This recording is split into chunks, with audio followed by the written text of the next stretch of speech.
Can one remember the day they were born? And if they would be thankful for overcoming that amount of pain and wouldn't throw their lives away for nothing. One of the killer's subordinates, who calls him Mr. Bobby, says that the money is nowhere to be found. He instantly kills the subordinate and urges the others to find it. If not, they will suffer the same fate. A surviving man gets asked by the system if he wants to go back and that all of his abilities will be reset. The system asks for the date, and he says February 28, 1985, the day he was born. He wakes up in his mother's belly when she's just about to give birth. He thinks that this pain is something he has never felt before, as he's feeling like his head will pop at any second. He hears his mother's cries and pushes through, noting that she will be in danger if he doesn't. With that, he has obtained the Overcoming Adversity achievement, and he has obtained the Man Who Overcame Adversity trait. This trait activates the moment he's unable to fight, as all of his skills and stats will go up a rank, and all pain will be negated during activation. He notes that this trait is the one that made the first evil the strongest. It's a horrifying trait, able to turn the tide in mere seconds. His quest for becoming healthy begins, and the system rewards him amply when it is completed. He thinks that these rewards must also be why the first evil was so strong in the first place. There were 8 evils and 8 virtues. The 16S classes awakened those that were considered the strongest. The 8 that were loyal to the system were called the virtues, and the 8 that rejected the system were called the evils. But despite being called evil and virtues, they were not that different, as they were all self-centered before anything. They stood up against them for monopolizing items and dungeons with their power, but they were no match. The strongest was the first evil, and while other awakeners were confused about his powers, he already had a perfect understanding. He would have never thought that another awakener like him would be created thanks to his casual chatting about his memories as a fetus. He desperately tries to speak, and his first words are status window. He manages to do it, and the system congratulates him for becoming the first awakener. His reward is a challenger box, and he notes that this is the box that allowed him to go back in time, so he didn't think he would have the chance to open it again. From it, he gains Odin's Wrath skill, and he knows about it because it is the skill of the 6th virtue, a powerful ability. But he can never forget the day when half of his guild was wiped out at the mere flick of a hand. With this, he can surely fight back, but he needs to prepare for the day of beginnings. He begins crying, and his parents wake up. He didn't want to cry, but because of his feeble body, he couldn't hold himself back. His mother assures him and says that her only wish is for him to grow up healthy, free of any sickness. With that, they fall asleep, and he notes that the main reason he wanted to go back in time was to protect everyone. He will not lose a single person, no matter what he has to give. In the past, while he was just walking randomly and talking on the phone, disaster struck, as beasts were pouring from the sky, prepared to feast on anyone's flesh. Rightly horrified, he tried to run away, but that's when the system transported him to the testing site, among other seemingly randomly chosen people. This was called the Day of Beginnings, when monsters poured from the spaces of ripped dimensions endlessly. The selected awakeners were pulled into the testing site, where some people spent months, while others spent decades. The returned awakeners did not come back to a peaceful place, however, as they were pitted against monsters in a battle to the death. Seeing all of this, human leaders were forced to use their strongest weapon, a nuke. But sadly, it failed, and the whole nation collapsed, and the 8 virtues and the 8 evils indulged in their own self-interests with no punishment. He sits while watching TV, and it seems that they are in the Cold War era. He thinks that conflicts like this won't matter in a few years. His parents see him as so serious and play with him for a bit. He thinks that they are both alive now, but an unbelievable situation will happen soon. He cannot neglect his preparation. At night, he wakes up and walks away, but falls down and snoozes for a bit. He gets back up and succeeds in taking his first 10 steps, so the system rewards him with vitality and a few other points. It also congratulates him for overcoming the growth condition independently, so it gives him a bronze box. He thinks that these rewards are just insane, as the bronze box was something he had to suffer a lot for just to have the chance of getting. But with this, he's certain. He will find the first evil and eliminate him before he can gain power. He will not let this walking disaster live. While sitting outside, he gets a quest to converse with a target for 10 or more sentences. He thinks that it's quite easy, but who can he talk to? If he were to speak to his parents, they would be rightly horrified. He looks at the calendar and notes that Thanksgiving will take place soon. On that day, he meets Jie, who is 4 years old and quite good at speaking for her age. He thinks that she passed the bar exam and was also an incredible beauty. But unfortunately, she also went missing that day. Maybe if he exercised more than she studied, he could have saved her that day. She hugs him, and that's when he begins talking. Sunho begins talking to her, and the parents look at them, noting that they are already close. He says that she should keep all of this a secret from the adults, and she agrees. With that, he had completed the chain quest for human life. He has completed all the available quests in the tutorial, and this surprises him, as he didn't think this was just a tutorial. Now, he has the option of skipping the remaining tutorials, as there are no quests available for them. The system asks him if he wants to skip infancy and childhood. He thinks that he would love to spend more time with his parents, but there's a big chance he would do something surprising and scare them. He skips the tutorial and steels himself, as he must prepare for that eventful day. The year is 1997, and he starts fighting a buff person, which he easily takes out. This seems to be a pit fight, and the man who set it up notes that this guy wins every time, and he even destroyed the Mapo district. He congratulates Sunho for a job well done, but he is not interested in that. Instead, he wants more opponents. The man says that though it's kind of late, he's not meant for this, as his skills are those of a world-class pro. Sunho glares at him and says that he won't repeat himself. Either he finds him more people, or he will find someone else too. He opens his status window, and it seems that his stats have grown quite a bit, with 87 total points still waiting to be used. Sunho thinks that this body is already adult-like, and his strength as well as his perception are above those of most athletes. He takes his cap off and looks in a mirror, noting that due to him being an awakener, his wounds heal much faster.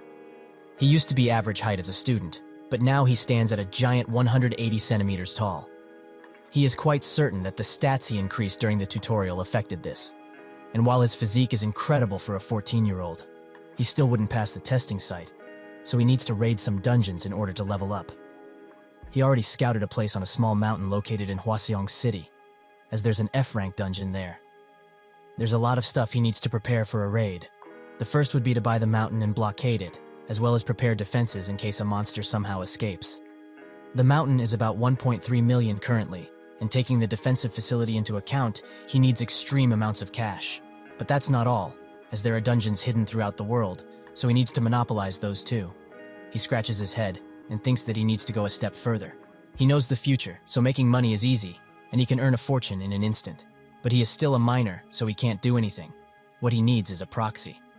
Suddenly, the teacher puts her hand in front of his face and urges him to focus on his studies. But focusing on middle school lessons is just not something he can do right now.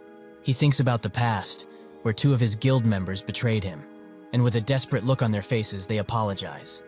Sunho grabs the spears he was impaled with, and that's when he raises the betrayers, including the ground in front of him.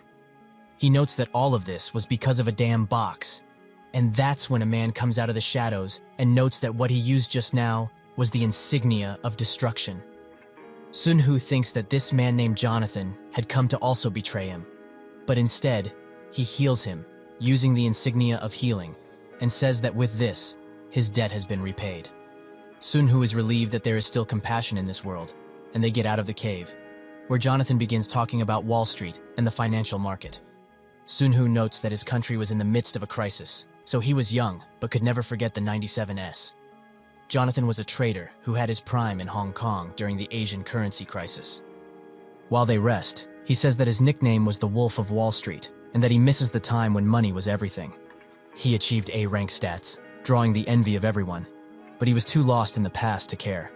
Being 25 years old, Jonathan would be working at Wall Street right now, and he also mentioned Wolf of Wall Street a lot in his stories, because the finance company he was working for had Wolf in its name.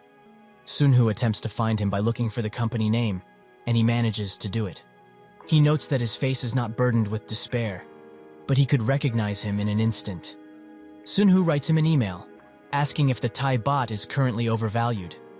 Around this time, Jonathan had been speculating that hedge funds were planning an attack on the Thai baht, but he was never fully certain.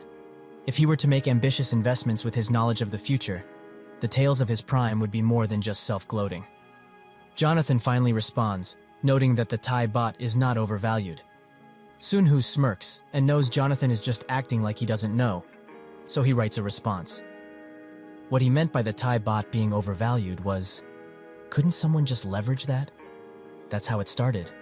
And almost as if he was waiting for his response, Jonathan's next email came quick. He asks Sunhu to reveal his identity and who he's affiliated with.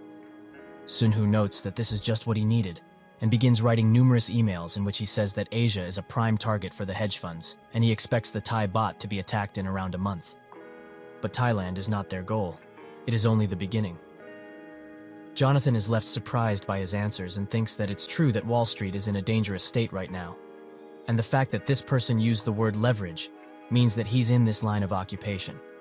He thinks of this as a test and writes an email saying that his office is open anytime and also giving his contact information. Sunhu thinks that he knew he would respond this way, and Jonathan wonders what this is, as this mysterious person is acting like they know all the answers and want him to guess. Sunhu thinks that with his good senses, Jonathan will not pass this up, and soon enough, there is going to be a declaration of war in the financial market. In the month of April 1997, the hedge fund attack on the Thai baht began. In 1992, it took around 50 days for one hedge fund to destroy the UK pound. Due to this, all of Wall Street felt it was natural that Thailand would also collapse within 50 days. While training, Sunhu thinks that the Thai baht did not fall that easily, and they strongly resisted, and even dealt a serious blow to the hedge funds. For over 3 months, but in the end, Thailand collapsed on July 2nd. After the attack on the baht had started, Jonathan sent him more than 10 emails, the subject being the investment goods obtained through betting on the fall of the baht in May. Sunhu responds back and says that if he has a good investment from betting on the increase of the baht, then they will talk. Jonathan thinks that the investment goods he sent were ones that would only be supplied by VPs. So how could the baht increase? On top of that, this guy wants 51% for an investment proposal. He tidies his desk and notes that this is just a scammer. What could he expect in this day and age? He picks up the phone to contact other VIPs, but thinks for a second and puts it down. He asks Sunhu how he came to the conclusion that the hedge funds would lose and gets a reply in seconds. Sunhu notes that he doesn't mean that the hedge funds will lose, but the Thai banks have a myriad of methods to defend themselves. So his conclusion is that the baht will increase in the short term. Jonathan chokes on his drink while reading this. He thinks that Wall Street is betting on the baht falling in May, and since they are so confident, they are using this as an opportunity to grow connections with VIPs. But if the baht doesn't collapse in May, there will be hell on Wall Street. Does he have to make the possibility of the baht increasing known? He tries to do so, but his boss just bashes and belittles him for having such a stupid idea. He clenches his teeth while picking up his research and emails Sunhu, noting that the Wolf Corporation has no intention of developing something like that in the first place.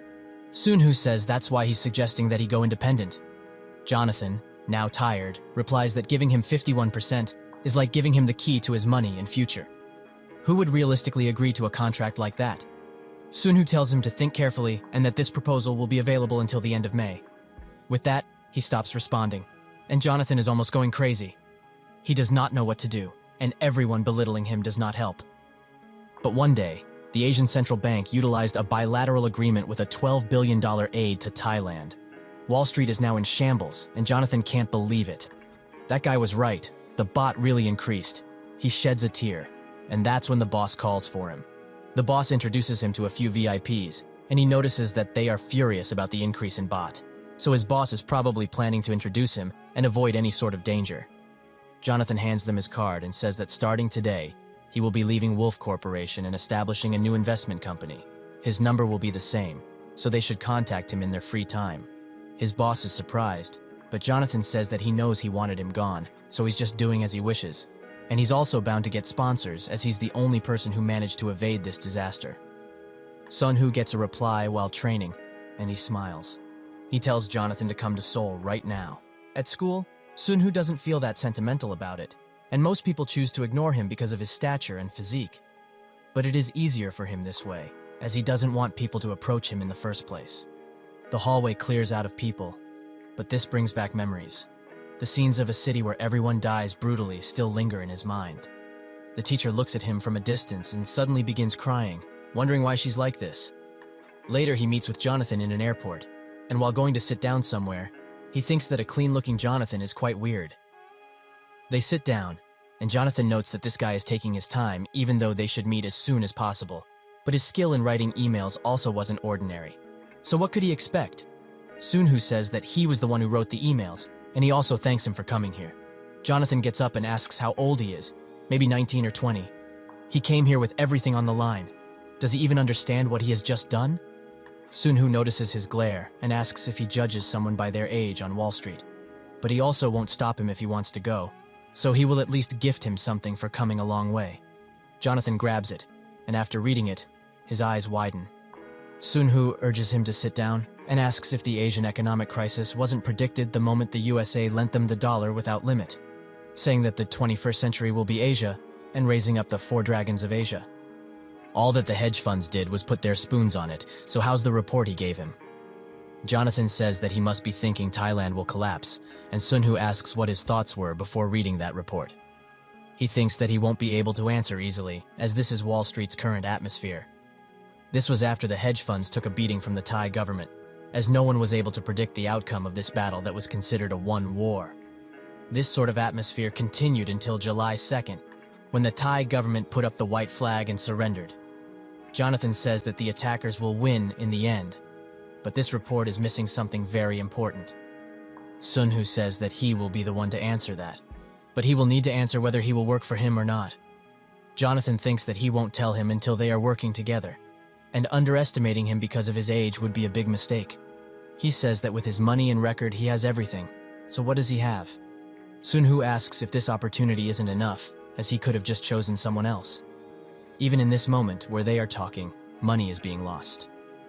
Jonathan notes that if he bets on the downfall of Wall Street, the total amount of money he would gain would be gigantic. He says that he needs some time to think, as all of this is too unexpected. Sunhu sighs and says that he will wait until June 3rd. Jonathan asks why such a specific date, and he analyzes the information, spotting an increase. He asks if this is June 2nd, and Sunhu says that now all they need to do is calculate how much they will be losing in the remaining days. Jonathan says that unless he's a god, he can't predict the date. He thinks that all of this information is too precise to be accurate, and Sunhu turns his back away. He will wait until June 3rd, and if he can't make a decision until then, that will mean the end of their relationship. If he really is the Jonathan he knows, he would make the right choice here. A few days later, Jonathan caves in and asks what the company name should be. While meeting, Sunhu asks Jonathan if he regrets doing this. He says that he does, but it's too late now, as his report has too much value to ignore. He can understand how one could predict the downturn, but how did he predict the exact date? Sunhu just says calculations. Jonathan wants to say something, but he won't doubt him any longer. Sunhu says that he will give him the ingredients to succeed, and Jonathan asks what happened to the recipe. Sunhu smirked, causing Jonathan to blush and give up, saying that he would trust him. He also asks him for his name, as he should at least know that from his business partner. Sunhu replies, and Jonathan says that the company should be named Jonathan & Son Investment. Sunhu asks to be left out of the name, and Jonathan says it's fine, and that he also has $400,000 in funds, all the money he has. Sunhu thinks he's a bit sick in the head to give a stranger 51% of that, and Jonathan asks him if he has any money he can add in. Sunhu says that he doesn't, as this is the reason he called him to Korea in the first place. Jonathan asks why he chose him specifically, and he says that he just found him on the company website. Sunhu asks if he's disappointed, but he's not, as opportunities come in the strangest ways, but never when you ask for them. Sunhu thinks that he heard those exact words from him before. He was originally going to save up his points until he could open a challenger box, but the reason he used his points to open a master box instead was because he intended to sell that item and finish life while surrendering to carnal desires. Yet he's got a skill that you'd only see in a challenger box. The probability of a box containing items of a higher rank than they are is nothing short of a miracle. But that miracle was given to a man who had already given up on everything. After that, he set off for revenge, despite Sunhu's advice otherwise. That was his final memory of Jonathan, and he heard about his death sometime later. Jonathan asks why he's looking at him that way. Is it perhaps because he called him an opportunity? But since he is one, he should give him a godly calculation. Sunhu asks if he will follow him, no questions asked. Jonathan agrees and urges him to sign these documents, also asking if he's brought his ID. Sunhu pulls out a paper and says that this is the only way for him to identify himself now, and the 13 digits written on it are the equivalent of an American Social Security number. Jonathan reads the paper and finds out Sunhu is only 13, leaving him quite shocked. Sunhu says that there's no time to feel shocked about things, as they should start talking about the business. In the second week of June, from the 9th to the 13th, the market will fall by 10%. Jonathan asks if he thinks Thailand will give up then, but that's not what he meant. It will take a bit more until they surrender. Sunhu asks if he remembers what he told him earlier about Thailand being only the beginning. When the Thai market falls to 10%, fear will be felt across Asia, and the hedge funds attacking the baht will gain supporters. Jonathan thinks that their final goal will be Hong Kong, but he's wrong. It's actually Korea. Jonathan notes that foreign funds can't enter Korea without authorization, and Sunhu says that he's right. But what attacks Korea won't be hedge funds. Instead, it will be fear. The fear that will make the foreign funds in Korea pull out. Jonathan says that something big is coming, so what does he plan to do to stop it? But no matter how genius he is, he can't stop that tide. Sunhu says that he knows, but his only goal is money. This war will be waged by an alliance of hedge funds, but when the war is over, they will realize who really profited from it. Sunhu notes that they will bet with 50x leverage, and this crashes Jonathan's whole world. Even if it decreases by 10%, the graph doesn't fall in a straight line. It goes up and down until a fear arises, and it plummets. That's why the higher the leverage, the more important trading techniques become. If your leverage is 50 times, just a 1% loss becomes a 50% loss, and at 2%, you lose everything. This is a risky venture, but as long as Jonathan trusts the data, he will have unimaginable results. Sunhu says that he shouldn't doubt the trend, and that everything is in his hands now. Jonathan sits in his office, tired and hungry, but with an unshakable determination, he plans to see this plan through. Later, he arrives back in Korea, and Sunhu sees him as handsome as in the past, but this time, he has brought back a grander prize. Sunhu asks if he exchanged the money into dollars, and he confirms this, but also says that it's not just 700%. He shakes, and while crying, he notes that they 700 timed 400K. In the past week, they have made 280 million. They are filthy rich. From a hotel, Sunhu calls his mother, noting that he will sleep at a friend's place. With that, he checks out what Jonathan did to get so much cash, and it's nothing short of incredible. Jonathan is celebrating to the max and says that he can't believe what they just did. They just went major in one try and are now a major hedge fund, made up of only 2 people. Sunhu says that if he's not going to sleep, they should talk about their next strategy.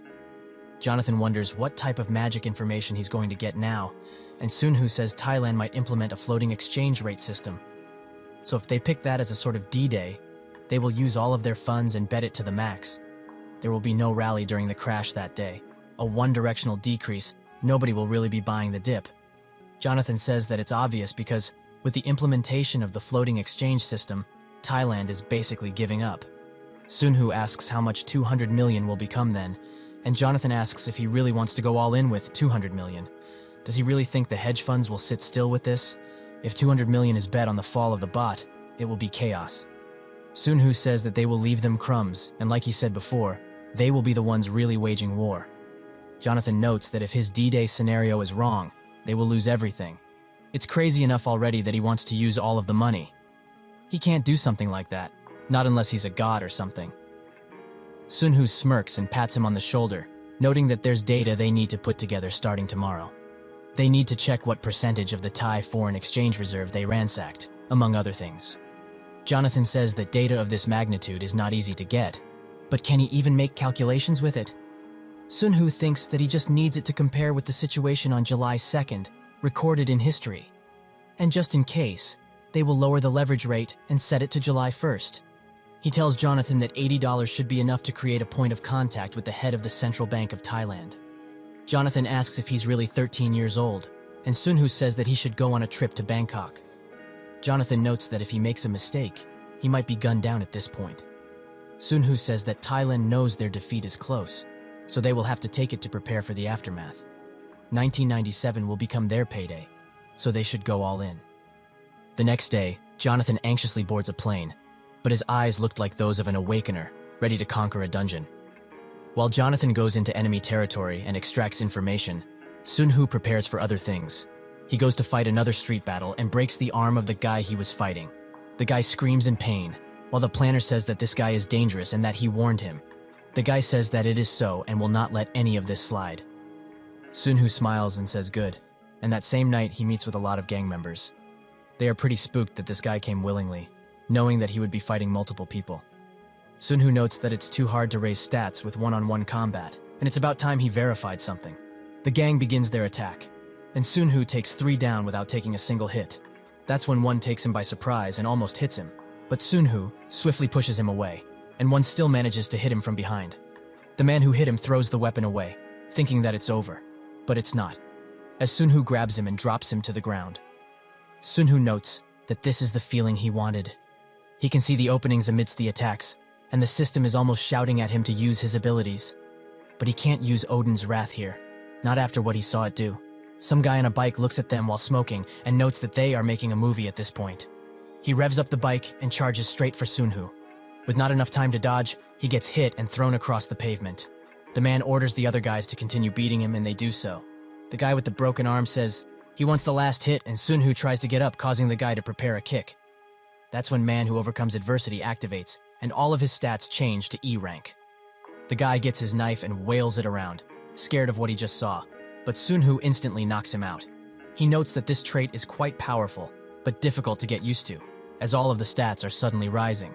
The bike guy looks at the others intimidatingly, and they charge Sunhu as a result. He turns around and punches one a few good meters away. The other looks at this, and Sunhu just reaches his hand forward, with the guy reluctantly giving his weapon away. Sunhu hits him in the head and turns his attention to the bike guy. He activates Odin's wrath, and the guy explodes in a flurry of lightning. With that, the battle is over, as the others look at him, wondering if he is actually human or not. At the hotel, Sunhu thinks that his trait doesn't activate through self-harm. It only activates through external attacks, and only when he's unable to fight any longer. He needs to get used to it, but it's certain that it's extremely powerful. This is his key weapon to fight monsters, and the 8 devils and virtues after the day of beginnings. He gets a call from abroad, and he accepts it. It's Jonathan who says that he was right, and they were basically waiting for them. From what he noticed, the amount of money they took was a bit over 20%, so it's close. Sunhu thinks that he wasn't talking about Thailand's current situation when he said close.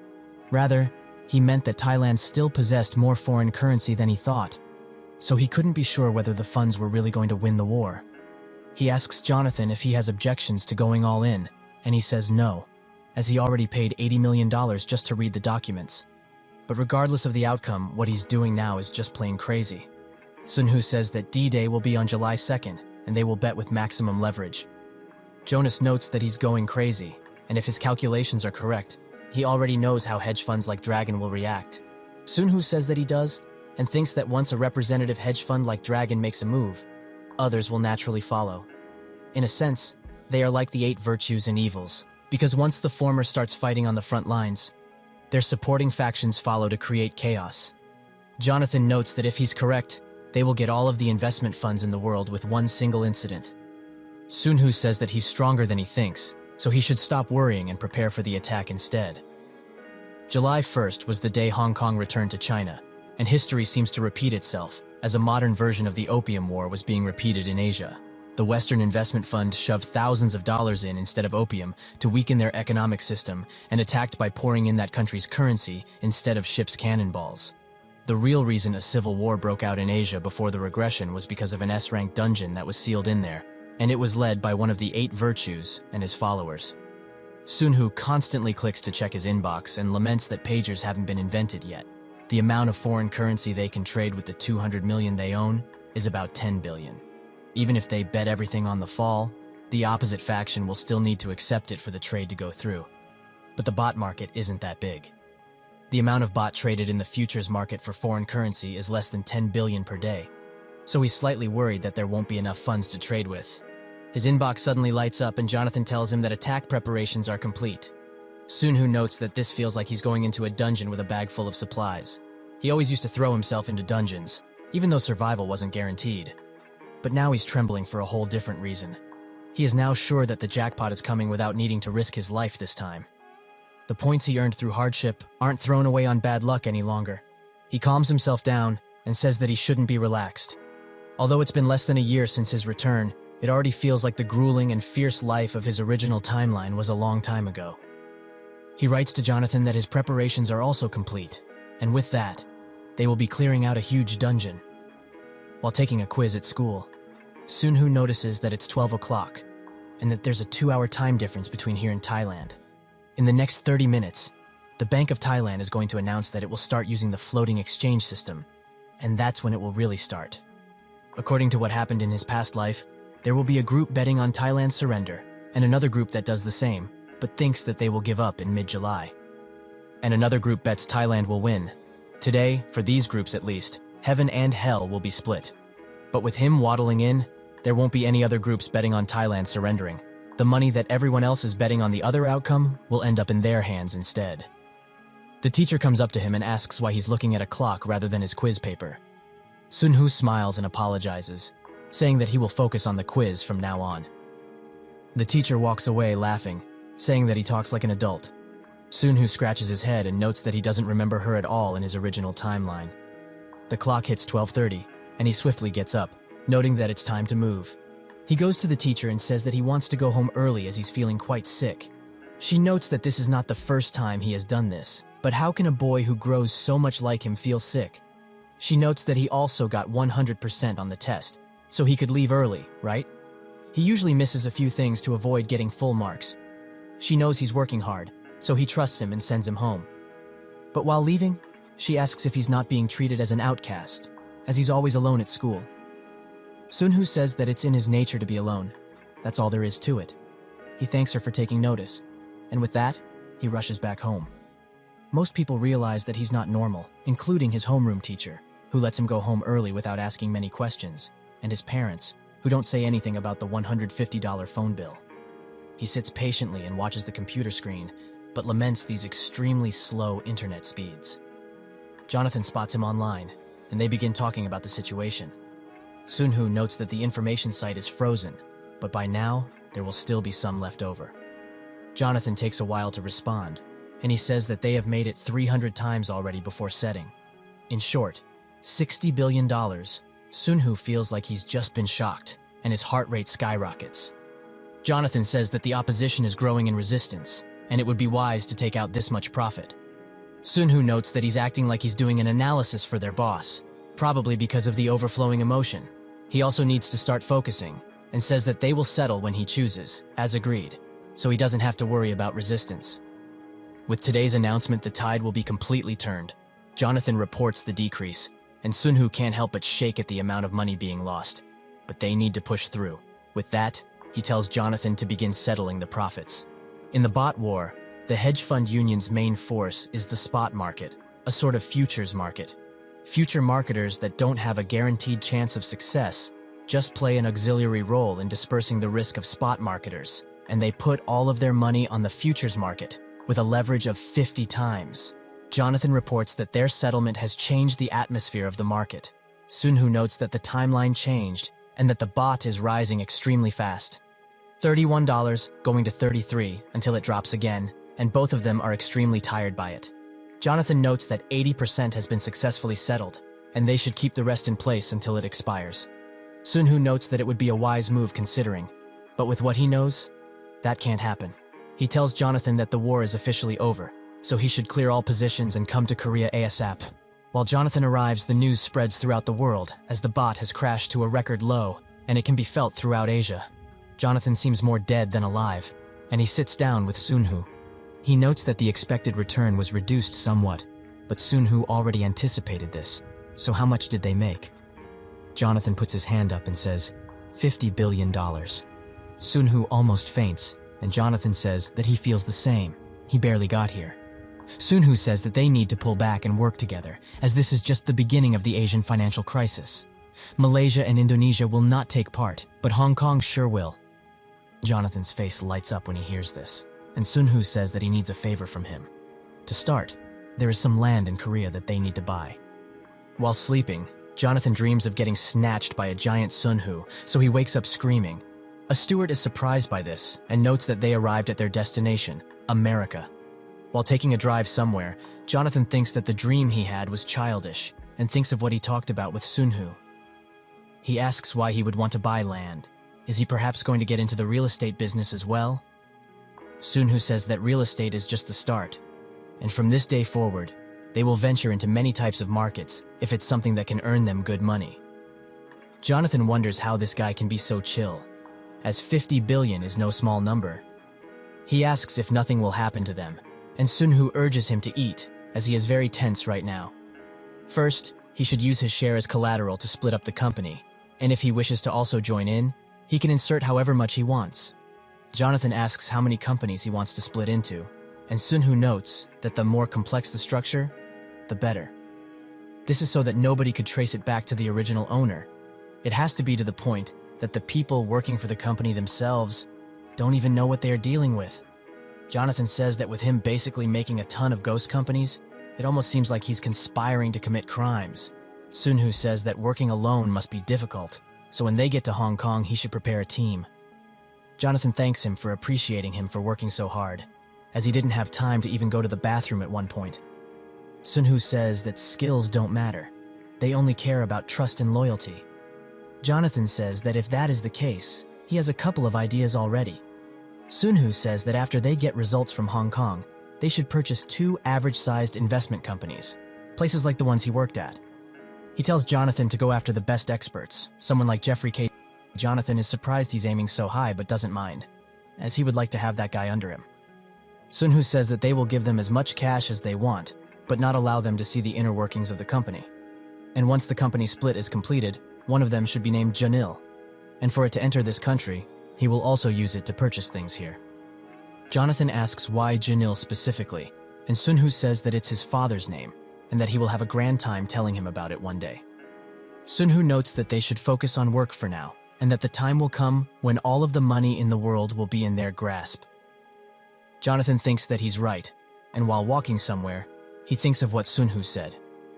The first company should be named Jonathan Investment, so he will take all of the fame as a sort of repayment. Jonathan opens the door to a room, and some people are waiting for him. He says that now they have made it to the major leagues. Welcome, one and all, to Jonathan's Investment. Sunhu thinks that there is a monster by the name of the Abyss Ant.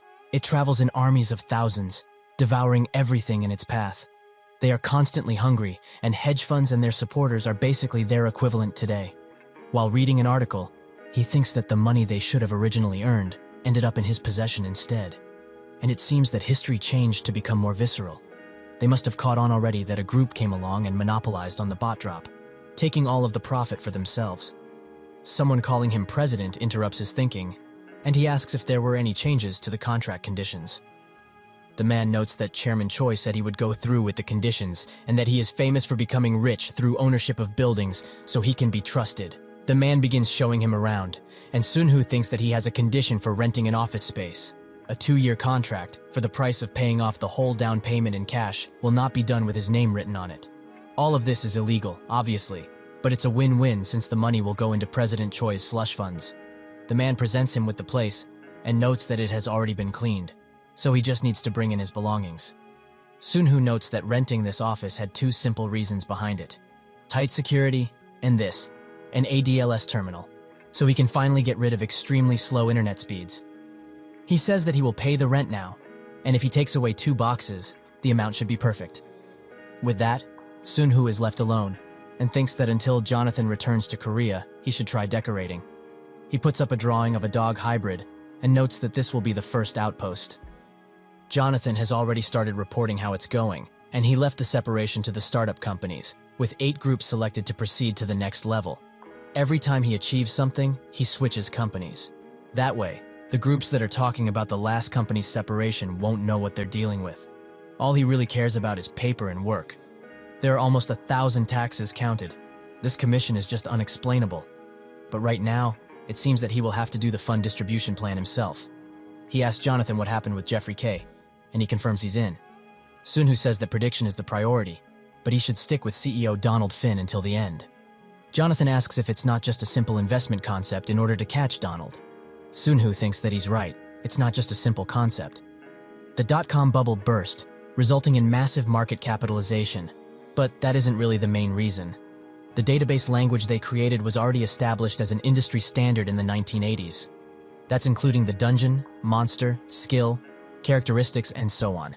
But among all, the most important data program was the one that was related to the main company, Lee Sun's Guild, a database of revolution. If he ever had the chance to take just a small peek into that database, the war against the 80s would have been different. He thinks that his intervention will surely change history, so it's important to keep the range of fluctuations as small as possible. He tells Jonathan that their priority is prediction, so he can give Donald the highest recognition for his salary and stop options. But he also just might decide to leave, so they wouldn't be able to do anything in that case. Sun-Hoo thinks about things, and he vows to take all of the powers the 8 virtues had. While getting ready to go somewhere, Sun-Hoo spots his mother watching the news, and it seems that they are talking about one of his ghost companies. But he shouldn't worry about it. He says that he's leaving, and his mother says that he should bring this Jong-Oh character here sometime, as he has heard of him many times but never seen him. Sun-Hoo fiddles with his hair and says that he will. The mother also asks if he's going to keep boxing, and he says that if she's worried, he can stop. She caresses his cheek and says that's not what she meant, as she's proud he's doing something hard, but he can do whatever he wants. With that, he leaves, noting that he needs to get some pocket money now. He goes to the building where he rented the floor and stops because some people from the public bank are also waiting for the elevator. He rented the first floor of this building and built the latest online network, the #1 bank in Korea. It seems that this elevator is for customers and employees. Something catches Sun-Hoo's ear, as it seems that these guys are talking about their endeavors and how much money they made. While in the elevator, they wonder if they are gods to make that sort of prediction. And another notes that there is no activity in the Philippines, Malaysia, or Singapore, leaving only Hong Kong on the table. A man thinks and orders another to get the morning files, as they also need to aim for Hong Kong if they ever want to catch up to those 2 strangers. Sun-Hoo just smirks and, when leaving the elevator, thinks that they will never be able to, as they have already split into a lot of ghost companies. Later, Jonathan arrives in his office and notes that it looks more like a gym than anything else. He tries to punch a few things and work out, but manages to hurt himself in the process, much to Sun-Hoo's disappointment. He also spots that Sun-Hoo has several swords in his office and asks if he even knows how to use them. Sun-Hoo asks for the material he wants, and Jonathan gives him the list of paper companies. He notes that they are pretty complex, and there are more than 1,000 ghost companies here. Jonathan says that if they were to lose this book, they wouldn't know how much money would be in it, and Sun-Hoo notes that if they were to lose it, there wouldn't be a problem with messing up the flow of funds. Jonathan says that if anyone sees that list, they will surely be imprisoned for life. Sun-Hoo says that he will just use money to deal with everything, and everything that is being done now is to create that money. He asks if he can keep the original list, and Jonathan agrees. Sun-Hoo opens up a vault and tells him that from now on, he should never use a corporate card and instead use only cash, like a true billionaire. Sun-Hoo tells him to rest, as they will see each other tomorrow morning. Jonathan asks why not this afternoon, and Sun-Hoo says that he can take it as a small vacation. That's when he spots the drawings behind Sun-Hoo and smiles, noting that these drawings prove that he's still a kid.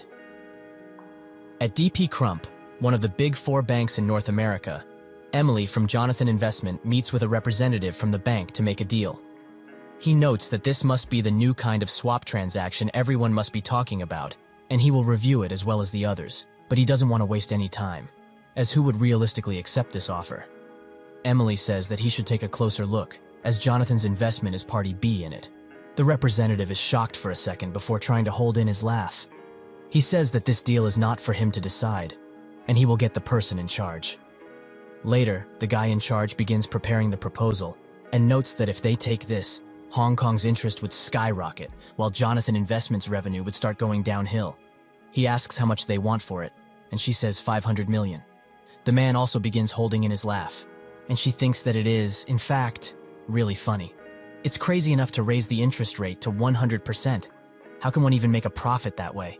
The man tidies up the papers and says that they will sign the contract, while thinking that he reviewed the contract multiple times. But there's no fraud, and 500 million is no small number. They shake hands, and both think that they should never meet again. Jonathan sits with Sun-Hoo and says that the attack preparation is complete, and he bets $5 billion, all in. Sun-Hoo says that when debenture is over, it will be his turn. 2 months ago, in October, Sun-Hoo arrived at Jonathan's office, looking worse for wear and with a lot of trash next to him. He asks how much he lost, and Jonathan says that he must already know and that he can't figure it out. With the different dates and sizes, betting on the global stock market without getting notices is quite difficult, and the stock market, excluding Asia, has maintained a slight upward trend. Sunhu notes that even if he has to, it will be quite hard to watch the damage that will happen to the stock market. Jonathan looks at the screen with a depressive expression and thinks that he didn't expect to bet everything on Sunhu's words. He told him in the past that the interest rate was raised to 300% and that Hong Kong would collapse its own stock market. Jonathan doesn't even want to consider such a thing, but knowing Sunhu, he's probably right. He asks why Hong Kong would ever do such a crazy thing, and Sunhu notes that this is the only way to get rid of the traders. Jonathan asks if they will just give up like that and thinks that Hong Kong as well as Japan are Asia's financial fortresses. The place he wants to charm is Japan, but if he were ever to mess with them, the Japanese authorities wouldn't just sit idle. So the only target left is Korea. Sunhu confirms this and thinks that at that time, Korea implemented a financial policy that completely blocked off foreign investment and intervention. This is why the trade war hit Southeast Asia and spread fear, and they also attacked Hong Kong, which had no chance to win against Korea and peaked in fear. Korean investors, frightened by this, tried to withdraw, forcing the foreign banks to collect their money rather than giving out loans to companies. And this is why Korea collapsed from the inside. Fear increases the chance of a country going bankrupt, and that's when the traders pull out their investments that have been sitting there a long time. But this time, it'll be a whole lot different. Sunhu sits down, and Jonathan is quite surprised. Sunhu says that they should go into the Hong Kong stock market and put some gas on it. 100 million, 1 billion, console, network, heavy industry. It seems that Hong Kong's stock prices are decreasing across all sectors. Except for the bank, that is, so they need to reassure them somehow. Jonathan notes that there are a bunch of investors catching up to them, and Sunhu thinks that if they really get caught, this whole round will be over. He says that it's too early for a conclusion, but he has to defend the New York company now. Jonathan jumps out of his seat and rushes somewhere, and Sunhu thinks that there are two possibilities. They are either followed by traders attacking Hong Kong, or by people who also want in on what they are doing. Jonathan says that the trade is starting right now, and Sunhu congratulates him, noting that now they will see who's really following them. Individual traders will halt at any minute, but it is much different for trading firms. But now, which side will it be? Sunhu puts his hand over his mouth and hopes for the best. If they collapse Hong Kong with their own hands, history will be changed, and it will be impossible to predict the future then. A green light comes from the screen, and they both sit down, extremely tired from this whole ordeal. Jonathan curses and says that the Hong Kong stock market almost went into the gutter. Sunhu says that they should organize everything according to the market end time, as today's stock market trade made them sweat a whole river. Sunhu dresses up to leave and thanks God that nothing happened. With that, they just need to wait for the Hong Kong authorities. That's when Jonathan screams out for him and falls on his knees. He was wrong. Sunhu was wrong. The DP Crump people sit at a table and laugh their asses off at what Jonathan Investment just did. A 100% interest rate? Who would come up with that idea? The guy in the purple suit asks how much they asked for, and the bald guy says 500 million. They are both quite shocked at this and congratulate him for making such a deal. This guy is the general manager at DP Crump, Clive. He thinks that he anticipated that he would be fired because of the loss in Thailand. But right now, he's quite motivated, and also thanks Jonathan for his investment. The news about Hong Kong is coming out, and they all look at the screen with anticipation. Clive's expression worsens and worsens, until only despair can be read across his face, as Hong Kong's interest just went up by 400%. The whole office is now in complete chaos, and Clive looks at this while thinking of the deal they made. With the deal they made, Jonathan Investment should have clearly lost money. But if the interest rate goes up to 400%, like it did just now, it's $500 million times 4. In Seoul, Jonathan and Sunhu celebrate this achievement, as not just Hong Kong, but stock markets all over the world are collapsing. The spot chart and even the future chart are all going down. Sunhu notes that they are earning tons of cash right now and thinks that the spread of the Asian financial market crisis is like a domino effect. The second Black Monday, where stock markets all over the world are nosediving, including Europe. So, once again, they have hit the jackpot. They both celebrate instantly, and in this era, the sword of adversity and fortune was called fraudulent, but the power of money they hold is much greater than that. Jonathan becomes an extremely popular figure in the trading business, and people are even calling him the god of investment. While training, Sunhu gets called by Jonathan, who says that they got put on the billionaire list, where they can just write anything they want, but they almost guessed their real worth. Sun-hoo asks if they are a part of the IRS and notes that their identity needs to remain unknown. Jonathan says that it would be a travesty if they ever found out about him, but they only know that 51% of Jonathan Investment's stake is owned by an unknown person by the name of John Doe. Sun-hoo asks if that means everyone in the wall knows about this, and Jonathan assures him that he will try his utmost to protect his identity, and he's already hired experts. Sun-hoo asks how close the IRS is to them, and Jonathan says that they monopolize Thailand and won bets against the biggest world banks, so nothing is impossible. He calculated the New York company to be valued at around $22 billion, so currently John's wealth is $11.2 billion, while his is $10.7 billion. This puts them 18th and 20th in the billionaire rankings. Sun-hoo says that the goddess of luck is really on their side, and Jonathan also notes that if they counted the money he's drained off ghost companies after inflation, they would be in first and second place, respectively. While walking on a street, Sun-hoo spots the countless tired businessmen and thinks that a week after the Hong Kong situation, the Korean government asked the IMF for a bailout. This was also about 2 weeks earlier than the previous incident. He sighs and notes that the homeroom teacher was the only one to mention such a thing. But of course, none of the youngsters really listened. But he also used to be like that, so who's he to judge? While going into a building, a man wishes him a good morning and says that he looks a lot like his colleague. Sun-hoo thinks that this must be one of the foreign exchange members from the People's Bank. He hasn't recognized Jonathan even though they've been running into each other these last few months, which is understandable considering how hectic things were. Sun-hoo thinks that it's best not to get involved right now and outright ignores the guy, much to his distaste. In the building he walked into, a woman sits down to read a newspaper, with a few men taking glances at her while blushing. Sun-hoo goes up to her, asking if she's Miss Jamie, and she in turn asks if he's the interviewer, as she's been waiting for him. They sit down at a table, and Sun-hoo gives her a business card with the name Ethan written on it. She asks if it's her appearance, or is he perhaps in a position to care about his competitors. Sun-hoo says that if this was just an interview, he wouldn't have given her his business card, as they have already decided to hire her. While she thinks on it, he says that her past doesn't matter in the slightest, as they've focused on her history and appearance in Wilshire Land, as they need a beautiful Asian woman that's also quite good in real estate to present them. And she will soon understand why her appearance is such an important factor. Wilshire Land had previously used Jamie as the chief investment officer in Asia, a strategist and a bullet catcher, a person who can change the negative views towards the company into positive ones. But what's important here is that she was willing to make illegal transactions for her own success. Her crime record is extremely repulsive in the office, as she was a CEO and a major shareholder. But after sitting on the sidelines and stealing from her previous employers, she got caught and imprisoned for a while. He's been looking for someone just like her since August. She says that she hasn't heard the company's name yet, and he says Jonil. Jonil Investment. That's the name of her company. Much later, at a news outlet, a story about how the regime change between the government and opposition parties took place for the first time in history. It's a monumental event, yet the presidential candidate has a huge responsibility to bring their economy to life. The news about the press conference held at the Blue House came out, and the presidential candidate told Jonil Investment that she had attracted a large investment of up to $15 billion. Sun-hoo watches with a smile and thinks that the presidential candidate basically invited them to overcome the foreign exchange crisis together. Jamie comes into the room from the fire exit, dressed quite well to hide her identity.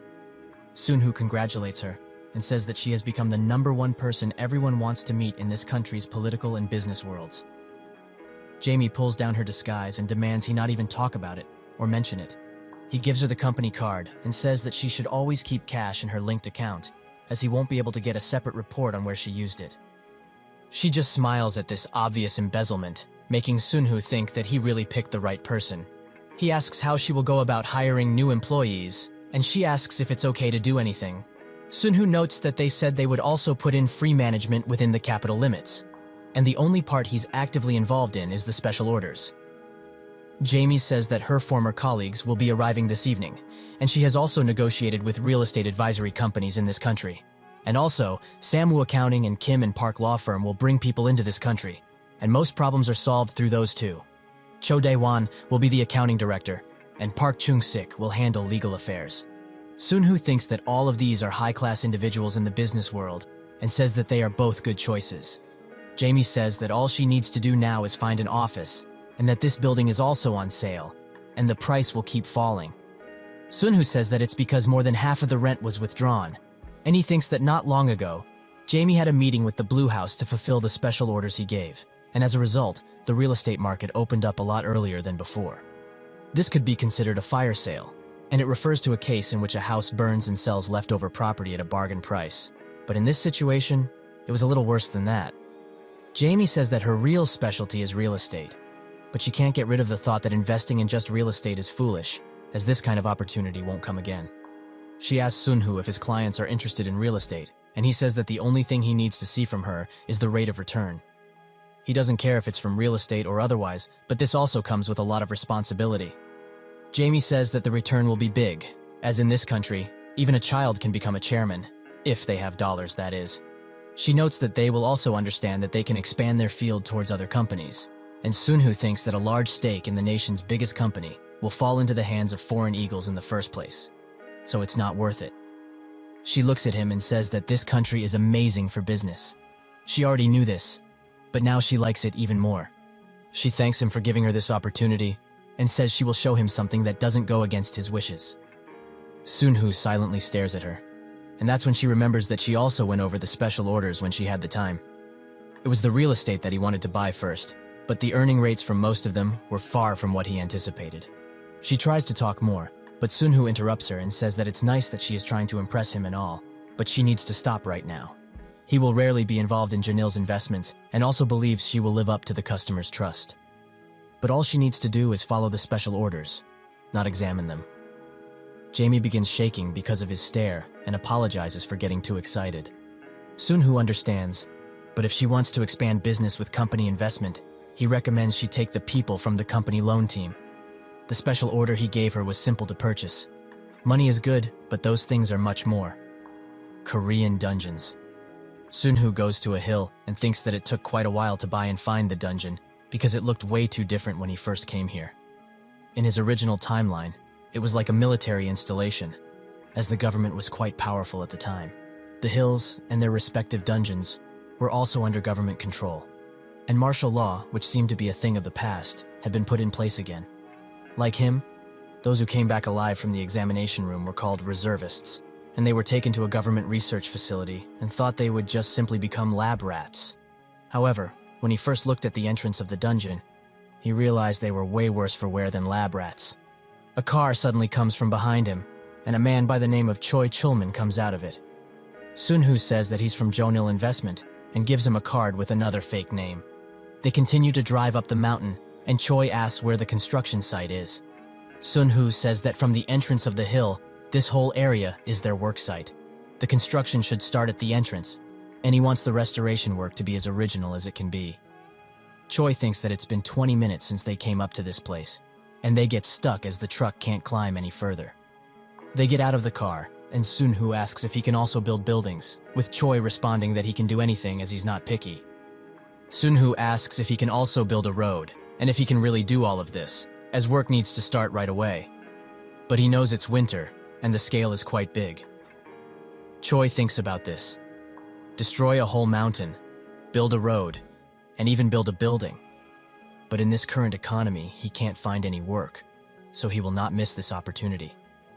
He says that he will do it, and while getting in the car, Sunhoo says that he should give him the completion time as well as the estimate of the cost as soon as possible. He will also get an estimate from other companies, but he really wants him to do all of this. Choi asks why he would want him specifically, and Sunhoo looks at the pictures of his daughter, saying that it's a difficult time for fathers all around. Choi begins tearing up and thanks Sunhoo for his kindness. At night, his father comes home drunk, and Sunhoo notes that this is the last day of the year. And even in the past, his dad came home drunk, as this was the day he was basically sentenced to death by honorary retirement at a young age. But this time, it's different, as his father says that he's going to move to a super popular company, Jonil Investment, and he also bears this name. Sunhoo scratches his cheek and thinks that he didn't expect this in the slightest. In the past, it was his father's influence that got him into the world of finance when he gave him a bank book containing $1,000,001, which was quite a lot for a high school student. Not long after the IMF ended, even animals could make money, and before he knew it, He became a successful high school trader. He had such luck that he asked his father for additional investments, and he lent him some money. But it didn't take long for it to go downward, and as soon as the US .com bubble burst, half of his money disappeared. Around that same time, his father also asked for the money, at least by the next week. This caused Sunhu to cry after losing his father's money, and his father said that he could borrow from his mother and pay him back, as he really needed that money, which seemed quite cold at the time. Sunhu asked how he can do that, and his father says that if he doesn't, he will have to take it from his allowances, as well as his CD player, phone, and computer. But all of that will still be extremely short of what he lent him. He says that he will still have to talk to his mother, even though he thinks he's grown up, and if he's obedient, she will surely lend him some money. He also wished that he knew why he was fired, and he hopes he's as interested in the economy as he was in stocks. But he must understand that his situation is not even a quarter of what he felt on the day he was fired. After one's career path has been decided, their goal is clear. So naturally, his father's first stock certificate became his lucky talisman. Construction starts, and it seems that President Choi got the construction job, making him very confident and patient, which was nice. But all is not well, as the locals are quite worried about this sudden change. While they leave in the car, Sunhu says that he wants to make a meeting hall for the village to comfort them. Choi says that it's not necessary, as he already had quite a good talk with the village head. Sunhu says that the villagers used to pick mushrooms and keep bees in the mountain, and Choi notes that they were doing that without permission anyway. Sunhu says that they are going to stop access by putting wire mesh around the entire bottom of the mountain. Choi is surprised he would do that, and Sunhu says that nobody but the villagers will be able to enter the mountain. This is just in case someone comes across the dungeon. He notes that the company is foreign, so there are some parts that aren't really flexible, so he asks Choi to handle the public sentiment of the village. Choi reluctantly agrees, and Sunhu notes that when someone does something this big, it cannot be forced and needs to be greased up properly. At another place, Jonil Investments Accounting Director Jo Daewon and the Judicial Affairs Director Park Chung-shik share drinks while discussing the company's future and their place in it.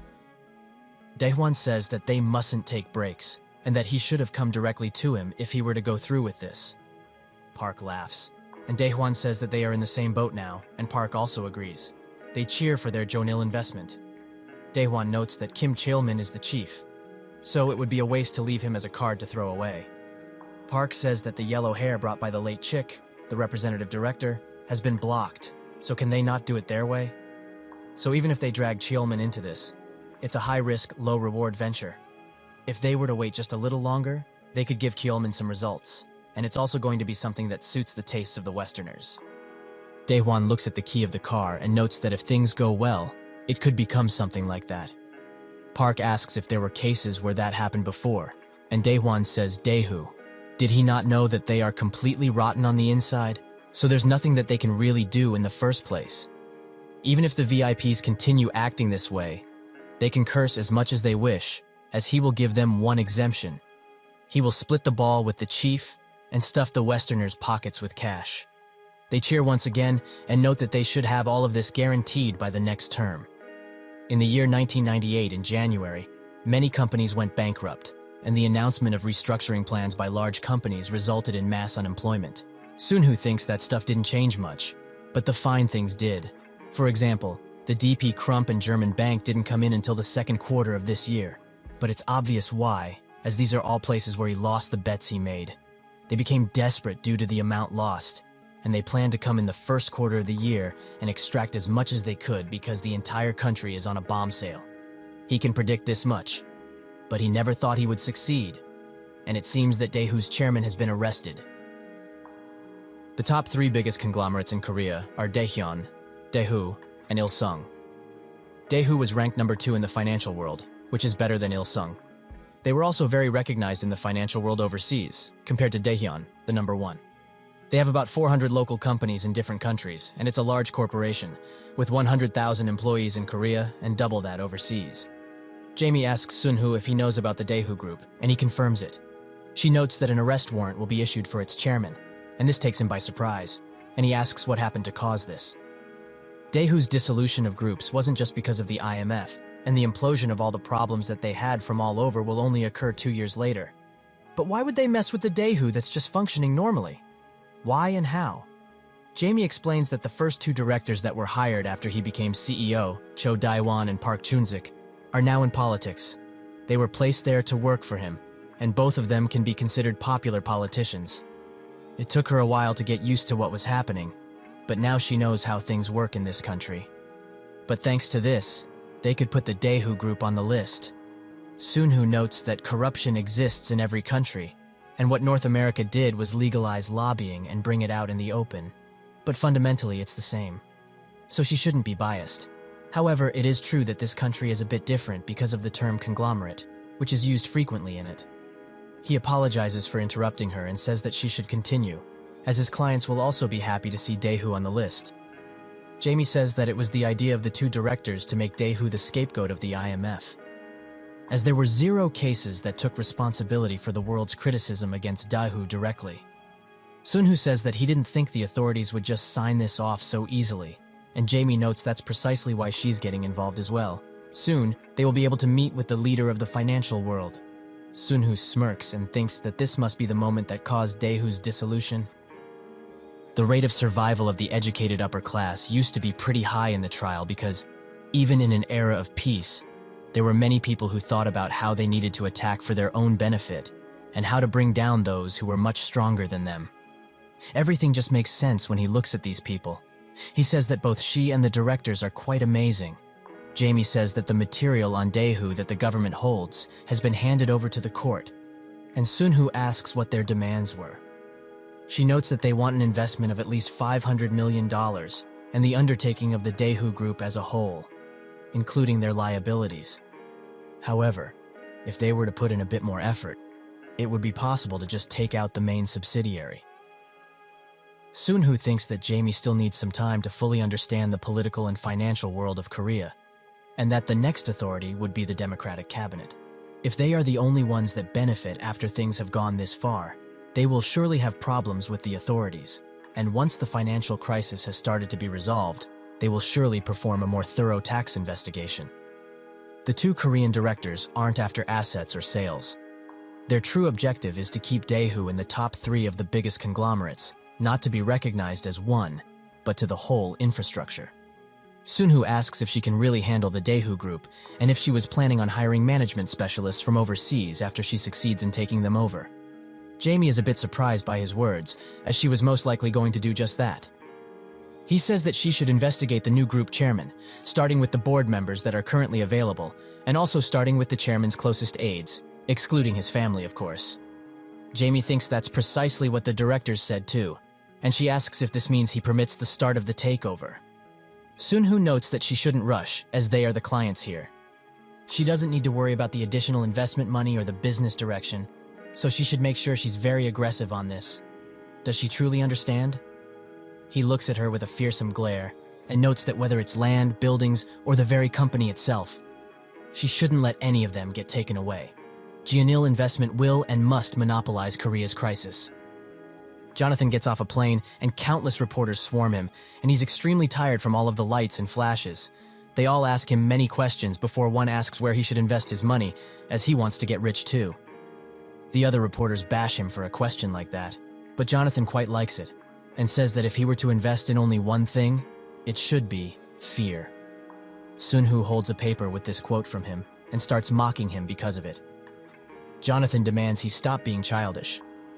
Sunhoo notes that his welcome was quite amazing, and Jonathan says that he barely managed to get out of that place, but he didn't think that they would treat him as a state guest. Sunhoo hands him a beer and says that this just shows how desperate this country truly is, making Jonathan say that things are still hopeful, as the financial assistance from the IMF is in, and he's pumping thousands of dollars in. Sunhoo says that he's correct, and that Korea will most likely overcome the IMF crisis quickly. Jonathan asks if he's really going to go through with that, and Sunhoo thinks that he's talking about the Daewoo situation. He notes that it wasn't his plan, but it's something that they are slowly working on.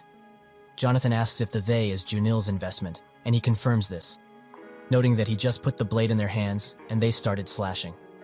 Jonathan asks if he's really planning on taking over the whole Daewoo Group, and Sunhoo notes that they might, but they will have to restructure and take care of the subsidiaries right away. Jonathan says that the sequence is quite reversed. But why is he doing it like this, where many risks appear? Sunhu notes that the dollar won't hold the economy with its power forever. And when this country gets out of the IMF crisis and quickly normalizes, this is in preparation for when that happens. Jonathan notes how much he treasures this country, and in the end, money doesn't seem to be the only reason he plans to take over Daegu. He says that he will find out what he's after eventually, and Jonathan says that he doesn't need to be embarrassed for being so patriotic, as he has already earned a lot. So naturally, he can do as he pleases. That's when Sunhu says, $1 billion. He demands an additional billion in addition to the original $1.5 billion that was to be moved. They are going to move a total of $2.5 billion into this country and align it with the dates that they will take over Daegu. Jonathan begins sweating and asks that he think carefully about this, because at this rate, he might really be sentenced to 1,000 years of imprisonment. They mustn't allow any more trust in what they have already done, because if the tax wants to, they will find what they need to sentence him. Sunhu interrupts him and notes that the Korean government is in a rush, not them. He gets up and notes that this is their chance to make those $2.3 billion totally clean. Jonathan asks how the Korean government will just do that to them, and Sunhu notes that it's their problem to deal with, and they just need to show them the numbers. Jonathan smirks and drinks some beer. How did he think of using a damn country to do his laundering? The Daegu group went into a debt workout after the thorough investigation of their tax returns ended. There was also no grand CEO resignation that would usually take place in this situation. Except for the family of the chairman, the rest of the employees kept their positions. At school, Sunhu asks Jamie how the takeover is going, and she notes that they have some competitors, but not to worry, as soon as they will be windscreens. He notes that she learned quite a big word, and she says that they should also talk about the allocation of liabilities. But he denies this offer and says that they should talk at a later date. He thinks that they are almost done with this whole Daegu business and demands that the guys he beat to a pulp get up. They do so instantly, and he says that he won't interfere with what they do, but only if they don't bother him at all. Is that understood? They all respond, and Sunhu lets them go, thinking that he can't train on guys like this in the first place. He scratches his head and thinks that he needs to take care of school, but what excuse should he give this time? That's when the homeroom teacher comes out of a window and urges him to come in. Inside, she explains that the other kids aren't hateful toward him, but rather scared. He thinks that all of this is quite strange, as this teacher was definitely someone else during this time period, and he ignored it because it wasn't a big change, but he's starting to feel concerned about her attitude recently. She says that if he were to approach them first, he would realize that school is a fun place. This complete lie aside, she notes that he should promise her that he will at least graduate from middle school. This surprises Sunhu quite a bit, and he thinks that now he definitely needs to look into this. While in class, Sunhu notes that he hired a few professional detectives to look into his homeroom teacher for the last few days. Her name is Woo Yeon-hee, and she's 22 years old. Born in Seoul, she's the eldest daughter of a rather plain family. She is also not interested in dressing up and doesn't have many social activities, to the point that she doesn't have a friend that she would contact on a regular basis. Up until this point, she just seemed like a regular old teacher who was also not that social. But there were 2 points that were quite interesting. The first would be that she already knew of him beforehand, and was also suspiciously interested in seemingly random people. Although it's not that creepy, it's still quite eccentric. The real problem is that he's one of the people she has an interest in. She knew about him since she was a teacher, and after she passed the employment test, it seems she worked quite hard to become his homeroom teacher specifically. And secondly, she has a history of receiving psychiatric treatment. The prescription that she got was just general stuff, used to treat depression or anxiety, but she still complained of the same symptoms, and that's why she slowly lost contact with her family. The medicine she was prescribed wouldn't do anything, even if she were to keep consuming it, because her delusions and illusions, which are seemingly crazy talk, are actually real. Sunhu didn't think he would meet an awakened person this way, and a rare mind healer at that.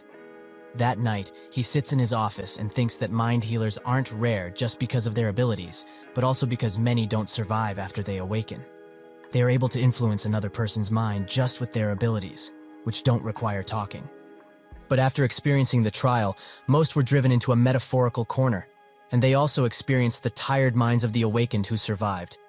So naturally, they couldn't withstand any of this.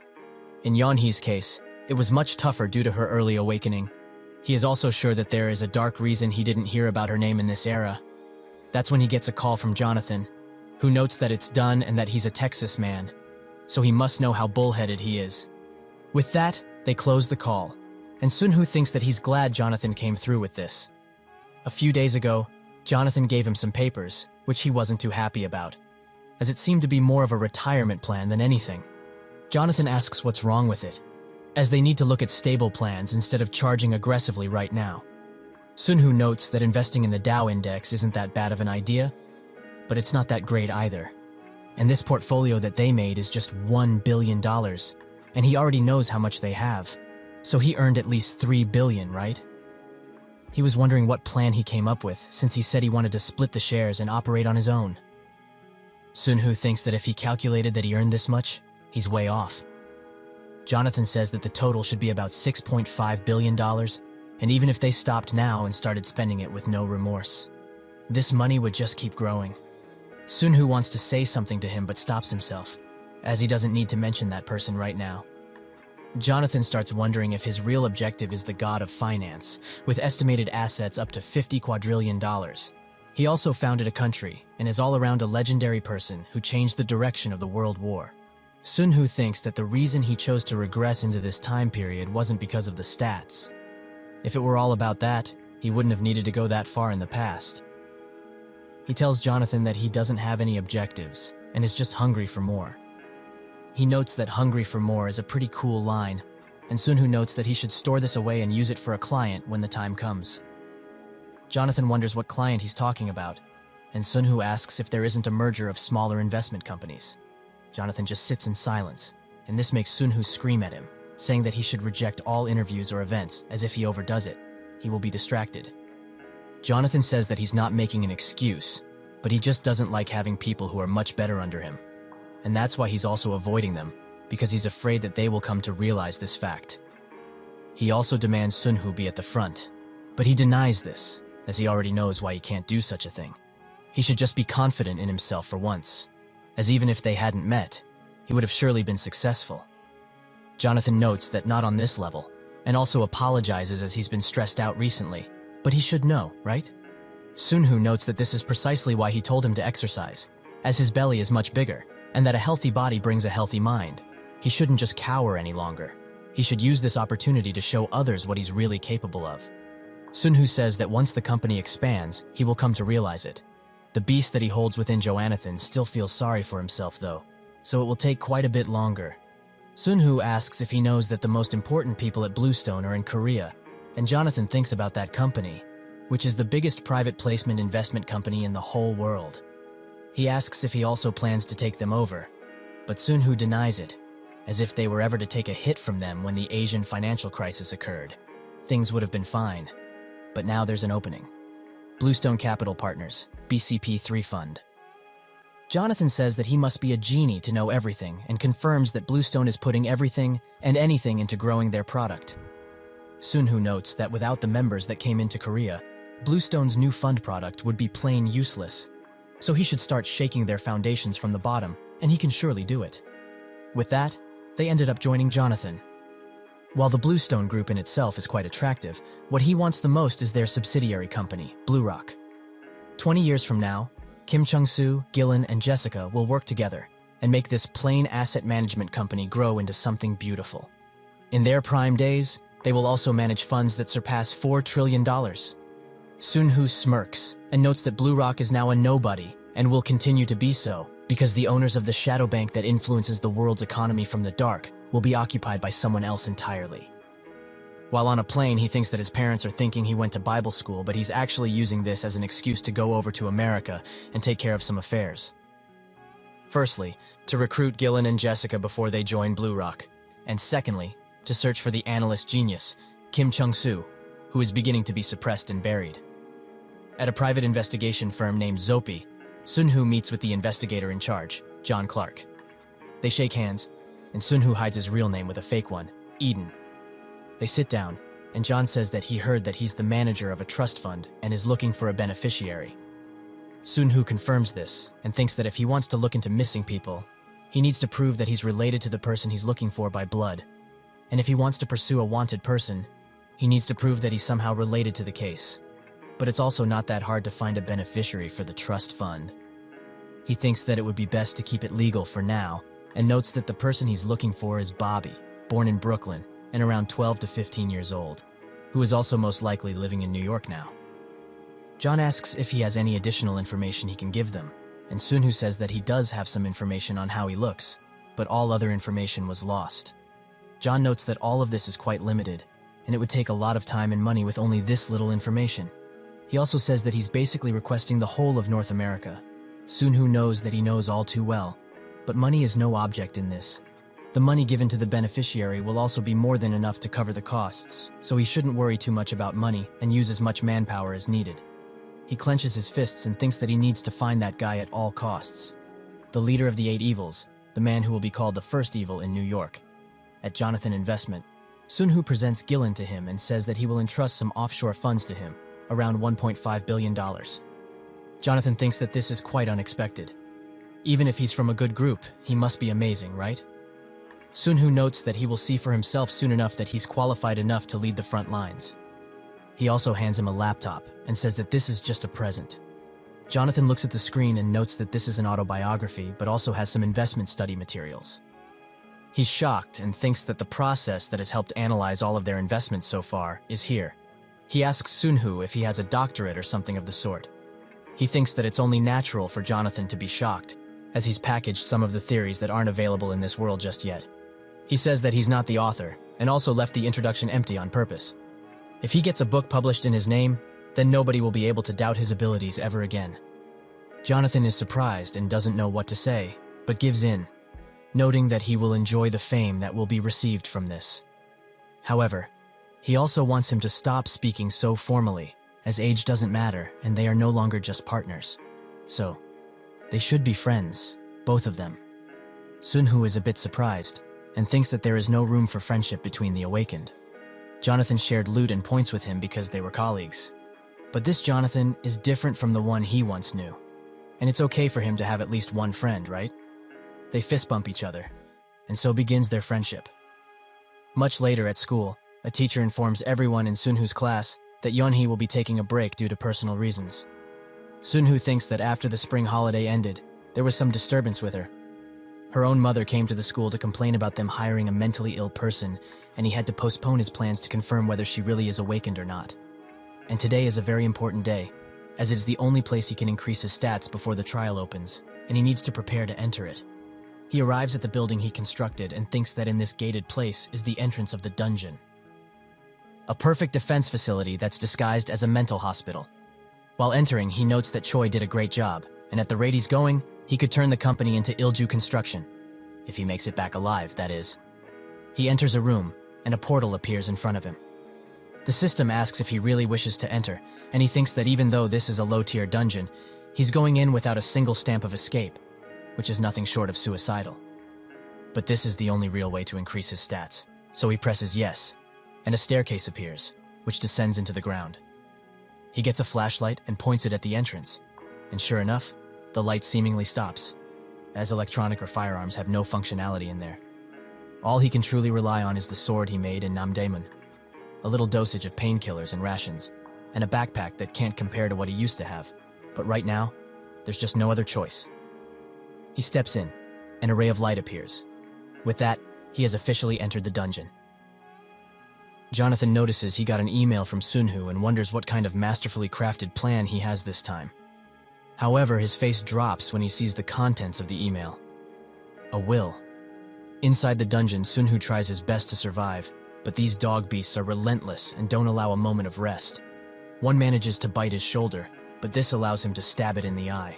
Still, his problems haven't come to an end, as another lunges at him, ready to rip him into bits. He tries to pull his sword out, but due to his injury, he falters, and the beast pins him to the ground, ready for a meal. However, he manages to stab it in the last second, and it appears that he has only killed 3 of these scouts. Sunhu gets the scout out of him, and thinks that this is category number KF-07, a Declan soldier, because they were easy to deal with. They bore the nickname of the Hound.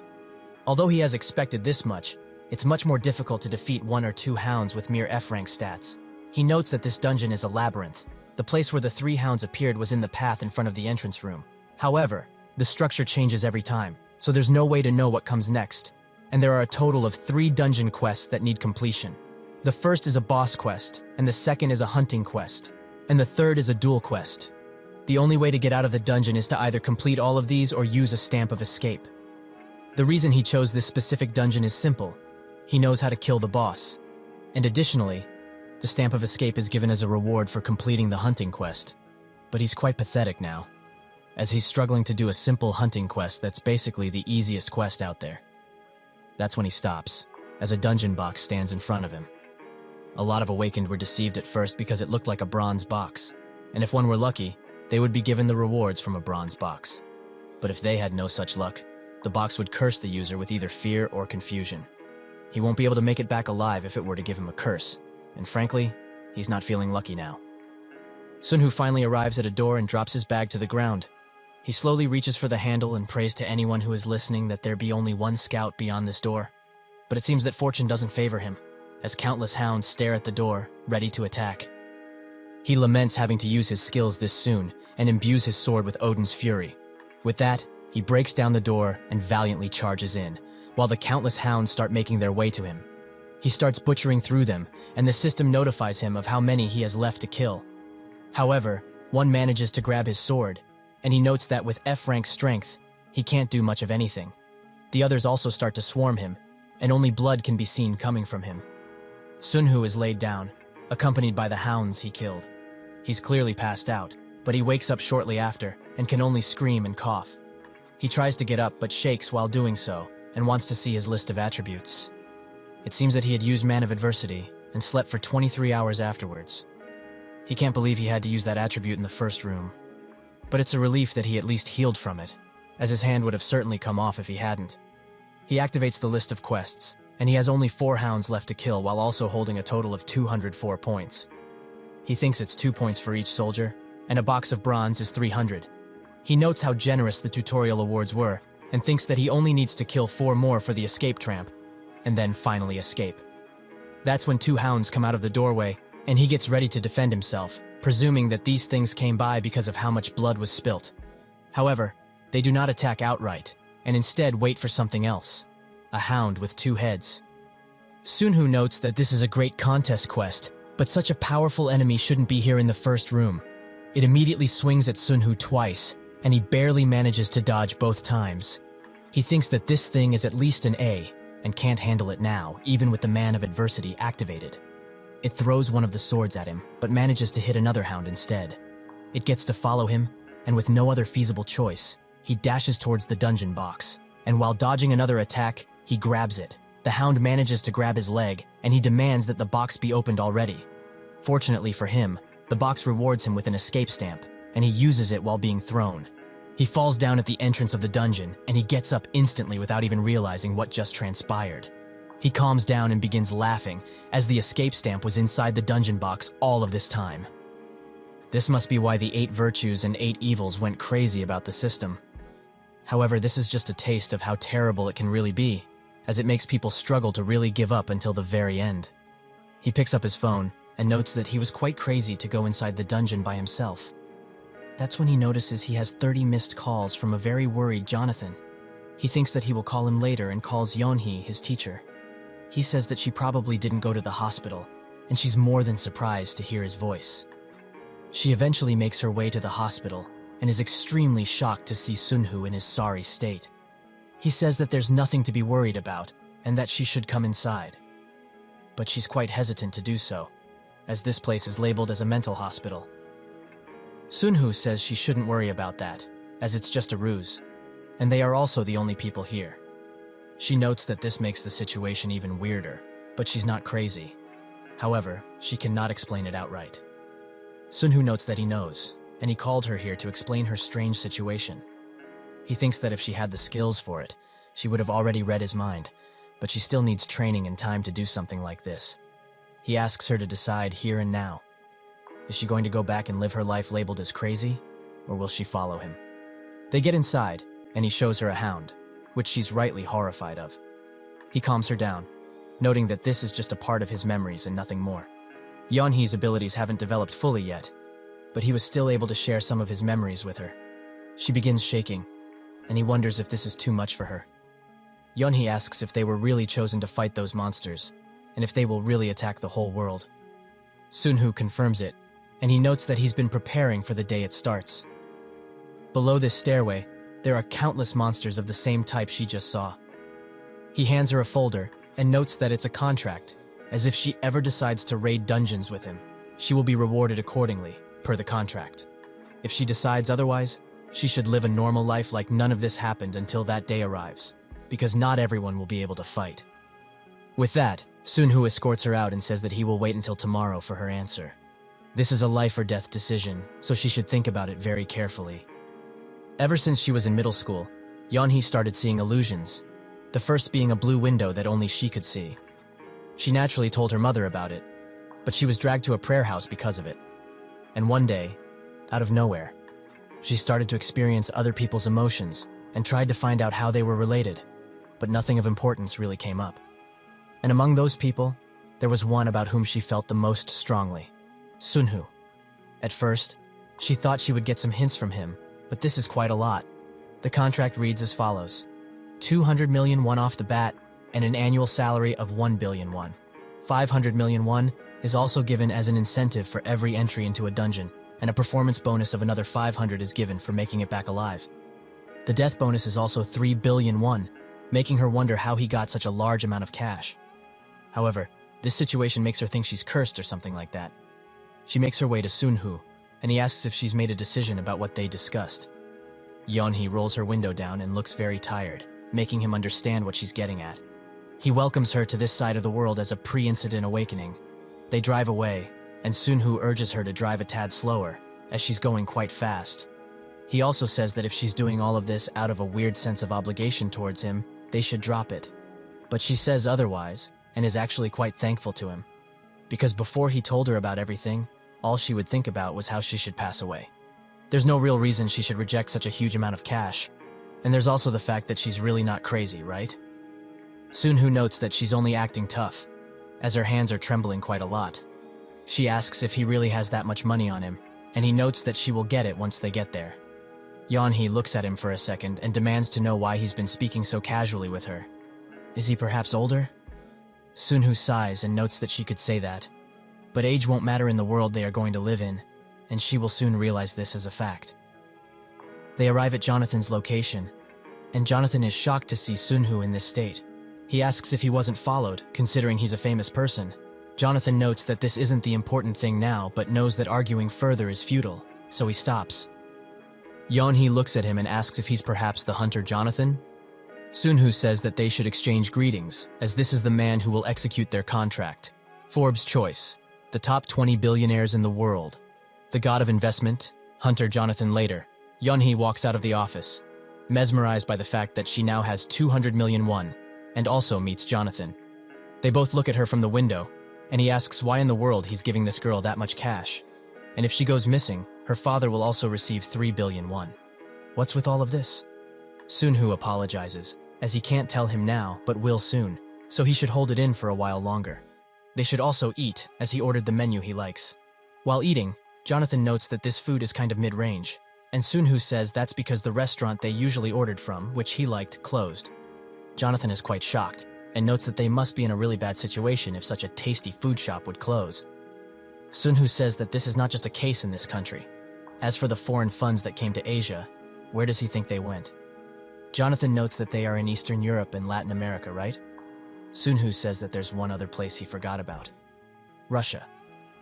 Jonathan checks some information about them and is very surprised at the number of nuclear weapons they possess. It's basically a country that can't be touched. Sunhoo says that everyone else thinks so, but they will be going there. He also notes that Jonathan asked him about how great Jillian was, and he notes that he was asking if he took personal action to recruit her, as he's not going to doubt the abilities of a Morgan Group member. Sunhoo notes that they should compete with Russia, as whoever rises higher first will make a profit. But he also won't leave him empty-handed, and he'll give him a friend that's almost as good as Jillian, Brian, with his Korean name being Kim Chung-soo. He also doesn't look the part right now, but if he looks after him, he will find he's an unpolished gem. Jonathan says that if the only thing he has to do is watch him from behind, he can take a rest after a long time of just working. Sunhoo says that there's no time for that, as they need to raise the stakes because there will be a big event selling Russian government bonds very soon. They will set it on fire with around $1 billion, perhaps? While on a plane, Jonathan notes that Russia is basically screwed, as they are basically burning $1 billion. He smirks while sweating, and thinks that it has begun once again. Sunhu notes that Jonathan, Jillian, Jessica, and Chung-Soo, the knights of the financial empire, have begun to move. It seems that it's also time to get ready to go into the dungeon. He demands Yeonhee stab him, who can barely hold the knife and is shaking all over. She notes that all of this just doesn't seem right, and Sunhu says that if she were in a dungeon, she would have died multiple times already. And she's also disobeying paragraph 1 of the contract. All orders about the dungeon are absolute. Training for the dungeon is also included in this. Did she really forget? He thinks that the ability Yeonhee taught him wasn't significant in the slightest. She has the sensitivity characteristic, which allows the emotions of the target to be transmitted irregularly. This is a thing that is hard to rank, even as a hunter, but there was a skill that caught his eye. Mary's touch, which dramatically cancels the target's inability to fight, and has a cooldown of 24 hours. He has never heard of such a thing in this era, so he has to check the exact effect of it. This is a skill that most likely brings the target's injury to oneself, as right now Yeonhee is stabbing with her knife while also training to be stabbed herself. He says that this training is harsh, but there's no time left. If she were to hesitate like this inside a dungeon, they would both die. So what is she waiting for? Try and stab already. She does so, and after the adversary stops the excessive bleeding, Mary's touch activates. The adversary makes him forget about the pain, but the wound itself still remains. However, with Mary's touch, the wound dissipated, making the adversary trait even stronger. However, Yeonhee suffers greatly because of this. Sunhu looks at her struggling with the pain, and thinks that with a small body like hers, she will be experiencing near death. Will she really be able to use Mary's touch in the dungeon without hesitation? After a long while, she wakes up and asks how long she was passed out for. Sunhu notes that she slept for 12 hours, and she says that at first she thought that she was going to die, but it was easier than anticipated. Sunhu notes that she should be careful for the next few days, as she's not feeling anything now because of the painkillers administered. He puts on his clothes and notes that he will be going out but will come back, so she should make herself at home and most importantly, focus on recovery. Yeonhee looks at him and says that she will, because orders relating to the dungeon are absolute, right? Sunhu arrives at Junil Investment and says that he's here to visit his father. The father talks with somebody while walking, and that's when he spots his son, so he naturally presents him. The man notes that he has quite a handsome son and also asks which university he goes to. The father notes that he looks mature but is still a middle school student. This surprised the man quite a bit, noting that he must be happy to have such a reliable son. He gives Sunhu some pocket money. He is the literal boss of the company, but he graciously accepts it. The father and Sunhu walk down a street, and he notes that he wanted to show him the company at least once, as well as have to talk about something with him. He was promoted twice, and he's keeping it secret because he's going to surprise his mother this very evening. He will also start working here tomorrow, the foreign exchange bank, leaving Sunhu quite surprised. The father notes that he pushed hard but doesn't know if he did well. He taps Sunhu on the shoulder and says that this company is a foreign one. But why did their country get to this point? It would be great if he knew, and he would also be happy if his son showed interest in the economy. Sunhu notes that today is the day his talisman returns to his hands. He was correct, as his father gives him the bank account, noting that he should think about what stocks to buy with that money, and also talk with him beforehand. Sunhu thinks that he entered the financial world because of this bank account and survived the Wall Street experience. This marks the beginning of a butterfly effect, and with it, preparations for entering the dungeon are complete. At the mental hospital, Yeonhee trains with a crossbow, and Sunhu sees that she's quite efficient with it, but doesn't know if she could pierce the skin with that. However, close combat is not an option for her. He notes that they will be entering the dungeon tomorrow, and she asks if there's other stuff left to prepare. Sunhu notes that if there's anything he would recommend, it would be to write a suicide note, as the reality of her returning alive is unlikely. They get inside the dungeon, and Sunhu starts butchering hounds while she can only watch.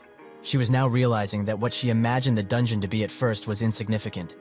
They only live to kill other living beings, so there's almost no difference between humans and monsters. Sunhu screams at her to heal, and she does so, slightly recovering his wounds. Sunhu frees himself from the heaps of bodies he was stuck under, and congratulates her for not losing her mind so fast. The system rewards them with an escape seal for completing the hunting quest, and Sunhoo notes that he will be taking the reward, if she has no objections, of course. Yeonhee shakes her head, and Sunhoo is surprised by her bravery, as she knows this item is one of the only ways to get out of the dungeon. They go through the dungeon, and Sunhoo thinks that having a healer is quite nice. As if he were alone, he would have to endure the pain. He didn't expect to have the spiritual world as a partner, as the only ones who escape with abilities like that were two evil people. An ability user who can use surprising attacks whenever and in whatever shape they like is quite horrifying. That's when Yeonhee uses phobia treatment on him, and she begins shaking because of it. Sunhoo notes that this is how they will do it, and as expected, the spiritual world makes him quite sensitive. But he was fine, as he was just thinking of the past. Nothing major. Yeonhee apologizes and asks if they should wait for him to calm down. He denies this, as she's doing just as he taught her. If she has the smallest suspicion, she shouldn't hesitate. They open the door to the second room, and Sunhoo is surprised by what he finds inside. He urges Yeonhee not to forget about the instructions he gave her about two-headed monsters. Sunhoo begins fighting it, but he's outclassed in every way and thrown around like a puppet. Yeonhee can only look, as she isn't allowed to use healing or Mary's touch, and she also can't provoke it in any way. He has a last resort, and the only thing she needs to do is run if any beast comes for her and not look back. She does so while hoping Sunhoo is not dead yet, and with her awful stamina, she feels that her heart is ready to burst. But she still can't use Mary's touch. So what does she have to do to survive? That's when the system notes that she fulfilled the diary quest, and that she should decide upon the agreement of the first and runner-up players. She smiles, and with a beast ready to attack from behind, she says that Sunhoo wins. Sunhoo has defeated the two-headed dog using his skills and attributes, but countless hounds still swarm him. That's when the system says that he met the requirement for the 1v1 combat quest and also decides the first and second ranks by mutual consent. He smiles and thinks that she's still alive. In his last 10 seconds, he has to use Man of Adversity, and he wipes through all of the hounds. When he woke up from his slumber, he strangely thought about the first evil. He also must have experienced this chaos, and his old self envied that guy for his character. But he never anticipated this much pain. Yeonhee comes next to him and notes that she used all of her abilities, but nothing worked. Sunhoo congratulates her on surviving that long, even if she's in a worse state now. At first, she thought she had survived because of the traps she had installed previously, but she was wrong. When a hound attacked her, she quickly dodged and shot him square in the eye with the crossbow. After that, the beast was enraged, but she was prepared and attacked at the perfect time. He thought of her as just baggage, but he was dead wrong. He didn't expect a beginner healer, who didn't even get to be honest, to survive those situations. In the last week, they swept the dungeon clean of boxes. The goal of the final quest is to attack everything, and the dungeon will be destroyed when they defeat every boss. To prepare for that, he got all the boxes and buffed his skills in preparation for a boss fight. Naturally, there were times when curses came out of the boxes, and not even he could handle them alone. But that's why Yeonhee is here. Still, every time she removes a curse, he can only think of the two evil people. To remove a curse, one must put it on somebody else, and having a being that can invade his mind at any time is quite uncomfortable. After a while, they arrive at the last room, where the dungeon boss is being held. He thinks that this dungeon took at least 5 E-class hunters to barely clear, and they are going in. An F rank, and someone who isn't even that. He says that if their plan works, this won't take long, and they've survived much until now, so she shouldn't die here. Yeonhee notes that she's ready, and they both drop their bags as they go inside. The door slowly opens, and an albino hound can be seen standing on a throne with countless regular hounds next to him. Sunhoo notices that there are no double-headed hounds, and remembers that, when he first came to this place, there were some who laughed in this room. But then they realized their mistake, as based on the number of hounds they killed, the Anubis became stronger. However, it was too late, and he had turned into a demon of battle. Sunhoo activates every skill he has, including speed and some armor. He charges and demands they get out of his way. He jumps straight for the Anubis, who only looks at him. Sunhoo tries his best to one-shot Anubis, but he lands near him, and he laughs. A hound tries to bite him, but he protects himself with the iron gauntlet and punches the hound away. The item is quite torn after that. However, even if it's an iron arm, it is still F rank. He continues to punch through the hounds and thinks that now he has no other choice. Yeonhee activates her healing skill while also hiding her presence with an item. It is an F rank item. but it can erase her presence a bit, and that's plenty for these monsters driven by bloodlust. She watches in horror as countless hounds swarm Sunhu, who still tries to push through, as a man of adversity doesn't have a long activation, and they only have one seal of escape. That's when a hound punches him over the head, and due to being a man of adversity, all of his stats increase, but only for 5 minutes. He thinks that now it's only a battle of time, and with his now D-rank strength, no amount of hounds can stop him. The time continues to tick down, and with only a few seconds to spare, Sunhu gets to Anubis, who tries to defend himself with a beam.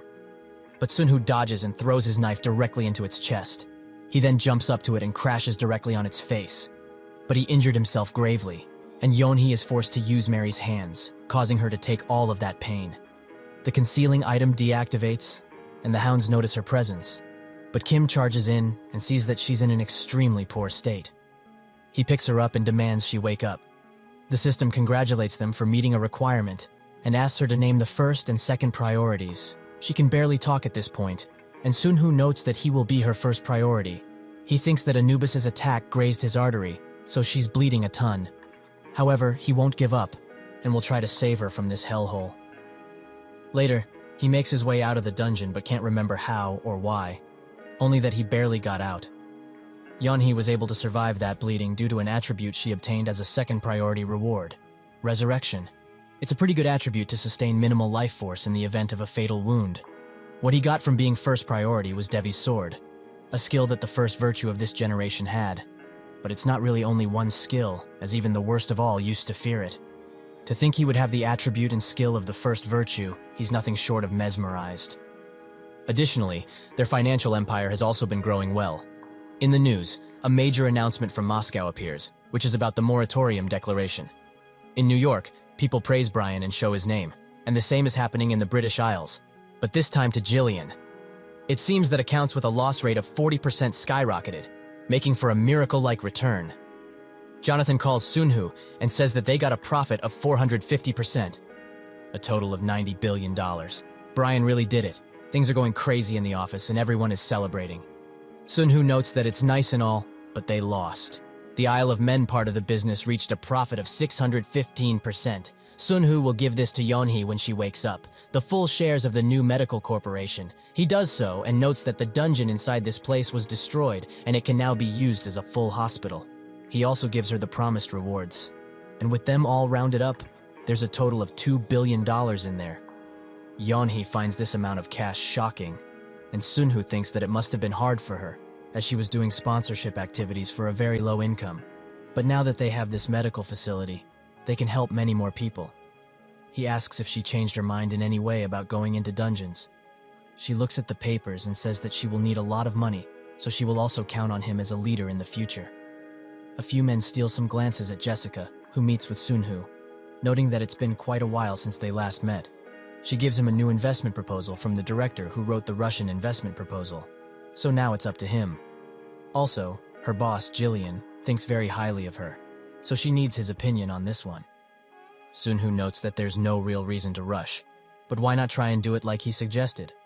To sell the major IT stocks in the NASDAQ market in New York.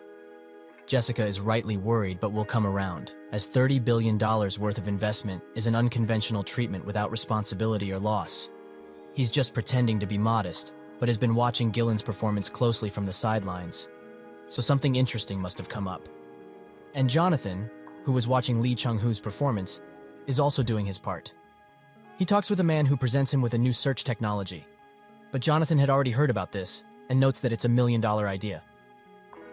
The man thinks that the thought of selling his technology for $1 million is quite surprising, as with that much, he can get a PhD instantly or attain it slowly.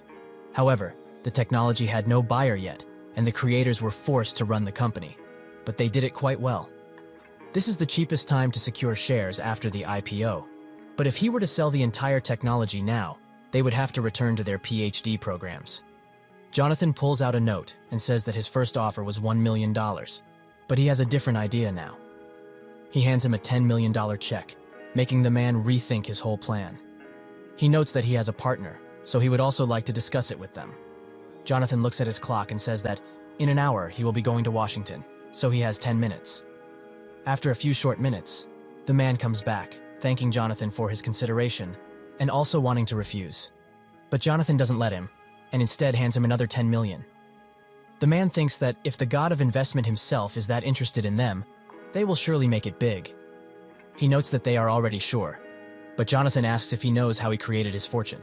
The man notes that he read his book, which was quite impressive. Jonathan notes that then he must know that he bet his entire fortune twice. It wasn't luck or a gambling addiction.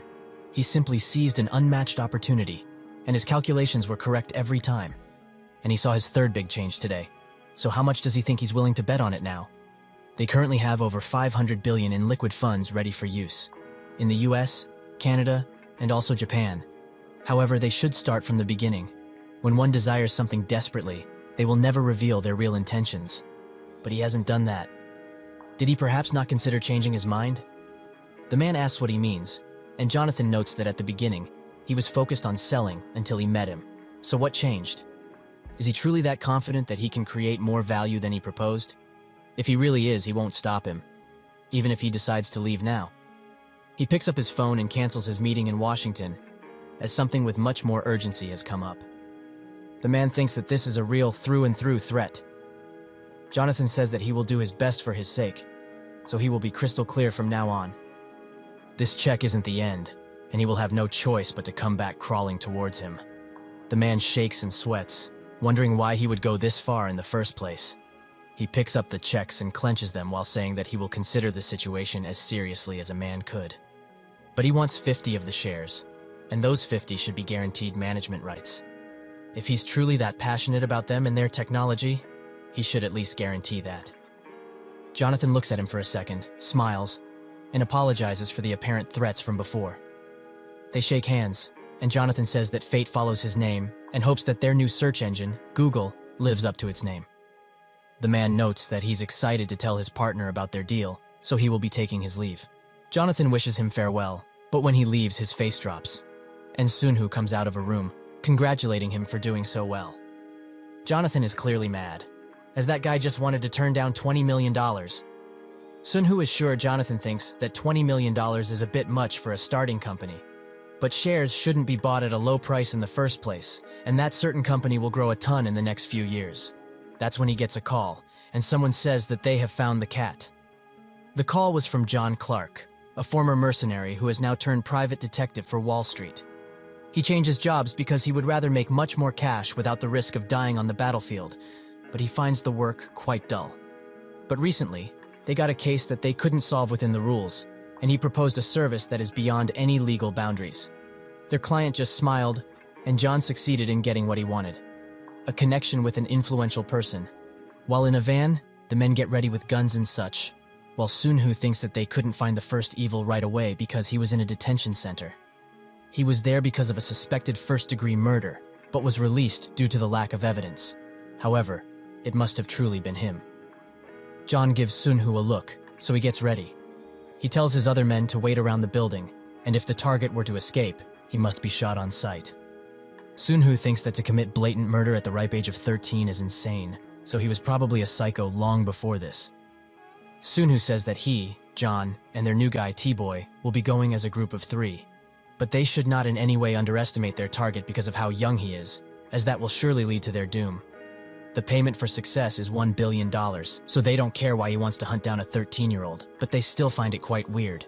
The operation begins, and everyone makes their way into positions. They arrive at the door, and Sunhu hears water coming from the bathroom, so he must have not noticed them quite yet. But that's when the door opens, and he immediately knocks out T-Bone and John with skill. Sunhu spots the opportunity to shoot at him, but manages to dodge every bullet that's coming for him. Sunhu urges the knocked-out people to come to their senses, as they should all be shooting. They do so, but Bobby blocks every attack with a magic barrier around him.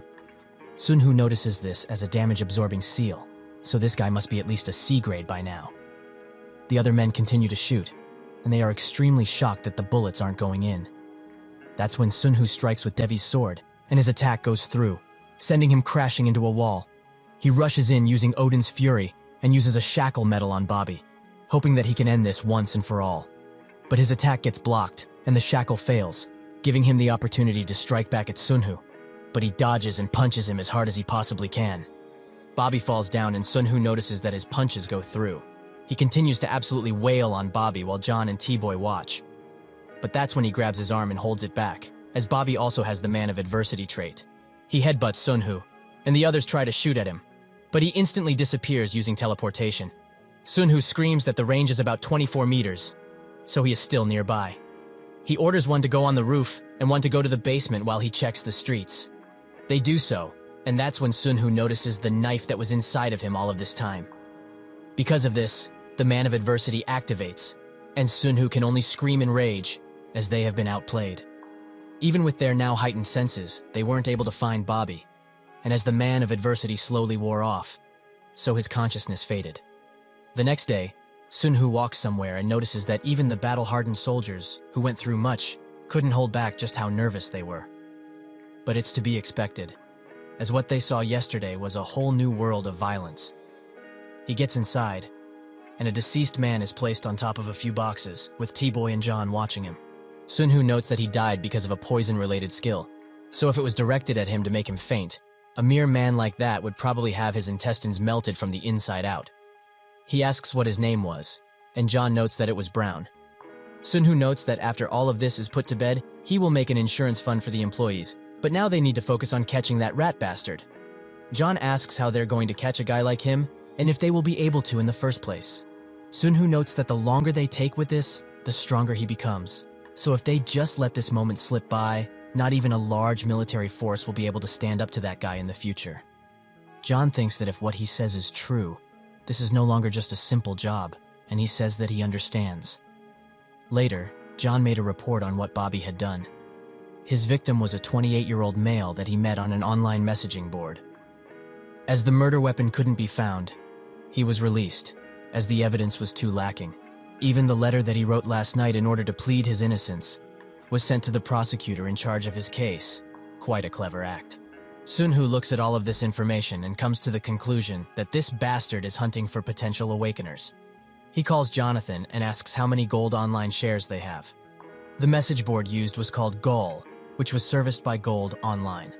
For the sake of carrying out an investigation of a major crime related to them, and also being Jonathan's majority shareholder, Gol gave them access to their server logs. Through them, Sunhoo found that Bobby used different aliases to lure potential awakeners in and eliminate them. He gives John the files of a couple of people Bobby talked with and says that they should put surveillance on these people. John asks if these people are related to that bastard, and Sunhoo confirms this, but they should only observe them from a distance, as there's a chance their target will make contact with any of them.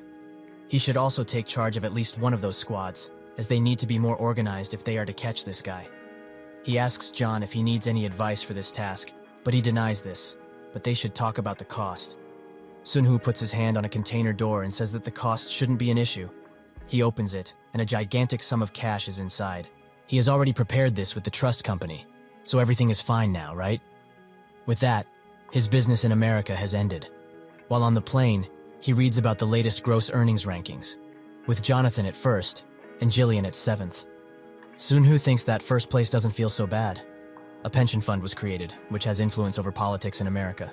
The assets of billionaires all over the world go into the groups in New York. The Shadow Bank, which controls the world's economy behind the curtain, such a title wouldn't be far off. His thinking gets interrupted by a drunk man, who demands more booze from a waitress. She apologizes profusely, and Sunhoo can only watch this mess. The man notices and laughs, noting that even though they are both in first class, they are on whole different levels. He grabs Sunhoo's shirt and notes that he's great.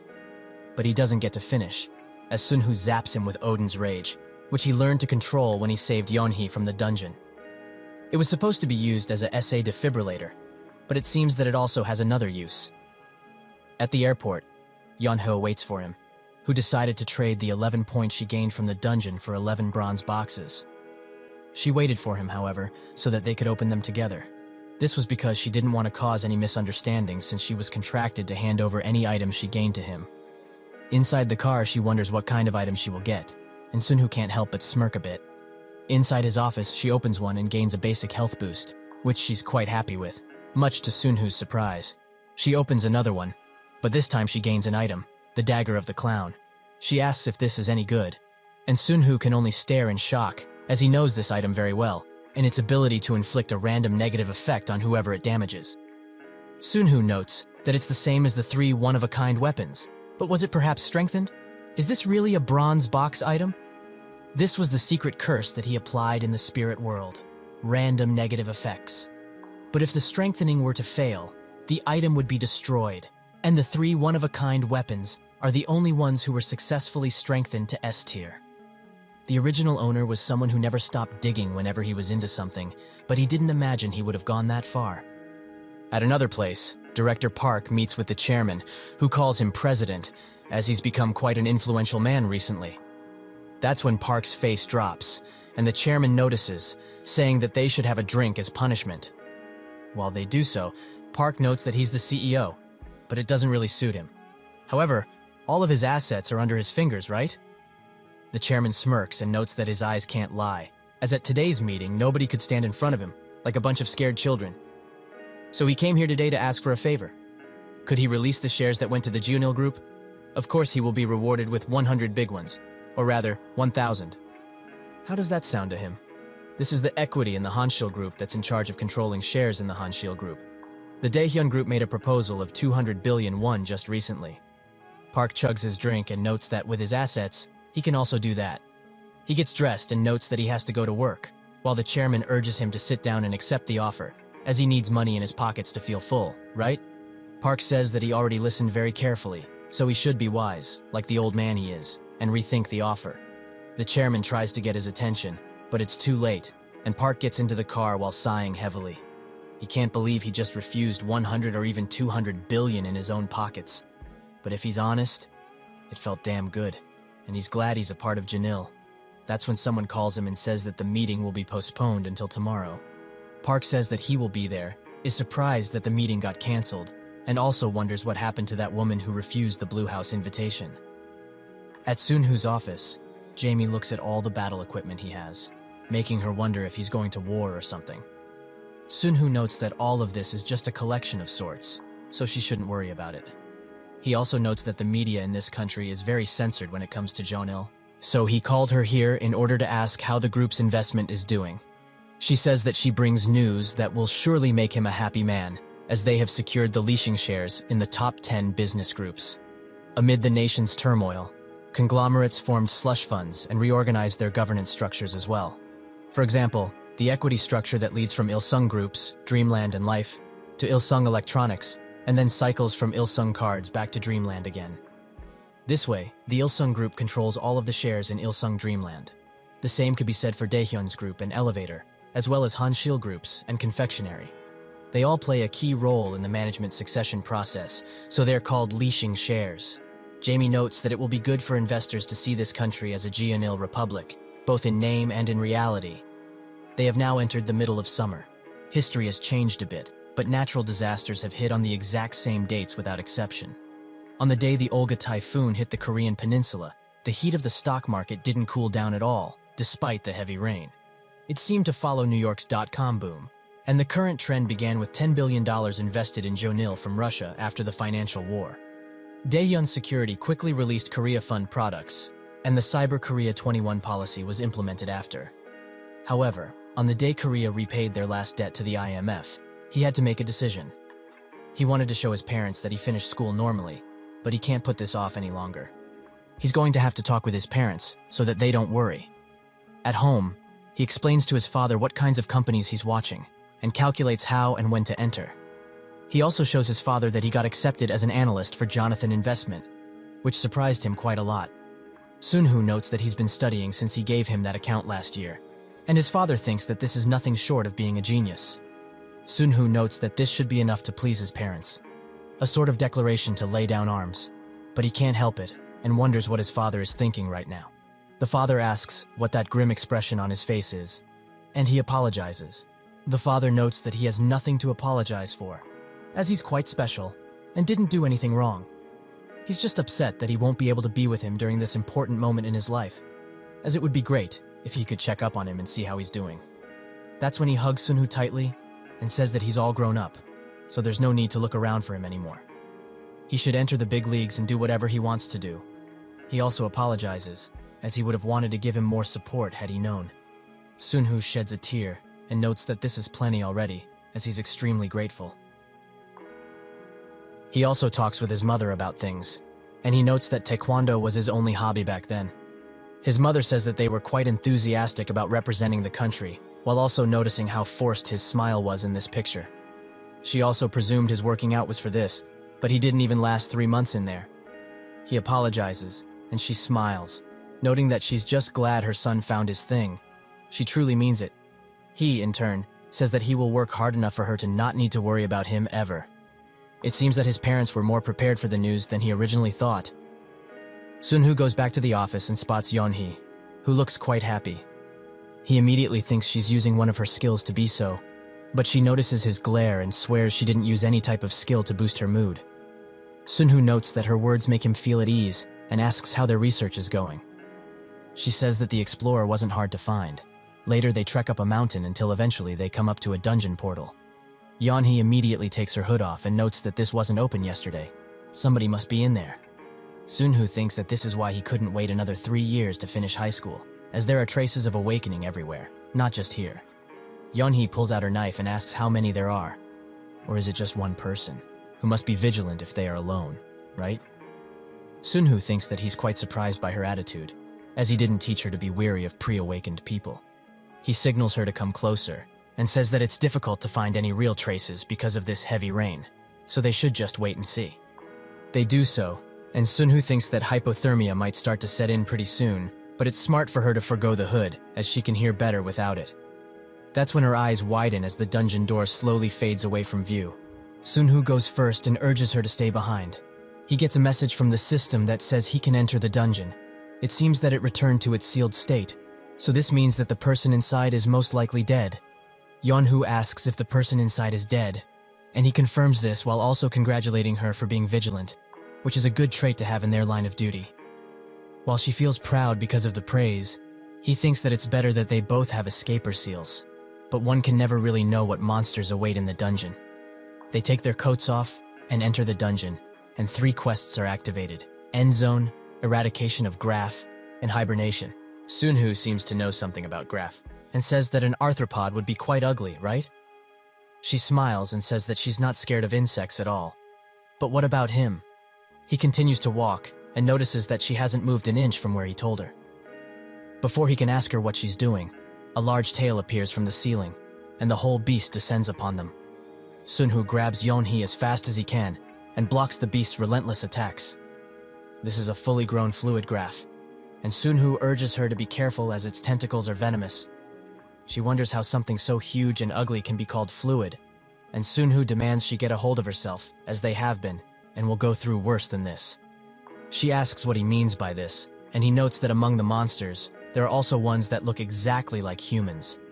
While attacking it, Sunhoo thinks of all the strategies to kill a graph, which include cutting its antennas or tentacles, and he executes them perfectly. The system congratulates him and counts 1 graph out of the 30 he needs to complete the quest. He's quite surprised he managed to take this thing down so easily, as they were supposed to be a lot stronger than Anubis. They both look at the body, and Sunhoo says that even though they look like mere plain insects, they have brains, so underestimating one can be a fatal mistake. She should also be careful of its venomous glands, as if she were to get stabbed or bitten by these things. The pain she would experience wouldn't be like anything else she'd felt before. Yeonhee asks if skills are the only way to get rid of the venom, and he confirms this, also noting that if one were to overdose on this stuff, they would wish for death instead. But even if that happens, the venom naturally dissipates from the body after a few days. He begins kicking the body and notes that the stiffness from dying is almost gone, while she asks what he's doing that for. He says that up until now, the situation hasn't been that great or fruitful, but now they have access to some quality stuff. He rips open the carapace of the beast and plunges his hand inside its still warm flesh. She's quite shocked at his actions, and shortly afterwards, Sunhoo finds a glowing blue gem. She asks what it is, and he notes that it's a magic stone, which might be useless now, but in the future, it will be worth much more than gold ever was. But it seems that it wasn't just a coincidence that the first enemy was killed so easily. Gaia's will activates, and countless enemies are now watching closely as they hear the calling. Sunhoo activates a seismic wave and uses the momentum created by it to slice through a few with Devi's sword. The extermination quota rises, and he kills the ones who lost their antennas and are now rushing at him with his knife. He thinks that he's fought a lot of graphs before, but he's only received any injuries from all the high-frequency attacks. He feels that as he gets closer to the E grade, his old senses are slowly coming back. He underwent the countless combat experiences of an A-rank hunter, and he fought with the maximum power ever. It seems that his current state is much more powerful than the system can assess. He notes that they should finish things here quickly, as they don't have to wait long for them to attack. But something nobody would expect happened, as more than 100 graphs attacked them. He slowly wakes up and thinks that it's been 5 days since he was poisoned by their venom. He tries to remember what really happened, but everything is blurry, and the only thing he can really remember is how Yeonhee activated her bravery skill on him. He thinks that this must be the reason he can't remember much, as it's not like him to battle to the death with such a huge swarm. He didn't exactly use his skills expecting this to happen, but what's done is done. He pours some water into Yeonhee's mouth, which wakes her up, and he asks if she's okay. She in turn asks what happened, and Sunhoo explains that they got cornered by a ton of them, and thanks to that, they cleared everything except the boss quest. After they got back on their feet and were ready to go, they distributed their rewards. Yeonhee has 2 dealing skills, hatred and confusion. Those skills will make her indistinguishable from the enemy. He's quite scared that she keeps getting such evil-sounding skills, but she does need at least a few secret moves, right? Among the ones he got, one attribute stands out from the rest. Natural Born Person, which activates when another attribute activates and gives the activated attribute a low chance of being raised by a single grade. With this, he wonders if he can make a Man of Adversity go from S to SS.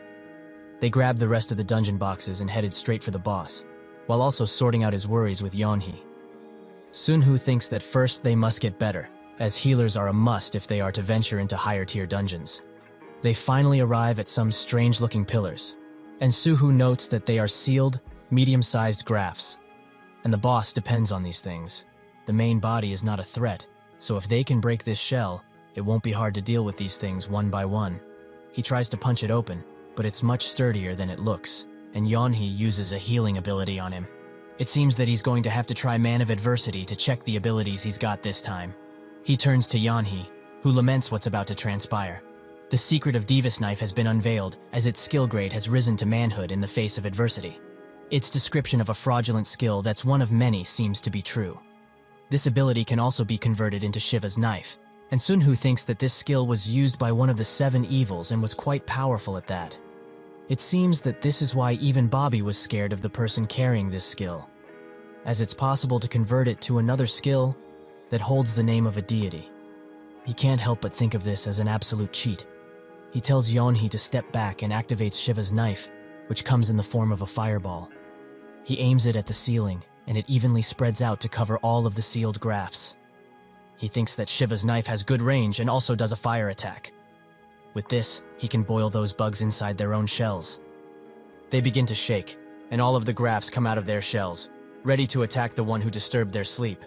This time, Sunhoo uses only Odin's Rage to eliminate them. And that's when a humanoid bug shrieks, causing both of them to cover their ears at the sound. He notes that it's too late for it to do anything, and he clashes his sword with its arm blades. This causes the random corrupting effect from the blade to activate, which gives Sunhoo the perfect opportunity to punch it dead. Yeonhee is slow to recover, and her body drops next to her. Sunhoo notes that it's over, and she can't help but cover her mouth at the sight of this thing. Sunhoo thinks that her sensory levels must be rising, so she probably noticed that a certain something is mixed with the graphs. She begins shaking, and Sunhoo notes that only the dungeon boss remains, so she should get ready. He told her previously that she would see ugly things, right? So she should get used to it already. They successfully take down the boss, and the system asks them to decide the first and second candidates. Naturally, the first candidate is Sunhoo, but Yeonhee was also given a good reward for being the second highest awakener to kill the dungeon boss. What came out of the given challenger box was Yeejis's Gaze, a skill used by this era's first evil. This skill was something that everyone, including himself, had to avoid, as it could control minds and manipulate them. Now that Yeonhee has this extremely dangerous skill, he can only do one thing: maintain an undefeatable state of mind that can't be taken over or manipulated, ever. Later, Yeonhee's senses skills rose to E, and unlike physical and muscle strength, improving the senses is not easy to adapt to in the slightest. Light pokes constantly at the eyes, breathing starts to sound like screaming, and even the slightest smell is like that from a gutter. He says that there's some food in the fridge and to not open the curtains or turn on the lights. She asks if he's leaving, and he notes that his being here will be of no help, so she should call him when she's fine. She urges him to stay beside her, but he tells her to get used to it, as soon she will become an incredible existence. In the United States, in Arizona, at a hotel that goes through Route 66, a few mercenaries meet up, and the man who hired them, a blonde guy with black glasses, says that from now on, they have to return the items that have an assumed identity. A man there thinks that he acts like a cyborg and has a much different air around him than the special forces. Another man notes that people who work at Langley are like this guy, the type of people who run the second they face danger. The man wonders if by Langley he meant the CIA, and the blonde man says that new agents are expected to follow Grade 2 agents. They should keep their ears peeled, as he only wants two things from them: reports and secrecy. If they cannot follow these basic instructions, they should return now, as they will take care of the transportation fees. A man asks what they have to do in the first place, and the blonde man says that they simply have to catch a cat. Later they get into positions, and the guy with the glasses thinks that it's been hours since those guys went inside, so should he just run away? The man with the mustache notices his expression and says that he shouldn't even think of that nonsense, as if anything were to happen to the first team, they would be the ones who had to deal with it. Glasses says that this doesn't seem to be connected to any criminal organization or such, and Mustache notes that this operation is more like that of an intelligence agency because of how secretive all of this is. He tries to say something else, but that's when a blue beam appears in front of them. Glasses seems to notice something and urges the others not to move. Bobby appears in the blue light and reveals his butterfly knife. They become unable to move, and he's free to butcher anyone he wishes. Mustache tries to beg for his life in desperation, but Bobby doesn't bat an eye as he slashes his throat open. Glasses can only watch as his comrades are butchered by a smiling maniac who's clearly having way too much fun. He moves on to him, but instead of cutting him open like the others, he looks him straight in the eyes and notes that it's a pity. That's when countless shots come at him, but he teleports away, letting Glasses move. The people outside continue to follow him while he tries to catch his breath, as today he looks death square in the eyes. Later, he waits for someone at an airport and thinks that a monster such as that will bring calamity upon everyone he meets. But he can't believe that there's someone even worse. The man who issued the hunting order was a cat hunting other cats. He introduces himself as Mick, and Sunhu urges him not to be so nervous, as there was no way for them to catch the target in the first place. They drive through arid land accompanied by a convoy, and Sunhu notes that he heard what he went through, and that he lost his colleagues in quite a gruesome way. Mick says that everyone in this field is prepared for things like that to happen, but Sunhu notes that death is a little different. He also asks if he has any doubts regarding the job, as they aren't working for the government, but are doing something that holds much meaning. Mick thanks him for his concerns, and they arrive at their location. They get out, and Sunhu, while on the phone with someone, confirms that the plan will proceed. The other mercs wonder who that Asian is, and if he's really buying the entire area so easily. Sunhu turns to them as he closes the call and notes that this has now become their private property, and they should close the roads while also preparing to camp for the next 2 weeks. That day, they hike through the mountain and make a campfire at night, where the mercs discuss what all of this is about. Is it just the hobby of a rich guy or something? Mick urges them to play some card games since they are so comfortable, but he assures them that this job won't be so relaxing and that they aren't just going camping. On the third day, at exactly 1923, they find a dungeon gate, which surprises everyone there, except Sunhu, naturally. Mick spots the same blue hue that premeditated Bobby's coming, so he gets ready to attack. But Sunhu stops him and says that all they need to do is guard this place. Mick seems the most serious about this, so he will be the leader until he returns. He asks how long he will be there, and Sunhu notes that he will be back within a week, by any means necessary. For days they do so until the gate starts making weird sounds, and the merc tells Mick instantly. They all point their guns at the gate and expect the worst to happen. But Sunhu slowly makes his way out of it, and Mick tells everyone to hold fire. Sunhu's upper body is covered in blood and cuts, and he looks extremely tired, but the dungeon has been destroyed. While in a tent, he thinks about how he sent Mick and the agents to Point 2, and that he also overcame the pain after he activated Man of Adversity. It was quite hard to recover without Yonhee, but he couldn't hold back his laughter as he managed to clear out a dungeon by himself. Vajrapani's guarding glove turned out to be of great help, as he wasn't affected by the boss monster's magic, and it absorbed quite a lot of damage. However, the brass ring broke in the process. Instead, he received the shadow ring, which he used because it has a secret skill. It's also quite great that his senses became stronger and will reach D rank soon enough. Later, he calls for Mick and urges him to sit down. He notes that he will be the executive from now on, which Mick finds surprising. Sunhoo notes that John probably hasn't told him yet, but he has the authority to do such things. Mick asks what needs to be done, and Sunhoo notes that he wants him to report John's and the other executives' every move. He's not asking him to suspect them, but it's needed as the organization grows. In the future, this whole thing will grow into an Awakeners Association for the management of Awakeners. So it's naturally something that needs to be maintained constantly in order to develop into a large and stable institution. John's camouflage facility was set up in an abandoned residential building near Manhattan. When he introduced Mick, he was uncomfortable, but he accepted it shortly after. John shows them to the surveillance room, where countless screens from a ton of cameras can be seen. John notes that they have agents on every street, and also spoke with the sheriffs in the area, so they will surely find something soon enough. Sunhoo notes that this is great. As with this, Bobby won't be able to jump all over the place ever again, and also thinks that he must have run out of items, being that he was constantly chased, so he didn't have the opportunity to restock. He also asks about the Joshua case, and John says that they have a resident bodyguard who infiltrated his mansion. But through videos and information, it seems that this guy is just focused on business and nothing else. This is the real second virtue, Joshua von Carrion. He ordered people to keep an eye on his movements, but there's nothing out of place just yet. After having great success with his current business, Carrion will be on a roll with his family at his back. With that, the strongest armed group, a revolution, will be made. Mick drives Sunhoo to a building, and while getting out, he says that this organization will continue to grow and grow. That's why his role is very important. Mick looks at him while he walks away and notices that he just walked into Jonathan's apartment. He thinks that he should stop inquiring further, as it's already hard enough to focus on the things ahead of him. Inside Jonathan's office, he asks Sunhoo to let him know when he's going into hiding, as he's been writing mail for him. He also asks when he's going to New York, and Sunhoo notes that he's going after he finishes some business here. He finds his question quite unprecedented, and he holds quite a dark expression on his face. Jonathan says that their entire net worth increased by 200%, so it's worth around $300 billion now.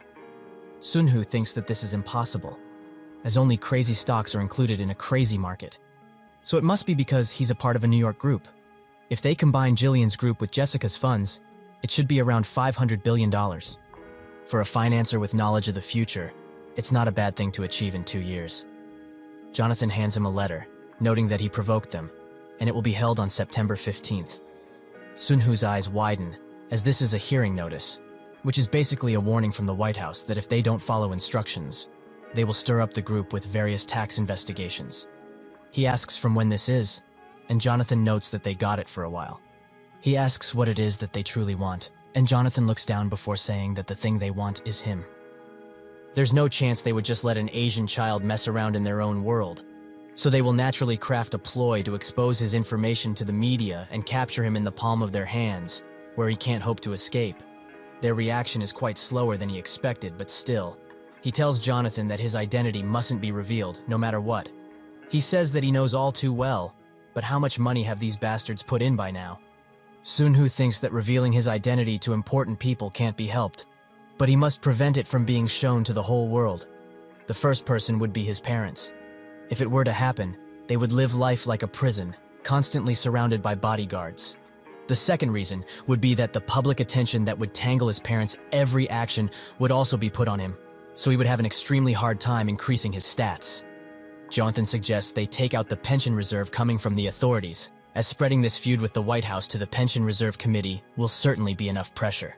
When they take into account the amount of cash they made from the pension reserve, they would go ballistic. Sunhoo notes that something like that would be too weak, so they should arrange a meeting with Russia's current president and the Japanese prime minister, as he will be talking to them in person. Jonathan asks if he's going to talk about the public pension reserve with them, but this is not what Sunhoo meant. He's going to scrape up the US Treasury hold from both countries, so they are basically going to mess with the US's detonator that they have spread all around the world. Jonathan is shocked that he wants to take such drastic action and says that getting involved in this situation wouldn't be that good for them. Sunhu notes that to fix that, they will issue Japanese government bonds in Russia and the reverse in Japan. That way, if they justify exchanging them for US government bonds, they will be basically left with no other choice but to accept. Jonathan can only sweat and wonder if this guy is really trying to start a third world war or something similar. But he can't help but feel that he's also to blame, and he apologizes, as he was part of the reason all of this happened. Sunhu notes that this was predictable, as it was bound to happen one way or another. Jonathan inquires about his target amount, and Sunhu says that, at least for now, all of the net worth of the New York group. However, if they don't back down, he will have to get some funds from the Isle of Man in London. Jonathan calculates all of this and notes that they have $300 billion to play with now. This is the current US defense budget in 1 year, so even if London and the Isle of Man join, much worse things will arise. Much worse than starting a war. Sunhu urges him to try and lure the White House for the last time, against their will. He should tell them how big the situation has become. Jonathan gets up and dresses up, ready to meet them in person. This is their last chance anyway, and this can be used to stop a sizable war. Sunhu says that he's coming as well, and so they are ready to show the so-called officials what they can do. Later, they arrive at the White House, and while walking towards their destination, Sunhu urges Jonathan to stay still and not say anything until he gives him the signal. Jonathan says that he's pretty angry too, but when he gives him an angry look, he notes that he will stay out of it for now. They arrive at the office of the US Treasury Secretary, Ed. Sunhu thinks that he originally wanted to meet the president, but the secretary works as well, as they work together most, if not all, of the time. He takes no time in threatening him by saying he will bankrupt the LCTM, so he should take their conversation very seriously. Ed looks at him but smiles and says that this isn't his office, so he should just relax and talk calmly, as they have plenty of time anyway. Sunhu wonders if he's holding back because of how young he is, and he notes that he won't stop him from doing something so foolish, but the LCTM is an important asset for them as well, right? LCTM, where hedge funds that lost badly to us in the Russian financial war go.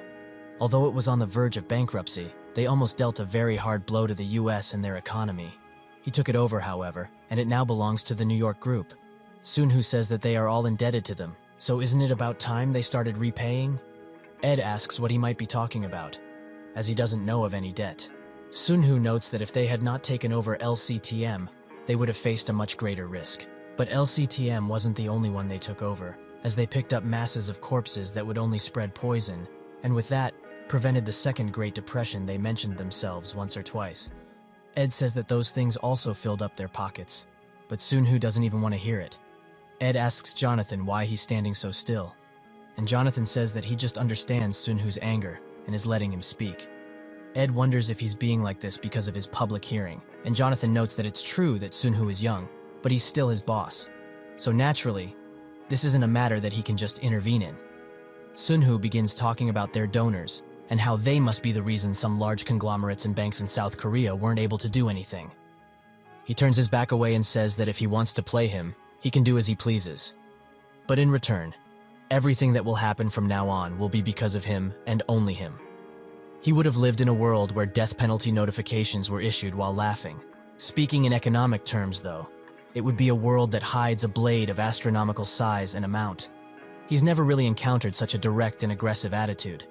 He smashes the table with his fist and asks how a mere child is daring enough to tell him off like this. Sunhu turns to see him and notes that the same could be said for himself.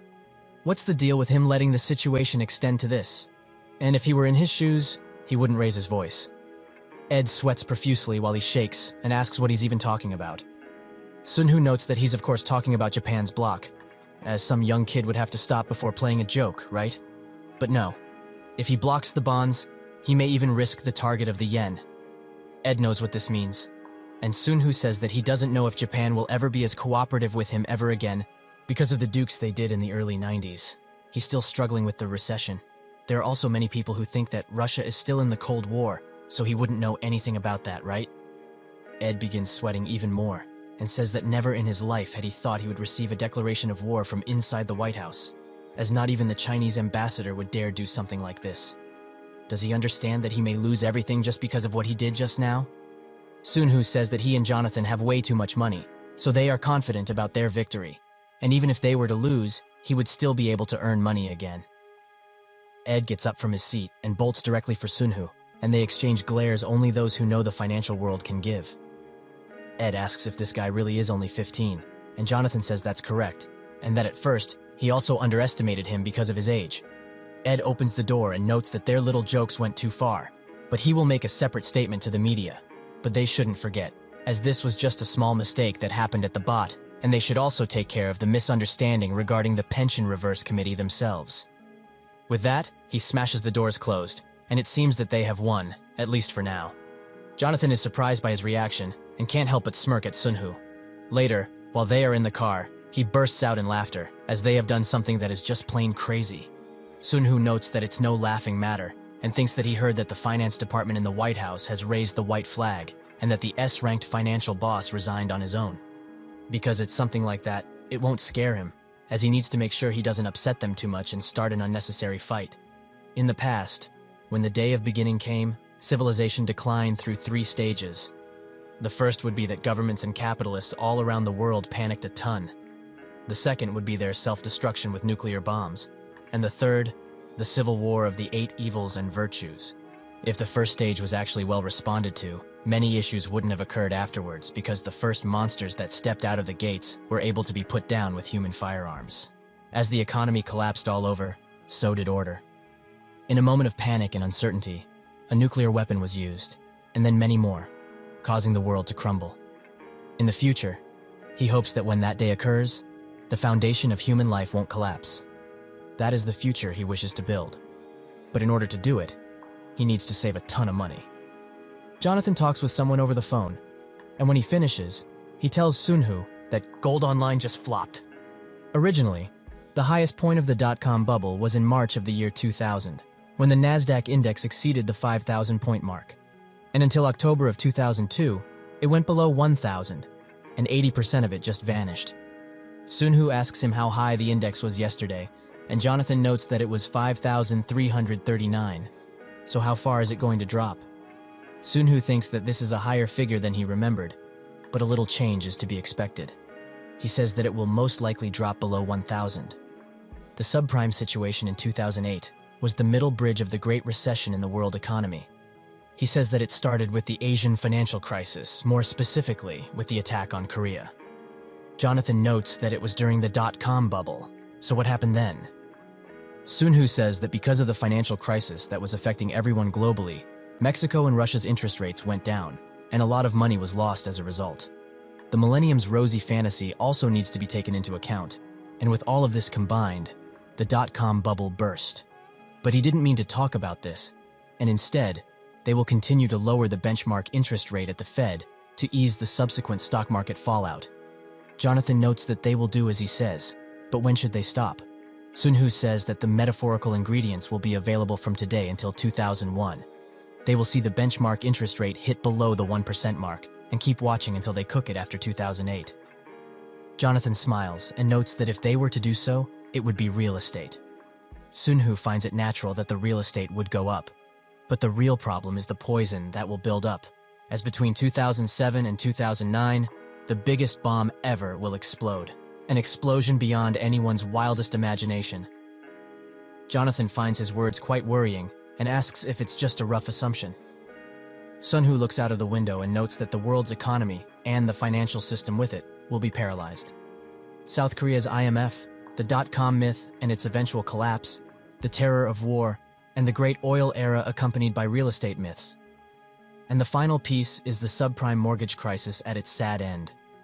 This is simple cause and effect, and in an economy that unites the world, there are no results that would go without a win-win situation.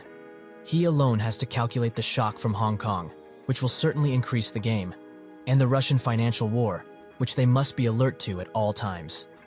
He tells Jonathan that this is a long-term revision, so he will send him a draft as soon as he gets back to Seoul. Later, he gets there but doesn't know what to write, as it's quite hard. The reason is that there's nothing that can be proved with data. 9.11 and the Iraq War will soon commence, and if he has to deal with something like that in January of the year 2000, it's not a matter of a tax audit or something similar. The unfortunate event that will happen this year will become a rebellion against the world. And it's like the day of the beginning, but much more severe, as a devastating attack that destroyed the symbol of the world economy at once will occur. But come to think of it, he wonders why just low-level monsters came out of the gates at first. As if the 7 demon emperors came at once. They would have taken humanity out in a second. Anyway, he mustn't let history unfold itself like it has previously. So he has to write a draft that would convince the geniuses. He will start with the US presidential election in September, as the second president was born into a rich family and does oil business. The link between the situation and the Gulf War that his father caused, he will use this as a strand. All of his subordinates received the draft, and Jessica calls Jillian, asking if he got the draft. He notes that he did, but it's not something that they should talk about over the phone, so they should meet as group representatives, of course.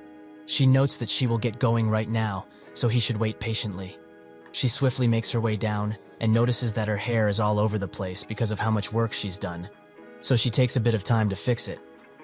She drives extremely fast to Jillian's location in a red car and comes inside his office screaming that this is like a novel-like story.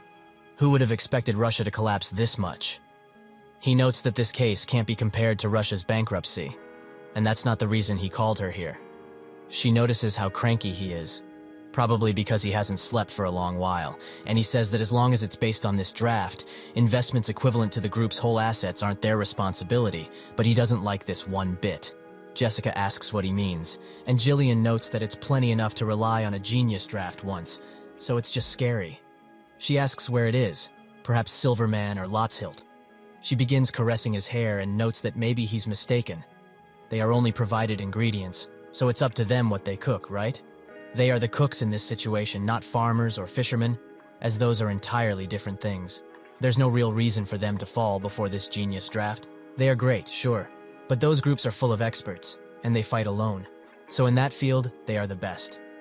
Jillian urges her to keep it professional, but he can't deny they are a man and a woman, and so they spend the night together. Guillaume thinks of what the draft was about, the Republican convention and the future of the US presidential election, a behavioral analysis of the current governor of Texas, expert observations of the US real estate market, as well as many more things, including the direction of the world's 4 oil markets. This is all a very sharp analysis of macroeconomic trends, which is something that a single person wouldn't be able to put together, as it would take at least 100 people. It's stupid to feel inferior to such an elite group, and he bets a pretty penny that their directing department is active even at this very moment. But where could it really be? On that rainy night, Sunhu waits outside, almost as if he's expecting someone. That's when a man with an umbrella comes and shields him from the rain, saying that the president asked for his presence, and also thanking him for his understanding and consideration. They drive quite a lot and end up in a very secretive parking lot. The man gets out of the car and bows down to the woman he was waiting for. The woman, Jamie, gets in the car, and Sunhu asks if the government's surveillance has become that strong.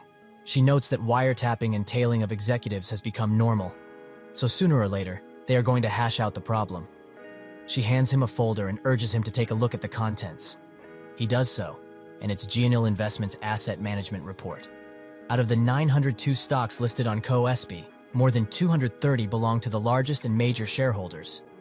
Because of this, the constant surveillance of the government is only natural.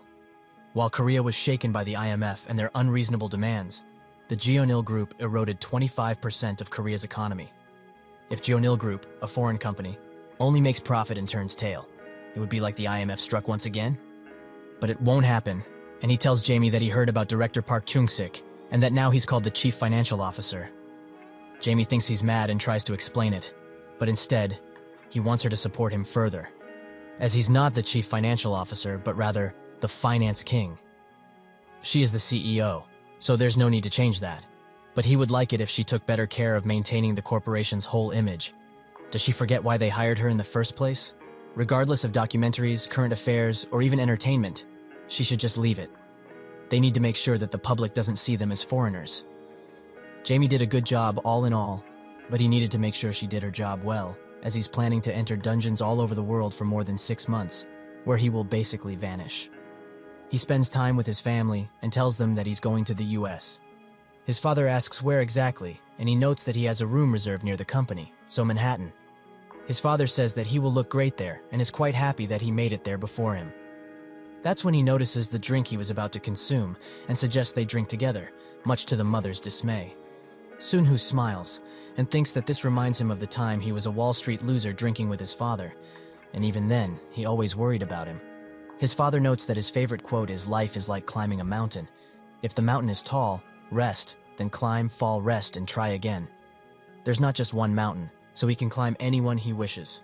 The Wall Street presence will surely be incredible, so if things get really difficult, he shouldn't torture himself with it and just come back home. He and his mother will always be there for him, no matter what. While at an airport, Sunhoo reads this year's billionaire ranking, with him in first place and Jonathan in second place. He thinks that neither his name nor nationality were revealed, so Ed was smart about it in the end. That's when Yeonhee grabs his attention, and he's ready to leave. They get inside a car, where the mercenaries are checking that their weapons are functioning well, which leaves her quite surprised. Sunhoo notes that he already told her, but she just can't shake the feeling that all of these people are very afraid of him, not even counting the driver. But it's not exactly fear, but more like awe. Sunho says that they worked together once and thinks that her skills have become stronger, so she's definitely changed. Later, they arrive at a gate that is high in some snowy mountains. Mick hands him a white blade, and he in turn gives it to Yeonhee, as it is now hers. She slowly unsheathes it and starts swinging it around, much to the mercenary's surprise. She finally stops and notes that it's worse than what they received from the dungeon, but it will have to do for now. Sunhoo finds this quite surprising, as even though she's not using a single skill, none of these guys could hope to beat her currently. He tells Mick that he will trust him with the rest, and he asks how long they will be gone for. Sunhoo just smiles, and while going through the gate, notes that they will be back in 5 days, at most. Yeonhee waves them goodbye, and so begins their dungeon crawl. When they enter, they get the quest to eliminate Xiphos and another named Common Whipping. Sunhoo seems to know his name, and Yeonhee looks up, almost as if anticipating something. Sunhoo notices and says that this time there will be no bugs, so she can rest assured. Her face radiates happiness at this information, and Sunhoo notes that their goal right now is to complete the dungeon in 5 days and not use adversity. Yeonhee asks how that's possible, and he notes that she can heal him, right? She also wonders why they aren't just opening more boxes with the points they have gathered, and he says that they need to get used to the skills they upgraded, and more skills will just get in the way. That's when he spots the beasts they will be fighting, and Yeonhee finds them quite cute, as they are fluffy and don't seem to be that dangerous. That's when they begin shaking and reveal their true forms, which are quite ugly, and Yeonhee changes her opinion. Sunhoo urges her to test that ability out, and she begins using the eyes of Aegis. The beast's eyes turn purple, and almost as if possessed, they start ripping each other to shreds. Sunhoo looks at this and thinks that she just defeated a third of the enemy forces in one breath. This is truly an amazing and quite frightening skill. Some manage to go through her skill and go straight for her, but she's ready, as she swiftly takes out her attackers quite effortlessly. Sunhoo demands she stop, as she's exceeding her limits too much.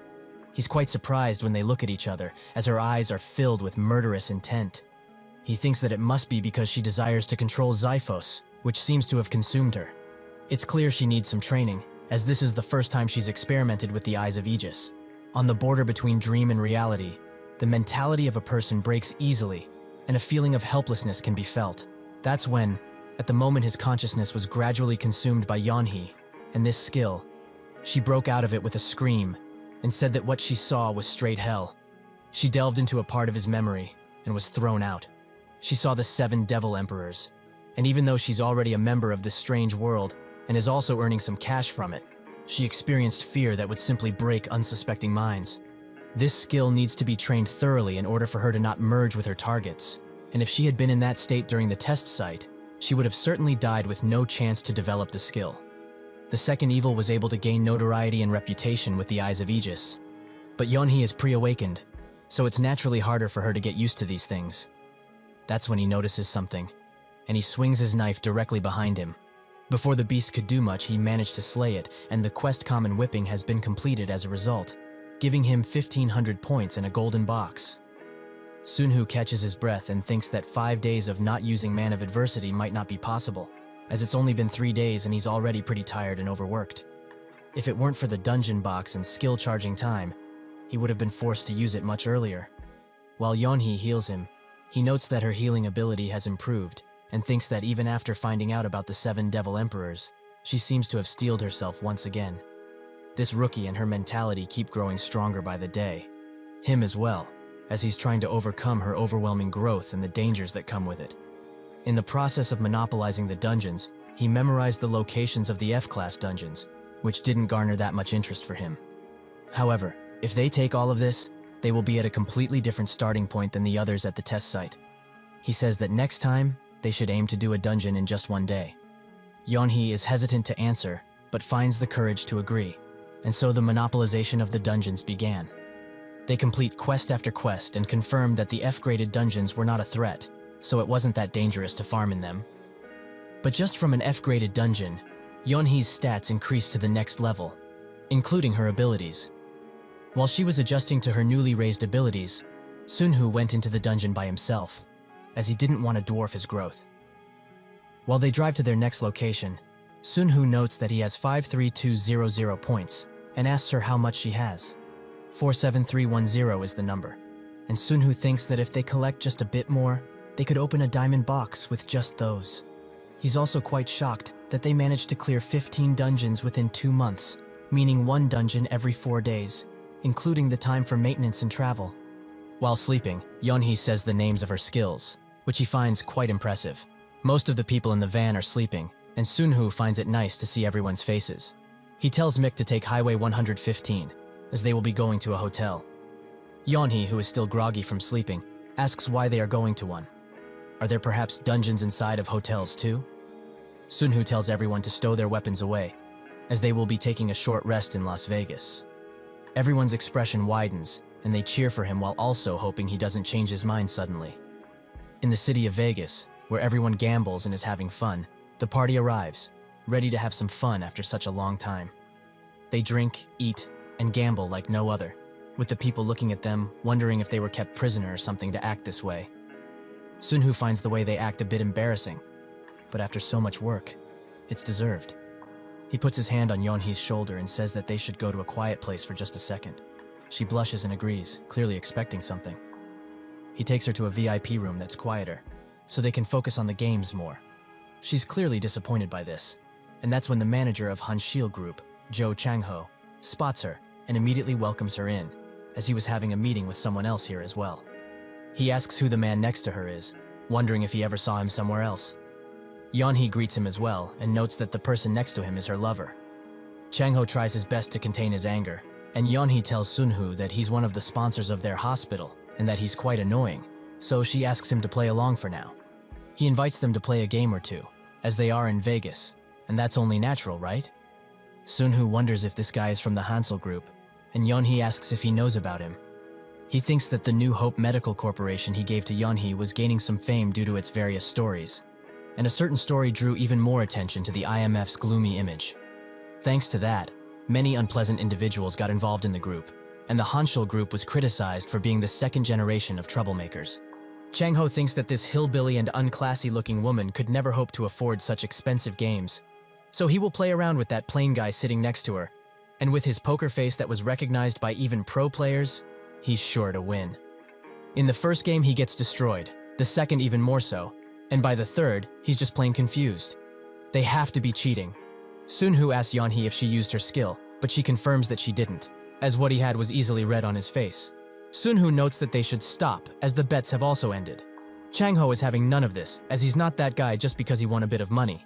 The casino guards calm him, as there are people watching, but it's proving difficult to do so, as Chang-ho is extremely angry and quite ashamed that he lost in such a manner.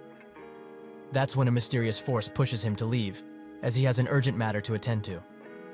The guards leave with him, and Yeonhee, who used her skill on him, notes that she wanted to rest, but this guy was ruining the mood. Sunhoo says that she did a good job, but they do have a couple of days left of this vacation. Yeonhee is happy to receive this piece of information, but they need to take care of just one thing before they can relax.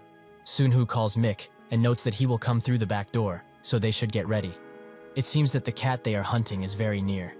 It seems that when they were playing the game of poker with Chang-ho, who was extremely easy to read, Sunhoo felt a strange gaze that kept watching them.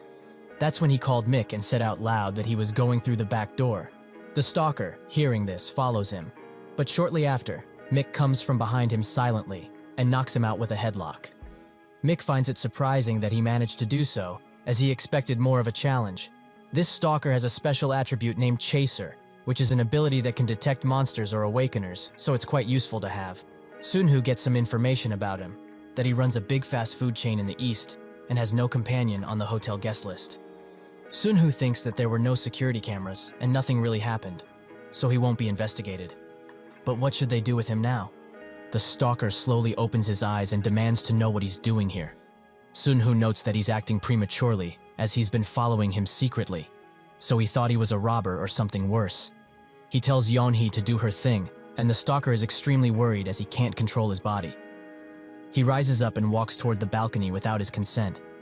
He starts climbing the window as if to jump off, and Sunhu hopes he understands the situation he's in right now, as they can just make it seem like he committed suicide, almost as if it's nothing.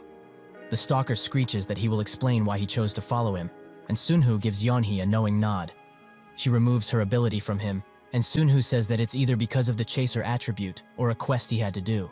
He's never met another awakened before, so he should consider himself lucky to be alive, even now. Because there are some quests that require awakening to kill someone. This information shocks the stalker and Yeonhee, but he denies having undertaken such a quest. Sunhu asks why he should just believe him, and the stalker notes that because of his chaser attribute, if he lets him live, he could be of help to their group. Sunhu urges him not to even think of making a fuss, as his friend over here can enter people's minds, so he knows what that means, right? With that threat, he spilled everything, including his status window. His name is Leon, and his stats aren't anything special. He awakened during his graduation ceremony and acquired the chaser attribute through a life quest. He met an awakened before, who seemed to be quite evil from his words, so he's extremely lucky he's still alive. Leon notes that he would like to join their group, as he will do his utmost to maintain and assist it in any way possible. Sunhu accepted, as the chaser attribute this man holds is an ability that is very needed should they challenge one of the top dungeons. They get on the rooftop, where a helicopter arrives, and Sunhu urges him to get in, as this is what he requested. He also tells Mick that this guy is no threat, so they should be harsh to him. However, if he acts badly, they are free to fix his behavior. Mick asks where they can take that, and Sunhu notes that as long as they don't kill him, they can do anything. If he joins them, he will become a formidable force in their party. But if it's the opposite, he will have to be the first awakened they eliminate. So now it's up to him. Which side will he choose? He goes back to their room and spots that Yeonhee is quite moody. He assures her that he just sent Leon to the training center, but that's not what she was worried about. She just can't believe that quests involving murder would be given. Is the system actually just evil? Sunhu thinks that she spoke just like one of the 8 evils, and says that the system simply wants them to become stronger, so they shouldn't think about its meaning and use it to become stronger. However, they can have that conversation later, as they need to start the main event. Sunhu summons countless boxes and thinks that this is more thrilling than any gambling game out there. 30 silver boxes and 30 gold boxes. That night, under the colored sky of Las Vegas, Sunhu made all of his abilities, other than his strength, D ranks. One day, Jonathan calls him and is quite mad that Sunhu is ignoring him so much. It's been more than a year since they started going through F-ranked dungeons, and what Jonathan wants now is to enter the real estate mortgage business, which will certainly benefit them, but now is just not the time. Jonathan agrees, but this is an opportune time, too great to miss. Sunhu urges him to just be patient until they don't need to be worried about anyone breathing on their necks, at least. Jonathan wonders what he's talking about, and Sunhu says that he should just focus on the short-term draft for now. Jonathan notes that he's been focusing on that and went to every house that was for sale. IT, media, and communications had the biggest drop in price. Sunhu congratulates him and says that if he works hard enough, his group will become an empire. They close the call, and Jonathan smiles at that notion. What Sunhu is trying to get is mightier than a dragon. To become the god of financiers and perhaps hold more power than the Rothschilds. While driving somewhere, Sunhu thinks that he can't really specify the date, but that a certain event will surely be repeated. The Kosovo War and the governor's election in Texas, so there don't seem to be any major changes in the time flow. After that day, they will be above them and do anything they want, right in their living room.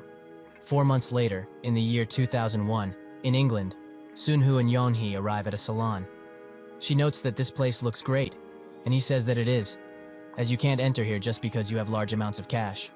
Yeonhee overhears a conversation about something regarding the Rothschilds and says that these people must be from the Rothschild Bank. Sunhu thinks that they are, since this very salon is run by the Rothschild family in the first place. He asks if she knows what a Rothschild does, and while sitting down, she notes that she heard some downright silly stories about them, but now that they have become similar, those stories seem like common sense. She starts listening for useful information, as she's raised her senses to see, so now the soundproofing around here is a joke to get past. Sunhoo thinks that they came here to just show her this part of the world, but it seems that the Rothschild workers are having quite a serious conversation right now. She overhears them colluding to do something evil with the Berlin Bank and US Treasury, and tells Sunhoo while asking if she's really hearing these things right. Sunhoo notes that if they are doing that, they must be trying to boost the gold market, so she should invest in some gold once they return to Seoul. She asks how two people can decide stuff like this that could destroy lives, and Sunhoo notes that reality is much more evil than the dungeons, so she shouldn't think that they are the only ones living in a different world. The clock chimes, and in that second, Yeonhee hears countless voices and sounds. Among them is the news that a plane crashed into the World Trade Center. It seems that it has begun. Shortly after, the news confirmed that at exactly 8:46 a.m. local time, a passenger plane crashed into the World Trade Center, and the building soon became a pillar of flame and tragedy. Wall Street is in shambles, as stocks and trades are falling and rising left and right, creating pure and utter chaos everywhere. Sunhoo calls Jonathan and tells him to get rid of their gift positions, no matter if they lose money or not. While texting, he thinks that this situation that caused a tragedy felt throughout the world was not a simple accident, but the market has yet to realize that. He texts 3 people that they need to clear all positions right now and will not accept any sort of objection. Those 3 texts were sent to Jillian, who's in the same kind of hell now, Jessica, who is near the Isle of Man, and Daniel, who recently gained independence from the Isle of Man group. Sunhoo looks at his clock and thinks that 9.11 became 8.11, but the time did not change. What nobody has realized is that in about 5 minutes, there will be a second crash. Jonathan says that the whole market has turned into a strong sell-off, as everyone is selling. It's supposedly funded by the Isle of Man. The problem is that market participants are starting to copy them hard. That's when he hears a sudden crash, and when he looks out the window, he spots that the second tower has been hit. He tells Sunhoo what happened and notes that they need to get all of their staff out now. The 2 largest mountains of global finance, Wall Street in New York and the City of London, got the brunt of it. Sure, New York was the one directly attacked, but the shock of the CT was no different. It was like a war just started, and the people who could stay calm now can't even be calculated. Among them, those who move quickly are fewer, but fortunately, he's among them. He urges Yeonhee to go back to the house, and he leaves. Now the true master of the world is about to change. An amateur group of 4 university students decided to proceed with their well-thought-out investment plan, and on September 11th, they hit the jackpot. But their luck would slowly become something they wouldn't want as the American authorities initiated an investigation into them. This case, which raised human rights violations, was the beginning of a newly enacted Patriot Act. There was a clear reason why a student of Arab ethnicity was among the 4 unidentified students. The Arab terror forces were behind the attack, and the outflow of oil money from the US market was valued at a gigantic 200 billion USD. Attracting that money and engulfing the oil market and even real estate is when the long-term draft begins to make moves. He meets with Jillian, who apologizes for keeping him waiting, as this whole situation was plain disastrous. Sunhoo notes that it is, as not even the directing department could hope to predict something like this. But did he receive his message? Jillian says that he did, and they managed to handle a portion of it before the terror attacks were officially confirmed. They didn't have time to close all of the positions, but it could have definitely resulted in an even bigger loss. Sunhoo reads the papers and notes that it was beyond their control in the first place, so nobody is responsible. But what's really important begins now. The long-term draft did predict the interest rate cut and the Iraq War. Jillian thinks about this and says that all of this will serve as a trigger. Sunhoo asks if there isn't any oil money in the funds he invested in, and if there is, he should meet them as soon as possible. While watching the president's statement on all of this, Jillian thinks that all of this time, he's been cultivating relationships with billionaires, hoping to one day bring them into the Jonathan Group. Among them are Prince Walalman, the first in line of succession of the Saudi royal family, and Prince Alid, his henchman and warehouse manager. These 2 men alone have the power to influence the Arab investment funds dramatically. All of the preparations he has made up until now have not fit perfectly, almost as if put in place deliberately. So is that guy thinking about taking America's oil money out of the country while the terror attacks are under investigation? He's been mysterious even since he met him. When they lost to the Jonathan Group in Thailand and Hong Kong, when he was just about to get kicked out of Morgan, he got a call that someone had come to meet him. A young Asian, who was difficult to read, came with quite the unconventional proposal. As long as he moves on the basis of the directing department's draft, he will not be responsible for any damages caused. But now that he thinks about it, what can the directing department be? He picks up his phone and tells someone to track down a certain person. Asian man in his early 20s, who goes by the alias Ethan.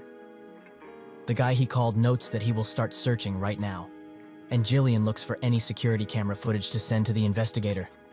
That's when Sunhu says that he mustn't like his position if he does things like this. He's allowed him to be independent up until now, but he's also ensured his control over management rights. Jillian is at a loss for words, and Sunhu says that they should solve their matters here, as it's much better than trying to spy on him. Jillian wonders if he will drop him now, as the opportunity to surpass even Jonathan is right in his hands. But besides that, how did this man hide so well? Is he a devil or something?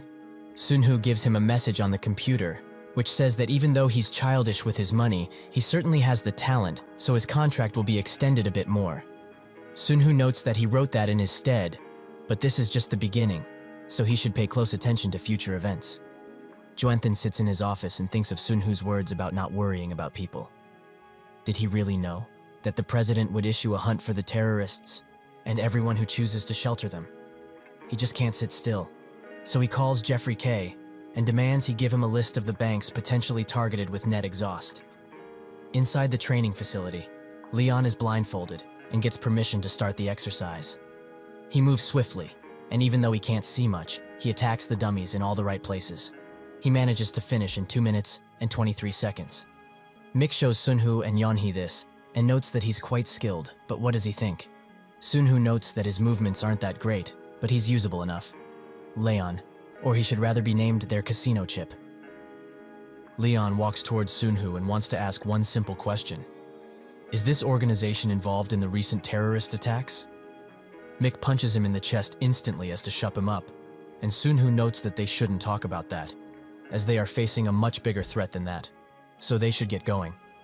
They lead him to a dungeon, and he asks if this is really a gate for one. Yeonhee confirms this while also calling him Casino Chip. She is called Mari, and the leader, Sunhu, is Odin. These codenames were put in place to hide their identities, but also for Yeonhee's sake. After all, relationships between Awakeners should be very different from relationships in the outside world. They slowly make their way into the dungeon, and the Declan extermination appears. Yeonhee whispers to Sunhu that it's been quite some time since they've been here, and Leon spots that behind that door, there is a beast. Sunhu urges him to enter and watch carefully. He blasts the door open, and seconds later, a single scout comes out, thirsty for blood. Yeonhee gets on top of it, while it focuses on Leon, and impales it with the random effects dagger, giving it the bind effect. The beast is now paralyzed, and Sunhu urges Leon to go and finish the job. He's still quite shocked, and Sunhu says that it poses no danger to him, so he should just kill it. Leon notes that it's still alive, but Sunhu has none of it. If he continues acting like this, he will meet a tragic fate, so he should wake up to reality already. There are only two choices in this world, killed or be killed. While breathing heavily, he slowly makes his way towards the beast, and Yeonhee thinks of what Sunhu said. They need to adjust their level to his F-grade stats, and should not use any skills in the next dungeon, because this is like Leon's final exam. She asks what will happen if he does not pass, and Sunhu notes that then he would have no use for him.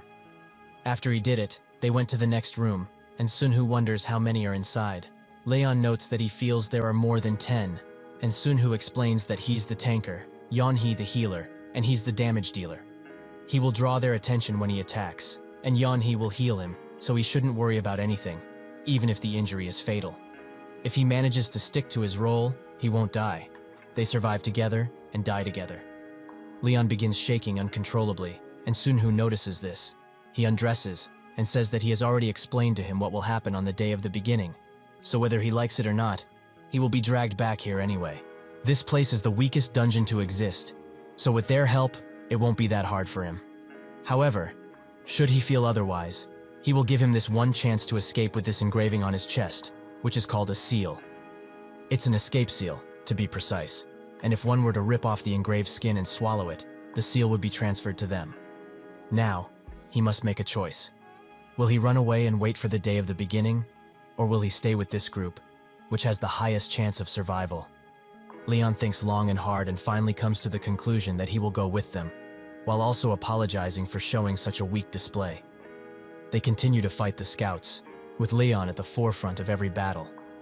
At first, he thought he was meant to be strong and naturally was so. But after battling so many beasts at once, he's considering otherwise. He drags his body while walking, and Yeonhee notices. She whispers to Sunhoo that Leon's condition is too bad, so she would like to use Valder's silence at least once on him. This skill is the highest of the mental healing skills, and its effectiveness amplifies by a large margin once it is upgraded to rank C. He says that he indeed looks pretty pitiful, and she notes that it would be great to have one additional team member, and right now, he just looks like a lonely child crying out for his mother. Family is like a sort of disruptive trigger for Yeonhee's mental realm, as even after she became extremely rich, her family relationship didn't progress in the slightest. If this were the real examination, friendship and such things would be considered a luxury. But perhaps now, he should be more considerate. He allows her to use his silence. She hopes that now his mind is a bit clearer, as this is the power of a real healer. Leon finds this ability quite amazing, and thanks her profusely for what she just did. She looks at him for a second and urges him to prepare for what comes next, as she also didn't have any training when she started, so it will be hard. She continues to take care of him. But Sunhoo is on the other side of this, as he wonders if this guy will turn tail at the expense of the exam, or if he will fight for the team and its survival. However, it is time to think about these things, as his real examination is about to begin. In the boss room, countless scouts lay dead, and Leon tries to wake Sunhoo up with all of his might. The boss, Anubis, is extremely hurt, but still standing. Sunhoo demands he go finish it off. End that devil of a beast. Leon wonders what he can do to fight it, and that's when it screams out, causing him to retreat. But this proves to be useful, as he has landed next to Yeonhee's dagger. With this, he will surely slay the beast. The boss lashes out once again, and Sunhoo, who was faking his state all of this time, thinks that Leon can easily take this guy out if he's not scared, as it's barely holding on. But instead of doing that, Leon moves the dagger close to one of Sunhoo's seals, as, in his sorry state, the only thing he can think of is escaping. That's when Sunhoo grabs the knife, and with a murderous look, announces that his test is over. After they left the dungeon, Yeonhee wept for quite a while. They held a funeral without a corpse, and while she mourned for Leon, he met with Jonathan. He gives him some papers and notes that there's nothing here, even if they were to combine all the lines. Sunhoo thinks that all of this is bringing the heart of the Financial Service Commission to banking, and says that this also includes the Fed Reserve System. That simple henchman from the White House must be boiling with rage by now. Jonathan finds it quite funny that he called him a mere henchman. In the past, he would have looked around to see if anyone was listening to this conversation. But now he has become much bolder, which is good. The US government doesn't actually print dollars. Instead, they borrow from the Fed.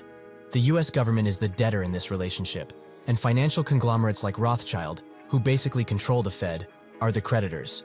This is not a conspiracy theory, but rather a fact. The day of the beginning will hold the world by its neck, much like Rothschild. While having dinner at a fancy restaurant, Yeonhee says that if he doesn't do it for her sake, she's fine with anything. Sunhoo asks what she might be talking about, and she's talking about recruiting new members, as they need them. She's clearly just pretending to be calm, but they won't nurture awakeners by themselves. He's pretty surprised to see her trying to match him, but she shouldn't worry about anything, as he has everything planned out already. She inquires as to what that might be, and Sunhoo notes that there is a person who can read people better than anyone, so he would be the best at nurturing and growing someone. Reports have started coming in since last year, when he started operating under the nickname Cat. They've been gathering people who were suspected to be cats, but their number has exceeded 30 by now. They are also searching mental hospitals and eavesdropping on civilian lines. Perhaps by now, he can use the same attribute as a chaser. He tells Yeonhee to stop worrying so much and return to Seoul, as he has some business to take care of in Germany. He arrives in Berlin, where he instantly gets a phone call from Berlin Telecom, as they would like to see him because his travel line has an issue on the corporate level. Leonard Lee, a second-generation Korean-American, is currently backpacking around Germany. That is his current identity. With this, He has added a lot of bait to attract Joshua, so it's about time he takes a bite or two. He asks if it will take a long time, as he's traveling, and will be leaving soon. The person asks which hotel he's currently staying in, and when Sunhoo tells him, he notes that a staff member will meet him there right away. Two people arrive at the hotel lounge, where Sunhoo is patiently waiting for them. He's surprised to see this man, as he was his fourth virtue. This man ascended to his rank solely based on his innate and immaculate fighting abilities. He overcame the lack of kills and inferior items he had, and eventually rose to the very top, so he admired him in the past. But the first and fourth good ones were enemies, if he remembers correctly. He gets up and asks if they are from Berlin Telecom. He confirms it, and the man next to him seems to have confirmed his existence as an awakened. He's clearly signaling something using his head, a characteristic often found in chasers. He thinks that their organization seems to be quite well put together, so they should be worth waiting for. The man introduces himself as Michael, and says that he would like to talk for a long while, so they should change locations. A week later, Sunhoo trains with a firearm inside a facility, and it seems to be a crack shot. Michael saw this and noted that he's very skilled, but Sunhoo regards it as simply trying his best. This is a training camp built by renovating the interior of a mansion, and the fact that this organization is focusing on gun training shows that they have never encountered a dungeon before. He's basically arrived at the perfect time, and he asks when he can meet the chairman, as he's been following him for a week now. Michael urges him not to rush things, but they have received a call that he will be returning later tonight. Sure enough, that night, he arrives, and Michael whispers something to him the moment he gets out of his vehicle. Sunhoo looks at him and thinks that he's finally meeting him, the head of revolution, the first virtue. Joshua was thinking of going through the first dungeon, as over the past week, they have been investigating the area. He notes that a dungeon isn't just a world filled with treasure free for the taking. Rather, hell itself might be there. The first group of 2 awakeners and 4 mercs never returned from the dungeon, but he gave them information honestly and respected their choices. Michael says that this time, the president would also join them, so now it's time for him to make a decision. So, will he be a scared cat or face his challenges valiantly? Sunhoo finds this situation quite awkward, and the next day, they all set out. There wasn't a single awakener that left the team, but Sunhoo thinks that it was probably because of those rewards, as they would get a bright future should they receive them. Michael tells him that he's been training hard for the past year, and while he has a lot of talent, there will certainly be a difference due to his lack of experience. He should just not leave his side, and he will be safe. Sunhoo wonders if he's acting like his caretaker because they are both Asian, and if this happened in his past life, it would be quite an honor. The dungeon plan revolved mostly around the mercenaries. Each team consisted of 2 awakeners and 6 mercenaries, with the team leader being a mercenary. Michael tells him that their leader's name is Oliver and sees him, someone who doesn't speak German and joined recently, as basically a nobody. So naturally he has to show him he's not a pushover, right? Sunhoo sighs and thinks that he would much rather hang them all upside down. They all get off at the dugout entrance, but before they enter, Joshua gives them an inspiring and worthy speech. So it seems that even at this time, his speeches were quite famous. He certainly knows how to get people's attention anyway.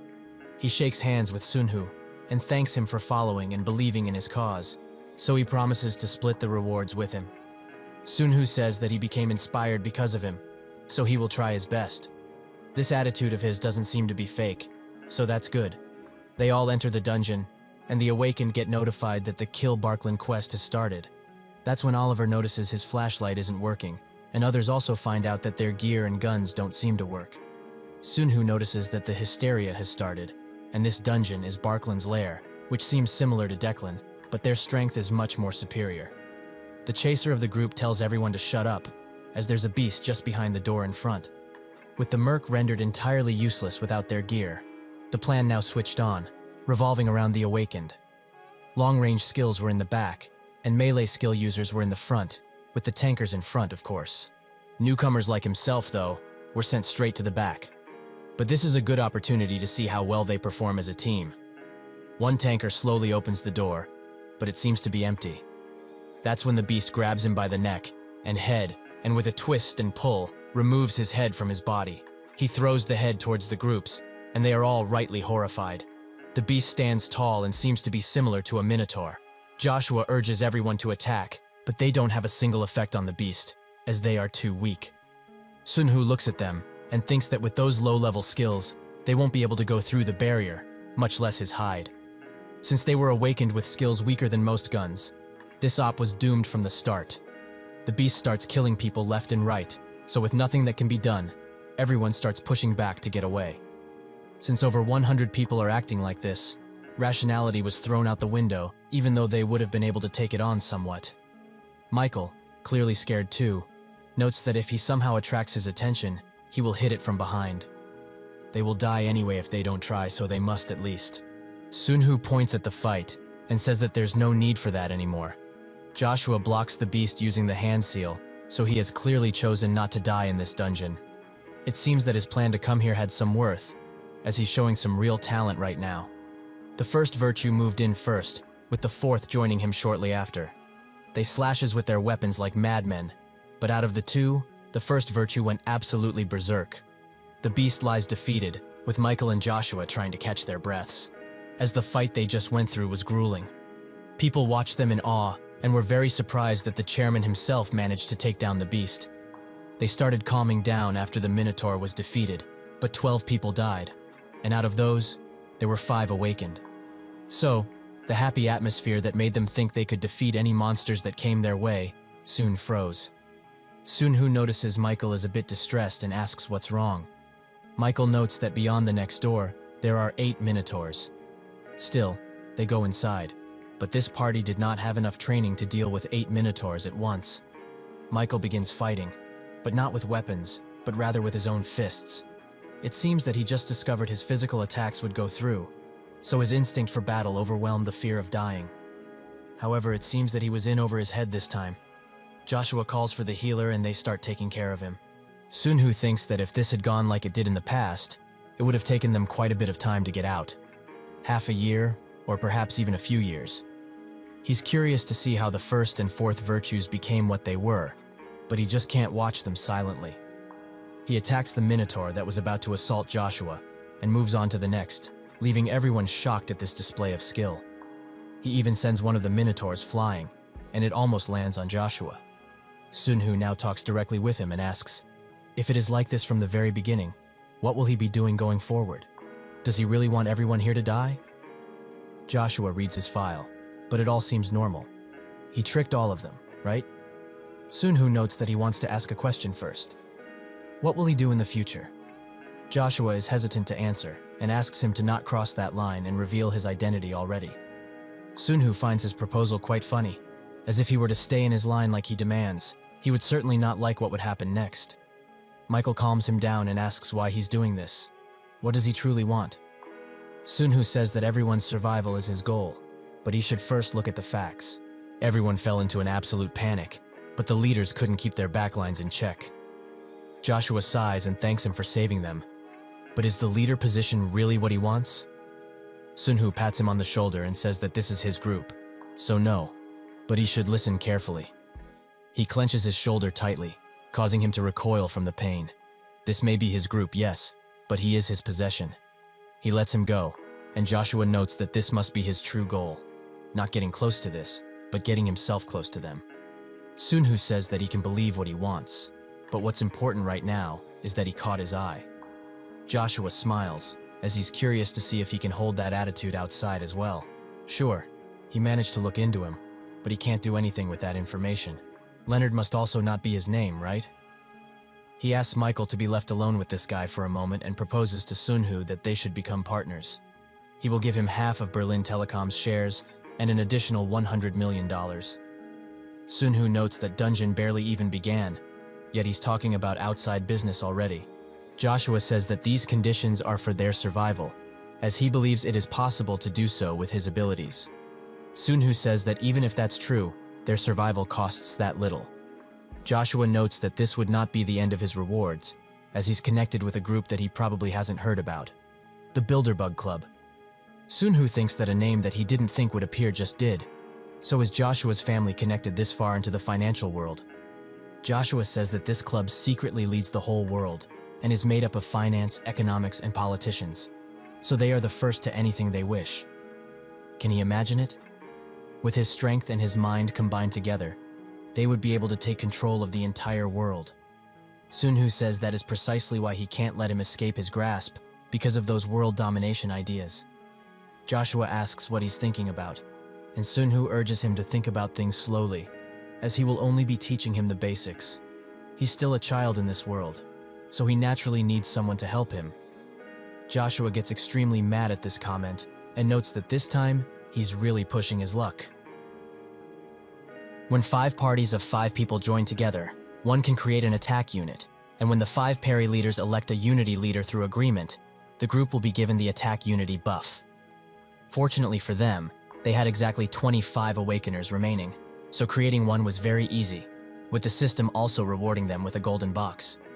Sun-Hu was anticipating a platinum box, or perhaps something even better, but this reward is just plain underwhelming for him right now. The system is usually generous with people doing something first, so now it's basically telling him to stop expecting much from it.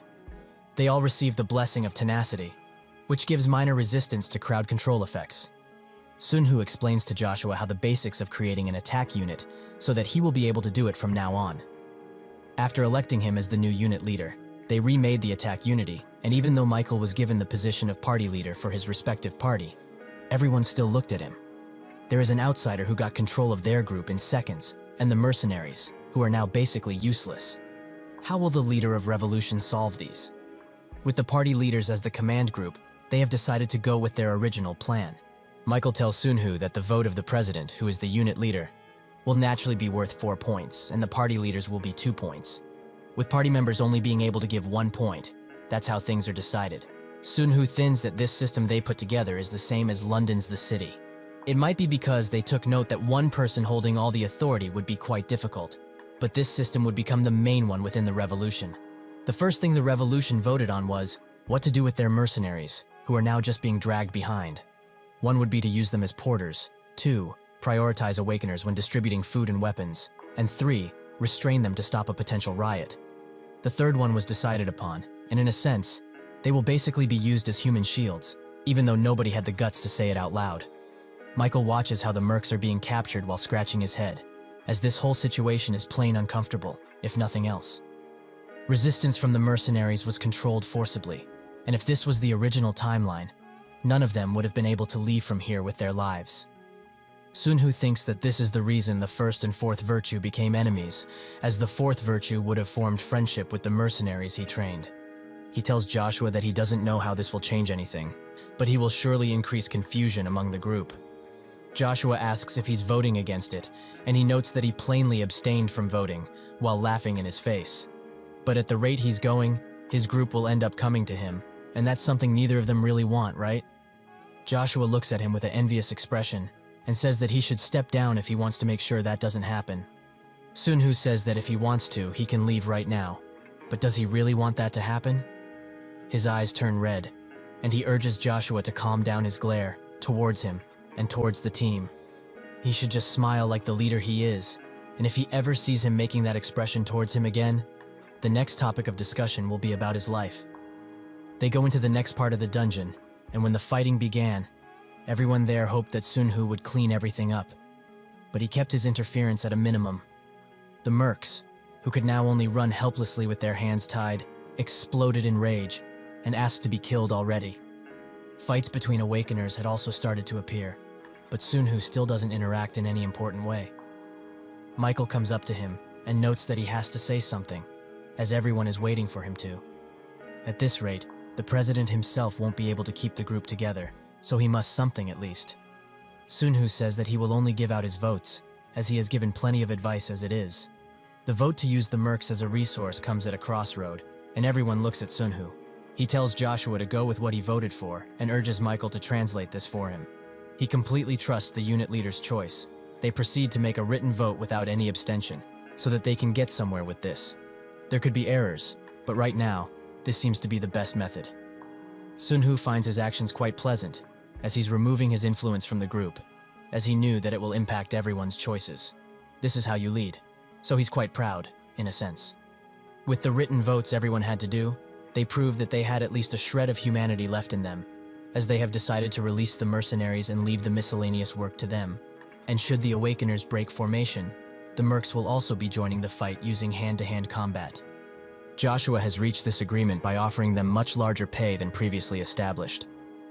They go to the next part of the dungeon, where it seems that they are being pushed back quite quickly. Joshua asks Sunhu for help, but he doesn't move an inch, and instead screams at them. Is he dumb? How long will he rely on him? Huh? He needs to make everyone see what a good leader can really do, and make them rely on him. Joshua looks at him and begs. At least, let there be no casualties, as he will deal with the rest later. Sunhu noticed that look in his eyes, as it's cold-hearted, but sometimes merciful, even to the worst of enemies.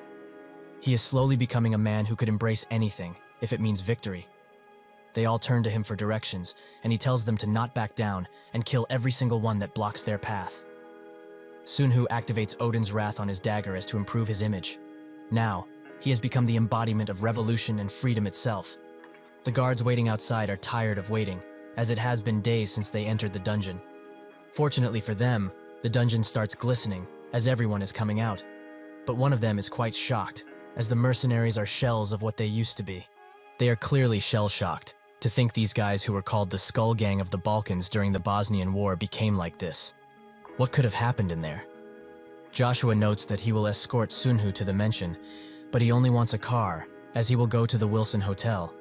They do so, and Joshua thinks that when they got to the boss room, as he took Michael and him to defeat the boss, he thought something entirely different would happen during that fight, but the way he fought was nothing short of amazing. He remembers his words. For now, he's only a child who requires his guidance.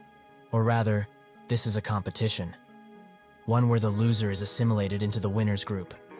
While driving away, he tells one of his subordinates to move Lee, Sunhu's undercover name, to the penthouse suite, and thinks that if this fight uses the world's rules, he can't possibly lose. The subordinate tells him that there's already someone with the same name staying in there, for an entire month in fact. That room costs $70,000 per night, and it's usually used by the German government to keep quests. So where does he have all this money from? He tells the subordinate that he needs a full report on that guy tomorrow morning. The next day, Joshua slams the investigation papers around. As these are filled with false information, there's nothing true about this guy. After erasing his whole existence, he's just chilling in the best suite room possible. He's most definitely trying to win their fight. But he won't give up, as he will dismantle him piece by piece if need be. After receiving help from the main family, he was able to obtain files from the US Department of Commerce and the Department of Treasury. Money always leaves traces, no matter how secretive one is. So there must be some cash flow for Lee to fake his whole identity and past. He finds some leads, and comes to the conclusion that the money came from the Cayman Islands. Over $100 million was used through layers and layers of front organizations to create Lee and his fake family. With all of this combined, he's certain he will be able to find out his real identity. His greatest dream was to enter the main family's board of directors and become a member of the Bilderbergs Club himself, but not anymore. If he's somehow able to obtain this man, then the next step would be revolution, the breaking of the existing order. The money trail is followed until they find out that Lee's safe name was the corporation Hello Joshua.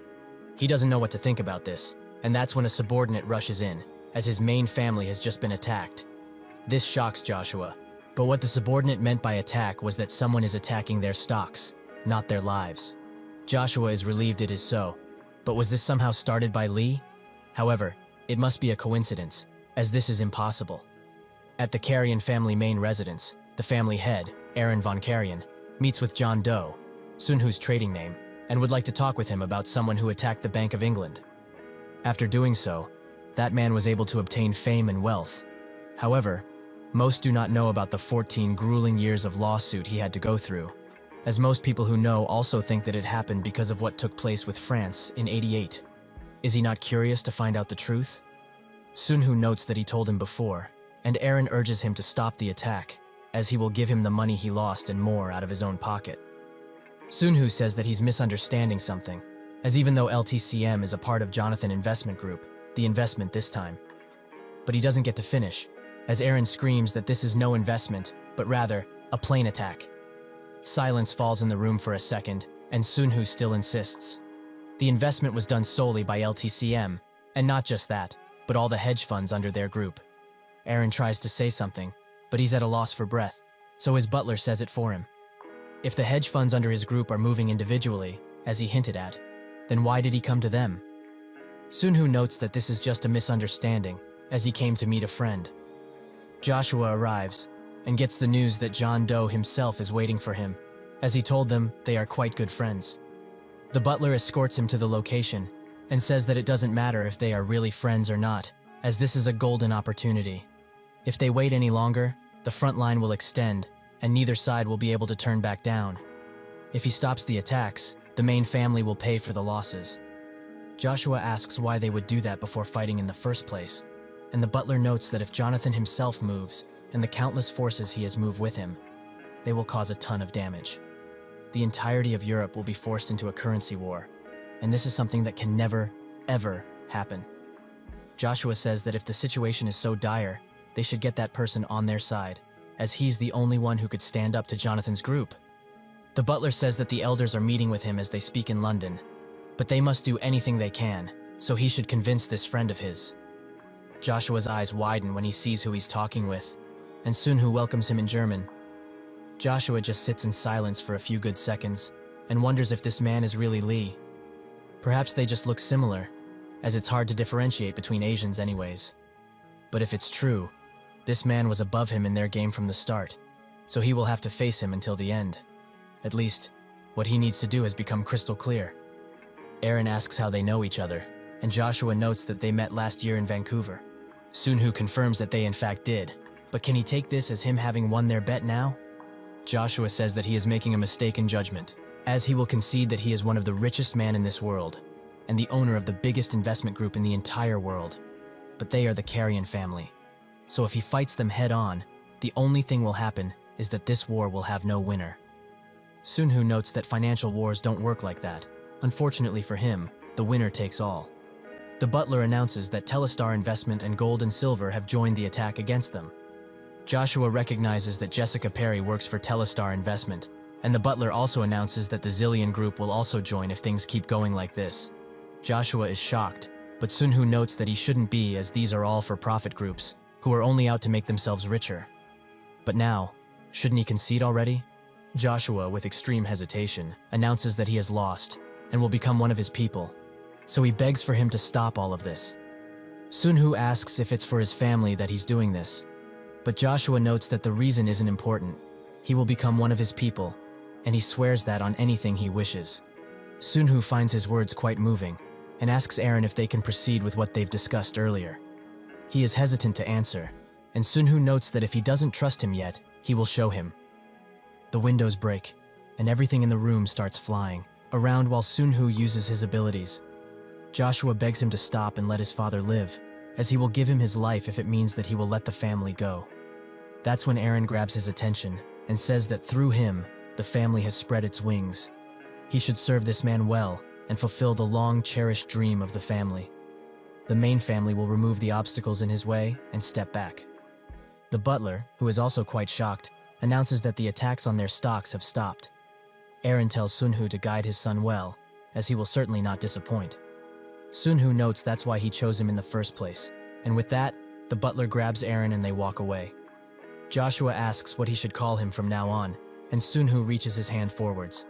Odin, and he will now enter his order. Joshua looks at him and grabs his hand. Now, he has fully accepted Sun Hu as his master. Eventually, Bobby is captured, the menace that would become the first evil. John presents him to Sun Hu, who immediately takes off his head, so as not to have any surprises. This takes John by surprise, but Sun Hu assures him. They lost him in the winter of '98, 3.5 years from now. Since he was followed constantly by a dangerous organization, the difference between their growth is as distant as the sky and the earth. Maybe that is why he doesn't feel a thing now. He asks if the other agents are okay, and John wonders why he would ask that, but he thinks that he would have resisted pretty hard when he knew his end was coming. John notes that indeed he did, but he wasn't able to do anything about being sniped, and this time, they tried their best to not let him go. Sun Hu notes that he will give him $1 billion as promised, and John asks if his safety will be guaranteed if he were to accept it. Sun Hu hears their plans, as someone close yet far away talks about how they are going to take him out, as to ensure their safety. But they are hesitating somewhat. Sun Hu says that he will be safe and with $1 billion in his bank account, so he shouldn't worry, even if this was a secretive operation. There are countless things that need doing in the future, so they won't change. The funds they invested and the private military company that they made, which is worth over $1 billion already, that's what they are after. As John probably thought that if he just took care of him and Yeonhee, he could take all of it for himself. John offers him a smoke, but Sunhoo refuses. John lights up his cigarette and shakes constantly, as he knows what's about to happen. Sunhoo's eyes glisten, and he instantly kills John with a single thunderstrike.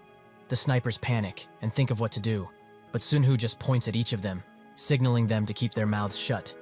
With that, he's free to leave, as they can't hope to do anything against him. Somewhere in Iraq, Oliver welcomes a man by the name of Cheney, who seems to have a good track record. He thinks that he will have to fight in another battlefield, but if it's for his kids' medical bills, he will do anything. Oliver's gives him the contract, which only tells him that he needs to handle some dangerous goods, but he will know more detail once he signs the contract. Oliver opens a warehouse with eye recognition, and Cheney says that with how secure this place is, he thought it would be a drug warehouse. Oliver notes that he thought the same, but the things inside are much more dangerous. He warns him now that he should only look, and if he touches anything, they can cover him up pretty quickly. In the warehouse, there are countless dungeon items, who in Cheney's eyes seem quite valuable. He asks where they got all of these from, and Oliver notes that he will know once his security level rises, but he's actually better off not knowing. In a D-rank dungeon, named Barbacore Research Center, Yeonhee uses the child who abhors pestilence, and a strange wisp appears. Sunhoo thinks that after the 7th day of entering this dungeon, they used the quest item, but just looks at the appearance of this thing. It's like a fairy straight from fantasy, but he knows what it truly is. It immediately flies away, and Sunhoo notes that it did that because of the item she has equipped, so she shouldn't feel that sad about it. Suddenly he grabs something that was about to attack her, an invisible rat. He rips out its neck, and notes that these invisible bastards are becoming quite annoying. The fairy congratulates them, seeming to Sunhoo that it was testing them. He tells Yeonhee that they will follow it, but she shouldn't let her guard down, because this quest is S rank, and connected to the Doom Enterguasto. It was a huge shock to everyone when they found out there were things above the S rank monsters, as the day one of the 7 demon kings, Doom Kaso, came through the gate. The 8 virtues and evils joined hands for the first time, but they could only push him back, and not defeat him. They didn't bear the word Doom in their names for nothing. One of the items they stumbled upon the dungeon they are in held the power of one of the 7 demon kings, Doom Enterguasto. They receive the quest to disrupt Barba's corpse, with a lot of things that they need to kill and destroy it in order to complete it. This quest is S rank, and related to Doom Enterguasto, with its difficulty being very absurd. This plague research that will turn everything into the land of death is probably troublesome for the system too. Yeonhee is horrified by the appearances of the enemies, but Sunhoo tells her to stay focused, as they are like bombs.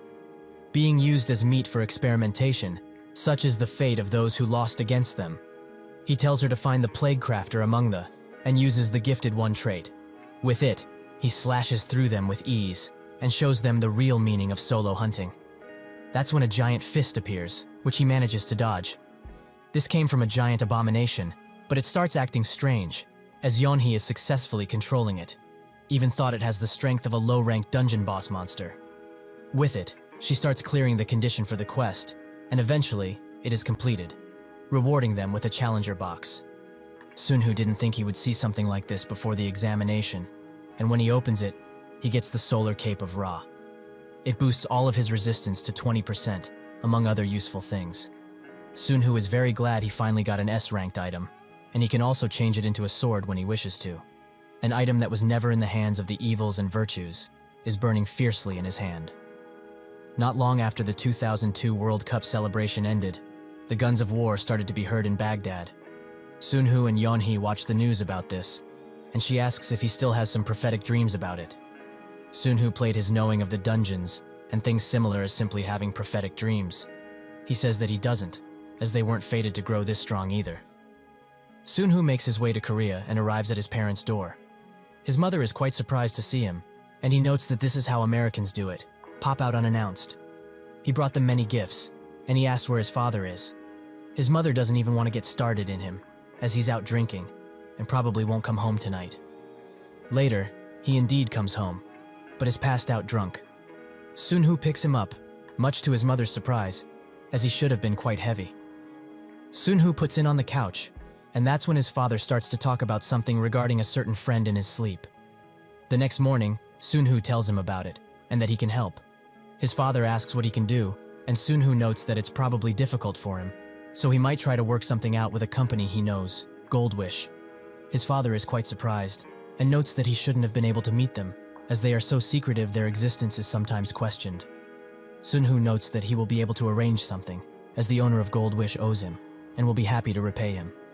He should trust him, as he is his son after all. They arrive somewhere with a nice view of the ocean, as his father's friend request was about the Simanjiam reclamation project. Due to political goals and such, a national project was opened and closed constantly, so considering the business value, there's no real reason for them to step in. Earlier, he went to Jamie with his idea, who said that even if they adjust the plan to use the place for faming as the industrial complex, things do not seem appealing. Sunhoo urges her to continue supporting it, as this is the only place that can be cleaned up without causing problems. She asks what his plan is, and he notes that he wants to create a world-class resort in this country, with a strong defensive wall around it, and a bunker which is able to withstand a nuclear explosion. Jamie asks if it's because of North Korea, and he notes that it's mostly for their employees to feel safe, and to not withdraw their group from this country. She only needs to make the government understand this, and push them completely. He thinks that this will elevate his father's image, so there's no reason for him to not do this. Even thought there's little over 10 years until the day of beginnings starts. The obstructor trait suddenly activates, and the system warns him that a quest where 100 awakeners will aim for him will be created in a minute, but he can stop it with 250 contribution points. Contribution points are extremely hard to come by, and he could pay for this. But this scenario is too unfair. This is just too much, even for the system. He asks what the quest contents are, and it's a simple assassination quest, where a position locator will be provided for the awakeners to chase him. Sunhoo thinks about what to do, but decided to let it play out, and Yeonhee also gets the notification for the quest. The system is rough, as even though he helped it with the plague, it's now targeting him restlessly. Are there perhaps two systems at play here?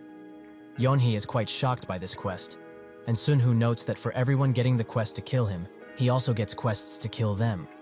Yeonhee is the #1 threat the system is warning him about, and number 2 and 3 are Suzuki Ririka and Chiharu. He needs to decide a place to lure them in, and also he needs to protect his family, so he has no choice but to call Jamie. She has a meeting, and that's when she gets the call, so she excuses herself.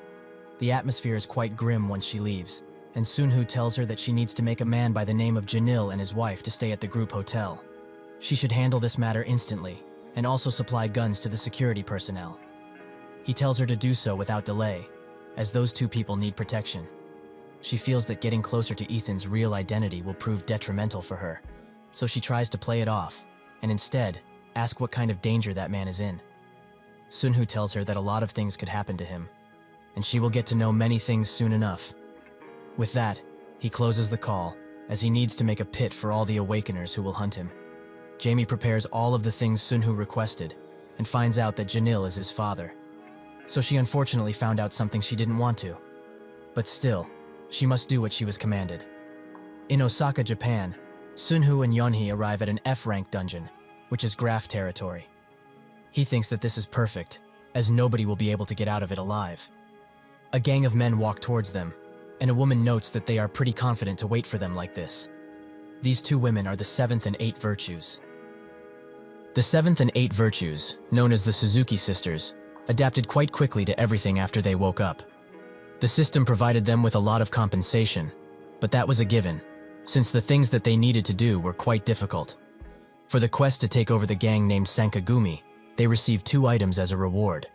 The Hermes all-rounded anklet, which increases the agility of the wearer by 1 grade, and also has physical and magic damage absorption, and the Emblem of Guanyin, which increases the recovery skills and attributes of the user by 1 grade, while also reducing the cooldown time of recovery-based skills by a pretty nice 30%. Sunhoo plays with the anklet, while pondering the situation.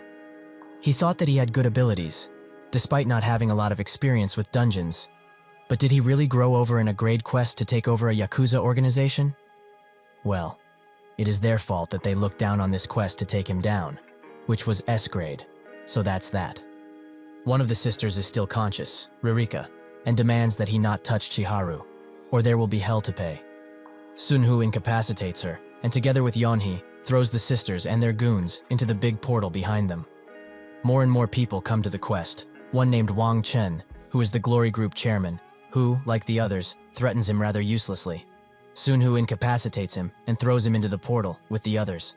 Eventually, a random man comes to the area, who is just curious about the quest, and isn't that high in ranking regarding the quest. Even so, Sun Hu throws him into the portal just like the others. He starts calculating how many people he got rid of, and comes to the conclusion that 35 people were sent to Ant Hell, while 25 were sent in the Revolution. So he took care of around 60 quests, give or take. His remaining hunters haven't moved an inch, so they probably don't have much interest in the assassination request. So it's safe, for now at least. Because of the Suzuki sisters, and other people with a large skill difference, items were spread based on levels, so if all goes well, some, if not most people, should come out alive. He tells Yeonhee to overlook the situation from now on, and to be ruthless, if she has to. With that, he descends the stairs while leaving, and calls Jamie, asking how his parents' relocation is going. She explains that there were some suspicious people around, but she blocked them in advance. As for his parents, his father is still working in a hotel room, while his wife is getting a massage somewhere nearby. However, there are some rather unexpected attackers at the moment, but not on his parents, so he should watch the news, if he has something to watch it on. Sun Hu opens the laptop, and is shocked to see that the National Tax Service launched a tax investigation, and the targets are the chairwoman of Janil Group, Miss Yang. Sun Hu analyzes this, and notes that this is no mere audit, and something much worse. Jamie says that it's for the entire Janil Bank, and they are probably doing it to summon the executive director, but the director Park and her appeared before the prosecution and defended him thoroughly. That will end with that, because that is what the government of this country wants. But it seems that the real target wasn't his father and his wife. She stops before speaking more, as she didn't want to know any of this, and tells him that this country's Sun Hu went missing, so there is nobody in this country that could touch his parents anymore. He is the one who should be careful about all of this. While doing some research, Sun Hu thinks that they are attacking him, even though they know he is in Japan. Are they perhaps testing the system or the waters? The only reason they targeted his father was because he is the father of the Sun Hu. But for precisely that reason, he has become powerful enough to move the Korean government and the entire country with it. He asks Jamie how many people have the same name, and she explains that it's only 9, with 5 of them missing, and 3 are from their side. Sun Hu thinks that she did her work well. However, since Janil intervened, it has been revealed that he was the target of the quest for assassination. He asks her to pick out those who doubt everything, as he's coming back to Seoul right now. She is shocked, but can't do much about it, and accepts her fate. Sun Hu continues to analyze the situation, while thinking that Washington didn't have such a quest, so where could it realistically be? He gets on the call with Mick, and tells him to confirm if the email he sent went through, and also keep track on the 40 people on the list, not leaving out the smallest detail if something happens. In France, at the Trianon Palace Hotel, some big-name players of the Bilderberg Club are arguing about the US and about how it was attacked. The verdict is split between 2 groups who bicker relentlessly between each other. Jillian is also there, because 1 year ago, after the attacks on the Mark, when victory of that war was in their grasp, they received a strange and confusing cease and desist order, which clearly meant that they couldn't exceed the power of the real players, the Karajan family. However, strangely enough, right after this debacle, he was invited to the Bilderberg Club, and even the new head of the Karajan family, who should have at least shown some hostility towards them, was friendly, strangely enough. This, all of this, is a world beyond worlds, a constant game of chess. He just can't get used to all of the moves going on. That's when a woman comes next to him and says that he probably knew already, from last year's meeting in fact, that the US will break their promise. This is the Goldstein family head, Cassandra. Jillian notes that he doesn't want to speak about the topic again, as their group has been focusing entirely on the oil market after the dot-com bubble situation. It's a story before he joined this club, so it's not worth mentioning in the slightest. He also notices how she is looking at him, as it must have been truly heartbreaking for someone like her to sell oil interests to him and the Jonathan Group, which is understandable, seeing as how the oil market rose so much. He asks if Jonathan was not invited once again, and Cassandra notes that it's quite the headache, as they would rather invite John Doe, the real moneymaker. This takes Jillian by surprise, and he asks if his identity has been revealed yet. Cassandra explains that the only thing that has been revealed is the fact that he is Korean, and naturally it might be a pseudonym. but it's only a matter of time until it's revealed who he really is. Jillian is surprised, as he expects him to be Chinese, or something more oriental. And Cassandra says that if the atmosphere around this place wasn't like this, that would have been on tomorrow's agenda, surely. Jillian asks what is on the agenda, and that she should have invited him, if it's something important. Cassandra notes that she hopes he means well, for his sake, which makes him think that she means that they are still mainstream. These powerful families, Goldstein, Karajan, and Rothschild, they all still have control. Cassandra asks him, for how long will Asia's capital use its power? When the time comes, and that will be soon, the flow of cash will return back to them. With a final warning to Jillian about being careful around these types of things, she leaves. But her phone suddenly rings, and the man who was hired to keep track of the capital of the Gianil Group apologizes. He explains that Jamie stepped up in front of them, and if they press further, there could be a serious diplomatic issue, so she should reconsider her choices. She is quite surprised that it could really go that far, as an entire country in Asia is being manipulated by a single speculative force, someone who knows his stuff. She uses the location finder to keep track of Sunhu, and finds out that he was in Osaka, but not returned to Korea, probably because he heard about his father. He is shackled now, as he can't do anything on the matter. She tells the man that the target went to Seoul, so they should keep an eye on him for now at least. She tells them his location, but before the man can say that they are also in the same place, a hand comes from behind him, and grisly sounds can be heard from over the phone. Sunhu picks it up and notes that this is cheating. Doesn't she think so, his dear Cassandra? Or rather, he should talk more friendly, right? He calls her by her full real name, Melissa White Goldstein, which surprises her. The next day, someone from the Goldstein family, Colton Spencer Goldstein, gets off of a plane and is immediately bombarded by paparazzi, who ask him tons of questions, mostly about the FTA and the European Council. One of his men signals him to take a different path, and while he does so, he asks what is going on, as this is far different than what was originally planned. The man explains that the government was overwhelmed and couldn't stop the journalist's enthusiasm, so he pleads with him to excuse this. Spencer asks if the VIP also knows about this, and the man explains that the VIP is attending a meeting about some troops, so he should understand that there is a change in the schedule again, due to so many changes. Spencer thinks that this means they are simply ignoring him as the chairman of the European Council, which he finds utterly ridiculous. He remembers the talk he had with Melissa, who told him that there is somebody who knows her true name, which shocks him, as even in their family, there are only 4 people who know. Melissa noted that this alone is plenty enough reason to get rid of him, but there are many rights and opinions involved in this matter, so she can't tell him everything right now. But he will find out, one day. Spencer asked why she was telling him all of this, as they have cleaners in the family, who could easily take care of her problem. Melissa told him that their most trusted cleaner, Samuel, failed, as he had to go through the protection of the Gianil Group. This made Spencer say that the Gianil Group are like the Korean Carlos Halim, or even more than that, as they have much more power. Spencer asked how he could hope to take care of this guy, if Samuel, who was the best, failed. Melissa said to him that he is just like back then, still a child. All he needs to do is hold him so that he can't run away, while she pushes him down, like they did before. This made Spencer immediately recoil and shake in fear and sadness. She is clearly manipulating him like she has always done, using him only to get what she wants. While in the car, Spencer asks if it's not essential for South Korea to become a powerhouse of economic stature, and the man next to him notes it is so. But the VIP also pulled out a knife with his actions, so this is quite the difficult situation, as Janil is like a symbol of the Korea economy, something which can't be shaken so easily, just by 1 or 2 groups.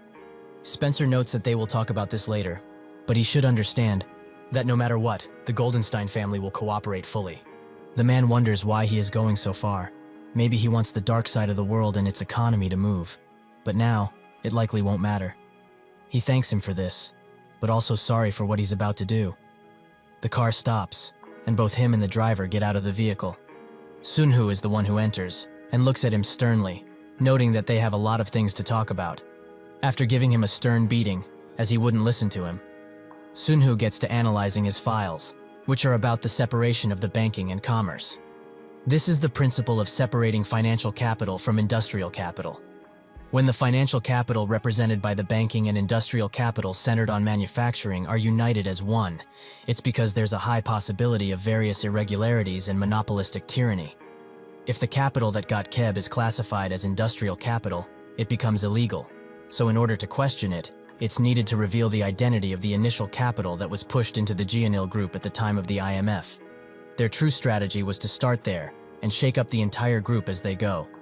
He tells Spencer to make a call, who immediately does so, out of fear. Melissa's phone rings, and she sees that it's her brother, so she asks if he arrived safely. Sunhoo answers, and notes that now, he is pretty safe, but that might change in a few hours. To show that he is serious, he breaks one of Spencer's fingers, which makes him wail in pain. Melissa screams at Sunhoo. That man who he just injured is the chairman of the European Council, so he is a direct guest of the entire country. How does he dare to put his hand on such an important person? Sunhoo tells her that she was the one who messed up. The real reason why she is still breathing is for her to realize this and suffer the consequences. Melissa throws her phone at the wall and huffs and puffs in desperation, combined with a ton of anger. Sunhoo heals Spencer and his broken arm while suggesting something. He will give him the entire Goldstein family, and even though it's broken right now, he should be able to stop it, at a point where it can still be repaired. Spencer looks at him sternly and asks him to stop thinking about what is wrong with his family, as he can't know how long they have been moving in this world. In response to this, Sunhoo calls Joshua and tells him to collect all of the funds lent to the Goldstein family. While Melissa walks through the halls of the French locale, she thinks that the man who attacked her brother will start a war, one where she will be happy to strike first. And if this goes well, they will end up winning more than they lost. She knocks at the door of Aaron, who is enjoying his morning coffee, and notes that she wants to tell him something which comes as an official report from the Goldstein family. That's when one of her subordinates pleads with her to come outside, and he tells her that the loan extensions are being cut off for all business of their family groups, and they only got a one-sided notice. It started with the Carrion group, and is spreading like wildfire. This makes Melissa immediately start screaming at Aaron, who is still enjoying his coffee. Melissa starts running through the halls once again. She thinks that if they fight head-on in this, it will be a mutual destruction, so it will only be good for the Rothschilds. There is no way that an old and wise man like Aaron doesn't know this, but it's clear as day that he formed a mutual agreement with the Rothschilds, like the sly fool he is. She goes into Jillian's room and asks him to stay by her side on this matter, which makes him ask, why? She explains that he has been invited to the club, but he is treated as an outsider around these parts, so if he wants to become a true member, he needs the help of her family, or rather, their status. If they fight together, they just might defeat the alliance between the Rothschilds and Carrion, while also reorganizing the entire club while they are at it.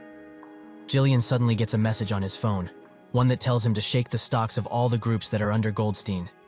He shows this to Melissa, who immediately thinks that he is also working under the Rothschilds, which makes her scream and curse at their very existence, while dashing out of the room. Somewhere else entirely, a man thanks Jonathan profusely for letting this unplanned meeting to take place. Jonathan asks how much they want to borrow, and the man explains that they need 10 billion right away, so they will also take any clauses he wishes for. Jonathan notes that he heard that the Silverman and AP Morgan groups refused them, so there are probably good reasons for it. He hands the man a paper, and tells him that they will do it like this. If he accepts this condition, he is willing to lend it to him, and he should hand over these shares of his. The trend has already dropped considerably, so won't he need to hold on to at least a few to leave behind something for the descendants? The man looks at this offer with a scared expression, and Jonathan tells him that he probably won't receive a better offer than this one, so he should consider it thoroughly. The man says that this is something that he can't decide by himself, so he calls Melissa and tells her all of the details. She asks to be connected to Jonathan's phone, and when she does, she apologizes for not being there in person and notes that she will give him the shares she wants. But when can he lend them the 10 billion? Jonathan apologizes, as she didn't hear the amount properly. He is willing to get all of those shares for only 1 billion, as that is what they deserve. Melissa has reached her breaking point, and her screams can be heard throughout the building as she curses at everyone involved. On the news, word about Goldstein and their financial ranks spreads around, as they have dropped a lot, which comes as a shock for most, especially Spencer, who can't believe what he is seeing. He asks Sunhoo if his offer still stands, the one from before, and Sunhoo confirms that it does. He only needs to rebuild the family from the ground. With that, Spencer asks how he can prove his loyalty, as he wants this done now. The transition protocol was created with the time Spencer becomes the family head in mind, as the core businesses of the Goldstein family will be transferred over to the French branch of the Jeonil group. Spencer was surprisingly calm throughout the process, compared to Jamie, and her fearful look. After signing everything, Spencer asks one thing of his new master, to let him end Melissa's life. He begs him to. Jamie is shocked that this man just called Sunhu his master, but he accepts, and with that, he tells him to leave, as their talk here is done. With a final deep bow, Spencer leaves, but Jamie can't seem to stop shaking. Sunhu notices this, and tells her to stop shaking, as she has nothing to be afraid of. She asks who he is, to be able to bring people of power to their knees like this. She is afraid of him, that is a fact. Sunhu notes that if she wants to stop here, she can create an European branch under the Gianil Group, which will be called the Jamie Corporation. He hopes that truly, the last 6 years, and what she achieved, was adequate compensation. He won't blame her for leaving, as preparation to become an entity that will shake the world economy is about to take place. And soon, he will become a member of the Shadow Bank, the real power holders. In France, Melissa walks through the halls like a zombie, as her situation is dire, and she can't do anything about it. She begins laughing maniacally, as a devious plan pops up in her mind. She goes to Isaac, the family head of the Rothschild family, and notes that she is surprised he got a hold of so many families and groups, but she admits surrender. So how about he stops all of this, as the European economy will fall if they continue to fight. Isaac tells her that she is the one who misunderstood everything and attacked first, which makes her expression fall into a sinister one. Isaac explains that this is good for them. She just needs to accept that the era of the Goldsteins has fallen, and they also have no intention of stopping the attacks. And even if they do, the Carrion family and the Gillian group won't stop theirs. Melissa asks if this really means that he is not the one in charge of everything, and Isaac tells her that he's not. Doesn't she remember when Gillian attacked the Karina family? When they stopped the attack even when victory was assured, it meant that they came to an agreement. Gillian and Jonathan move as one, and Carrion is also a part of that group. In the end, the one who is the mastermind behind all of this is the Korean Na Sunhu. Melissa didn't know this, and her world crashed down of her, while Isaac notes that he is the real owner of the Jonathan group. He also tries to say that this information was hard to get, but Melissa punches him so hard he is sent flying. She tells him to shut up and listen, as she could kill him now, without even breaking a sweat. People go crazy, at least once in their lives, and she is in that state right now. He just tried to assault her, as he was aiming for the broken heart of the female head of a crashing family. She starts beating him further because of her manic state, but that's when the young master of the Carrion family pops up in the room and sees what she is doing. Joshua asks what she's trying to do to that poor man, but that's when she changes her expression and tries to tell the both of them that it was this man who tried to do something to her. She notices, however, that the man she is trying to deceive is Joshua, who notes that this meeting is probably the worst meeting in history. Melissa, thinking that this guy probably saw more than necessary, charges in and tries to take Joshua's head clean off with a mighty punch. However, he simply dodges, and his assistant gut punches her so hard she is sent flying. Joshua explains that it's not yet time for people like them to start revealing their powers. She just almost ruined everything. Such a waste. He starts laughing, as he is quite speechless at how much nonsense this situation has. However, she should be grateful that the master is not here with them, to see what she has done. Somewhere else in this mansion, the chairman of the Bilderberg Club, Derek Schumacher, notes that, from the ferocious decision of the North American club members regarding the Desert War, to the sudden and rather unexpected attack of the Carrion family, one of the most prestigious families in this club, it seems that the harmony of this entire club has been shattered. Before they can even start to worry about if the annual meeting will take place, he is more worried about this meeting. Will it have to stop here or not? Joshua explains that he feels insulted about being interrogated like this over it. The club existence is solely to draw out agreements between members, not to coerce them into things. Derek apologizes if he truly feels this way about the situation, but he is trying to mediate the issue, nothing else. The financial system of the French has become stuck in just 2 days. Is there no way they could withdraw their attacks even now? Gillian notes that the financial danger this incident would cause for the Eurozone was not in their calculations. So, unfortunately for him, if he really wants this to stop, there is realistically one way to do it. He will have to give them their losses, or better put, to give their predicted gains. This surprises Derek, although he doesn't show it. These two members are just snorting like little children, while the rest of the group is desperately trying to mediate the scandal between the Goldsteins and Rothschilds. He tells them with a ragged tone, If this is the stance they will take, it seems that they will have to dismiss this year's meeting. With that, he tells them to leave, and Jillian asks Joshua, why did he do things like this? The Carians attacking the Goldsteins seems to be only a self-destructive act that could potentially destroy both families. Joshua notes that sometimes one cannot afford to calculate the gains and losses when doing something like this, and he thinks to himself that this command is absolute, and it cannot be avoided, even if his entire family is to fall into dust. Jillian says that he is extremely certain that they are both following the exact same commands, and Jonathan too, now that he thinks about it. But who is giving the orders? The Korean John Doe? Or is it another shadow figure behind him? He should know already. How long will he need to feel like this? Like a disposable chess piece? Joshua remains calm and tells him to relax. Does he truly think that he knows anything about the person who gave orders? They are basically in the same position, and to let him into a little secret, a new order is being formed. He should not doubt it, but instead accept it, as he is also trying his utmost to do just that. In another place, Sunhoo gets the news that the Bilderberg meeting of this year has been ended abruptly, and that Melissa is moving towards her residence with a lot of guards. Sunhoo notes that he will be going personally to her residence. Later that night in France at the front of the Goldstein mansion, the hired guards look at the mansion and talk about how beautiful it is, and that they also heard some maniac is trying to mess with the Goldstein family, which is not good for them. One of them notes that it's likely just the paranoia of a rich family, as the more money one has, the more stressed they become about losing it, so these guys must be extremely tired by now. That's when he feels something strange, and looks behind, where Sunhoo is carrying Melissa out of the residence, but they cannot see him, as he is using the shadow ring, so what the guard felt was only a light breeze. Sunhoo puts her somewhere deep into the woods, and when she wakes up, she sees Sunhoo standing over her as the moonlight glistens on his back. She asks what he is waiting for. Does he not have enough metal to kill a defenseless woman? She demands that he say something, but he keeps silent, until her brother arrives with a large bag and demands that she take it, as this is all that he can do for her. Suddenly, a dungeon door appears below her, and Sunhoo explains that this is a lower-ranked dungeon, which will be an opportunity for her, an opportunity to save her own life. She should take the bag while she still can.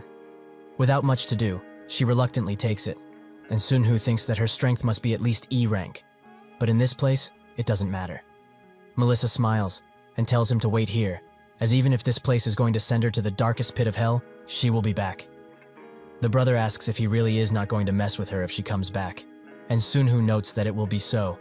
He will keep his word. He thinks that it will never happen, as this dungeon is D rank.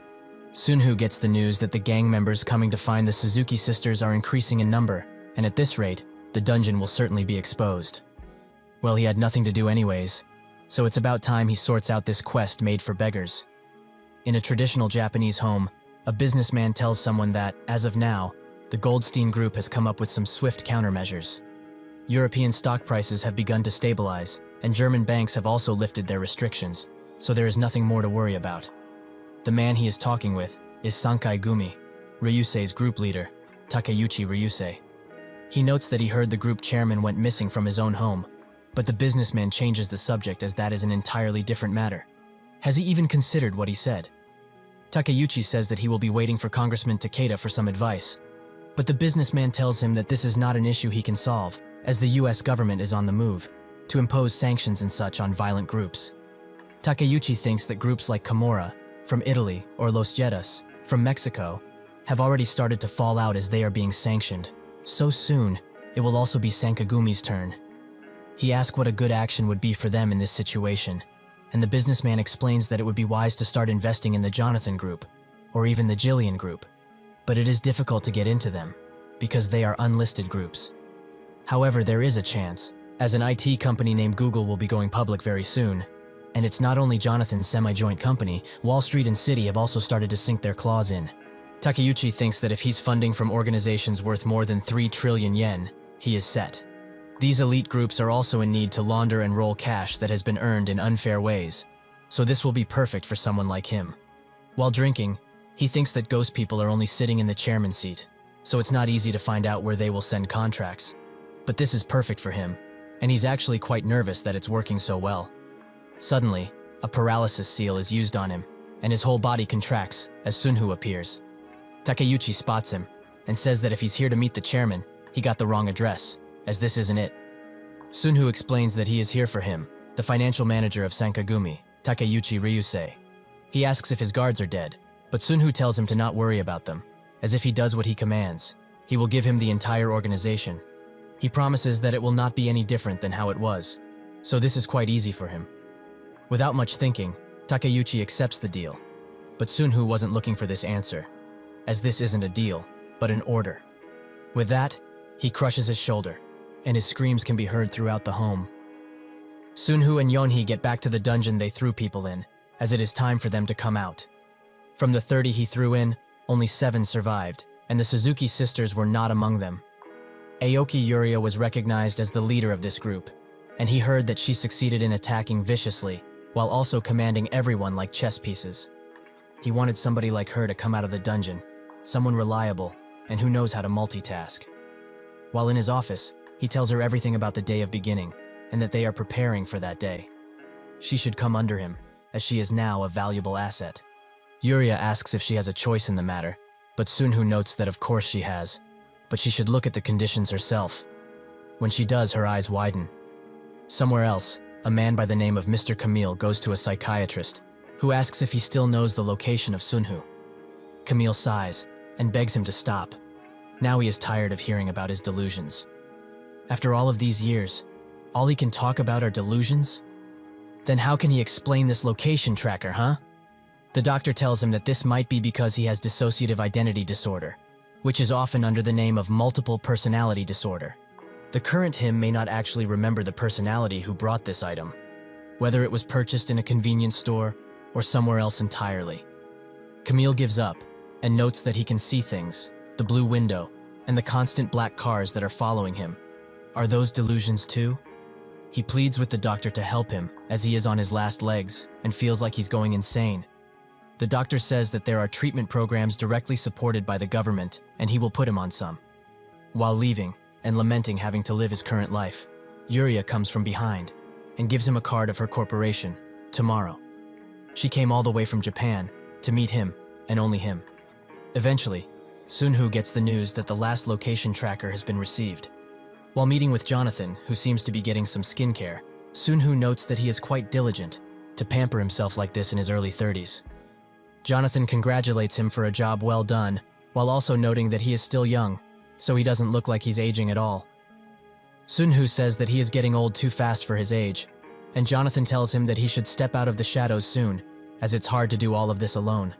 Sunhu asks how the situation is, while thinking that Jonathan is not wrong, as he has managed the takeover of the small banks last year, and is now also working with Google, which will definitely be hard on him. Jonathan explains that this is a complete battlefield, and might he say, the investment in Google was just genius. Who could have guessed that Ape would collapse, and Google would take the charge when it comes to the internet market? Well, except him, that is. Sunhu says that he's also surprised about the IPO, most of all. When a company usually goes public, the managers will investigate about potential investors to decide on the stock's price and quantity. However, Google did not use this method, but instead used an auction method to target ordinary investors. Because of this, there is a lot of word about Silicon Valley versus the mighty Wall Street. As the main stockbrokers, they did not increase the commission fee that could have potentially racked up tons of cash, nor did they give any privileges to their main customers. Jonathan Investment, the group that represented the entirety of Wall Street, had done something that directly went against its philosophies. Sunhu notes that the Desert War is coming to a close, and after the situation will settle, the White House will not just sit still. Just like how the Gianil Group was kept in check after being created while the IMF was in utter chaos, after finishing this war, the government will not leave Jonathan be at all. He tells Sunhu that he knows, but that's why even he entered this banking business. So they will be sending all of this as a warning, that if they dare touch a hair of theirs, they will completely and destroy Wall Street as they know it. Sunhu looks at his fiery eyes and smiles. As he had the same type when he was a hunter, this man would survive the testing site, even without any training. He agrees with him, and notes that this is why they must never fail and keep their power. In the original timeline, Google failed, as the founder said some shocking things at the time, about having a $1 salary, among others. But they only acquired half their initial goal and capital, so their stocks fell from $100 to $80. This was a direct consequence to opposing Wall Street's traditional rules. But what about now? This is an auction that will last for 10 rounds, across 10 days. Jonathan used all of his status to make Google seem a favorable investment, and he also used some ghost companies to push up the stock prices where he could. This war cannot be lost, as it is commanded by the cunning Jonathan and is supported by himself. An elderly man watches a gigantic screen and sees that Google's price is over $500. This is Wall Street's loss, and they have to take it as such. While in a dungeon, with the monsters, Minotaurs defeated, Sunhu slowly gets up from his daze and staggers slowly to Yeonhee, who is under one of the Minotaurs. He pulls her out and thinks that finally, they achieved their goal of clearing a B-rank dungeon with just 2 people.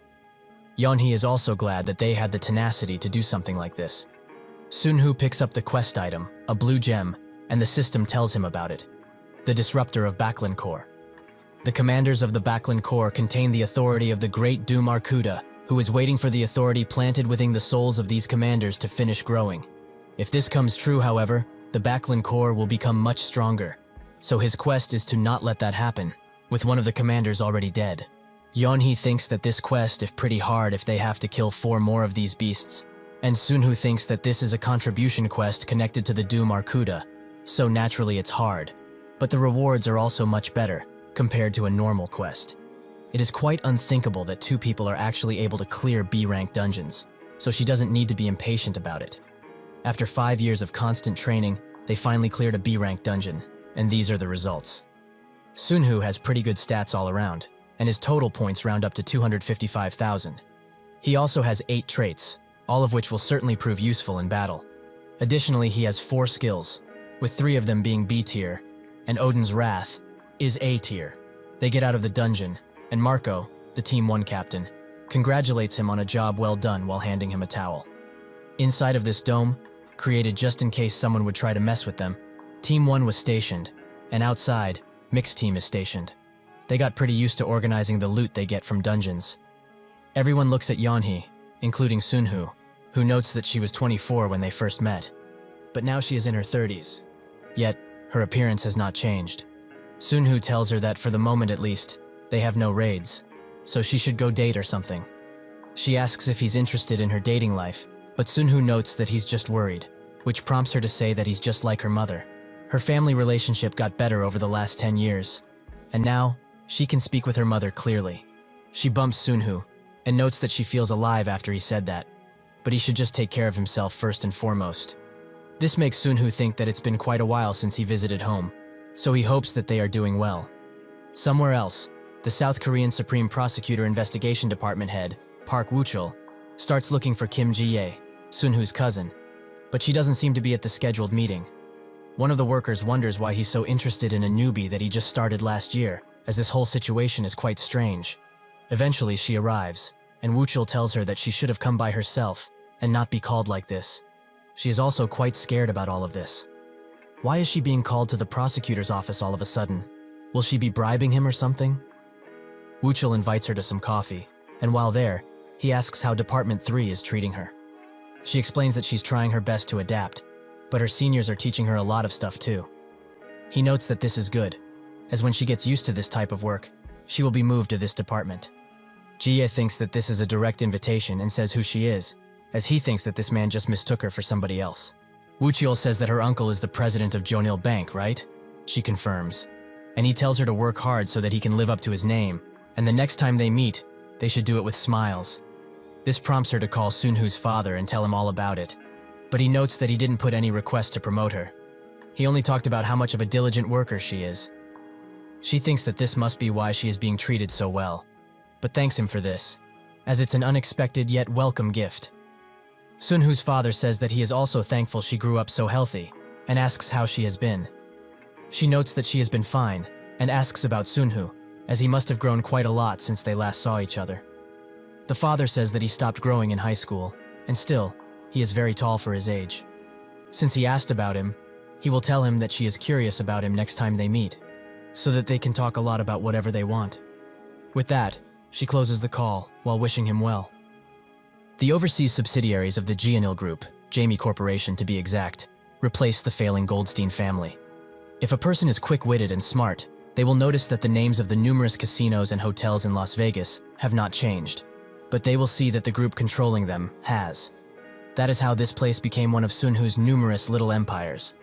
One of his servants notes that another customer has arrived and is quite surprised to see him talking with the owner of Facebook, Edward Zuckerberg.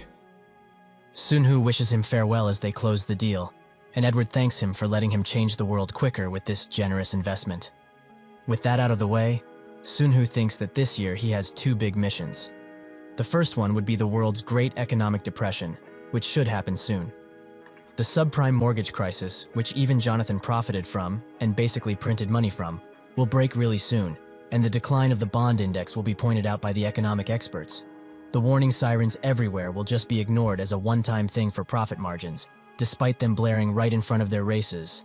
However, on this day, when a giant nuclear bomb is set on the economic world, that will be the day his financial power will enter its final stage. The second goal would be the Destiny Group, a group of scientists who appear this year and succeed in the conversion of the energy of the magic stones into energy. Thanks to them, electricity will be able to exist even in the soon-to-be ruined world, and with the addition of a seal of strengthening, equipment can be easily upgraded, and civilians can also defend themselves now. That certain Destiny Group leader, who goes by the name Steven, has arrived just now. He explains that there is a reason they all remain anonymous, so him exposing them was very rude. Indeed, he answered his invitation, but that was only because he did this. In the future, the Destiny Group succeeded in converting the magic stones into energy, but they didn't have any other interest. They were nicknamed the heretical children of the academics, who studied pseudoscience as assistants to a professor at a university. Until the magic stone research was a success, their thesis was nothing more than a laughingstock for the others. So naturally, they were not a group who had ambitions, like Google or FaceNote. However, if they join him, their story will be very different. He tells Steven that he understands this being quite harsh, but right now, there is no other way. Steven notes that he knows them very well, but the opposite can't be said. But at least they know that he has tons of cash and influence all over, including the academic world. Sun Hu explains that his name is Ethan, and that this is the only thing he can divulge. Anything past this point would cause a risk. Steven again notes that this is very rude, as this doesn't tell him anything about why he summoned him to just boast about his status and money. Sun Hu puts a bag on the table and tells him that this is why he called him. He has the suspicion that this is a new material that hasn't been presented to the academic world up until now. So if it really is a completely new, unheard-of material, this will be a huge problem. Steven is extremely surprised by what he sees and asks where he got this from. Sun Hu allows him to touch it if he wants to, and explains that if he follows the rules he puts in place, he will support his research and give him ample time to study this material. Steven asks what kind of rules, and Sun Hu says that he will tell him once they put everything in place, but he should think about it and talk with his colleagues if need be. Steven thinks for a second and asks if he can get some of his colleagues here, with only some simple equipment, of course. Sun Hu allows them, but is quite surprised by the amount of little equipment they bring, thinking that if they brought more, this place would have turned into a damn laboratory. Steven calls him over and explains that this item is not a mineral, but rather something like a living thing. This is an amazing discovery, but where in the hell did he find such a thing? Sun Hu notes that he cannot tell them, but he can provide as much as they need for their research and also give them the best treatment in the research industry, while also opening up the way for them to become billionaires, based on their performance, of course. However, he will be allowed to get all of the research results whenever he wants. Those are the conditions. Steven's colleagues scream behind him at just how complex this thing is, and Sun Hu explains that when this material is released into the world, he will be putting their names at the very top. He promises at least this. The fact that the West is more free-spirited and free-willed than the East is one of the biggest misunderstandings. As if Park Chung-sik is the president of South Korea, Jonathan is the president of the entire world, and naturally, he is greeted like a king. The hotel's main butler asks him what brings him to this hotel, and Jonathan explains that he's here to see Ethan, something that shocks the butler, as that man previously met with Edward Zuckerberg, and now with the god of investment? Just what is he planning? Jonathan opens the doors wide as he enters the VIP room, and is glad to see Sun Hu enjoying himself, who notes that he looks like he's having tons of fun. He drops the newspaper he was reading on the table, and it can be seen that it's about how Prey Alpha has collapsed, and Jonathan's solid financial empire is falling apart. Jonathan explains that he just can't stop laughing, as even if they wanted to ruin everything, they didn't even touch his toes. What a bunch of idiots. He also thought of something weird. They lost an entire billion to raise the stakes in the Russian financial war. Sunhu tells him that it's similar but quite different too, as this is only a show to get out of the big arena. This situation is only a stage he worked on for a long time, and the timing of the investment was very important, but the timing of getting out is just as important. Crude oil futures prices have already passed their highest point yet. They are now $120 per barrel, compared to the $15 it was during the dot-com bubble. Jonathan Jillian, and naturally, the Rothschilds are dominating the $2 trillion annual crude oil market. If Jonathan and Jillian wanted to pull out, the market wouldn't allow it so easily. So even if they somehow forced themselves out, they would have to split the profits, and that isn't a good idea. However, if they keep passing the ever-ticking bomb to each other, that 5 years of hard work on the crude oil and mortgage markets will just be passed down to one member of the Jonathan Group, one that cannot pass it back, the Prey Group. For all of this, they needed to select a hedge fund that had a lot of reputation, like LTCM, but wasn't as big as them. Thus, under that criteria, they chose the hedge fund Prey, as it was fitting. After switching out the board of directors, they proceeded to enact an operation to create a portfolio that would minimize the after effects of the bankruptcy as soon as it came. And over a period of 5 years, after the hedge fund Prey grew into the Prey Group, they hit it. At a news outlet, a specialist talks about the incident, saying that the Prey Group is one of the core groups in the Jonathan Investment name, because it's built almost entirely on the capital of the Jonathan Investment Group. So, that Prey Group could have also been Jonathan's and John Doe's personal safe, so they might have actually both lost tons of money in this unfortunate event. Jonathan and Sunhu laugh their asses off while watching this, as the amount they invested in the Prey Group doesn't even touch a fingernail of what they really have. Another man notes that if this crisis has started, from the Prey Group starts to creep up toward their entirety, Jonathan Investment Finance Group would be facing some real problems. This is precisely why they need information about the Prey Group's internal affairs, which have been hidden from them, and need to be released into the public no matter what, as if they are in danger. The whole world economy could also be considered to be in danger too. They both urge Jonathan Hunter to do so, if he is watching the program, that is. Jonathan just closes the TV, and notes that if he reveals it now, it will look like he was following this idiot's words. But Sunhu says that the stock price is unstable, so they can't postpone it further. With that, Sunhu sends the message to announce it, and Brian gathers a bunch of reporters, announcing that he is the CFO of the Jonathan Investment Group, and explains that the capital they invested into the Prey Group is $100 billion, and as the market had previously estimated, it will be difficult for them to stop the chain of bankruptcies that would happen. However, the current situation is within the parents' group's financial goals, and even so, they promise to do everything in their power in order to fully revive the Prey Group. With that, he walks away, while the reporters ask him countless questions, none of which will be answered today. News about the Prey incident spreads around, and about the $100 billion that was lost.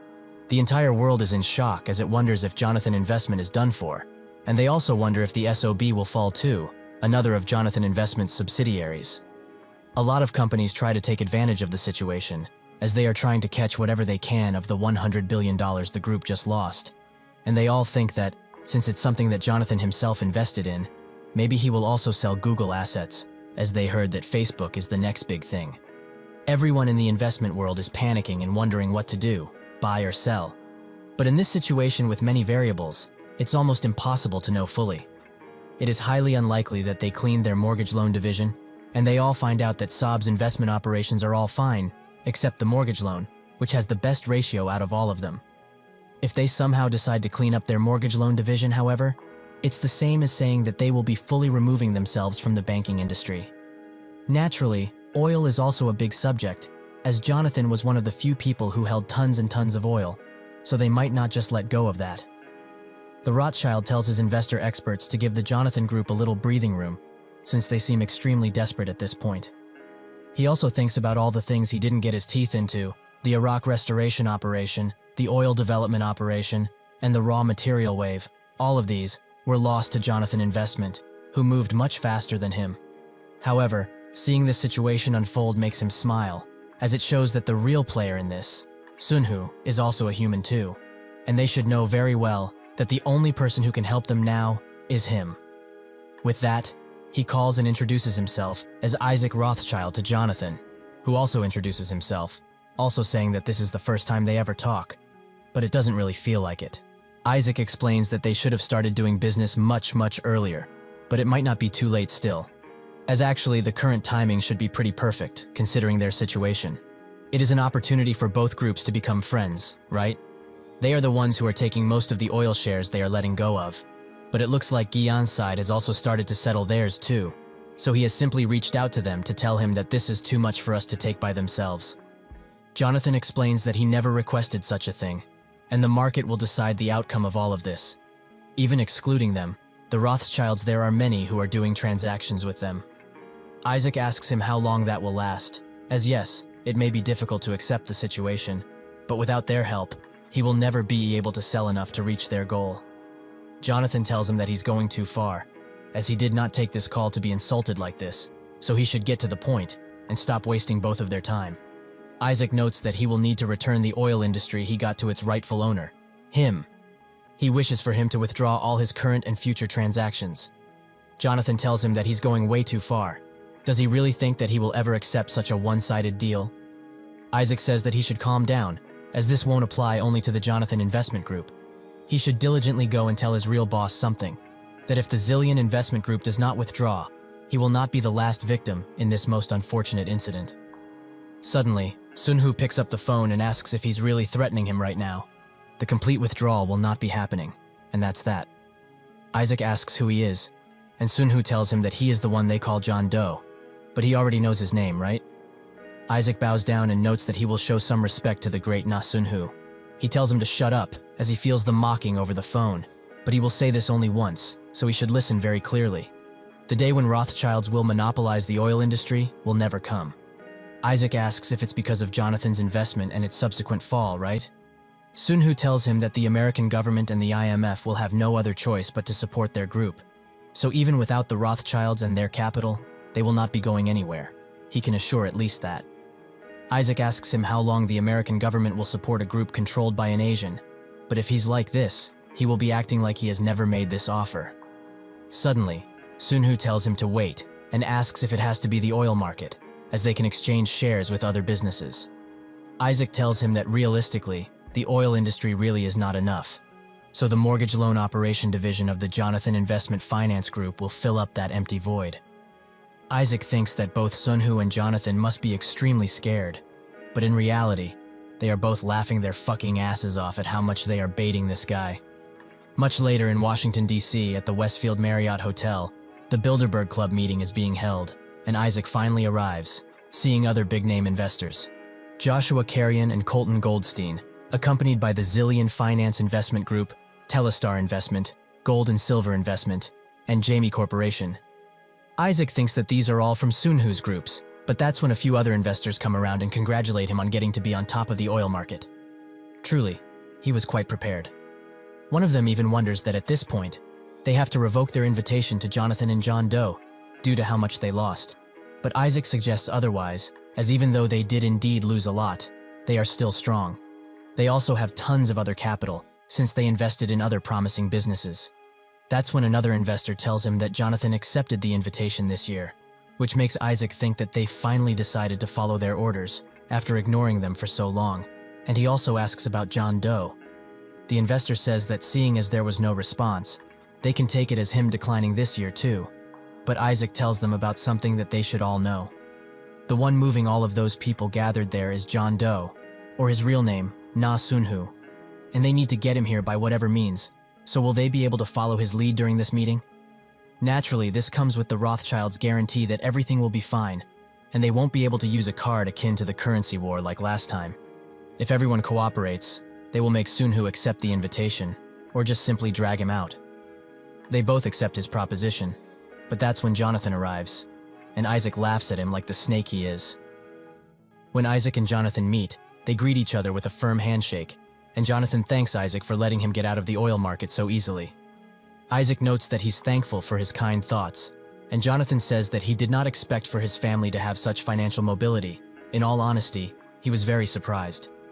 Isaac thinks that he gathered all of the money needed from different banks, using the family's important assets as collateral. but boy, was it worth it. Now, he has complete ownership over the oil market. The future he always dreamed of, where oil-producing countries can't ignore them, has finally arrived. Isaac can barely hold his laughter in, as it's too funny to see the great Jonathan become an obedient dog. He excuses himself, and Jonathan also can barely hold his laughter in, as Sunhu said that the price of oil will fall for a while after it hits its peak. But that will be for 10 years at least. He almost bursts into hysterical laughter, but manages to calm himself down somehow. There are 3 ranks of personal credit in North America. That would be prime, Alt-A, and subprime. Subprime, of the subprime mortgage loan crisis, created a massive tsunami in the world economy, and it all came from the act of overissuing mortgage loans to people of the subprime rank who did not have many assets. Basically, it was a very dangerous gamer of hot potato, with the loser losing everything. The Asia debt crisis, the dot-com bubble burst, and the terror attack on American soil. Due to these, the economy worsened and worsened, and the American government started to decrease interest rates even more. As people found it was much easier to borrow from the banks, common people have also started to do so to buy houses, as the prices have skyrocketed. Since the house prices would continue to rise without question, they used the house they were going to buy as collateral, which allowed for a 100% loan on the mortgage. This was a magical idea, where one could buy a house without having a single cent to his name. This was stage 1 of the fall. After providing too many of these loans, which most found extreme, the banks started to run out of cash, and so they sold the houses they used as collateral as a security gain to investors. And when the cash was secured and in their hands, they issued tons of loans again. This was stage 2. This was all a masterpiece in the eyes of the banks, who were too blind from the potential interest of these loans, and the common people, who were blinded by the real estate situation. As stage 1 and 2 continued to repeat one after another, the weight of this enlarged market was pushed into the subprime rank. The moment interest rates increased, however, the people of the subprime rank could not hold on any longer. So a cycle began where they would lose their house and then lose everything else in it as a collateral. The structure of the financial system was tied up overcomplicatedly, so nothing seemed wrong on the top, but at the bottom, it was already rotting. This also stands true for the mortgage loan business they sold to the Rothschilds. To them, it probably looks like a golden egg-laying goose, a magical dream, but more than half of that capital is connected to the subprime rank. While he is in his room, Jonathan laughs so hard that he rolls onto the bed. Isaac is a dumbass who can't see that he's basically holding 2 armed nuclear bombs, and he's holding them with pride, at that. While he still laughs with tears in eyes, someone knocks at the door, Zillion, who asks if he has some time. Jonathan notes that it's the first time they meet face to face, but they already know each other, and additionally, he came at the right time. He was ordered to give him this letter once they meet, and as for the contents, it's something to thank him for following through every difficulty he has been put through. He asks him to check it, and when he does, he says that he's the first one they invited. Zillion reads it carefully, and there's only a date, 5th of May, 2009, place, Janil Hotel, and that this event is sponsored by Sunhu. Jonathan explains that Sunhu is the elusive John Doe, but he must already know that. Something he's sure he didn't know, however, is that he's known him for a long, long time, under the name of Ethan. In the future, he will also know him under another name, Odin. When they are done talking, Zillion stumbles out of his room, and right next to Jessica, who sees his condition, and asks if Jonathan told him anything about the directing department. Jonathan told him that the directing department never existed. It was all Sunhu's vision, or rather, Odin's vision. Zillion tells Jessica that there might be a new world order, and he was invited, which is why he feels overjoyed. However, what would such a genius feel after looking at him? Is it just like how they look at ants on the sidewalk? Jessica tells him to stop with his blabbering, as she's already bored of it. Zillion comes back from his manic state and apologizes, as they should talk about that later. Jessica grabs his hand and tells him that if he knows he should be sorry, they should make it so that he should never be sorry again. They should just get married, as she will accept all of his complaints and worry when they are in bed. With that, she drags him away, and it seems that they have a long night ahead of them. In the conference room, the chair of the Federal Reserve, Jaden Powell, and Isaac bicker about when to sell, and about some kind of data, which Jonathan just watches. Isaac leaves the room angry, and asks what would happen if the interest rates increased. His assistant explains that the loans from the subprime mortgage would decrease. Isaac already knows he was just asking about how much of the CDO is based on the MBS of the subprimes. His assistant tells him that he doesn't need to worry about that part, as the goods they obtained from the Jonathan Investment Finance Group are all of excellent quality, and they were all AAA rank. Isaac thinks that they have investigated the issue multiple times, and in the worst-case scenario, even if the rates were to increase, there would be only a small change in the returns. He thinks about Jonathan and how stupid he must feel because of the things he lost in this trade. This does make him feel a little better, albeit not by much. That's where he thinks that he didn't get a chance to talk to Sunhu, and at this rate this meeting will conclude with nothing good coming out of it. That's when he gets a message from his phone that tells every member of North America to come together in a single room, as they have something important to talk about. When Isaac arrives, they will talk about the danger of his plan, but he tells them that they should just watch closely, as there will be out of money made in this transaction. That's when they all get the message from their phones, and they're shocked at what they see, which makes them ask Isaac if he's gone mad, and what kind of plan is this? His assistant also sees what happened, and quickly gives him the phone where Isaac sees that the Bear Stearns filed for bankruptcy protection. Isaac is also scared now, and this is one of the top 3 stock firms in all of North America, so why did this happen? Gets another call, and finds out that the subprime and the more mortgage goods with it have exploded. Isaac asks what he means and why the subprimes did something like this now, with his assistant also confirming that this is why the Bear Stearns also went down. Isaac thinks that there are a bunch of idiots as they were blinded by the quick games, and they were probably handling lower-ranked goods. That must be the case, right? His assistant falls to his knees and begs for forgiveness, with Isaac begging him to get up and declare that this is just a sick prank. The assistant explains that the problem came from the AAA ranking goods, exactly what they took from Jonathan, actually. Isaac's whole world shatters, and he falls into shock as he tries to tell everyone to sell the mortgage loan quickly. After a while, riots to dissolve the Bilderberg Club rise, and Dresner Rothschild thinks that they have fallen too far to have something like this happen at the entrance of a great club. He meets with Jonathan, and they both present to each other, with Dresner wanting to get straight to the topic at hand. The goods that he sold them had tons of problems, which Jonathan seems surprised by. But Dresner tells him to stop acting ignorant. Did he not sell his family these? Because he knew something like this would happen? Jonathan answers his question with another question. How is Isaac nowadays, as he heard that he's paralyzed from his waist down? He should still be able to talk, however, so he should have heard about this from him, right? The one who went on a binge about buying them was their family head. He should have seen how joyous he was when he put his group in danger. Dresner asks him for some common ground in this situation, and notes that he's giving him a good opportunity right now. Jonathan asks what opportunity, and Dresner explains that their family was built on taking interests and always paying them back. That's how they became so great. So he's warning him, nicely now, to not go earn their family's grudge. Jonathan smiles, as this guy doesn't seem to know what kind of mess their family had caused before he fainted, so he will tell him. He turned the Rothschild away from the North American members. It was really quite a show. He should know by now that this means the Rothschilds are isolated, so what kind of opportunity can he give him? Dresner notes that they will return the mortgage loan operation for $1 billion. Jonathan asks him if he thinks he's an idiot, as that thing is a pile of trash by now. With that, he tells him that they will not get any common ground, so shouldn't they both yield some point of line up their thoughts?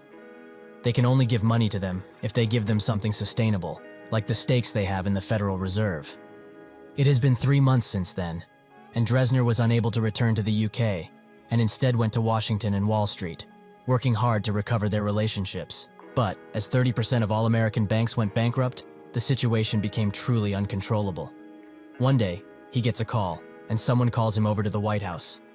The man who called him explains that the Rothschilds' chain business occupies 80% of the subprime market, and they must never collapse, so they can provide them with an emergency fund of $200 billion. But what will the chain business really need?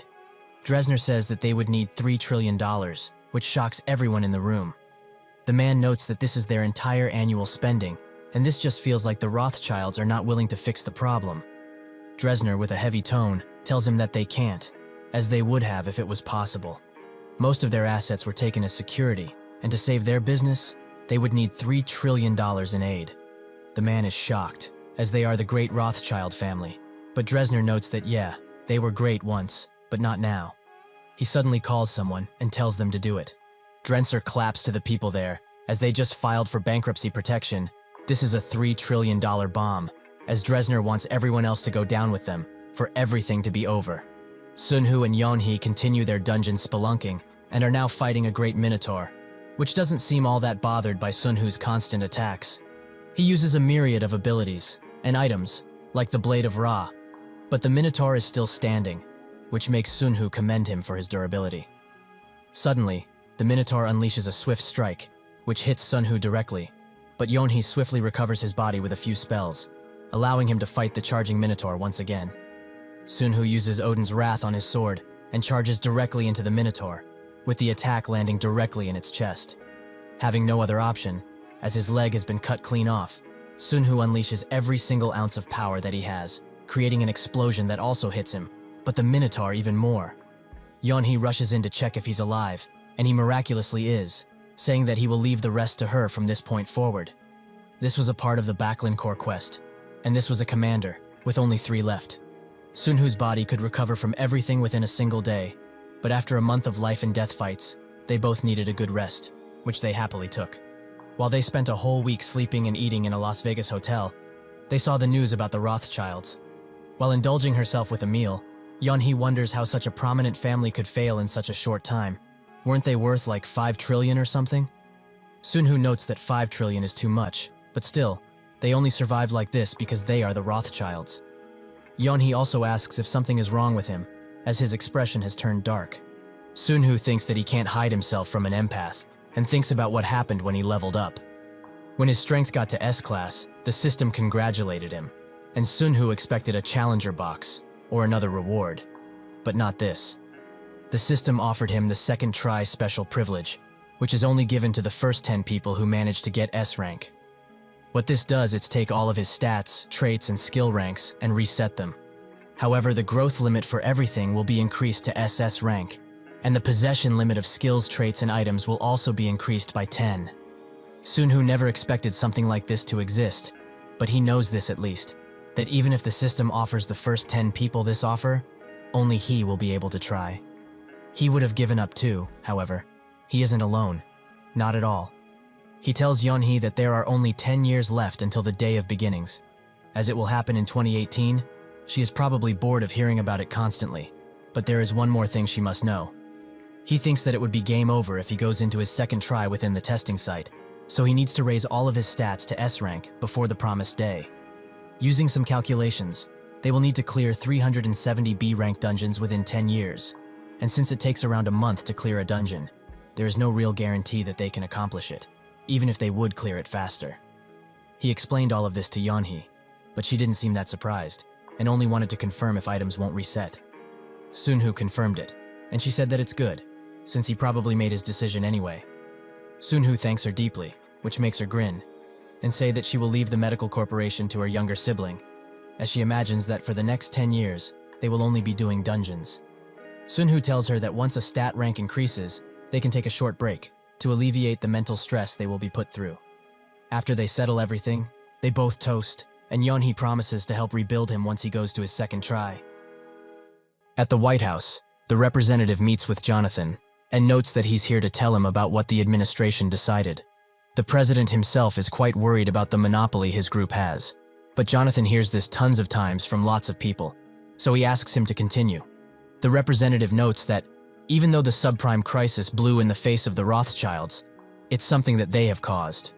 If they keep doing this, while ignoring the requests of the administration, bad things will happen. Jonathan smirks and asks if he's really serious when saying that his group created this crisis. It's quite funny though, as not even a newbie economics major would say such a dumb thing. They should cut out all the unnecessary parts and get to the point already, as they both don't have time for this. The representative explains that there already is a fund with the exact same purpose as the group he created. Is there really a need for 2 of these monsters to exist? That fund is called the International Environment Fund, and it's one that opposes the Environmental Protection Fund directly, which was created by the Rothschilds and other financial powers. Publicly, it was created to protect the environment of developing countries, but in reality, it was created to buy the environment and the land with it. The Environment Protection Fund would lend a small amount of cash to developing countries and take the land as collateral. The amount of land that was taken away up until now is over 30% of all land on this planet. Jonathan thinks that this includes Amazon, and he's right. There's no need for both of these funds to exist, but it doesn't matter, as soon they will belong to them.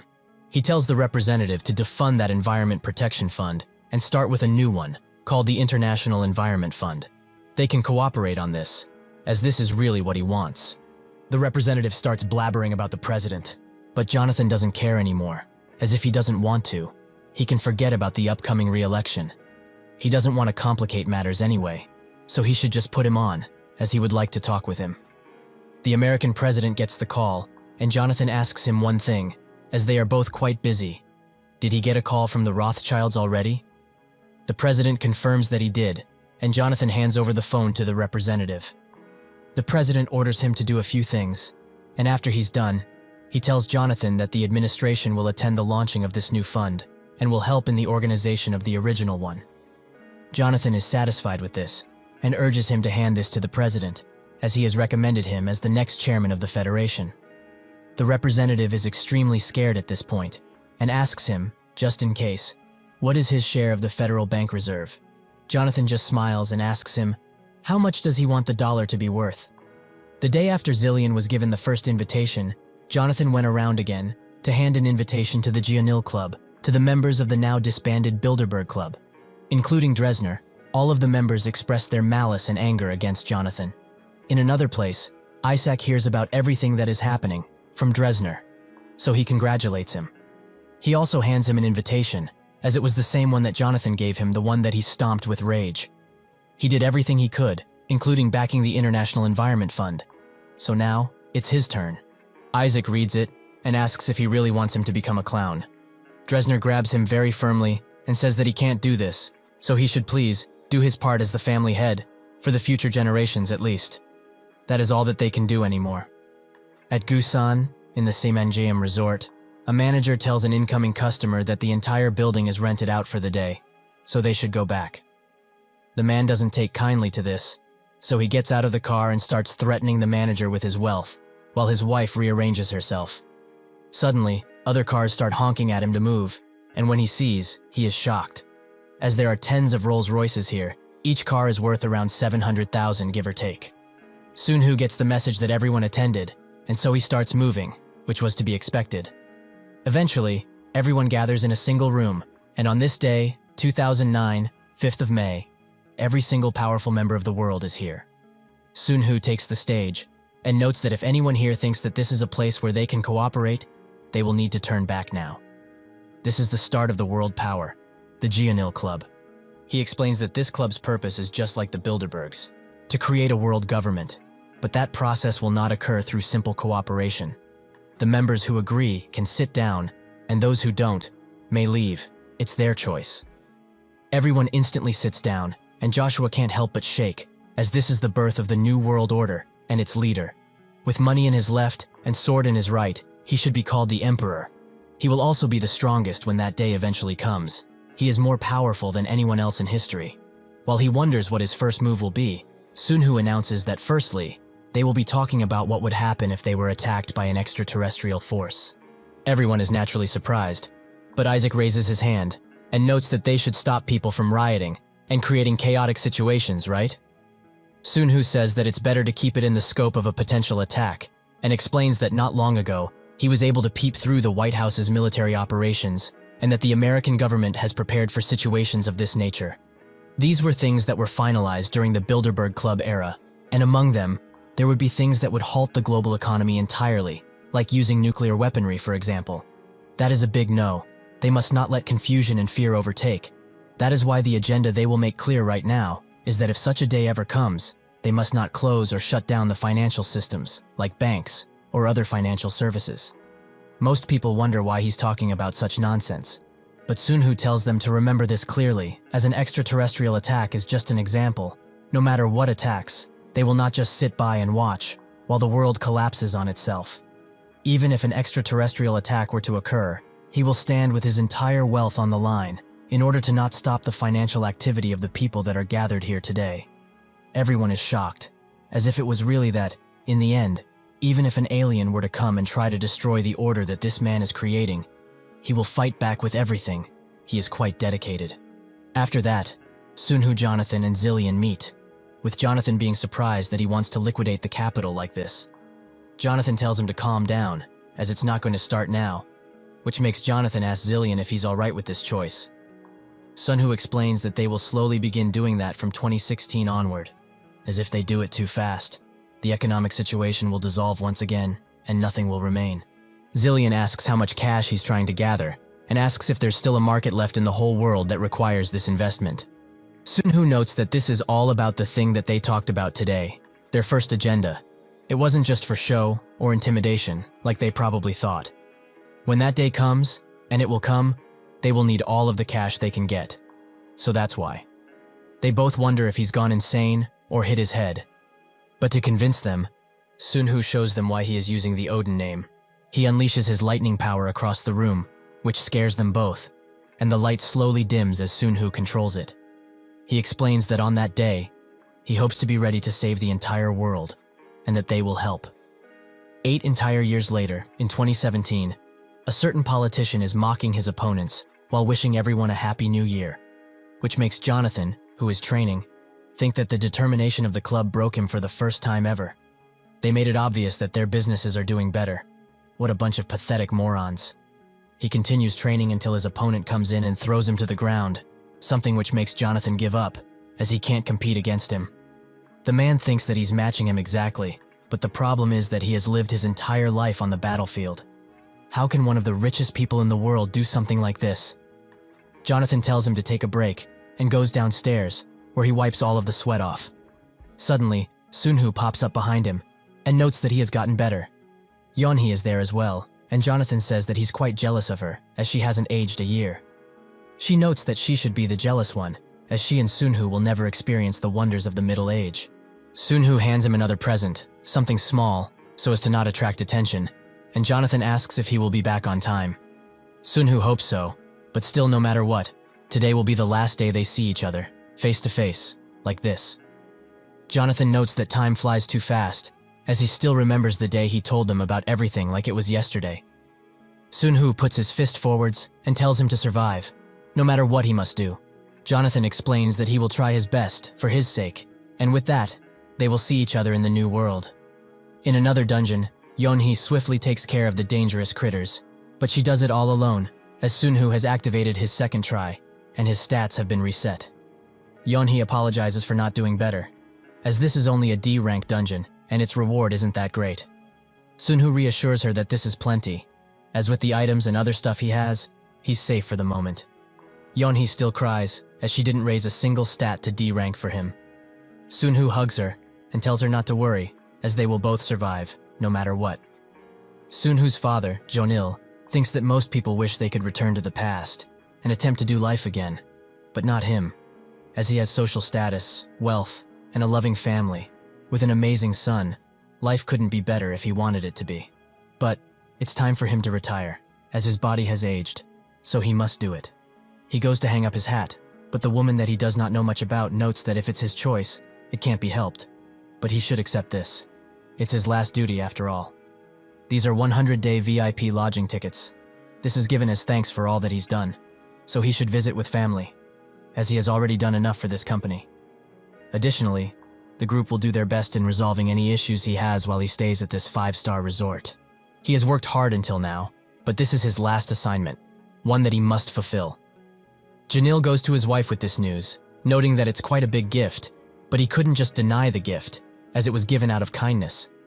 The wife notes that Sunhoo should come too, otherwise it wouldn't feel like a vacation, but that's when he suddenly pops up, almost as if everything has been planned. Eventually they arrive at the resort, and it's quite big, but there are awakeners here too, who seem nervous that the day of beginnings is basically upon them already. The Destiny research team is also enjoying this vacation, while still working, of course. After a while, Sunhoo escorts Yeonhee to a cab, and she thanks him for also taking care of her family like this.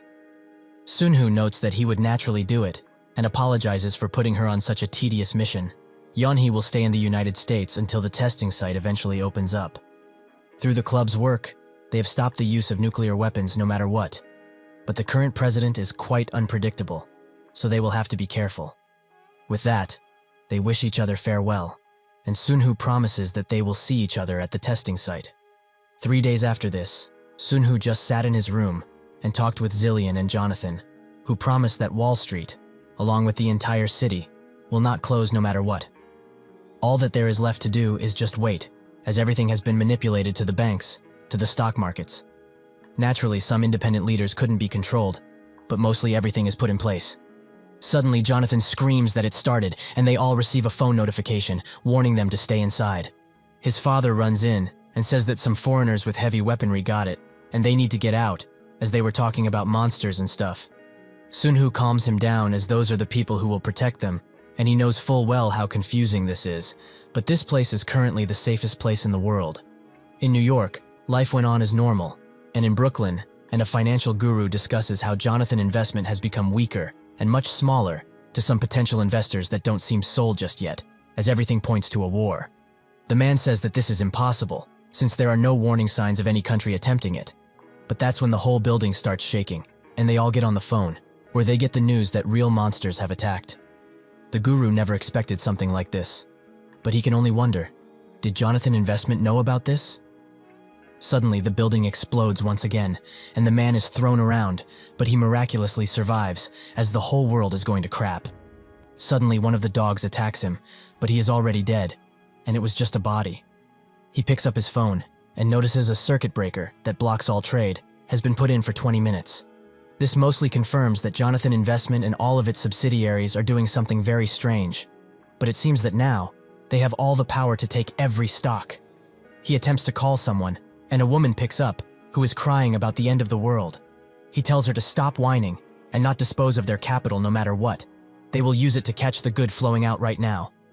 With that, he closes the call and picks up a piece of rebar, as he will not die like this, not when profit can be made. Suddenly, the army pops up, and it appears that he was saved. Jonathan is bombarded with ideas, mostly about how they should just cash out everything, but he denies these, as if they do that, they will be going back to the Stone Age. They should all understand that this is the last stronghold of civilization, and although it will be difficult, they must do what is possible for the betterment of humanity. Later, he gets on a call with Sunhu and tells him about how the executives have reacted. But even then, the Silverman and AP Morgan groups are selling everything, despite agreeing not to at the club. What a bunch of snakes. Sunhu orders him to send the authority of the third and fourth programs, as Japan is about to collapse, and they should focus on the London side, where the future market will be opened. Isaac watches all of this, and notes that Odin is stopping the whole collapse of the world. Sunhu suddenly calls him, and tells him that now, of all times, he needs to make the right choice, and this is the only chance he has. Isaac sits silently, and talks with Dresner about it, about the warning that Odin gave him.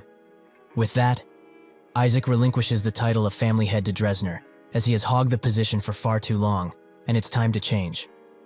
Sunhu notices that the Rothschilds are not selling anymore, and it seems that throughout the world, fear begins to subside as the monsters are being dealt with. They both work as fast as possible to keep the world going, and Sunhu thinks that, right about now, everyone with money is going back to their offices and will try to sell as fast as possible. But they will do the exact opposite. They will buy, until they buy the entire world. Jonathan, Zillion, and Sunhu work tirelessly to keep the stock market up and running during this disaster, as they have probably not slept for days due to how much work they need to do. However, disaster strikes as they hear on the news that Russia's nuclear bomber has begun moving, and its target is the gate that has appeared out of nowhere in the northern province of Moscow. Sunhu thinks that their agent has failed, but this shouldn't have happened. With one bomb, 3 more will follow, and the world will be sent back to the Stone Age once again. Suddenly, Sunhu wakes up in a cold sweat, as this was only a dream. He was sitting in his room all of this time while Jamie, who is also there, watches the news about how the government has captured the mystery organisms and the global financial market seems to have stabilized. Additionally, the New York stock market has successfully hit a rebound overnight, due to a lot of buying force. Jamie sheds a tear as she looks at this and looks back at Sunhu, wondering what the world would have become if he was not there to save it when he did. Sunhu is surprised by her reaction, but thinks that even still, it is far too early to relax in this situation. From this day onward, monsters that cannot be defeated with current weaponry will start appearing, but they need to just hold out a bit longer, as if they can evacuate most of the civilians from the monster's path of destruction, while also preventing the use of nuclear weaponry. the Awakeners that survived the testing site can return and fix the situation fast. He asks Jamie if the press conference is prepared, and she confirms that it's almost done. Joshua, who is in another room, thinks that they have been preparing for this situation for too long, but he never thought that they would actually manage to make it. Truly unbelievable, as it was the power of one single person that stopped the spread of terror created by the attack of the unknown. However, over this past week, Odin and his forces had bought up every single good that the world threw in their direction, and now the market is stabilized enough to operate, with Odin's interference, naturally. Even with all of this, he cannot stop shaking. But why? Because of fear? Or is it joy? Jamie interrupts his thinking by saying that the press conference is prepared, so he should go. Joshua remembers what Sunhu said to him, to deal with this with his main team and Team 1, and most importantly, to not let anyone doubt that they cannot control this situation. Joshua at the time asked if it was really fine for him to be the one that is talking about such an important matter to the press. But Sunhu soothed his worries, as he said that he is someone he can trust to use his built reputation of being the association's leader. There are only a mere few hours before the testing site opens, so he should think of this as a gift, as it is the last thing that he can give him for now. Joshua has regained his confidence by remembering this, and thanks his master from the bottom of his heart. He swings the doors wide open and immediately gets on the conference podium. He begins his speech with this. A week ago, humanity was invaded by the unknown. Somewhere else entirely, the people cry and cheer for Jonathan, as they believe that he is the one that saved the global market, which basically means the whole world to these people. Jonathan knows what they think, and finds it kind of sad that again, there is nobody who will cheer for Sunhu. He tells Brian, who was next to him, that he will tell him something that he should already know. People will now thank them for saving the entire world, but soon they will approach them with another view, as they use this danger as an opportunity.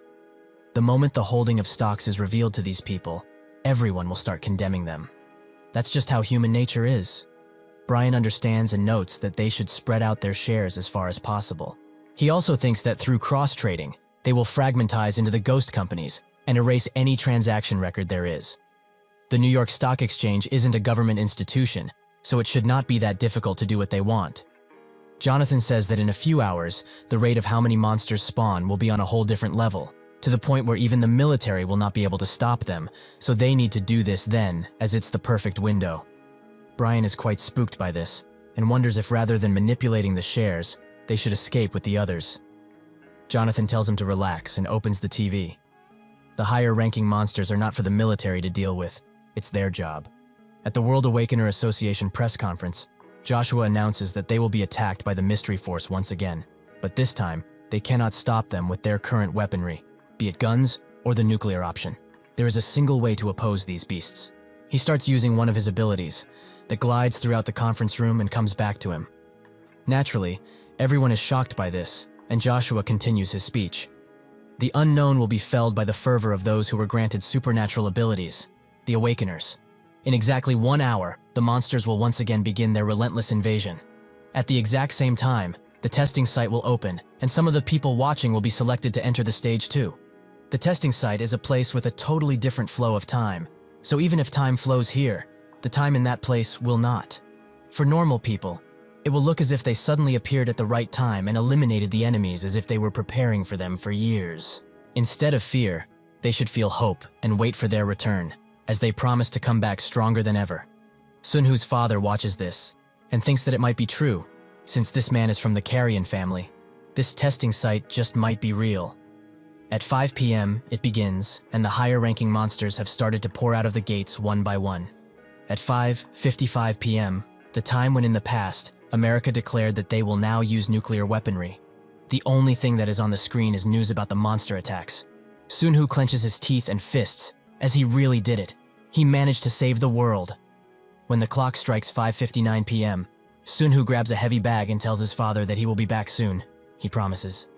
Before his father can say anything, Sunhu is engulfed in a blue light and seemingly disappears. Everyone who was chosen for the testing site gets teleported in, and naturally they are quite confused by what is happening. They all get a system pop up, congratulating them for being chosen, and a guide pops up, explaining that he will be the one that operates Act 1, Scene 1. They all must be quite confused, but it will try to explain as much as possible. This space might look familiar, but it's entirely different from their original world. Unlike the real world, This place operates on totally different laws and times. They are all mesmerized by the magical beast, and some find it pretty. The fairy explains that a lot of stuff has been prepared which will allow them to grow, and one of them is a quest. By completing quests, they can enter the next stage, where they will be allowed to grow even stronger. Before the fairy can leave, one of the men there notes that he has 2 children to take care of, so he doesn't care about any of this dumb quest and growth nonsense. He just wants to go back right now. The fairy's cheerful demeanor suddenly shifts into a darker one, and it asks if it's really difficult to understand the laws of this place. Suddenly, the man starts to convulse, and his head starts to blow, which eventually blows up in a bloody mess. The fairy notes that if they still do not understand, it will explain how this world works as many times as they like. Naturally, the people run away from this scene, and one of them asks the soldier who was also transported here to start shooting that beast, until it doesn't kill them all. The soldier thinks that he would want to, as he has all of his gear from the original world, but nothing is working in here. They get inside of a building and close the doors. Some cry, some have a mental breakdown, and some just simply don't understand the situation at all. The soldier sees how hopeless these people are, and thinks that he should hide the fact that he cannot use a gun, as he needs a way to control the situation. He tells everyone to be quiet, and announces that he is Lieutenant Lee Gyubum of the 34D Infantry Division White Skull Search Team. From now on, they will follow his orders only. He knows that the situation is dire, but they should calm down and work together in order to find a way back to their world. He calls those who are in the military to step forward, and then asks them to attempt turning on their phones. One of them tells them to stop, as if they were listening to the guide. They would have heard that this is a different world, so electronics wouldn't work. The soldier tells him that from now on, he should announce who he is before he opens his mouth. The man identifies himself as Kwon Sung-gil, and he only said what he said because he doesn't seem to understand, not because he wanted to insult him. If he really wants people to follow him, he should know the situation first. He tries to make the soldier say status window, as something interesting will happen, but the soldier doesn't want to, as he thinks this guy will only create confusion amongst the group. Suddenly, Sung-gil pulls out a knife and tells them to try it, as they get this weapon if they do. The soldier aims the weapon at him and tells him not to move, as from now on, he is considered a threat. One of the people there tries to say status window, and sure enough, the man was right, as they all will get something called an awakening reward. The soldier tries to reinstate his dominion over the group, but everyone is ignoring him now, as he was wrong multiple times. Seeing that this group isn't worth its salt, Sung-gil just decides to leave, but that's when he notices a hooded figure and runs up to it. When he gets close, he introduces himself, but the hooded figure only asks if he's really going to keep following him. Sung-gil asks if he can, as if they stay together, surely they will be better off. The hooded figure tells him to do as he pleases, but he should know that there is a high chance that he will die if he continues to follow him. The fairy comes back and tells everyone that they should not be scared of it, as it's only thinking of them and their well-being. Seeing that there are 99 players left, since one person decided to drop out, it will now consider that everyone understands the basic system and move on to the next stage.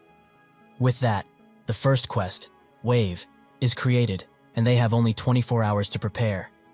The fairy guide wishes all of them luck, as they will surely need it.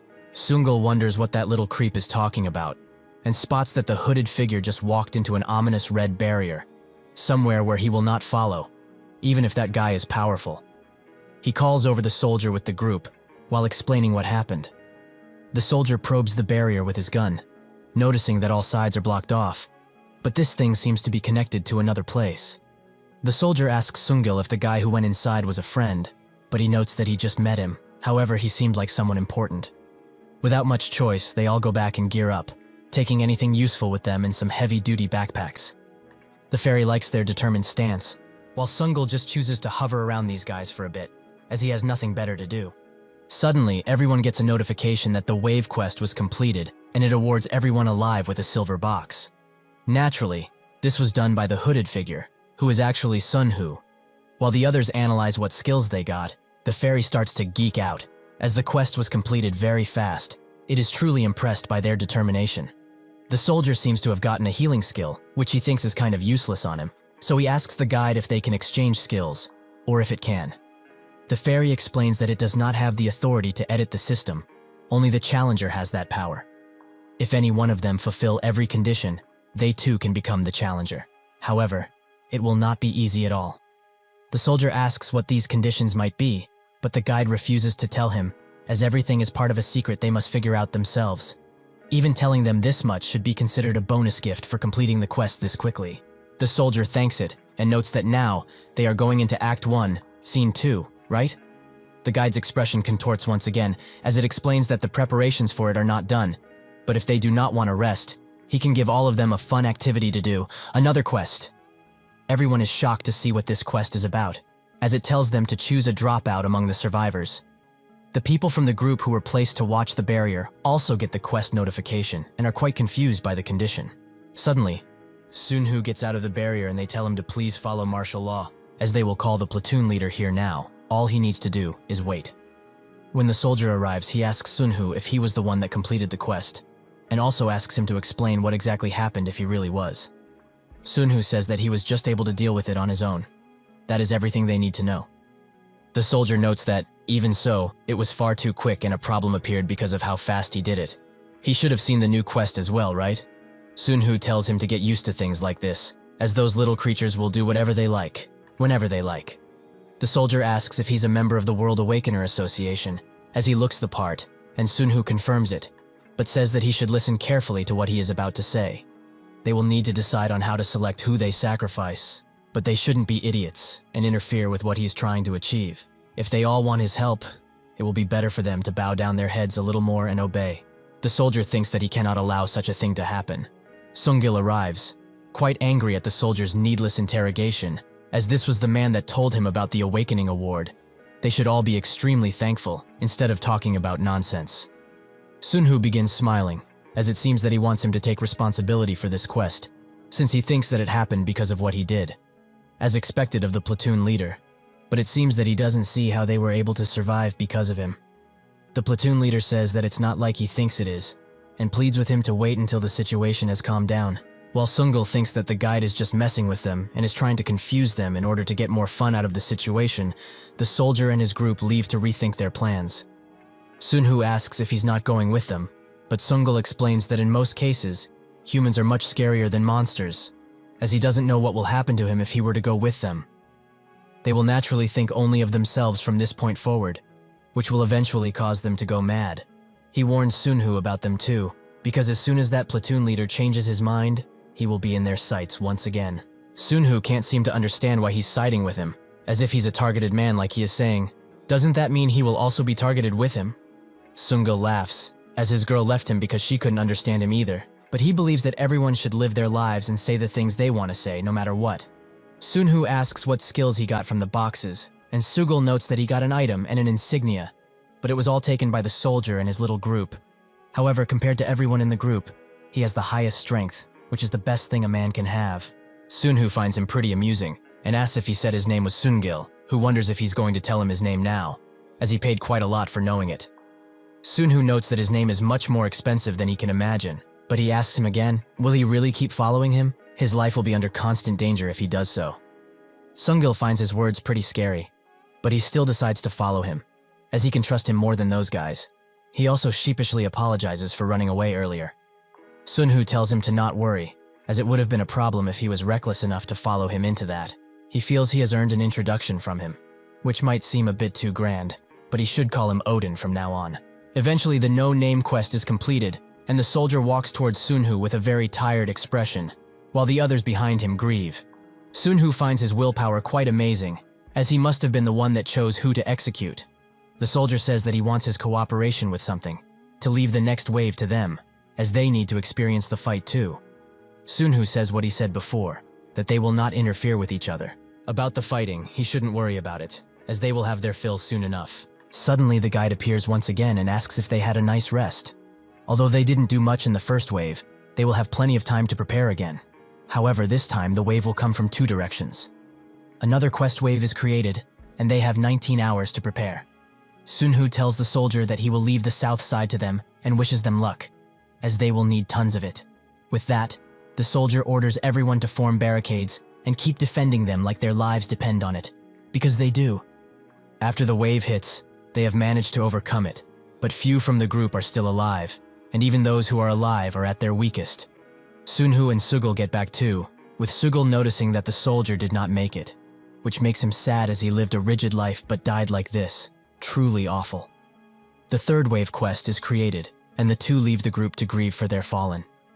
While the survivors reorganized themselves with whatever they could, Sugul and Sunhu dealt with the fourth wave by themselves. There were a few times where Sugul was in dire danger, but they managed to push through and the rewards were truly incredible. The guide is very happy with their clearing speed and notes that they are ranked highest among all of the stages. It has underestimated them for too long. Next time they will have a show that they won't forget soon. But now they should rest. Sugul is pleasantly surprised that the guide didn't throw another random quest in their direction, but this only confirms that the little gremlin does whatever it wishes to. Sunhu tells him to stay with the group from this moment forth, as he needs to get used to the increased stats.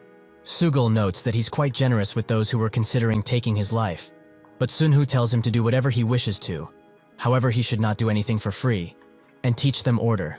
Sugul does as Sunhu suggested, and meets with the current leader, who is Cheol-young, a scrawny doctor, who was selected only because others began trusting him after they saw him perform emergency treatment on the wounded. Sugul notes that from now on, they should know where their lifeline is.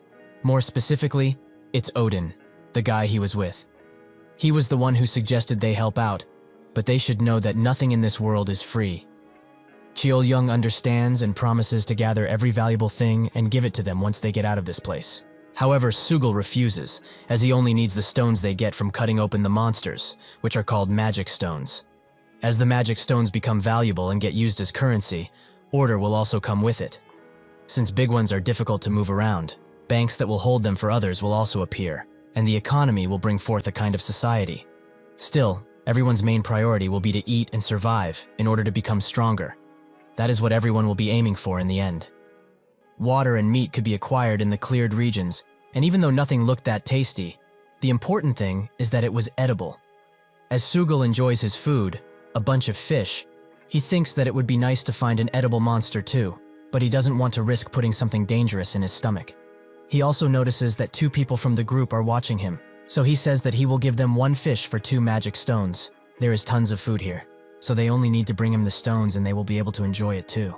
Since Wave 3 and 4 stopped at their entry points basically, the magic stones that arrived in the town diminished. This is why now, the townspeople say that they don't want to hunt the monsters, and that he should show some mercy, as they are living together after all. Sugul asks where their shame went, as this entitled attitude won't work on him. If they are that scared to cross the boundary, they should just wait for the next wave to arrive. He doesn't like saying this once again, but weaklings like them need to fight monsters together, even if they are scared to. Cheol-young comes behind them and says that he is correct. They cannot rely only on him constantly. They need to make a hunting party and feed the group in order to survive. Sugil gets up from his campfire and notes that he will go with them when they cross the barrier, so they shouldn't be scared at all. Cheol-young thanks him while whispering, with Sugul noting that it's fine, they need to help each other after all. Later, when he meets with Sunhu, Sugul notes that the doctor fellow is quite the smooth talker, and the more he observes him, the more he likes how he operates. Doctors really are different from normal people, huh? Sunhu agrees, as putting aside the 20% of all magic stones to be used as common funds for the entire town, he is intelligent. Sugul says that he should go ahead and meet with him later, but Sunhu tells him to not trust people that easily. Especially the smart people, those are the most dangerous bunch. Sugul says that he shouldn't worry about it. He met with him straight away, didn't he? Another wave quest is created, with 16 hours until the 5th wave pours down on them. Sunhu wishes Sugul good luck, as there are 5 entry points, so he will handle 4 of them. All he needs to do is clear out the last one. When the monster spawning nest is fully destroyed, and the hidden quest is thus completed, 3 gold boxes will appear per cleared entry point. Thanks to this, Sunhu has raised his strength and perception to D rank. He calls out the guide fairy, as he knows that it's hiding somewhere around here, who says that having a challenger like himself on the stage he is currently managing is an honor, but also a burden, as he is only on Act 1 of the testing ground. But he is someone with the second try special privilege. How could anyone expect such a thing? Sunhu says that he has a system he wants to edit out, which makes the guide explain that this will depend on the difficulty of the request. So what does he want? At first, Sunhu wants to make it so that he stops messing around with them. But the guide gives him a bunch of censored messages, which makes Sunhu give up on that idea, and he says that he wants to edit the box system. The guide is curious about his choice, so he asks why that system specifically. Sunhu notes that right now, the rewards are entirely random, and this doesn't stop at just skills and items. but even stats like vitality and strength can be given. With this in mind, no matter how hard one works, their survival is entirely dependent on their luck. He just simply wants to choose what rewards he gets from the box, nothing too extravagant. The guide says that he will get to choose what category of reward he gets, but the contents of that category will be entirely random. Is that correct? Sunhu says that it is, so what challenge does he need to pass in order to make this come to fruition? His challenger trait suddenly activates, and it presents him with the solemn challenge, where it is revealed that Doom Chaos is the one that is meddling with the system and twisting it to be so random. His quest is to defeat the quest battle, and the reward is a box system edit authority rights, along with some points. Sunhu is surprised when he sees the Doom Chaos name, as he was one of the highest ranked among the 7 demon lords. But this is just insane. Why is he breaking the system in such a way? The system asks if he would like to move to the quest location, which Sunhu obviously refuses, as he needs time to prepare. But the guide gives him an evil grin, as it automatically accepts the transportation for him, and wishes him good luck on his journey. Sunhu can only watch as he is transported to the battlegrounds, where the win condition is to destroy the altar of Doom Chaos, or kill all of the enemies. But his invasion of this sacred place is immediately revealed, and the enemies all know his whereabouts. There is 1 Declan aerial force, 2 sorcerer squad, and 1 giant monster squad. These are only the special forces, as including the ground and air forces, there are about 1,000 enemies he needs to face. Sunhu is reminded of the first time he went into a dungeon alone, and his survival chances are also similar, as in this situation, his items won't help that much. He uses his domination ring to summon an adult graph, which attacks the air units while he charges in too. Time passes until there are 2 hours left until the 5th wave arrives, which makes Cheol-young ask Sugul why Odin isn't here yet. He explains that he's most likely just blocking the entry points. He told him that he would handle 4 of them, so there's nothing to worry about. Even with this confident talk, he also finds it weird that he didn't come out, as it's been 10 entire hours. This is the first time he is taking so long. Cheol-young wonders if something went wrong, but Sugul notes that he's thinking that way because he doesn't know about Odin. There is no way that something could happen to him. Cheol-young thinks that he's right. He needs to line up behind that guy, as if he had noticed that Odin dealt with the first wave, or rather, if he had known that the financial system would stay intact when the monsters first invaded, things would have been different. He really missed tons of good opportunities. When he eventually returns, it is pretty obvious that the Awakener Association will become a major power source around here. So if he can stick to Odin, even just to Sugul, things will become much better for him. When the wave quest finally finishes its timer, monsters start pouring out from 4 entry points, and panic sets in, as the monsters prove to be too many in number. Cheol-young thinks that the Odin bastard died only after stopping a single entryway. How weak. Even if the situation is dire, Sugul still chooses to fight and tell Cheol-young to do the same, as they shouldn't go down without a fight. Eventually, he is also swarmed by countless monsters, but instead of helping him, Cheol-young thinks that this whole group is doomed, so he picks up as many backpacks as he can and runs away. He needs to prioritize his survival first and foremost. Before leaving, he gives Sugul one last sadistic smile, as more and more monsters swarm him. Cheol-young stops at the entrance of the first barrier, wondering what he should do. What if there are more monsters behind this? Should he just go back? As he questions his entire existence, rays of lighting fall on all of the monsters around the remaining survivors. As Sunhu has returned, although he doesn't have an arm and a leg, he is still able to use abilities. With his return, the system alters, and the box categories are divided into their respective drops. Everyone is glad that Odin is back, but Cheol-young is stunned. But he thinks that he should remain calm and make it look like he is thankful to Odin. He should not make the same mistake and make a fool of himself. As they walk, Sunhu tells Sugul to not leave his side until he wakes up, but they will get rid of this bug first. Sugul agrees, and as Cheol-young is trying to make excuses for his cowardice, Sugul raises his mallet high into the air, and you can guess what happened next. After this, as promised, Sugil stands next to the passed-out Sunhu and thinks of what to do with the 5 silver boxes that he got from the quest. He thinks that a man should just strive to be strong, but he nearly died because he was too slow this time.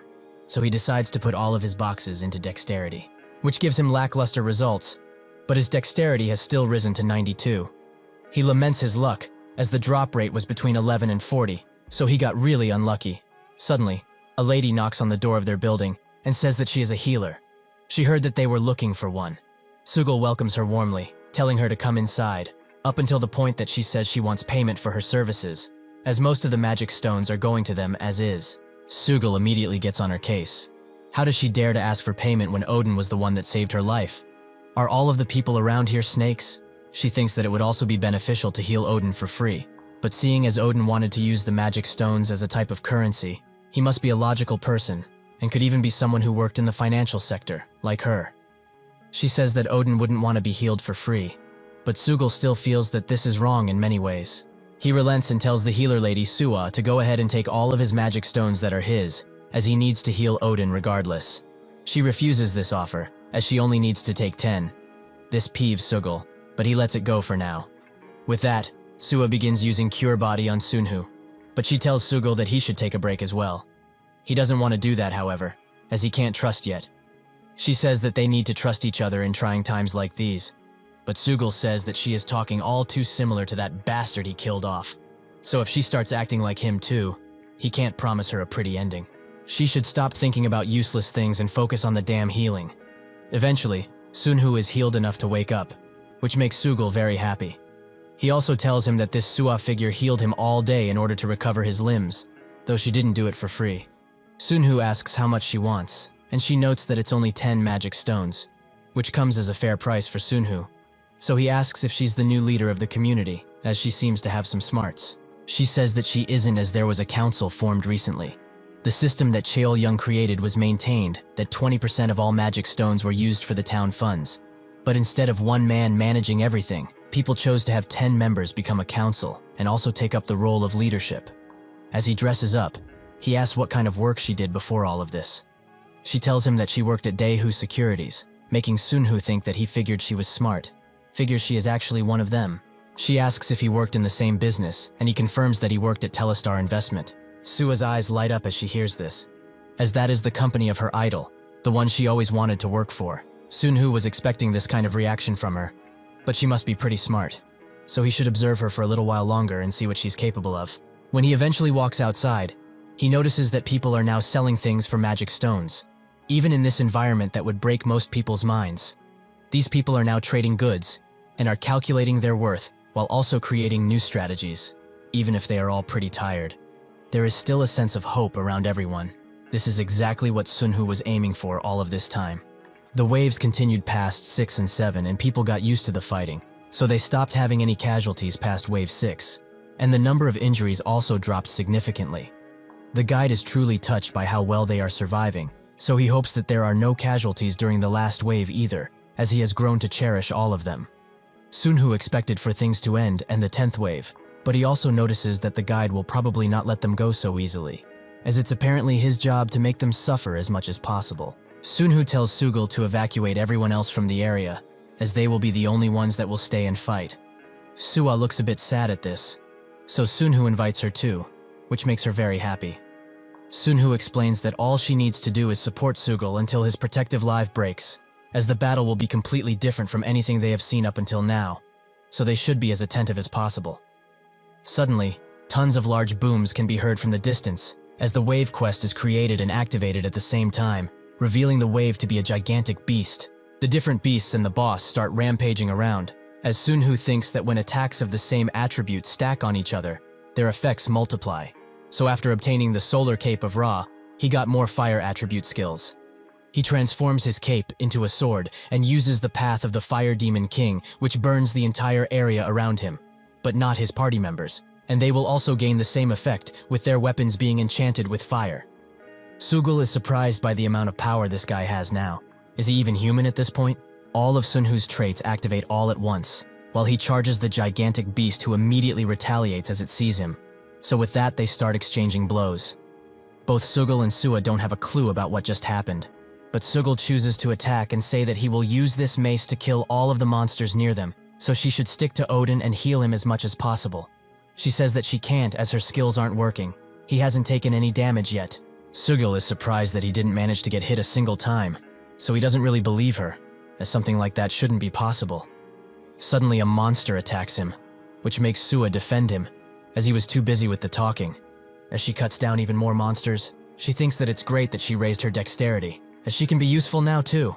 Sunhu looks at her and notes that he already told her to only stick to healing. This bravado will prove to be her undoing soon enough. As he looks there, the gigantic beast attacks him with a large breath attack. but he manages to dodge it swiftly and beam the beast down with lightning, making the others almost blind from how much light was created. The monster now sits motionless, making Sugul think that it's officially over, but Sunhu, who is next to them, says that it just entered its invincible state for now. He also thinks that this type of monster you would only see in Act 2, but to think that this thing would appear in Act 1, that guide is really trying to kill all of them. The two next to him will need to put their lives on the line, but he can't let them just enjoy the benefits without any risk either, so if they do manage to survive this encounter, they will prove their worth as party members. As Sunhu continues to fight the now rampaging beast, Sugul tries his best to keep it at bay, with blood flowing in all directions, making him lose sight of any other thing other than the fight. Unfortunately, he is struck from behind by one of the monster's tentacles, which doesn't kill him instantly, so he wonders where that healing girl is, as he needs her help desperately. That's when he notices that she is passed out on the ground, but when he goes to wake her up, he notices that the only thing that remains of her is her beheaded head, which he picks up. Suddenly, his life flashes before his eyes, with his wife saying that she doesn't want to live with him anymore, and that she is taking their son. He falls to the ground, lamenting that he has to die like this. He doesn't really care for that woman anymore, since she was the one who left him, but he wanted to see his son at least one last time. Even so, Odin will most certainly save the world, so his son will be fine in the future, which he is glad about. That's when a boy resembling his son starts to crawl towards him, as the tentacles rampage around and uses a healing skill on him, with Sugul remembering that he was one of the first people in the group. Sugul gets up and tells him to wait right here, as he will finish this fight and come back. He charges in once again, as even if his attacks prove to be useless, he needs to distract the monster once. He needs to create an opening, because that is what his role is. His attacks prove to be annoying enough for the monster to focus only on him, but as they start attacking him constantly, the beast suddenly stops moving, and the wave quest is completed. It's over. Sugul survived. As he celebrates, he starts to get nauseous and eventually falls to the ground, passed out. Sunhu looks at him and thinks that he's rather reckless with his actions, as he could have died easily, but he also has no hesitation. He's a pretty good party member. As Sugul sits patched up and still passed out, Sunhu and the strangely alive Sua talk about the current situation, as with the magic stones being considered valuable, crimes regarding them such as stealing and robbing have popped up, and the council isn't enough to control the situation. Sunhu suggests that they should create a bank. Since that's her specialty, things will run smoothly. Suddenly, Sugul wakes up and Sua apologizes to him, as she lost track of where he was during the battle. Sugul thinks that he is in the afterlife, as he saw her head roll on the ground clear as day. She died. Sunhu says that it was just a hallucination. Just how much did he drink anyway? Sugul is confused, so Sunhu says that he's not talking about beverages. He's talking about monster blood, which he should be careful of in the future, as drinking that stuff will make him see illusions and hallucinations. Since the blood was everywhere, some must have gotten into his mouth. Sunhu asks him to describe everything that he saw, which Sugul does in great detail in fact. But Sunhu comes to the conclusion that only Sua being dead was an illusion. Everything else was actually reality. Sugul asks about the kid that saved him when he was on the brink, which Sunhu confirms that he was real. He did actually save him. Also, his reward was already separated and put on the side, so he can sleep more as even though they healed him. He should rest to make sure that nothing bad happens. As the kid who saved him sits down and looks at his status window, Sunhu comes around and asks for his name, which he says is Jasung. Sunhu asks him why he came out of hiding when he told them to stay hidden. But Jae-sung explains that if they were to die, it would have been their turn next. Sunhu thinks that this is no regular child, but he is also dangerous as he might go down the wrong path, becoming someone like the sixth virtue. To assure that won't happen, he gives him a protective ring of the Wind Warrior, which gives him some nice stats, but he can't tell anyone about it. Additionally, he should come to him if he has any problems in the near future. The kid is very happy with this gift, but Sunhu also gives him a bank check of 100 stones, which he should give to Sua whenever he wants to cash it out. Sua lines people up to open up bank accounts, with signatures and everything. She explains that this will be their bank book, and more pages will be added once it's required. The man who made his first bank account asks what happens if it gets stolen, which Sua assures him that the thief won't be able to use the stones since they know everyone's faces, but he should be careful with it as their numbers will increase, so when that happens they can't help him with it. A while later, a strange man accompanied by another man notes that it seems he was right. There are other goods beyond the boundaries set in stone, but what is with the mood around this place? Are they out for a picnic or something? This is Huang Guanho, a criminal who built his wealth through gambling sites, drugs, and loans. And as the most brutal one in his criminal organization, he was given the title of director. The man next to him is Sukju, his right-hand man, who notes that there are at least 50 people around this place, with them only having 34 people. Guanho says that their leader must be pretty skilled to reach these numbers, but this makes it better, as when he defeats their leader, the rest will easily follow after him. In total, they have 34 survivors. These are the people who survived after the weaklings all died.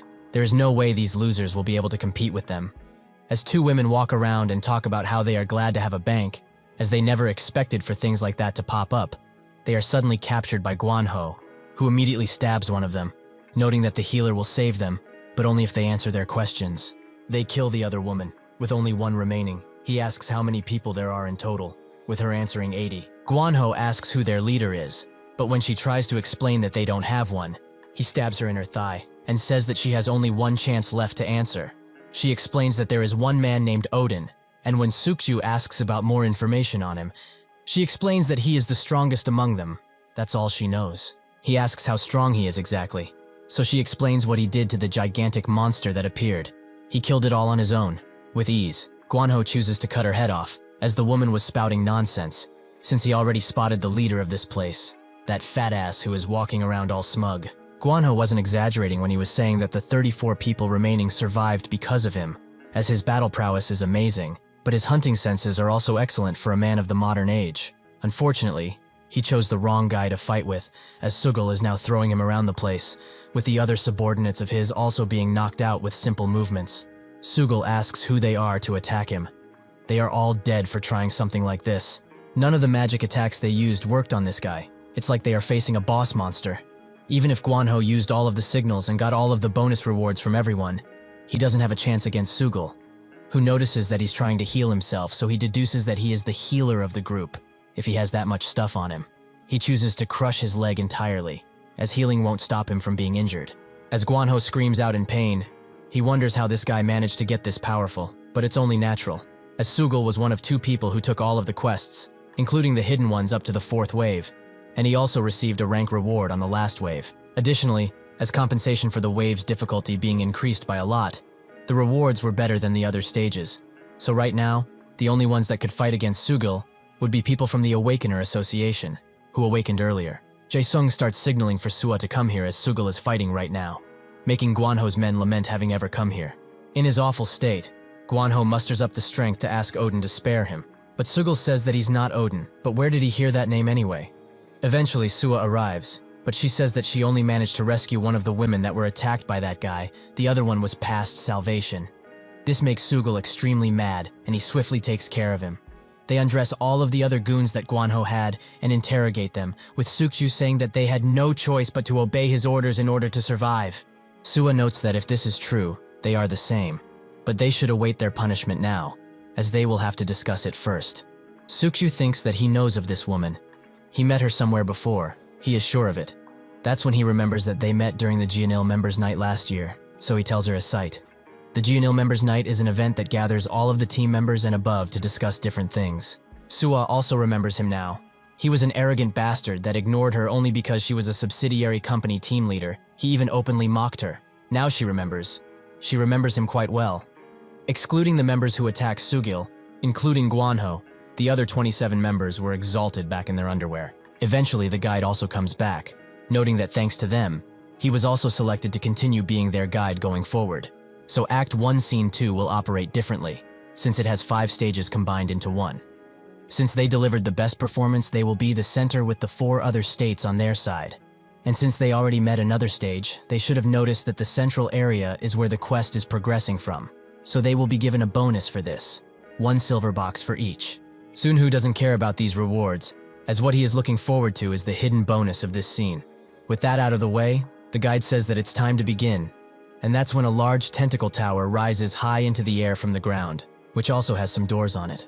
Sunhu thinks that there are 7 floors in total. One can get to the next floor using the stairs, but each floor has fewer doors than the last. That is why on the highest floor, there is only 1 door. He suddenly tells Sugul that if he doesn't make it back, they should look for Mary, and then sprints away at the top of the tower. The 8 evils and virtues were good in all aspects, but they each had a special main ability. First evil, trait, man who overcomes adversity. Second evil skill, gaze of Isis. Third evil item, skeleton dragon worshipped even by the undying. Fourth evil item, Zeus's lighting spear, 5th evil skill, form of the Jinn, 6th evil skill, Set's wave of death, 7th evil skill, Shiva's sword, 8 evil item, Queen Mother of the West's Millennium Spider. 1st virtue skill, Devi's sword, 2nd virtue skill, Osiris's domain, 3rd virtue item, Dagger of the Clown, 4th virtue skill, Hera's madness, 5th virtue trait, Passionate One, 6th virtue skill, Odin's wrath, 7th virtue item, Lakshmi's lucky dagger, and finally 8th virtue skill, Buddha's palm. The point is that among them, there is only one that was obtained through the testing site, that being the skeleton dragon worshipped by the Undying. The strongest monster one can obtain is at the top of this tower, which is now retaliating against him as he should complete the tower in order, but he pushes forward still. Sugil expected him to do something like this, as he is of the sort, but what did he mean when he said that? Is that thing that dangerous? As he arrives on the 7th floor, the guide says that he's doing something weird again, but Sunhu doesn't care. This is just how things are, so he should open the door already. The guide smiles and does as he wants to, wishing him good luck. As he enters, the top of the tower explodes completely, making Sugil's face turn into horror, just what happened to Odin. As Sunhu enters the tower, it starts to crack and convulse in an instant, and a gigantic draconic entity appears out of nowhere. Sugil thinks that the worst has transpired since this happened. Did Sunhu really lose against that thing? The dragon starts to roar and flap its wings around as it descends on the ground, making Sugil think that he cannot know what this is, but one thing he knows for sure is that he has never seen something like this ever. He knows that he needs to fight these large monsters, but his body isn't listening to him at all, as it's completely stuck. The dragon slowly starts to approach, making Sugil stricken with even more fear, but also with confidence also, as he promises to get at least one good hit in before this thing kills him. That's when the dragon opens his mouth, and a man with really long hair and a few scars appears, with the dragon starting to go into the man's pendant, with this man actually being an older Sunhu. Needless to say, Sugil is extremely confused, but fortunately, he also recognizes this strange man as Odin. Outside of the group's city area, another group appears, and as a large man beats some drums, another calls over the leader of the area,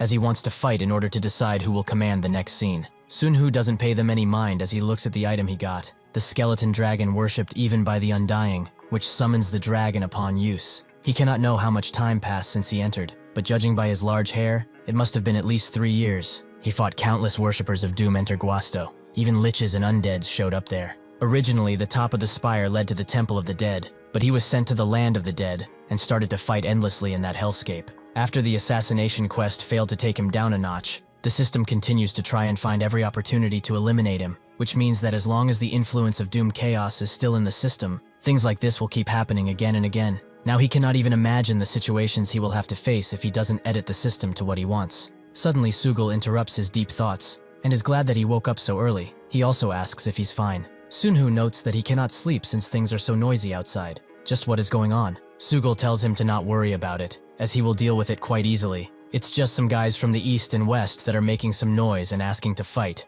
because they want to decide who the leader of the next quest is. That's when Sugil also notices his necklace, and notes that this must be where that bone monster is being kept. But just how much stronger is he aiming to get? Sunhu says that this is only the beginning. Also, being surprised this early will be bad for his health in the future. Sugil doesn't even want to think about it, but he also notices his inventory, which seems really convenient. But anyway, does he want to come and watch the fight? He will make sure that it will look like a child's play to him. The different groups beat their drums as they wait for the leader to arrive, with Sunhu looking around and noting that editing the randomness of the system seems to be pretty effective, as a lot more people survived than he originally remembered. So it was all worth it in the end, as the survival rate for the other stages should also go up from now on. The most important thing now is to look for Yeonhee, but their stages need to combine first, as then she will immediately start looking for him. As he walks by, a familiar person recognizes him, and notes that they were in the same class before, which he remembers because he looks almost identical to what he used to look, and he is quiet as always too. The man also notices that he has no items on him.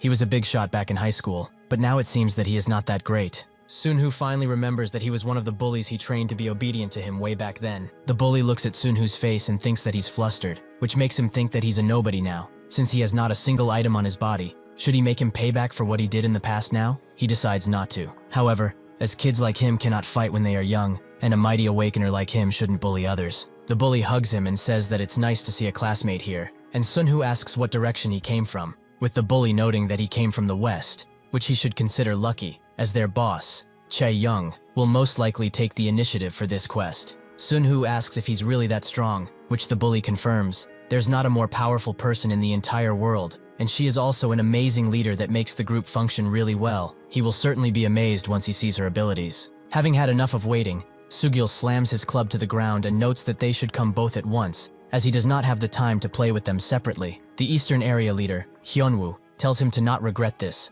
and the Western Area Leader, Cha-young, tells him that he must be underestimating her because she's a woman, but if he keeps thinking like that, he will certainly lose an arm. Sugil tells them to shut it, as this is not a debate, so they should both charge in already. The two do just so, and a great battle ensues. As they charge in, however, Cha-young kicks Hyunwoo in front of her, with him cursing at her for doing something so devious and backhanded like this. Seeing an opportunity, Sugil starts to hit his shield, with Hyunwoo now noticing how strong he really is. Sugil continues to attack him as he wants to break his shield, but this shield is an item that is high rank, and even with Sugil's strength, it would take a lot of time to go past it. Cha-young jumps high into the air and slams her blade on Sugil back, which surprised him, but she continues to attack him from the behind while Hyunwoo holds the front. A perfect pincer attack, she thinks, as she will most certainly win this fight with this. They both start attacking him, making Sugil fall to the ground, but they don't stop as he tries to defend himself from their relentless attacks. The bully wonders why that fatty isn't surrendering already, as he cannot hope to win against the both of them. Sunhoo notices that the lady's movements are pretty accurate, but she is nowhere near Sugil's level just yet. That's when he grabs her leg and doesn't let go. She is quite the cautious damsel, but she finally let her guard down. Cha-young can't believe that this is what he planned to do from the start, and Hyunwoo can't help but defend himself as Sungil slams her into his shield. He can't believe that he would still block a lady like this, but if he keeps going, she will die. Will he be fine with something like that? Hyunwoo can't even answer as he is too awestruck, and that's when Jasung arrives and says that this is his signature move, Human Caliber. Sugil continues to flail around Cha-young like a puppet, which makes Hyunwoo surrender, as he doesn't want her blood on his hands, meaning that Sugil has won this bout. He goes back to Sunhoo to ask how he did, but that's when he notices someone besides him and asks who he is, with the bully wanting to introduce himself. But Sunhoo tells him to lower his hand first, which he instantly does. Sunhoo tells him to stop acting like he knows him in the foreseeable future, as it will be better for his health. Somewhere else entirely, a man tries to run away from the awakened undead, but he is struck by a phantom arrow and falls to the ground, thinking that this is his end. The monsters from the spire are everywhere around this area. Has nobody taken care of it yet? In the end, he can only wonder, as a skeleton aims for him, ready to take his life. That's when the skeleton is hit by a fireball, with a group of survivors also charging and dealing with the skeletons. The man wonders why they are doing this, but that's when Jasung heals him, which he thanks him for. Hyunwoo comes around and asks which area he is from, which he answers with Area 58. Hyunwoo notes that he is pretty far from home, making the man ask if they are from Area 12. Hyunwoo notes that this is pretty old news, as they are the Heavenly Sky Guild. The man is happy to hear this, as they were just a rumor before, but this shows that they are real. A lot of areas failed to clear the spire, which made monsters from the spire to flow out constantly and dominate their respective area, with the remaining survivors running away and gathering in areas that succeeded in clearing the spire. Among these, the Heavenly Sky Guild, created in Area 12, was rumored to possess the strongest force out of every area and became a ray of hope for the unfortunate. The man starts begging Hyunwoo to let him join his force, as he will do anything. He came all of the way here, putting his life on the line throughout, only to find the Heavenly Sky Guild, and even though he knows that he looks pitiful right now, he just wants a chance to prove that he can be useful. Hyunwoo notes that small fries don't survive the journey he did, so he accepts to test him. With that, the man starts to follow them, hopeful that things will take a turn the better. Somewhere else, an entire party is defeated, and a single man stands, as he cannot believe that their guild, who succeeded in clearing the spire, was defeated by only 2 people, or rather just 1 person. Sugil tells him that he doesn't want to tire himself any more than he has to. All he wants from him is the name of his leader. Is it Mary or not? The man fights with great confidence in himself and proves himself to be body able, as he takes down skeletons with ease. But he wonders why they have to gather these crystals in the first place, as they aren't that useful. Hyunwoo comes around and calls him by his name, Jingyu, noting that he did pretty good. So with this, he is now an official member of their attack force. He also puts a mark on his shield and notes that the moment he receives it, it marks him as one of them. The square represents their shield raid force, and the lighting marks their Heavenly Sky Guild. He will not have any trouble going into town now that he is one of them, but he must abide by one rule that cannot be broken ever. That is, to not try and learn anything about the name Odin. Jingyu asks if he's the leader of the town, with Hyunwoo noting that he is not, and he isn't even in town right now, with him also never seeing him personally either. He is just warning him about it, because the guildmaster gave them that order. Jingyu asks who the guildmaster is, and Hyunwoo explains that it's a woman named Lee Sua. She is the guildmaster, gold raid leader, bank president, and also the chairwoman of commerce. She is basically the president of the town, as she has the power to do anything. Jingyu is surprised that they have a bank, which also surprised Hyunwoo at first, but he will know more once they make it to town. Sugul asks the last remaining member again if their leader is named Mary or not, which he confirms. But what do they even want with her? Sugul is glad that they finally found her after so long, but Sunhoo feels and knows that this bastard is lying. The man tells them that Mary will be back in a few hours, so they should follow him to camp. Sunhoo thinks that this is the place where the people from Area 100 should be. The only reason they came all of the way here is because they heard a rumor about a Korean female, a member of the Awakener Association who seemingly united the 10 areas around her with ease. He asked for her name just in case, but now he knows that she isn't that person. As Yeonhee would have no real reason to talk about the Awakener Association, and considering that she might be impersonating Mary, it seems like their leader also isn't a part of the Awakener Association either. When they arrive, the man serves them some ramen, which Sugul is stunned by, as he hasn't had real food in ages. He congratulates Sunhoo, as his woman seems to be amazing. Not even 100 magic stones would be enough for this ramen. Sunhoo tells him to enjoy it while he can, but also tells the guy to bring them some soju too, as he knows that they have some. Sugul finds him even more amazing, but after their meal and drink, the woman comes around, with the man explaining that he put enough in their food and drink to knock out an elephant, so they should both be fast asleep. The woman tells the others to tie them up properly so as to not let them make a single move, but Sunhoo is actually awake, and notices that she must be their leader, so he suddenly uses Odin's wrath to zap the others to sleep. As he slowly gets up, the woman asks him how he's still awake. Did that fat guy eat his portion too? Sunhoo says that he also ate. He just used an insignia to protect himself. Can't pass up ramen after all. Sunhoo says that she looks pretty strong, but considering how careful she is, it seems that she has fought someone from the Awakener Association previously. The woman asks if he's that curious about his ally, with Sunhoo noting that he's probably dead. But the woman starts screaming, as there is no way they could let a bastard like that live. He was not that twisted from the start, as he had a sense of justice and lost sleep when he needed to kill people for the greater good. However, at a certain point, he suddenly turned for the worse. He started killing people for even the smallest inconveniences they would cause, and did all sorts of terrible things, in the name of peace and leadership. It was so bad that on the day when he died, the crowd cheered very loud and festivities carried on for days on end. But something that he said once still bothers her even now. He said that he is a part of Tomorrow, one of the World Awakener Associations. Since they have kept this a secret for a long time, the bonds between their allies are stronger than ever. So when their areas eventually become connected, they will meet again. The woman thinks that if this man is a part of that organization, he won't even listen to her, so she must kill him before he does it first. She summons the 12 faceless stone statues, which rise from the ground in grandiose fashion. Sunhoo notes that this area must have been connected to the Temple of the Dead, as these were the things that were guarding the final boss. But his skeleton dragon is a divine relic that was being protected by the boss, so these things are like toys to him. He uses Tail of Hanuman to get rid of the statues in an instant, but he notices that the woman still has not given up even after this show of power. So it must be true that she was the one that united the 10 areas by herself. He asks why she killed that guy, which he doesn't find important, but Sunhoo says that he doesn't accept just anyone in their team. The woman grits her teeth and tells him that he was like the devil incarnate, and the World Awakener Association he made was supposed to take care of the weak and strengthen the powerful in order for them to survive. But it seems that this is not what he was aiming for. Sunhoo apologizes for this, as he cannot know what every single person is thinking, but the woman refuses to take up his act, as she knows that their bonds are strong. That's when the idea of him not being from Tomorrow pops up. Sunhoo doesn't answer, and instead says that there's a quest that needs completing that doesn't give boxes, but gives 500,000 points at a minimum, enough to open a master box. She would have enjoyed tons of things after obtaining power and authority, but she is still only at the level of a child. Even the things she has now can be taken from her in a second, should he encounter someone with much greater power, like what happened to him in the past. However, she can reach a world incomparable to where she is right now, a world where she will face God. Is she not curious about how to reach it? The edit of the reward system did manage to increase the number of survivors, but it also created an unexpected problem, as people have become complacent in the economic system that was created. These people avoided fighting entirely, and lived lives that normal people would live. What Sunhoo needs is a strong army that is motivated enough to face the 7 demon kings and their endless forces. He must now edit the system once again, to give them a reason to fight, as if the gap between combatants continues to increase. His plans will go belly up. The woman introduces herself as Shin Gyeonga,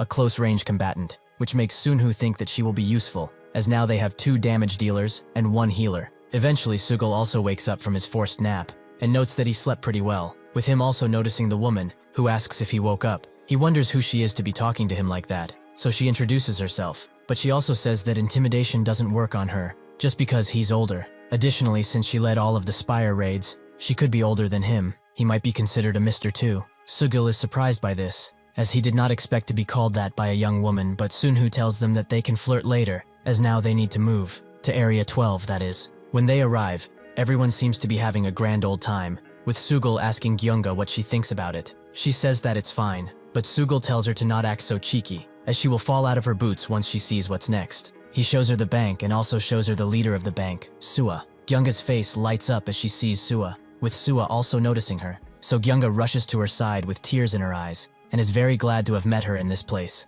seeming like very good friends. Gyunga was actually Sua's younger friend in the past, with Gyunga respecting Sua so much that she naturally followed her everywhere, even in the world of finance. Sua tells her that Odin was a part of Telestar Investment before, where her favorite person is Jessica, so she might be able to meet her. Gyunga tells her that this isn't the most important thing, as the World Awakener Association is divided into two, Tomorrow and Revolution, which Odin is a part of. The leader of Revolution is none other than Joshua von Carrion, so in the end, Odin is just a part of Joshua's faction. Sua thinks that the Carrion group emerged better than ever after the fall of Goldstein and Rothschild, so Odin is directly connected to the leader of that prestigious family. Sua always chose the wrong sides in society, but it seems that she hit the jackpot with Odin, as he keeps leading her to better and better places. Somewhere else, the bully bumps shoulders with someone, who stops him to talk about it, but then he notices the Miracle Raid Force pin on his armor. The bully taps him and tells him to be careful from now on, as even though they have a bank, they don't have a court just yet. This makes the man run away, and with the bully thinking that this sounded really cool,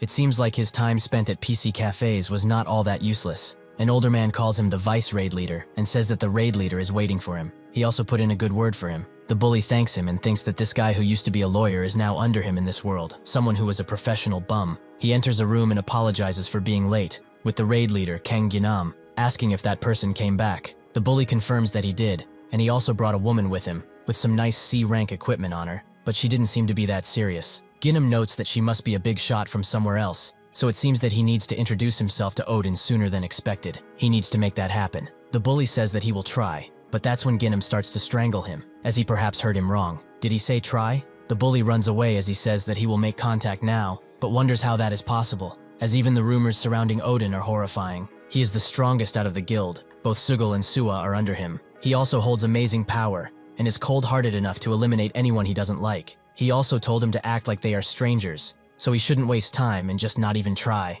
That's when the system swings open in front of everyone, and the guide talks, noting that it has been a while since they last talked. He thanks everyone for reaching the final scene they have been eagerly waiting for. So the final scene of Act 1 has officially begun. The others are glad and scream out, but the guide asks them to not interrupt anymore as he explains, killing one of them instantly as he does that. When the 200 areas became one and the final 20,000 of them took up the stage, what went through their heads? Throughout the scenes, they should have prepared more. However, they limited themselves only to small-scale fights. Their enemies are aggressive and brutal creatures with no remorse, which are also ready to destroy them as soon as they are released. In this final scene, they will confront an army of them, so they all need to fight them as one, as the final scene is similar to the wave of Scene 1. All they need to do is defeat Commander Kshipos and his personal army, which are more fearsome than imagined. But if they have completed stages 1 and 2 with so many survivors, he is sure that they will fight with no fear, so he wishes them a final good luck. As the final scene of Act 1 begins, Sunhu thinks that the testing site is divided into 3 acts. Each act is structured like a scene, so there are 3 scenes, and the final one is the stage where they must fight entire armies. His explorer trait activates, and he detects 23 gates, so he starts looking through them in order to find out which one will spawn the commander, and he eventually finds it. He tells everyone that he will be managing Gate 2, but defending the other 22 remaining gates will not be easy at all, so they should have 5 raid units per gate, the bare minimum. They will be created around the elite forces, and he also tells Sua and Gyunga to aim for the first and ranking bonuses. Sugil asks what he should do, and Sunhu tells him that there's a hidden item ready to be taken during the final scene of Act 1. He should go and clear that. Gyunga suddenly tells him to wait, as she was supposed to go with him all of the time. Sugil tells her to just shut her mouth and follow his orders, as Odin doesn't like it when people talk back. She tells him that this isn't related to how he does it. She joined this group to work with him only. Sunhu agrees that he made that promise, but the stage she's looking for is not this one. It's what comes next. However, she should think about it while experiencing this final scene to determine whether she truly wants to get on that kind of stage. If her will remains intact even after this, he promises to go together until the bitter end. The stage eventually begins, and people try their best to defend against the little monsters with razor-sharp teeth, but even after hitting them, Their burning passion for violence allows them to push through any pain. Things do not go as planned, however, as this particular group has the unfortunate honor of meeting one of the commanders, who kills all of the attackers in one swing. Seeing this, the survivors decide to turn around and bolt away. But as they do that, they notice a mighty dragon in the air and think that this is the end of them. But Sunhu orders his pet to incinerate the enemies, which it does with excellent precision. The others watch in surprise as even the commander was damaged by this mighty attack, who, out of sheer anger, jumps at Sunhu with its remaining arm and tries to slash him open, but he just holds his crude axe in place and tells it to keep something in mind as a warrior of Xipos. The ones who will make his race extinct are none other than humans. With that, Sunhu has completed his commander quest, which makes the strength and morale of the demonic army fall by quite a significant amount. He screams at the others to stop faltering and deal with the runaways. Sunhu thinks that the challenger box he received is good and all, but there's something more important that needs doing. He also wonders if Sugul is done with his mission. He only hopes that the information he gave him was correct, but even if it is right, things shouldn't have been easy. He eventually arrives at where Sugul should be, and he does find him there, with an arm and leg fully taken off, but he has succeeded and got the divine artifact of the Xipos item, which can set a return destination. Sunhu decides to pick him up and go back to the others, and even though these two were tired from the battle, they did not change their minds. He has to do something else. He tells the fairy to come out, as he wants to change the rank system they have now into a level system. In the current system, from F rank to S rank, one needs to raise each rank by 100 before going to the next. Since they do need to raise 4 stats in such a manner, it's too much to keep track of, while also considering what items to get. This is why he plans to change every 5 points into one level. For example, the stats that are displayed like this will be shown as such. Since the 5 stat points are not difficult to obtain,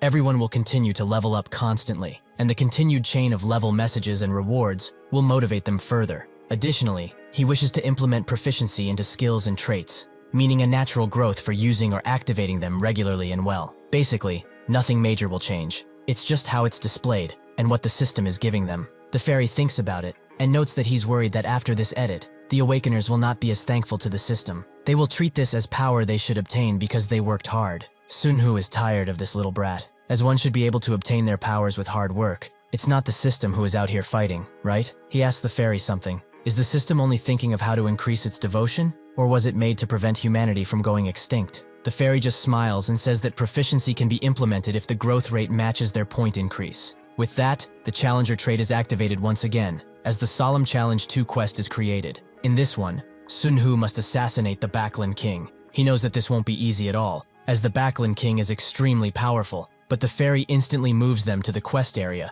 while he thinks that they should be fine with a party of 4. But the notification he sees next shocks him, as Wu Yanhee has joined the party. As soon as he is transported to the quest area, Yanhee also teleports right next to him. She is the one who would be the most helpful to have around, and the one he tried looking for up until now, but for some reason, this made him angry, as he didn't want her to get involved in such a dangerous quest. He asks how she did it while she hugs him tightly, and she explains that she got a quest that was connected to him and was accepted immediately. Eventually, the others arrive in the area too, and Sugul thinks that she must be Mary. He has heard quite a lot about her. He tries to handshake her, but she just looks at him with deadly eyes and notes that he must be favored by him. He can just call her Mary, and only that. Next, she moves on to the other two and says that she will be watching them diligently, and she also smirks at something called the Best Lifeline, giving Suwa chills. Sunhu tells them to wait here while he talks with Mary about something, but Sugul notes that this is truly Odin's girl. He didn't expect anything else. Gyunga is in a state of complete shock, so to help her, Sugul pummels her head with his fist. They shouldn't worry though, as he didn't put any strength into it. This seems to have worked, as Gyunga says that there's something wrong with that woman. Suwa asks Sugul how he knows she's Odin's woman, as she has never heard of her. Does he know anything else? Sugul doesn't know much, as he got spooked by her too. Suwa notes that since she will be a part of their team from now on, they need to know as much as possible. Sugul laughs at the notion of them being on the same team, as he can just tell by looking at her that the 3 of them will be on a single team, as there's a huge gap between their powers. As they walk, Yanhee says that Sugul is fine, but the 2 women aren't. Sunhu patiently waited for her to become a person like this, but after seeing her change so much, he's kind of afraid. He asks how she joined the party once again, and she explains that it's because of the reason she approached him in the first place. This is because in primary school, she received a life quest to help the one designated by the system. Sunhu told her to get rid of that quest, as its reward was too vague, but she refused to. She also nearly forgot she had it, but a chain quest telling her to help him appeared out of nowhere. There's also something off about the system, as it feels like someone is slowly molding it into something else. Sunhu notes that he's the one who's doing that.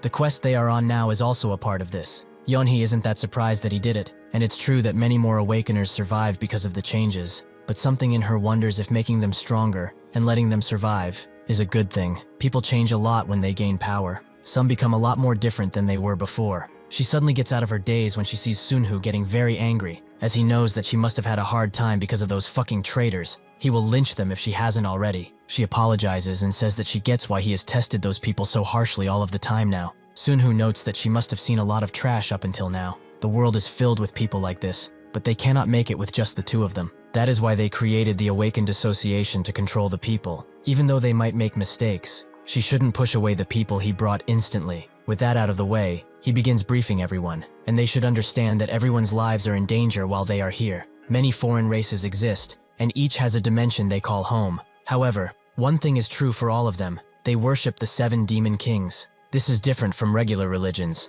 As their gods, the 7 demon kings are the most elite beings and directly affect the civilizations that worship them. Among these kings, the Backlund Corps worships Doom Arkuda, and high-ranking members like the commanders receive the authority of their god directly, so fighting the entire army on their home turf will lead them to certain death. So the only way to kill the Backlund king is to force one-on-one. As he speaks, he notices that Gyeonga is lost in her thoughts, so he urges her to focus. But since he has done enough explaining, he will now hand them the equipment they will use. Sua and Sugul are the first to get their items, and Gyeonga recognizes them as A-rank items, meaning that Odin didn't drag them here only to be meat shields. Their glorious leader will save them. Additionally, since Mary is also here, they don't need to worry about the quest. Sunhoo notices the worship in her eyes and asks if she can see who is right next to him. He asks her to describe Mary, which she considers rude, but she does nonetheless. She sees her as a surfer dude with a pretty nice mustache. The others immediately check up on her as Sunhoo drags Mary away and asks what she did. She explains that Gyeonga only joined for the rewards and didn't have the will to face death. However, she will revert this mind control if she goes too far.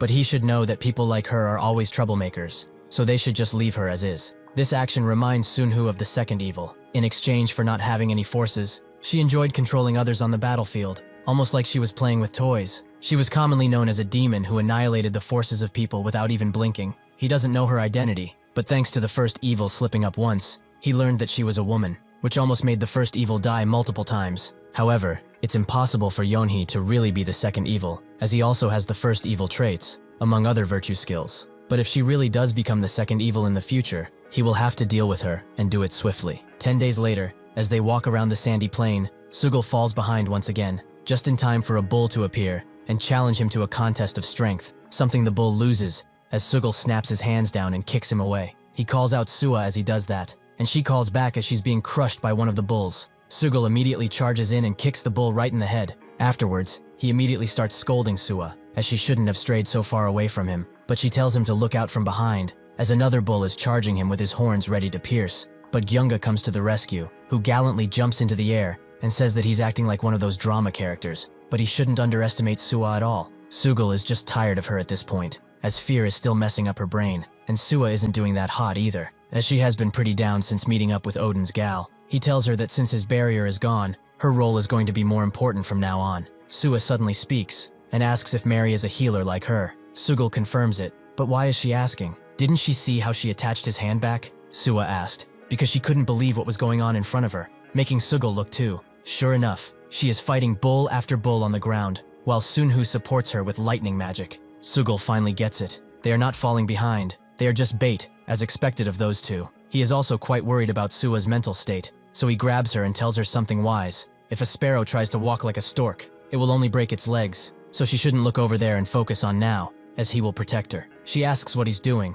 but he notes that she should just try her best to stay by his side. With that, they charge in once again. For 2 months, they continued to battle while moving over 1,500 kilometers, or 932 miles. Sunhoo's stats started to reach the level he was at before his reset, which Yeonhee was quite proud of, but the others were exhausted, so he decided to have a maintenance break, as it had been 5 days since they did. The others are also experiencing a lot of growth, and they will become even more useful by the time they reach their final destination, where the king resides. As Sugul wonders how to approach Mary, he remembers what Sunhoo said, that she is a senior to him in more ways than one, so he should treat her with respect. He finally relents and calls her Lady Boss, which Sunhoo likes, as Mary is older than him too. He was shocked when he heard about this, as she looks a lot younger, but still, this is good, as he didn't get to call someone younger than him boss. His manliness wasn't completely destroyed, since the way they call each other is basically all over the place. He suggests to Sua that she should call him Appa, as it would be easier. She agrees, just as Yeonhee comes next to Sunhoo and notes that this is quite nice and peaceful.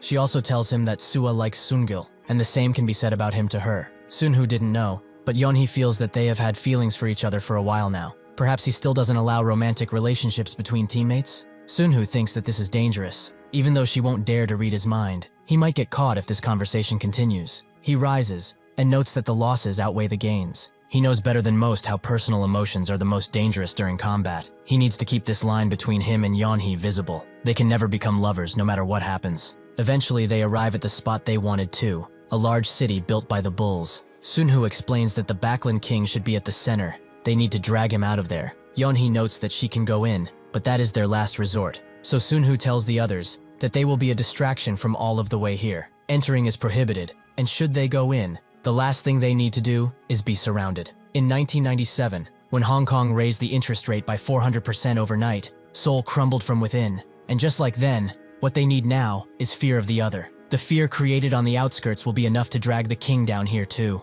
Since in their culture, the king is also the greatest warrior. If he doesn't arrive, the return stone will be used to engage in guerrilla warfare. Suddenly, a large eye appears in the sky, and Sunhoo recognizes it. It's the gaze of Doom Arkuda. As soon as it completely manifests, they are all hit by a psychological attack, and a new quest appears, the Worship Doom Arkuda quest. If they stay sane until the Backlunds finish the ritual, the quest will be completed. Unfortunately, Sugil Gyeonga and Sua were too weak for this, and are now walking towards the city to worship their mighty god. Yeonhee knows what needs to be done, but she can only save one of them. Which one will it be? The sky continues to rumble as Sunhoo thinks of who to save, but there's only one that deserves it, and that one is Sugil. He is immediately pulled out of his daze and is rewarded with authority resistance, but he just doesn't get what's going on.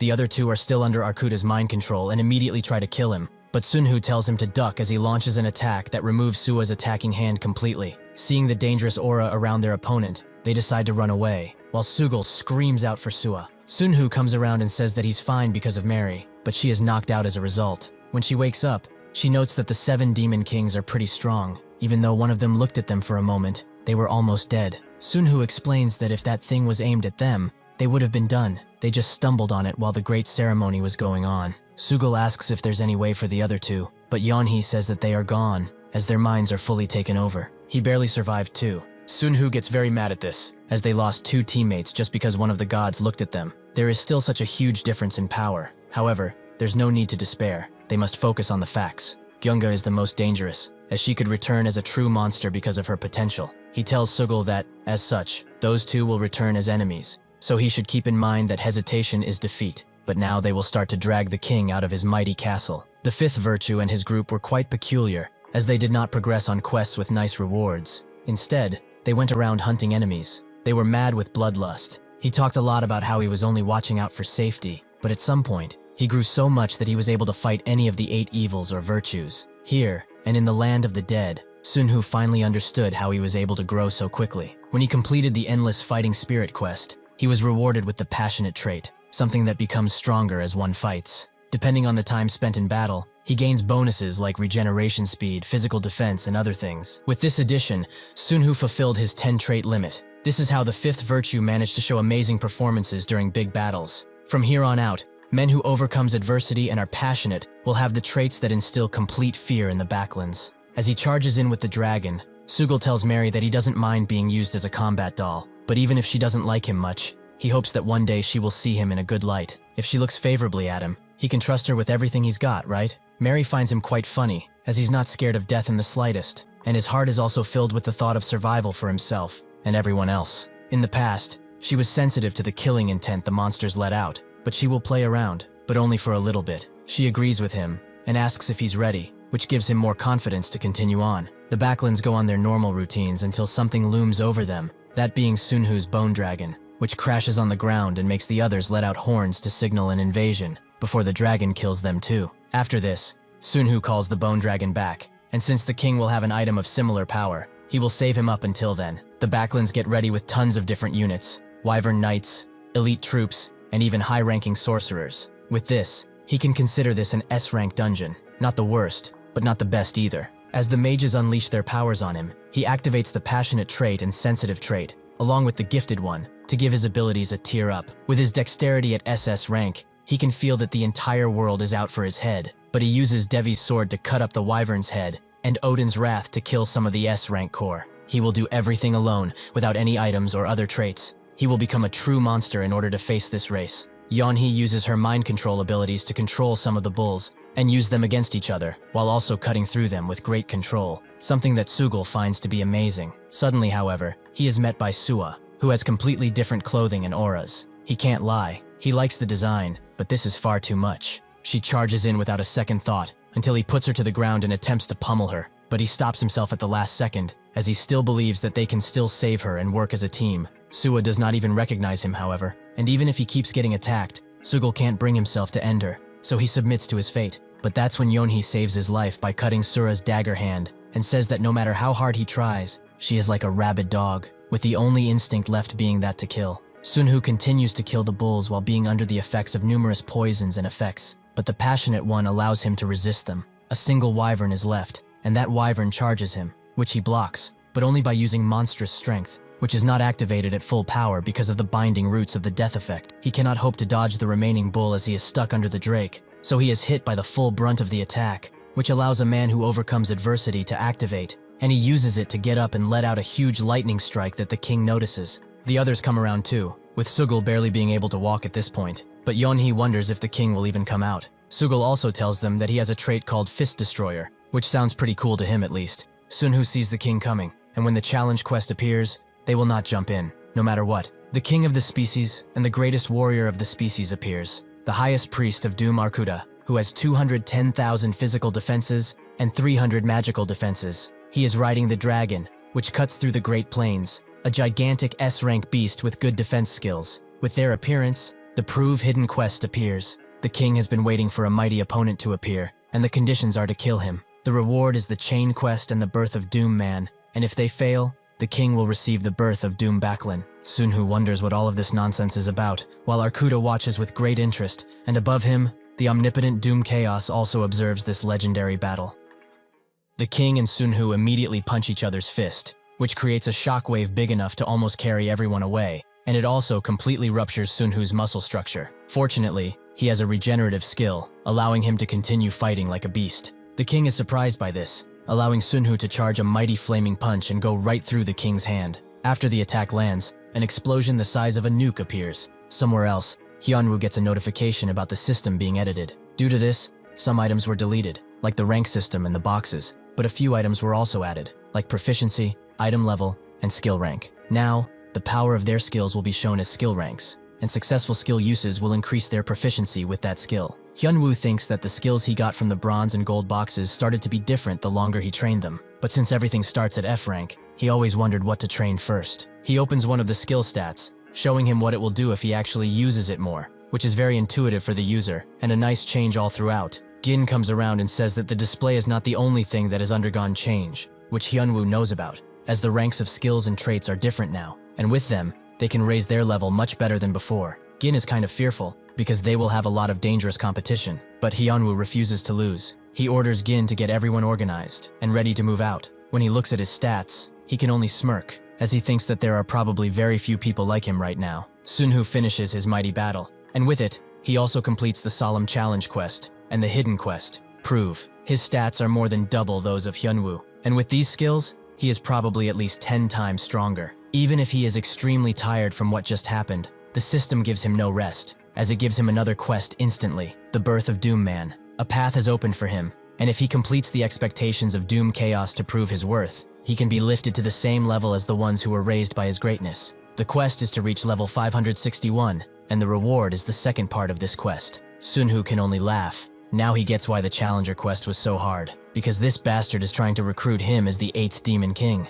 The system allows Sunhoo to cancel the quest, but it will cost him a whole 10,000 contribution points. Naturally, he doesn't have that, as all of his contribution was reset when he entered his second try, and even if he did have that much contribution, he wouldn't cancel the quest, since he can stop the invasion of the 7 Demon Kings. However, he will play their game for now, and become this Doom Man and the 8th Demon King. As he walks to Sugul, he tries to contact Yeonhee through telepathy, something only high-level awakeners can do. And since Sunhoo has a pretty high level, the transmission distance is far, but there is no response from her. Sunhu knows full well that they put their return point stones here, but only he and Sugul were transported. Is the system at fault? Before he can think of anything else, man who overcomes adversity finally ends, and Sunhu immediately falls unconscious from the pain. When he awakens again, Sugul is right next to him. The system announces that the two mind-dominated women have been removed from the party. Sugul probably got these notifications too, but he didn't say anything and just stared at the ground to ignore them. Suddenly, someone comes from behind and asks who they are, which makes Sunhu use his telepathy and order the man to leave them, as he certainly doesn't want to be bludgeoned by a gigantic man, right? That's when from behind the man comes Jasung, whom Sugul is very glad to see, as he is having trouble with his leg right now. Hyunwoo is also here, and thinks that the man next to Sugul can only be one man, Odin. He bows down and introduces himself as the unit leader of the Heavenly Sky Guild. It is truly an honor to finally meet Odin in person. Sunhu asks how long they have been gone, and Hyunwoo tells him that it has been over 6 months, which makes Sunhu confused about it, as a similar amount of time has flowed here. He then orders Hyunwoo to leave them for a bit, and pull back the men while he's at it. With that, they all get in formation and patrol away. Somewhere else, Ginam meets up with a unit, and asks where they are from. The unit leader explains that they didn't name it, since they will be disbanding after this job. They made a deal with the people after all. The bully explains to Jinam that among the 25 people in this unit, 20 are clients, and they wanted to gather the small number of magic stones they had previously. Hearing this, Jinam instantly orders his group to arrest them. When he goes back to the city, he starts lecturing everyone about what just happened. This is why he suggested that they restrict the units from using the hunting grounds without permission. Yet a few of the oh-so-noble souls in here kept opposing it. This is the Heavenly Sky meeting, where the 10 unit leaders meet. Ginam asks all of them, what should they even do now? Those who should have lived while doing the odd job here and there have gone utterly mad and are trying to level up. Chaeyoung says that they should regulate the hunting grounds and raise the unit application fee to 20 times the original. With that, everything should sort itself out, and the ones below won't go against their masters again. Another unit leader asks how she can talk like that about people who are still guild members after all. Chaeyoung knows this guy, Lee, and tells him that they are in public, so he should show some respect when talking to her. Jinam agrees that if they let them as they please, the stability they have worked so hard for will get shattered. During the territory war with the Ilsung Guild, and during all of the events where fear befell everyone, they worked tirelessly to overcome the disasters. Now, it is time to unite like this again. Lee doesn't know what to say, as they are trying to control the public because of power. He can't just sit here and listen to this anymore.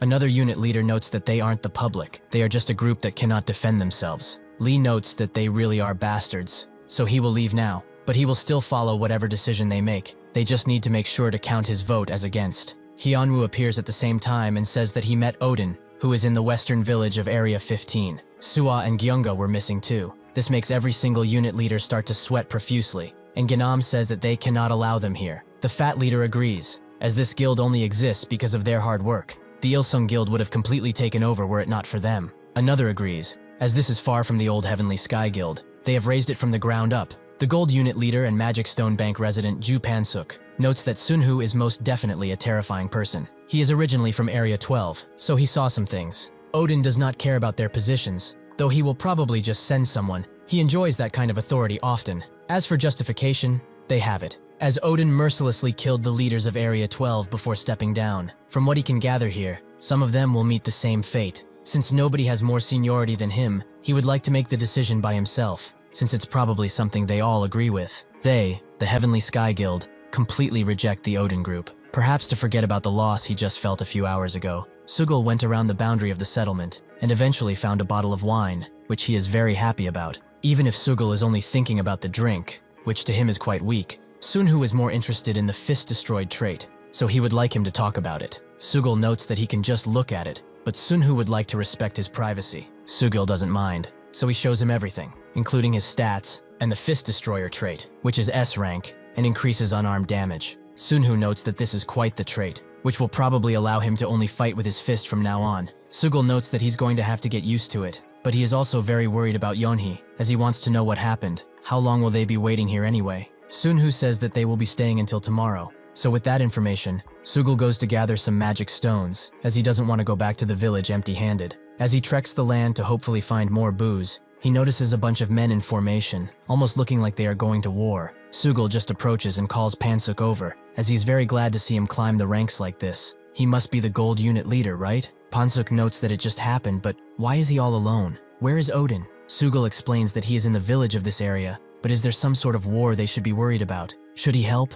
Pansuk notes that he doesn't even know who they are fighting, but Sugul doesn't care, as he will clear out any enemy. Pansuk likes his confidence, and Sugul notes that a man with no confidence is like a corpse. But why is he changing the subject all of a sudden? As everyone's faces darken, Sugul finally realizes what is going on, and he can't help but frown. He always knew that he was a wicked bastard, but he always warned him not to cause any trouble with them, as it would lead to his doom. He can only wonder if he realizes the kind of mistake he is making right now. Thanks to Pansuk being in the distribution industry, he is able to calculate things pretty quickly. While other people were hesitant, he was one of the first to start gathering magic stones, and the one who initiated buying and selling things in the market. When injured people came to him, he sold them medicine, and when large battles occurred, he sold attack items, both at very competitive prices. With his goods, he got a vast amount of wealth, beyond just the Heavenly Sky Guild. Even though Odin was strong, a handful of Awakeners were also pretty able after the final scene of Act 1, and the northern area had the Ilsung Guild, with the southern area being controlled by the Heavenly Sky Guild, which alone had 20,000 Awakeners. Pansuk gathered this many men because he thought that not even Odin could go through them, but perhaps he was wrong, as Sugul is just flailing his fists around and men are falling left and right. Hyunwoo analyzes Sugul and is amazed by his stats, but even if he has high attack power, it doesn't matter. As he has over 15,000 defense, nothing will go past him. He does manage to block a few hits of his, but nobody seems to be trying to attack Sugul while he's doing that. When he looks behind him, he sees that Chae-young is completely stricken with fear and cannot move at all, allowing Sugul to eventually pass Hyunwoo's defenses and grab his leg. He notes that he must be wondering why some people are just standing there, but he will find out now why. After he is done with Hyunwoo and Ginam, a few people manage to catch the tired Sugul, who tells Pansuk that he especially left him for Odin, but he tricked these guys, right? Since he doesn't have anything else to say, he should finish the job already, as he's pretty tired. Pansuk unsheathed his sword and apologized, but he should have just run away and left Odin for dead. Jasung can only watch as Sugul is being decapitated. Even with this victory, Pansuk can only think about how to deal with Odin,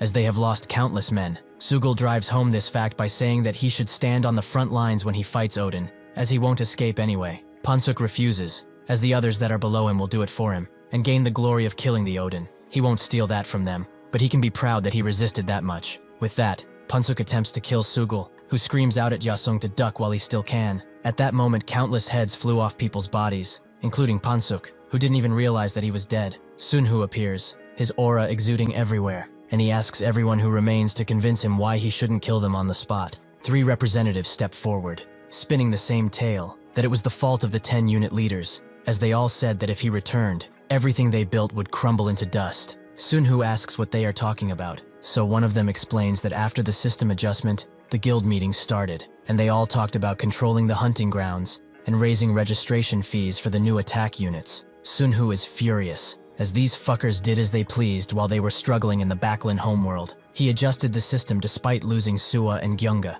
yet people around here were plotting to destroy everything he built. He asks the 3 in front of him, why should he let them go? Just because they were following orders? This doesn't please him, so if they don't come up with something, they can consider themselves dead. The woman explains that she knows the internal situation of the guild, as she was part of the general affairs team. Sunhu spares her, and one of the men says that he led the Gold Attack Unit's satellite units. So since they were actively engaging the northern regions, they know a few people from the Ilsung Guild, so he can talk with the king of the north for him. Sunhu knows that Gyunga came from the north, so he tells the man to go and send the message that he wishes to speak with them. If they do not come, he will come to them, but they won't be just talking if that happens. The man does as he is ordered, and reports directly to the king about everything that happened. He apologizes for not knowing Odin's intentions, as this is everything he said. The king breaks part of his throne in a fit of rage, as Odin doesn't know who he's dealing with. The king recognizes the man as Kim Yunchul. From what he remembers, he used to have a cafe around the city. Before the man can even ask how he knows, the king says that they have eyes everywhere, like everyone should. He takes off his helmet and asks Yunchul if he recognizes him. He thinks that there isn't a Korean who wouldn't be able to name him. He is the wealthiest person in Korea,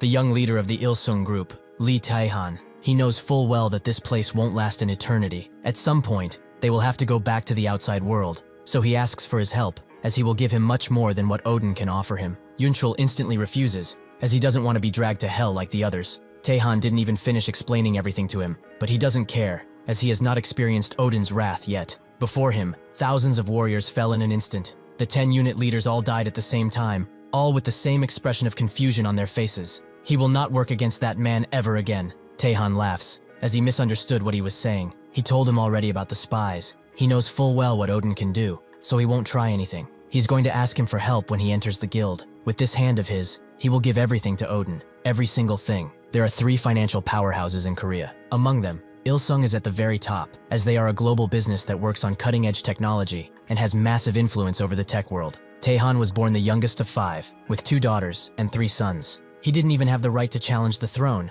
as the order of succession was made clear. Rather than the lesser brothers, it was the eldest daughter who held all of the authority. Eventually, his father stepped down from his position, and he was curious as to why, as he was still quite healthy at the time. His father told him that Junil Investment held the majority share from then on, and he has consolidated all of their shares under his sister. But even with that, she won't be able to do much. Taehan noted that she would do her best, but his father came at him with an allegory. Does he know how to grow the strongest loaches? One must put them in a pond that has catfish, as they will struggle very hard to survive every day, which will build stress and tension in their bodies. He also ordered Taehan that day to go and stand by his sister's side, no matter what. He didn't understand the allegory or his father's intentions. He still doesn't, but Ilsung eventually ended up in his hands. The road he trekked to get to Odin reminded him of the first time he entered the secretary's office, but now he will see just who the catfish is. Sunhoo notes that he has quite the grand name, which Taehan excuses by saying that it's much easier to run things with a name like this. Before he can even introduce himself fully,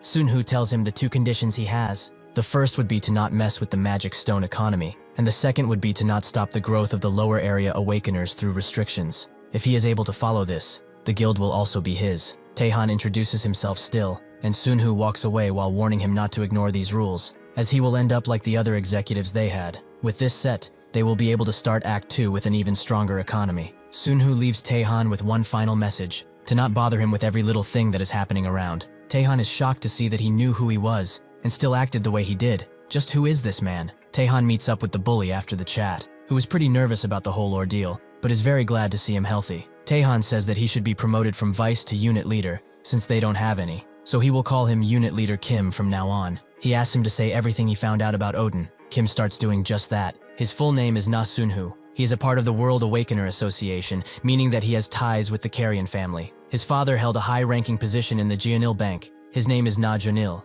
Taehan recognizes him as Jeonil's former bank president, Na Jeonil. He is sure that he heard about his only son, who ended up joining Jonathan's investment finance group, and now it has been revealed that he is also a part of the Carrion family. If he connects all of these things, it only leads back to one group, the Bilderberg Club. Taehan can't help but laugh, as now he understands why the world economy didn't shatter when the Day of Beginnings happened. Odin is their pupil, the one they nurtured as their sole weapon against the Day of Beginnings. This is much bigger than he could ever expect, so he tells Kim to stop all investigations on him. Taehan's plan was to use this power to regain the majority shares of Ilsung, but he won't mess with this side of the world he knows nothing about anymore. Since Odin has entrusted the guild to him entirely, from this moment forth, they shall focus solely on the unification of the Heavenly Sky Guild and Ilsung. Thank you for watching. See you next time. After this, the Heavenly Sky Guild transformed into the Ilsung Kingdom, and since it was Odin's direct order, nobody opposed this move. Taehan remembers what Odin told him about not bothering him, but since that day, he has not seen him or his assistant anywhere. However, he still felt as if he were in Odin's palm. The sheer name of Bilderberg shook him to his core. The fairy eventually arrives and says hi to everyone. He will be the one who operates Act 2, Scene 1. Are they not happy? This is all thanks to them. So he will reveal that this time, the 3 different stages will be combined into one, and the people who came from different stages should not worry, as he will not play favorites with anyone. After this, the fairy notes that now he will announce who everyone will be with. Camp 1 is the Ilsung Kingdom, which he congratulates them for. Since their entire stage has been unified under one banner, he could be the guide for them again. The second camp is the Blue Dragon Group, and the third camp is the Rung Brothers, who are fierce fighters. Nobody should mess with them. The fourth camp are the descendants of Vikings. The fifth is Revolution 12, a place very similar to the Ilsung Kingdom in terms of unification. Once again, since they survived so much, he would like to congratulate them. Sunhoo and Sugul also get a notification, and Sunhoo notes that this is a welcome name, but they were not able to unite their own stage. Perhaps these are low-ranking members of Revolution. The fairy explains that since the Cheapos army they have faced before is pretty weak, this time they will have to face opponents at the Backlund Corps level at least. Sugul can't believe that he's reuniting with those cowheads like this, and the fairy notes that he will give them time to get closer and share among each other, so they should socialize and make friends while they wait. However, he has not forsaken the shy ones, and has prepared a delectable gift for them. Everyone receives the Potential Danger Quest, which says that everyone knows other Awakeners are dangerous, but is it only those in the other camps that are so? The objective is to eliminate Awakeners, and based on the amount they kill, they get experience in boxes, to the point where they can even get a challenger box after 1,000 people. The experience will also increase significantly, depending on the number of Awakeners that are killed. This is also a repeatable quest, and will continue until the test site officially ends. Sunhoo is seething with anger now,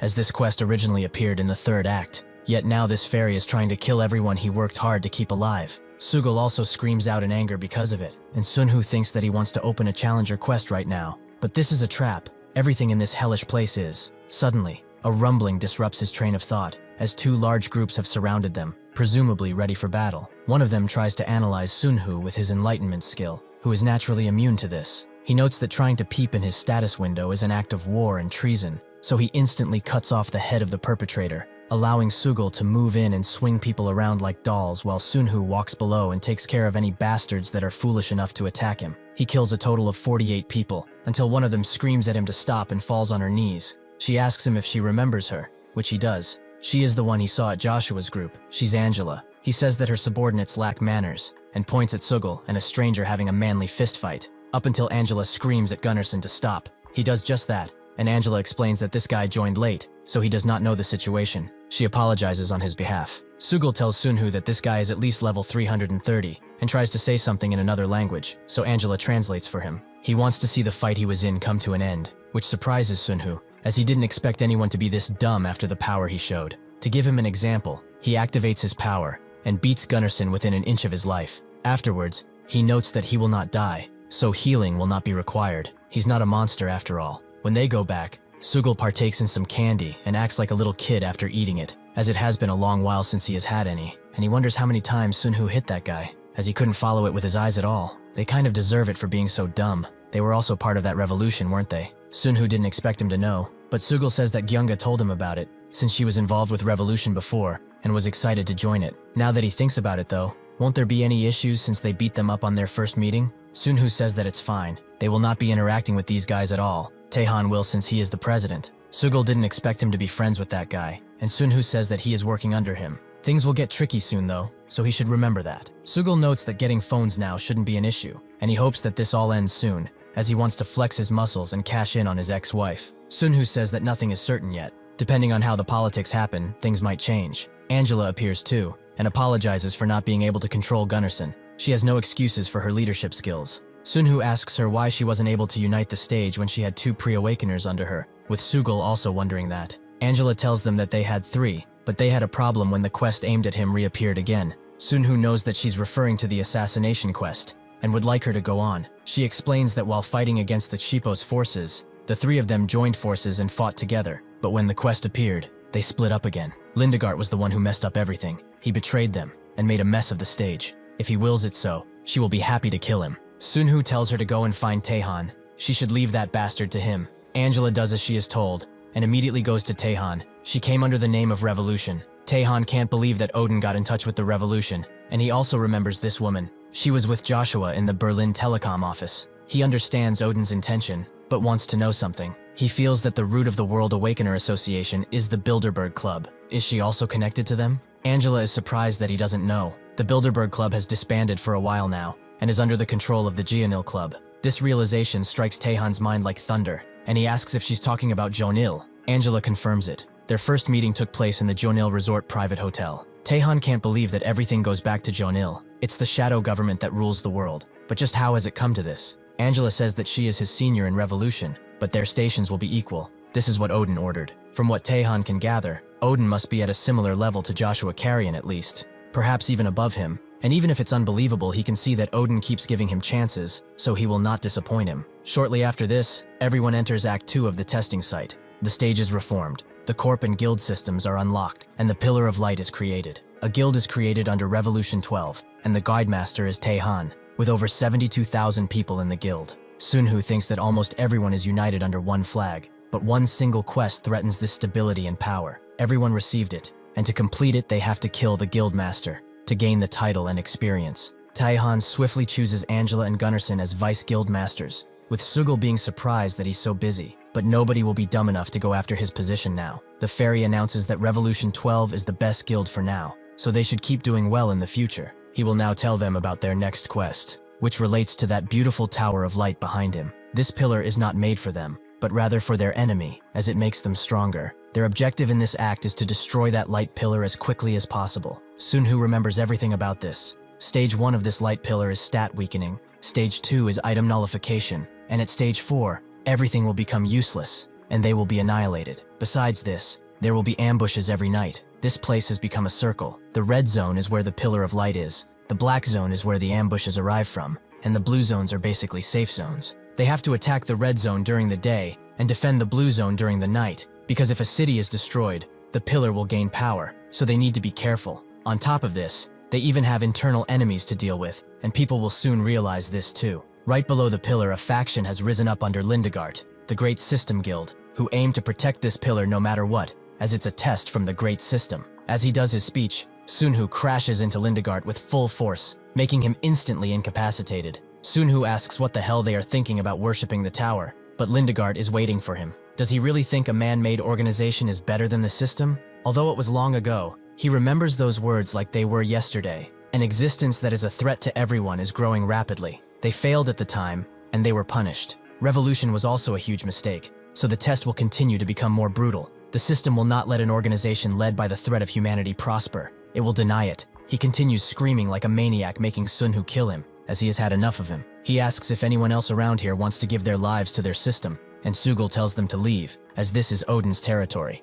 As Taehan organizes everything, he notices that they are given points whenever a quest is completed within the city area, and they can use these points to construct and strengthen defenses. It is basically telling them to prepare for the ambushes, and since he doesn't know how many monsters will be attacking them, he should invest now. Sugul also designates the city of the Great System as Do Not Enter, which Taehan understands. Sugul asks Sunhu if they can't just go and destroy the light pillar, as he turned that Cow King into roast beef. This shouldn't be that difficult. Sunhu notes that they could, but they definitely shouldn't. The fact that the system can be altered by Doom Chaos, and he could use the Challenger quest to modify it, means that it's not omnipotent, and as the testing site began, many quests were given out. These are not just to grow Awakeners. The goal is to distribute the limited resources of the system to those worthy enough. Because the rank system was changed into levels, and proficiency was implemented, the system became worried about Awakeners obtaining power through effort. Knowing all of this, it was understandable that the system wanted the Awakeners to feel thankful. To Sunhu, though, forcing them into a war is unacceptable, so he tells Sugul to not be hasty.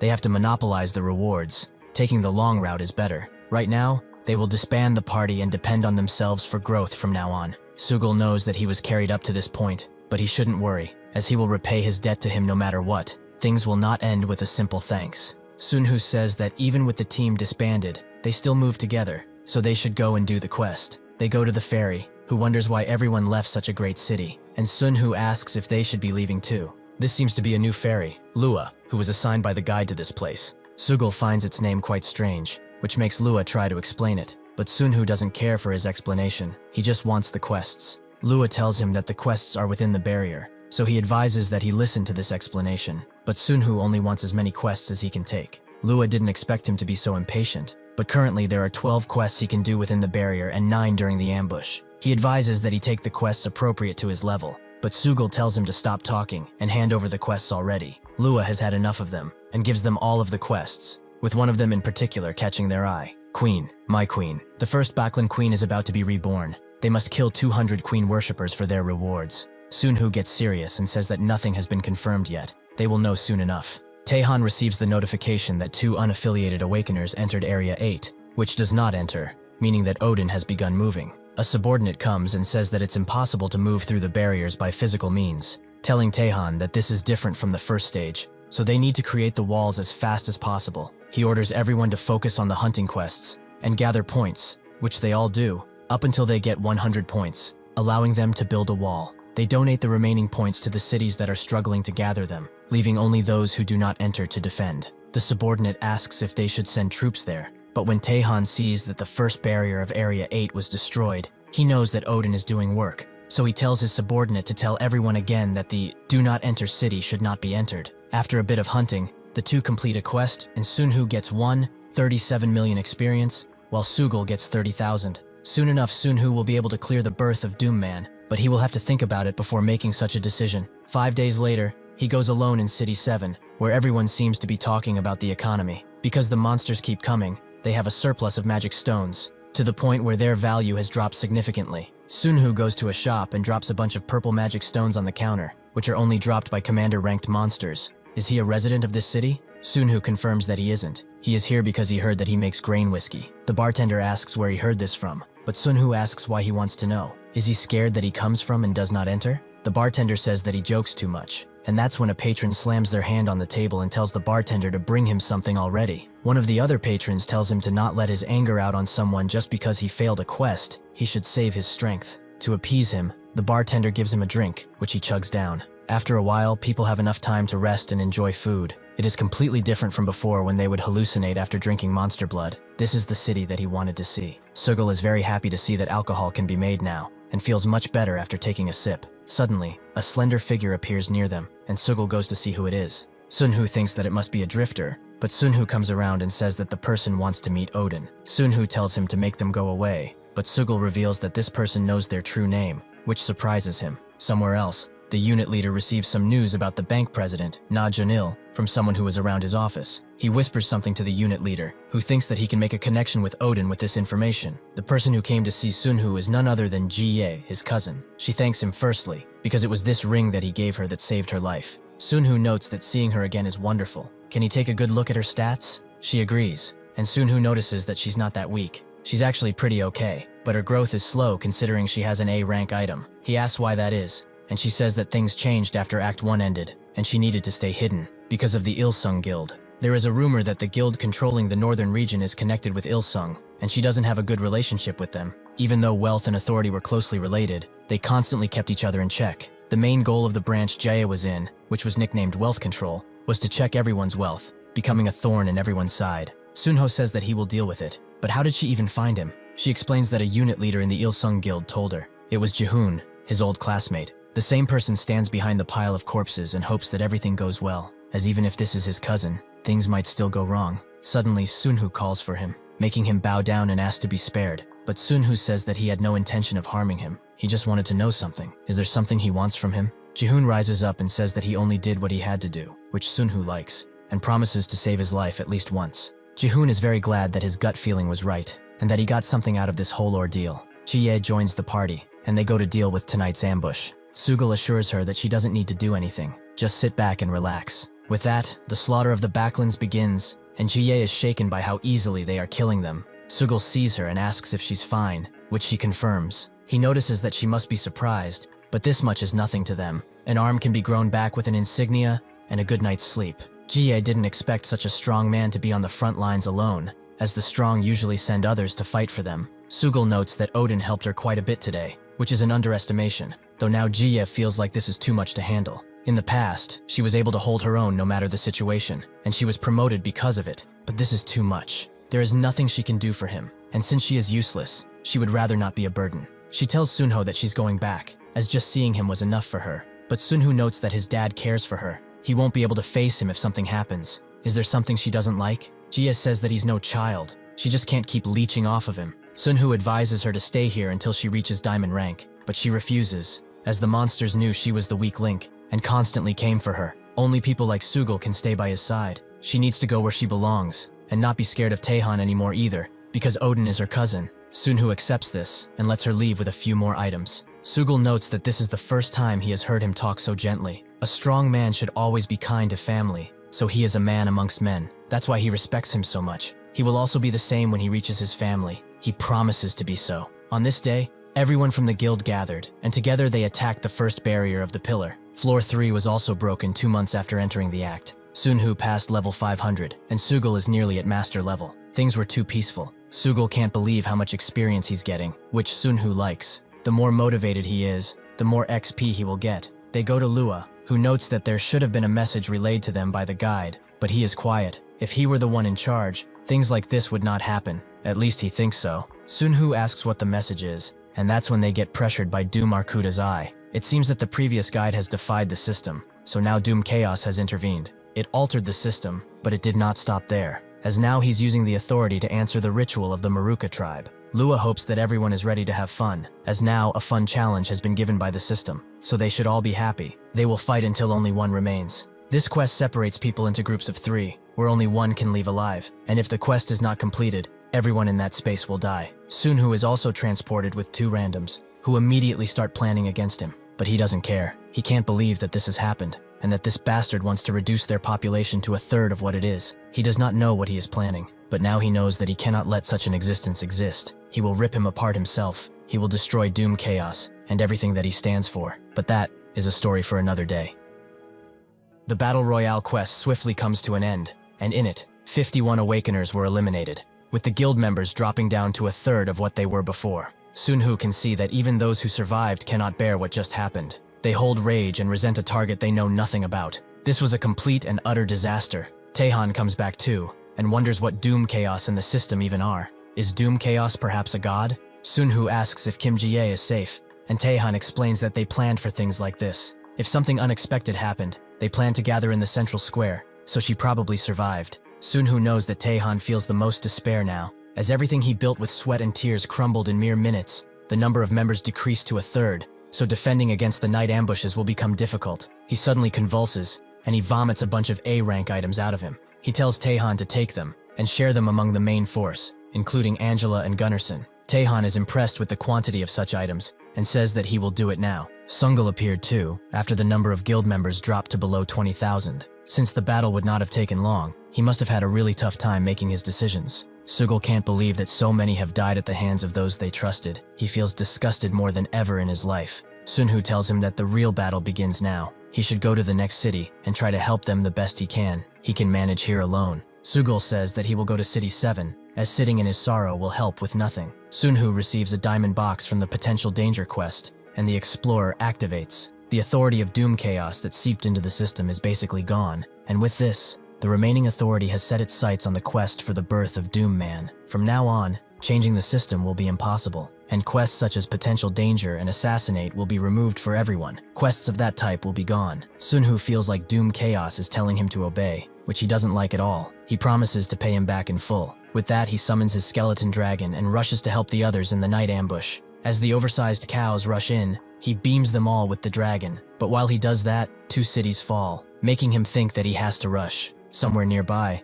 the nearby people try to defend against the might of their opponents, but they soon realize that there's nothing they can do. That's when Sunhoo rushes in and tells them to stand back up, while summoning the Solar Blade of Ra. Everyone gets back, as Sunhoo unleashes a slash so mighty that it takes out half of the attacking force, and lets out a war cry. Kill every single cow they see. This war cry revitalizes everyone, and they charge in, with Sunhoo also being filled with rage, to the point where he can barely hold out vomiting. Thousands have died for nothing, and no matter how many of these backlands he will kill, his heart is still sinking. Another city is destroyed while he fights, and the Pillar of Light has entered Danger Stage 1. Even though he sent Sungul out, and spread around so many items, the situation hasn't improved at all. He starts damning everything, himself, the system, and Doom Chaos, to the point where mighty lightning surges out of him completely. This desperate night seems like it would never end, but it eventually came to a close, and a guild that once boasted 70,000 people now stood at 14,000. The biggest problem they have now, however, is that everywhere Sunhoo looks,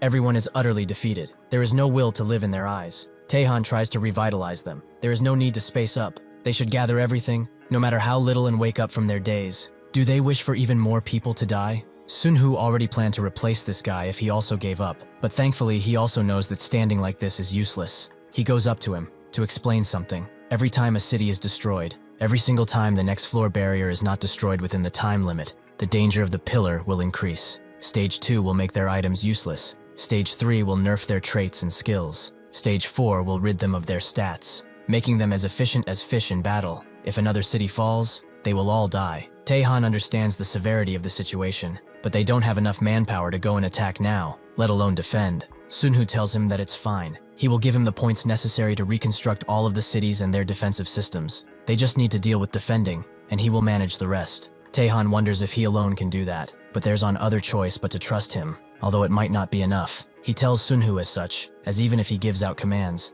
nobody is listening anymore. They are afraid that another quest like yesterday will appear. With that, he has one request for him. Fortunately, the Power and Potential Danger quests were removed, so they must declare to everyone that this was done by him. They need to give them hope that a quest like that will not appear. He gets on his knees and begs him to become their hope, even if it's a complete and utter lie. Sunhoo was expecting something else, but it's the truth that he did this. Doom Chaos's authority is now focused only on him, so cruel quests will no longer appear for them. Taehan can't believe it. but Sunhu tells him that this awful system will no longer harm them. He should go and tell everyone. Taehan thinks about what Sunhu has faced up until now. Transcendental beings, the 7 demon kings, and their strongest member, Doom Chaos. It's horrifying to think about him, and now someone else can affect the system. But he didn't expect it to be a human. Not just that, but fighting against such a godly being, only to protect and save everyone, is extremely admirable, to the point where they can certainly call him their savior. He tells Jihoon to call everyone, as he has something to say. The remaining people all gather, with doubt and worry in their eyes, but Taehan begins his speech. They should look at each other, as they all have the eyes of pigs or cows who know that they are being dragged to their deaths. He was once like them. He struggled thinking about the next quest, which is a trick of the system. Day after day, he thought that he would die without doing anything. But he has learned the truth, the reason for the system errors. There is a reason the cruel quests disappeared, and he would like to share it with them. He can bet his life on these words. A quest like yesterday's shall never appear again, as they have a savior who is fighting against the calamity known as Doom Chaos. He is the person who they didn't dare look in the eye, the person who they feared. Odin has eradicated it all, the cruelty they took, and is dealing with the remaining authority all by himself. Is this even possible for a human? Of course not. He is already a god. So what are they afraid of when they have a divine protector with them? He changes the name of the city to the Savior's City and tells them not to forget. They are standing in the land of a god, the land of salvation. Everyone is surprised, but one man raises his fist and starts screaming, "Odin!" Everyone soon follows, resolving their issue with morale. As Taehan's words echoed in people's hearts, some started worshipping Sunhu, creating an organization more unified than even the system. Sunhu is fine with it, and is now focusing on putting his points in vitality. Since he has enough power, he just needs to endure more. Even so, after reaching the limit of vitality training, there was no answer for sleep. 1 month, in order to maintain stage 7 of Passionate One for the entire month, he survived solely on 1-hour naps. Sugul wakes him up by spinning him around, because he wasn't waking up. Sunhu thanks him as it's fine, but his head aches constantly, and his nerves are destroyed. Even the smallest thing is making him angry, and his body has reached its limit. But today, he has the possibility of finally clearing the quest for the Pillar of Light barrier. That is the only thing making him move forward. As he walks towards it, everyone cheers him on, but he would much rather them shut up, as his personality might reach rock bottom if they continue. The Floor 7 barrier is eventually destroyed, and the moment Sunhu did it, a bunch of monsters ran to him. Among them was the boss monster of Act 2, Scene 1. He feels like it would have been fair if he fought with an elite force of his own, but he is able to slash and dice everything purely based on instinct. He moved the least possible amount. He felt like he had completely absorbed the system's growth into him. This extreme situation has made his body reach new heights, but he really just wants to sleep. He takes the boss out in one slash, and immediately falls asleep next to him, ignoring the level and rewards he got completely. The system reveals all the guilds that survived, and how many members they have, with the members of the first camp named Frank, wondering how the Revolution camp even cleared this scene with so few people. One thinks that they got lucky. They surely don't have someone as great as their Indra. Everyone raises a toast to him, while he takes a sip too, and congratulates the bartender for creating such a quality drink. Lua suddenly appears and notes that it's thanks to them he got promoted to be the guide for the next scene. Naturally, the stage will be increased, and he won't bother them with a long explanation. The other guilds will certainly understand that they need special consideration, since they began in the central region. The unit leaders of this guild will also receive platinum boxes, the army leaders will receive diamond boxes, and the guildmaster will receive a master box. Indra noticed that the potential danger and power quest were not given this time, but it's giving them the rewards for it, meaning that the system has weakened. One of the members says that they shouldn't take this for granted, as long as they are in the center. Others will try to challenge them, which everyone agrees with. Check Camp 3, for example. As they say they are the World Awakener Association, they should go and see if that's true. Another says that Camp 4 is certainly a bunch of criminals, who shouldn't be reasoned with. A man named Bale says that Camps 2 and 3 are far too large. They will not work with them, so they should think of assimilating the smaller one first. Indra knew that he would come up with a smart idea, and allowed him to go and do as he wished. With that, Bale entered Revolution's territory, ordering everyone to not show aggression at first. They get to the first city, which is properly named Do Not Enter, and has a single resident, something that confuses Bale. But that's when someone crashes near them. That someone is Sugul, who asks if they are blind, or they can't read perhaps. Bale didn't expect this to be an Asian territory, but that is why their numbers are low. They are a bunch of weaklings. He tells Sugul that they came from the central area, and they want to meet their guild leader. Sugul doesn't understand what he's saying because he isn't speaking Korean. Bale can see from his face that he's rejecting him, which makes him want to cut this fatty down, but he is here to recruit them. Sugul knows what kind of bastard this is, though it has been a while since he met one, a person who dared to look down on him. Bale isn't here for a fight, and tries to leave since they cannot talk, but that's when Sugul raises his fist and smashes his head with it. Bale never felt such force before. If he didn't have his defense ability, he would be dead. Sugul finds them quite funny. They thought they could leave after fucking with him. Is this their damn backyard? After Sunhu meets with Taehan to talk, he arrives at Sugul and asks who these bastards are. He doesn't know. They just walked in like bastards. Bale starts saying something about Indra, which he doesn't understand, but Sunhu sure does. It seems like their lives will be spared if they apologize to the great Indra. Why did he keep this bastard alive anyway? Sugul laughs and notes that this is their first encounter with other forces. He was waiting for him to make a decision.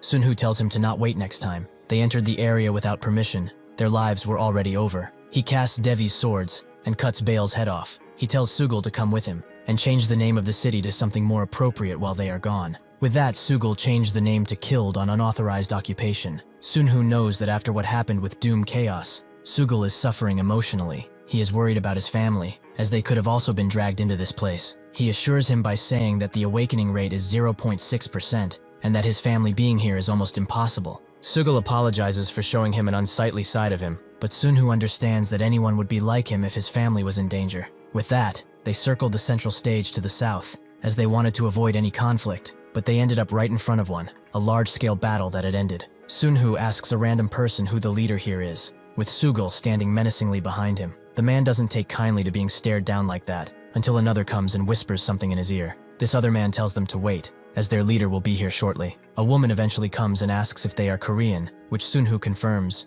They are a part of Revolution. And they are? She says that they are from the cat food warehouse, which was the name of his storage unit, meaning that these guys worked together and made a group. Sunhu notes that he must meet with the guildmaster, and the woman asks what his position in Revolution is. He says that he's a mayor, so she reluctantly takes them on a ride with a tamed graph. Sugul is quite surprised when he learns about them, but he also finds out that they are easier to defeat than the Backlands. They eventually arrive at Bravo City, where the mayor, Mason Brown, asks the woman if she destroyed those Frank bastards as he ordered. She confirms as such, and notes that she even brought the mayor of Revolution with them. Mason is quite impressed, and congratulates Dorothy for a job well done. The final thing she says is that they are Koreans, which makes Mason very surprised.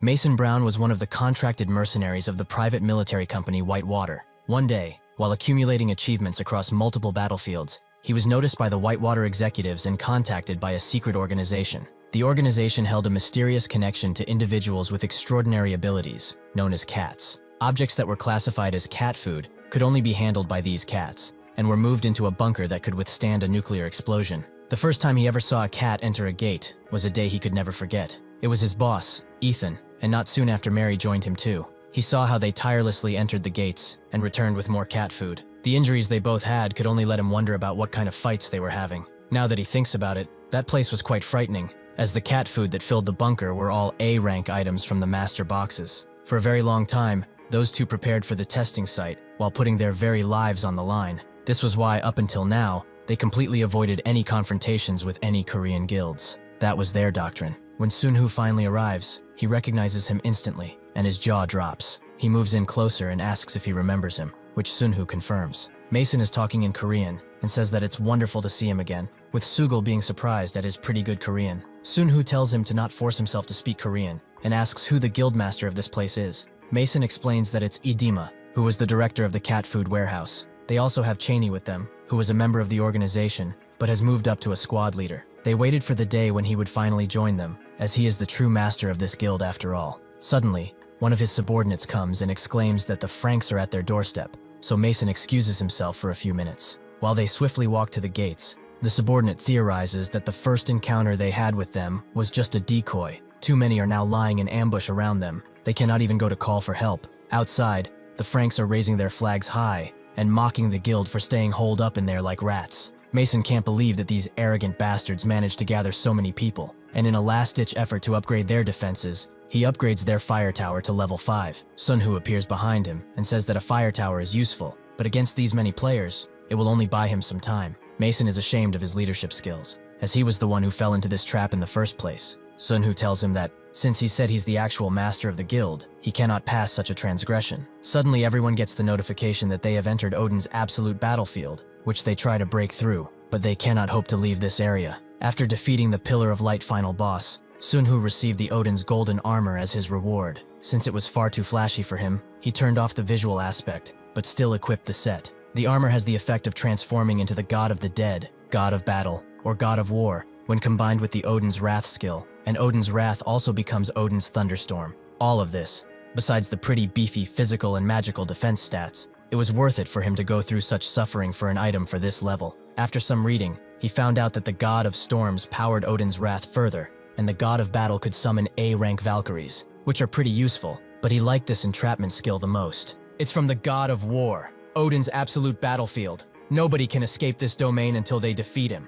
It's just like an authority of doom chaos. Sunhu turns to Mason and tells him that from today onwards, he should call him Odin. With that, he rushes into the battlefield, and seconds later, everything starts exploding, with the sheer force of an atomic bomb. Sugal notes that the talks probably didn't go well, meaning that they will have to go find Indra later. Mason is in shock. Is this amount of power possible for a human to achieve? After all these wars are over and they are free from the monster's threat, he wonders what will happen if humanity decides to reject Awakeners. If a small group of Awakeners and the military might of humanity clashed, who would win? He did not hold out any hope for the Awakeners up until now, but seeing Odin in action is something else. He is not just the savior of humanity, who will save them from the monsters, but somebody who can suppress the conflict between the two groups. He is a transcendent being, more powerful than anyone could imagine. Eventually, Indra gets the news that the attack force they have sent has wound up dead in the city that was amply named Killed on unauthorized occupation. Additionally, they also could not approach the Cat Food Warehouse Guild, as a huge barrier was surrounding them.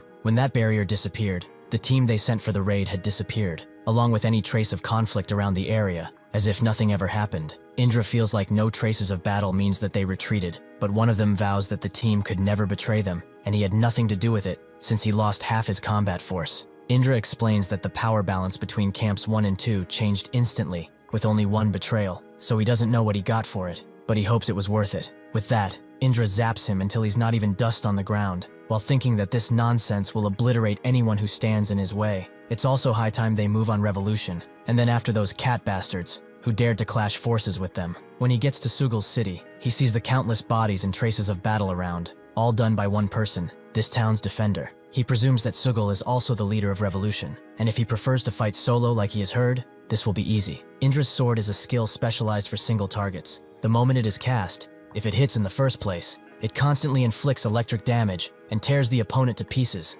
a lethal skill for duels. He plans to battle the Guildmaster and assimilate the Revolution Guild this way, so he orders his team to secure the takeover point. They do so swiftly, and with not much to lose. At least he thinks so. Indra begins the takeover. Not even 3 seconds into it, he feels an overwhelming presence fall on him, and he barely has time to dodge the incoming attack. He believes that this is Sugal, but it's actually Sunhu, who notes that him leaving the center to try and conquer the north is a bold decision. However, he did obtain the best results out of it thanks to his decisive nature, but he should tread carefully from now on, if he doesn't want his head taken off. Indra tries to analyze him, but the system refuses. His enlightenment skill cannot work on someone as powerful as him. Unfortunately for him, Sunhu can see everything about him, including that he's a Goldstein, and his real name is Gerard. He notes that if their guilds fight, they will lose a lot of forces, so since a merge is unavoidable on both sides, he will like to decide the winner without bloodshed by a leader battle. Sunhu asks if he got his successor education already. Basically, he's asking if he's in the direct line for the Goldstein family.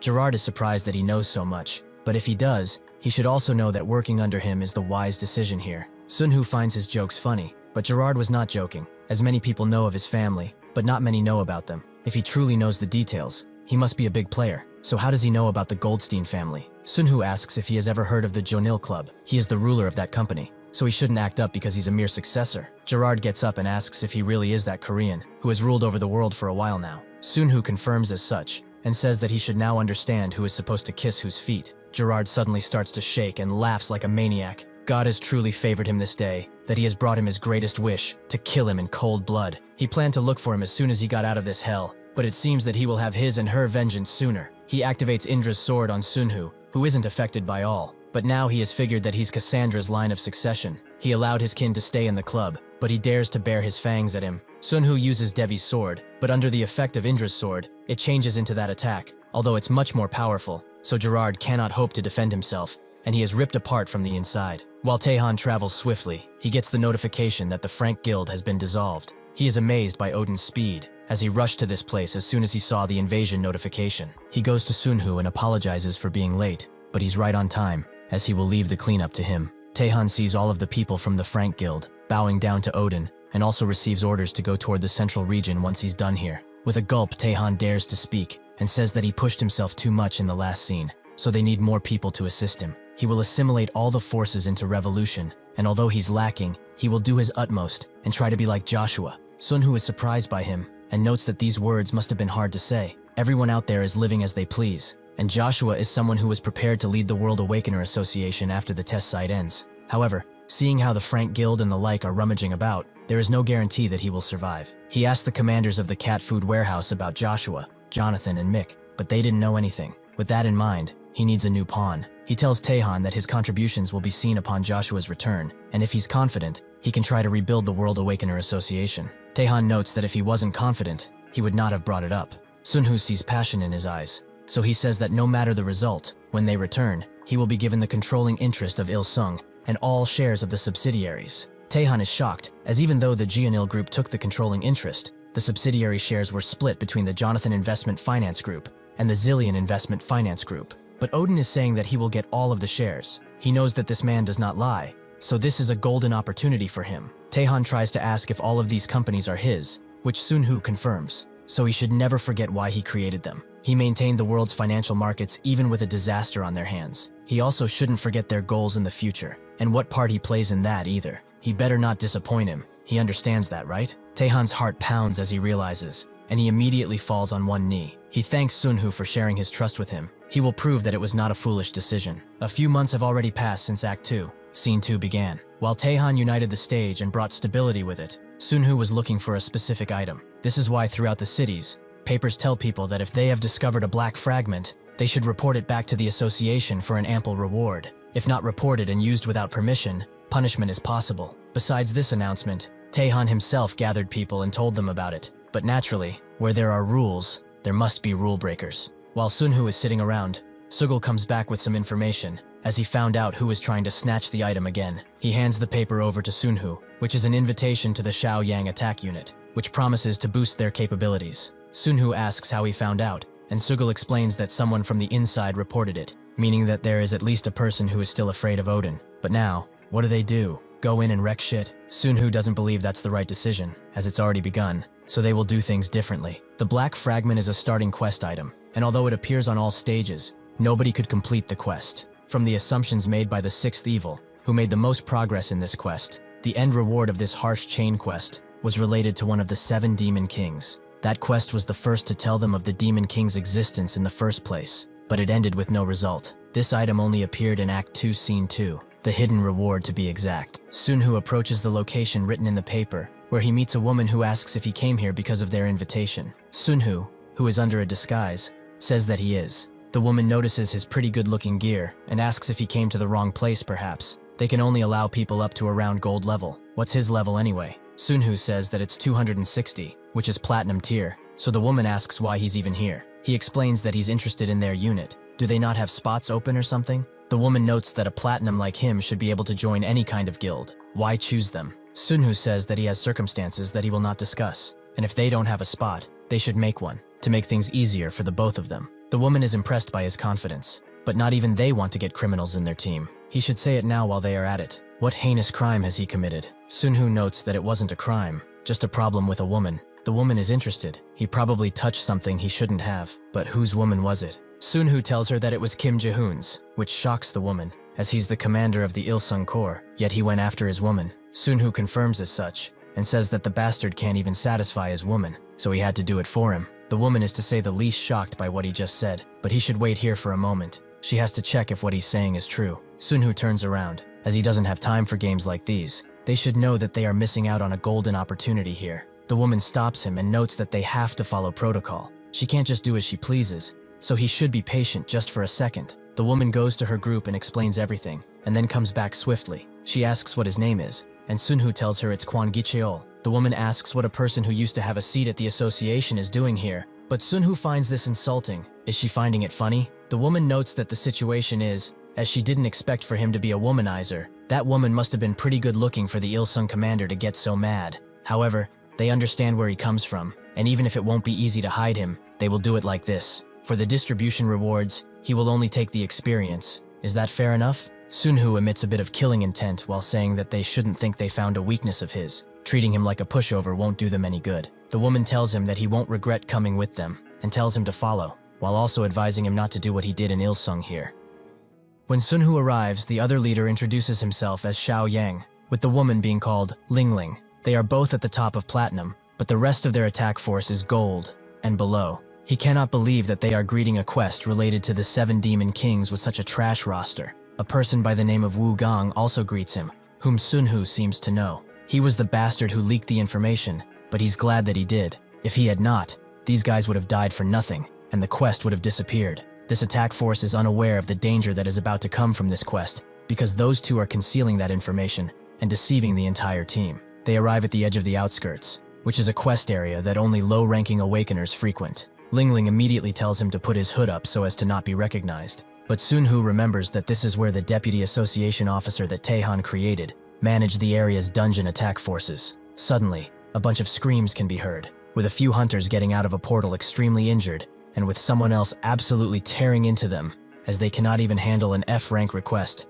so they are forbidden from entering from now on. Sunhu knows that this situation would have gotten out of hand with the dungeons opening and monsters coming out. But after Doom Chaos's influence had gone, the rules of the dungeon changed in such surprising ways. The dungeon gets sealed again when the quest is abandoned. After Doom Chaos's influence had gone, the rules of the dungeon changed in such surprising ways. They do not need to prepare an insignia of escape or have a game plan. Now even plebeians can come and go as they please. As they enter the dungeon, Sunhu thinks that this should have been the case all along. He's actually getting quite mad considering what he went through in the past. This is a rank E dungeon, with the area being the concentrated barracks of the Maruka tribe. Back in his day, Sunhu did not have this type of information. They needed someone with the explorer trait, which is quite absurd. However, this trait has not lost its meaning, as it tells him that Doom Enterguastro's life vessel is the explorer reward. Unlike what is known, Enterguastro is not immortal. The vessel that contained his essence was destroyed in a long war. If that vessel, which was also his esteemed weapon,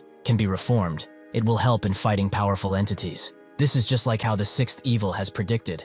This is the quest to obtain an item of the great Doom Enterguasto, one of the 7 demon kings. Later on, they encounter a bunch of slimes, which some manage to dodge, but they are proving to be quite scary, as these slimes carry poison. Yang jumps in with his mighty mallet, smashing the ground beneath him in a spectacular fashion, but this proves to only anger the slimes. They regroup around him and begin carrying his visage. With this, the challenge quest Endless Division has been created. Yang attempts to do his best alone, but soon his efforts prove futile, as he's slammed in the back of the head. Lingling is surprised, but Sunhu knows that this is over. Yang gives up the challenge quest and demands to be helped, prompting everyone to charge in, but Lingling notices that Sunhu is not doing a single thing. This is because he's focusing on the life of the ranged attackers. Their movements are different from ordinary monsters after all. She cannot believe that he is scared after bragging about his rank, but she charges in on her own, trying to eliminate a slime. This proves to be a fatal mistake, as the slime dodges her attack and jumps in on the ranged attackers,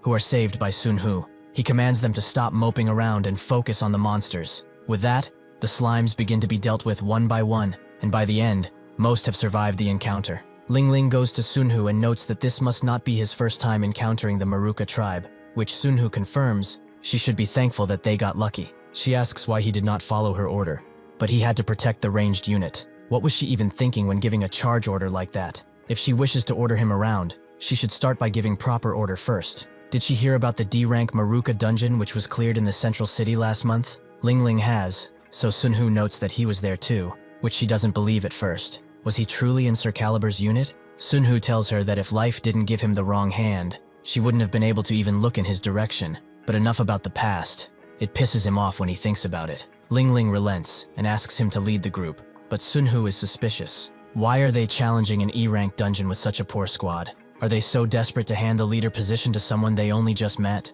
Lingling tells him that he shouldn't ask a lady so many questions, but if he will help, she will reward him amply. Sunhu will help them if they truly want to clear the dungeon, but he will not ask them to hand over the command. All they need to do is to follow him, and most importantly, not drag him down. Even after obtaining the black fragment, Yang did not report it to the association. He didn't take the incident of revolution, which was considered the weakest group, seriously when they took over the whole stage. Even if the stories about Odin were greatly exaggerated, considering Taehan, who instantly created the new system, and the human Caliber, who cleared all D-rank dungeons in the area by himself, were under Odin. The rules they created should not be ignored. However, Yang decided to ignore the rules of the association, and went further by putting his entire attack unit in danger. That is why Wu Gong leaked the information. It's highly likely that the man in front of him, Quan, was sent by the association. His being platinum is probably a lie. He is hiding a level of strength that they cannot even begin to comprehend. He is probably strong enough to kill this entire squad and recover the black fragment on his own. However, if he gets seduced by this woman, he is as good as dead. The day before the boss fight, as they did the final inventory preparation on the dry ground they barely managed to find, Ling Ling approached Sun Hu. She wondered what made him so confident to share what he went through, but Sun Hu told her that it's the same no matter where he goes. It's not something he can hide for long. Ling Ling said otherwise. He was confident he could take control of the situation, no matter where he went. She has experienced a lot before, but a man like him is truly a first. The reason the women of Ilsung fell for him, she can understand that fully now. Sun Hu told her that this was a pretty strange way to say that she wants to drain him of everything, but Ling Ling did not care for that. She just wanted to see his status window, because she wants to know everything about him. Sun Hu warned her, more than a dozen men lost their lives because they tried to look at his status window. She should get to the point and say what she wants. Ling Ling asked if he would do his best during the boss fight, which Sun Hu confirmed. But was that all? Ling Ling came in closer, pleased to hear that it's not a problem for him. He always knows how to say the right things. He probably does not know this, but he is pretty lucky too. Sun Hu asked what she meant, but she shushed him up.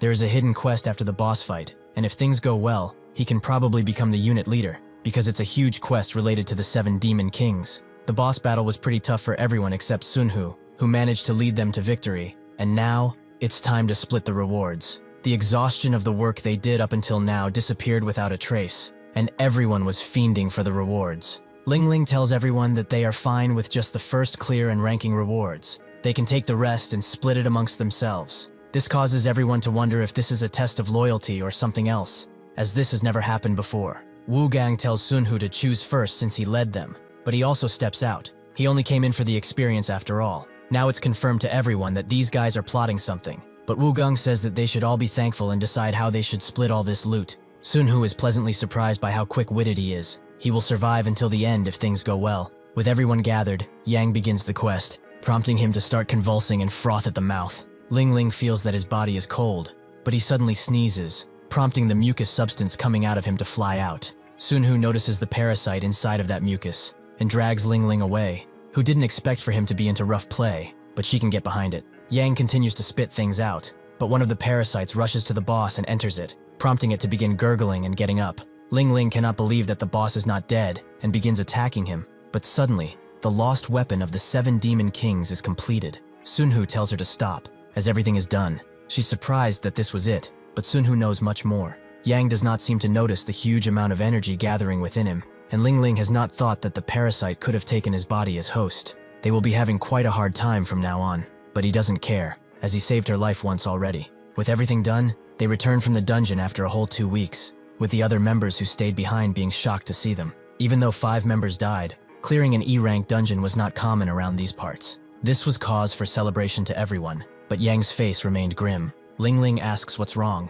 and so he tells them. The next quest is a D-rank dungeon. Ling Ling, Yang, and Sun Hu meet up. Ling Ling noting that since they cleared an E-rank dungeon, more applicants will soon join, and they're also hoping for more support coming from the core. Sun Hu thought they knew. The only people who have cleared a D-rank dungeon up until now are Sir Calibur's unit. If the quest already leads to a D-rank dungeon, they cannot fathom where this chain quest will take them. Do they even know that this quest is possible to finish? Ling Ling asks, what's there to do? Just run from it? Does he not want to return to the association? Yang says that he keeps his promises. If they can complete this quest, he will have the power to help him in any way. That is how much this quest is worth to them. He must trust that they mean only well. Sun Hu notes that saying and doing are entirely different things. They keep yapping about him trusting them, but he's not that stupid. He will just be on his merry way, and their relationship will end here. Yang screams at him to wait. He will use everything he has to bolster his forces, and if it seems too dangerous, he vows to leave right away. Sun Hu tells him that the moment he knows he's in danger, that would be too late, and they will all die. Yang is desperate, so he bows down and begs him for help. Not many people know about what happened in Maruka Dungeon. Sun Hu is surprised by his dedication, or most likely desperation, so he will think about whether they share all the information they possess. Yang and Ling Ling came from the suburbs, and it seems that they were treated quite harshly by the new triad system. After joining the association through the 7 Demon King quest, Yang had been shaking in anticipation of taking his revenge against the executives. However, no matter the reason, Sun Hu has no intention of overlooking that he ignored the association's power without a second thought. Later that day, Yang brings in a man by the name of Lucci, as when he told everyone that they would try to clear a D-rank dungeon, they all left, except Wu Gang. This Lucci character is a mercenary who is nearly at diamond rank. He is an amazing member of the Blue Dragon Corps that Yang is also a part of. Lucci asks if they really wish to challenge a D-rank dungeon after experiencing a single E-rank dungeon, but Yang only wants to do so a little. There is a big difference between experiencing something or not. Lucci figures that they are filled with overconfidence right now, but the difference between the E and D rank dungeons is like night and day. Yang says that this is why they will follow his orders on when to retreat. He knows that he's trustworthy. Yang spent his entire fortune to hire this single guy, but Sunhu knows that the second trouble arrives, Lucci will run away. So at this rate, Yang will have to give up on this quest. To smooth this process over, it's about time he does something. But before he can say anything, someone rushes through the door, announcing that Caliber has just entered the city. Everyone begins to sweat as they hear this, but the people outside are cheering. Because this is a city where only low-level people gather, most of them were not treated well by the groups they came from. After the association was formed and fairness became enforced, the high-ranking members of the association became heroes in the eyes of the commoners. And even Sugal is seen as such now, even though he thinks it's extremely funny. The commander of the Blue Dragon Corps, Yisan, greets him and says that it's an honor to meet him. Sugal notes that they must have worked hard. He heard that they will attempt a D-rank dungeon soon. Every single one of them is working for the betterment of their community. So since he liked that, he decided to stop by. The association is watching their work, so he wishes them luck. Yisan can't believe that he's actually shaking hands with the mighty Sugal, but Lucci is still against the plan. They don't even have a decent diamond rank among them, but they are challenging an entire D-rank dungeon. Yisan knows, but the Great Caliber has encouraged them. This may have reached Odin too. Everyone in this group should remember how they were treated until now. It would be insane to let go of such an opportunity. They will use all the power they have as the Blue Dragon Corps and draw the favor of the association with this. He calls over Yang and notes that he is the unit leader. The entire group was made in his name, so they will be trusting him with this. Yang vows to not let them down, and Ling Ling tells Sunhu to not talk, as this is becoming quite a big deal. All the elites of the Blue Dragon Corps swiftly mobilize, but even so, most of these people will not return. The Portal Watcher announces their entry, but deep within the barren territory, the boss of this dungeon sits, watching eagerly as fresh meat enters the portal. But the moment it sees Sunhu, it becomes enraged. What is happening now is not the memory of Baron Akka, but the memory of a count named Lucera, who was brutalized by Sunhu in the past. Even though this was a memory that shocked the entire Markua tribe, it was so old that it had begun to slowly fade. This depraved and ugly species that could not even share experiences or emotions, one of these humans had single-handedly killed the Count and his subordinates. Seeing the look in the creature's disgusting eyes, the Baron became sure of the future. The other members of his tribe would soon see the memories of his death, and the warning they must heed. In the original world of the testing site, Sunhu was in the same position as Yang. As a member of a C-rank attack unit, he battled multiple F-rank dungeons. Facing a D-rank dungeon like this one did not happen until much later, when he was an active North American guild member. Despite this raid being led by an A-rank awakener, he could not do anything, and their entire group was almost wiped out. The one who introduces himself as Orca reminded him of the boss monster from that life. In the end, however, he did not even need to use man who overcomes adversity to defeat such a beast. Since all the other members of the unit are knocked out,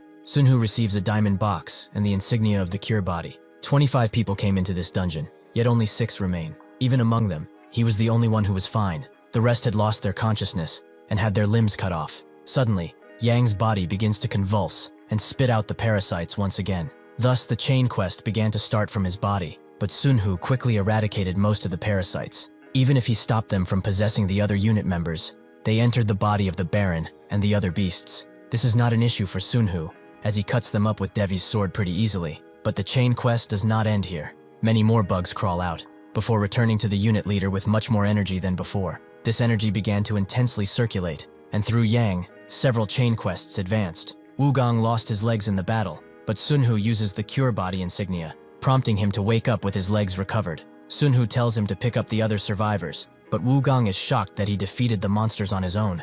Even Sugal would need a team of elites to do it. Wugong feels that it's best he comes to light, and explains that he knew he was from the association. Sunhu asks if he leveled up, which Wugong confirms. He's at platinum rank right now. Sunhu tells him to look for Taehan after he leaves. He will not have to return here. He will report what happened, and tell him that he was the one who sent him. Wugong is shocked, and shakes because of what he realized, but he bows down in agreement to the mighty Lord Odin. In his nightmares, Yang is running away with fear in his eyes, but the parasite catches him and bursts through his stomach in a gruesome fashion. This prompts him to wake up, but he is only met with Sun Hu's face. Ling Ling also wakes up, and she asks what happened. Did he defeat those beasts by his lonesome? Sun Hu explains that this quest is 100% related to the 7 demon kings. The things that came out of Yang's body are the reason everyone survived. If that did not happen, they would have just all died. Yang knows what this means. The quest progressed on its own, but he doesn't know what he will tell the Corps and Association. He cannot tell them that he survived thanks to the 7 Demon Kings quest.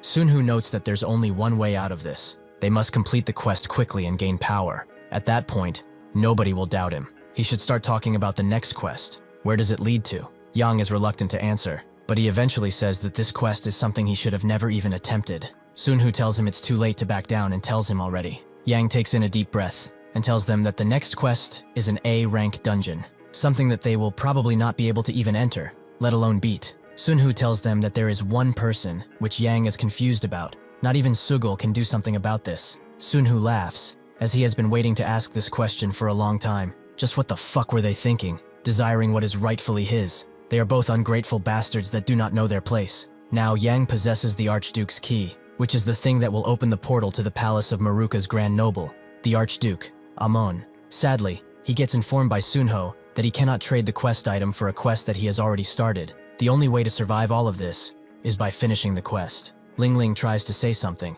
but Sun Hu tells her to sit this one out, as she will only get in the way. As for her punishment, he will decide that when this is over. With that, him and Yang walk to the portal, with Sun Hu telling him to change his expression. He is the first person after Sugul to clear a D-rank dungeon, so he should seem happy. Everyone notices that Yang is coming. He has become quite the celebrity around him. That's why everyone is cheering for him, but he doesn't seem all that happy. As he asks the dungeon advisor if there are any F-rank dungeon of the Maruka tribe, the advisor says that there are. Will he be entering? Yang confirms as such, but only the 2 of them will enter. The dungeon advisor does not dare disrupt him, so they both enter the dungeon, but upon entering, Sun Hu immediately tells him to open the portal. Yang does as he is told, but the moment he touches the dungeon portal, he begins to rumble and convulse, as the mighty A-rank dungeon, the palace of the Archduke, opens. After he lets go, Yang's pupils begin to dilate, and he turns his neck around with extreme speed. Someone else speaks through him. He has waited long for him to come here. Sun Hu knows that this is the Archduke,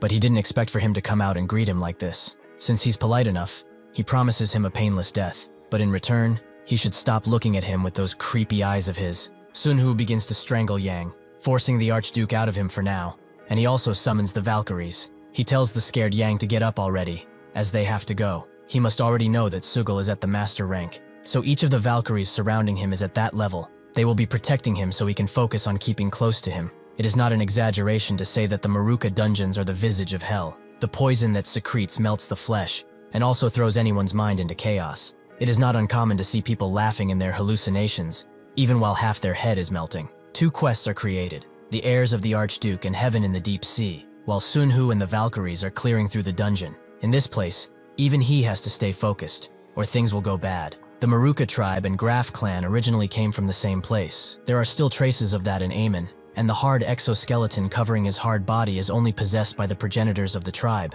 It's the mark of a noble. He is not like the lower-class nobles who were constantly reassembled. He is in existence from the ancient days. That is who he is. He summons Orca to his side, and tells him to greet that man, and not fail him this time. Orca does as he is told, leaving Aemon to ponder. He didn't expect to feel threatened by a human. He is undoubtedly aiming for the offering they made to Doom Insectum, which must be protected at all costs. At one point, Sun Hu had to start dragging Yang, who only wished for death at this point. This happens when the Valkyrie summon ends. This bastard becomes a burden until the cooldown ends. But what's pissing him off more is that the structure of the dungeon is ever changing. He has been circling the same place for a while now. There is a greater power interfering with perception, which is not making things easy. Suddenly, Orca appears in front of him, who seems to have a bone to pick with him now. Sun Hu knows that this is not the same being that died in the D-rank dungeon. It's a new body with Orca's emotions and memories. It's something common within the Maruka tribe. He begins to attack with great power, but Sun Hu tells him to resent his father if he wants to resent someone,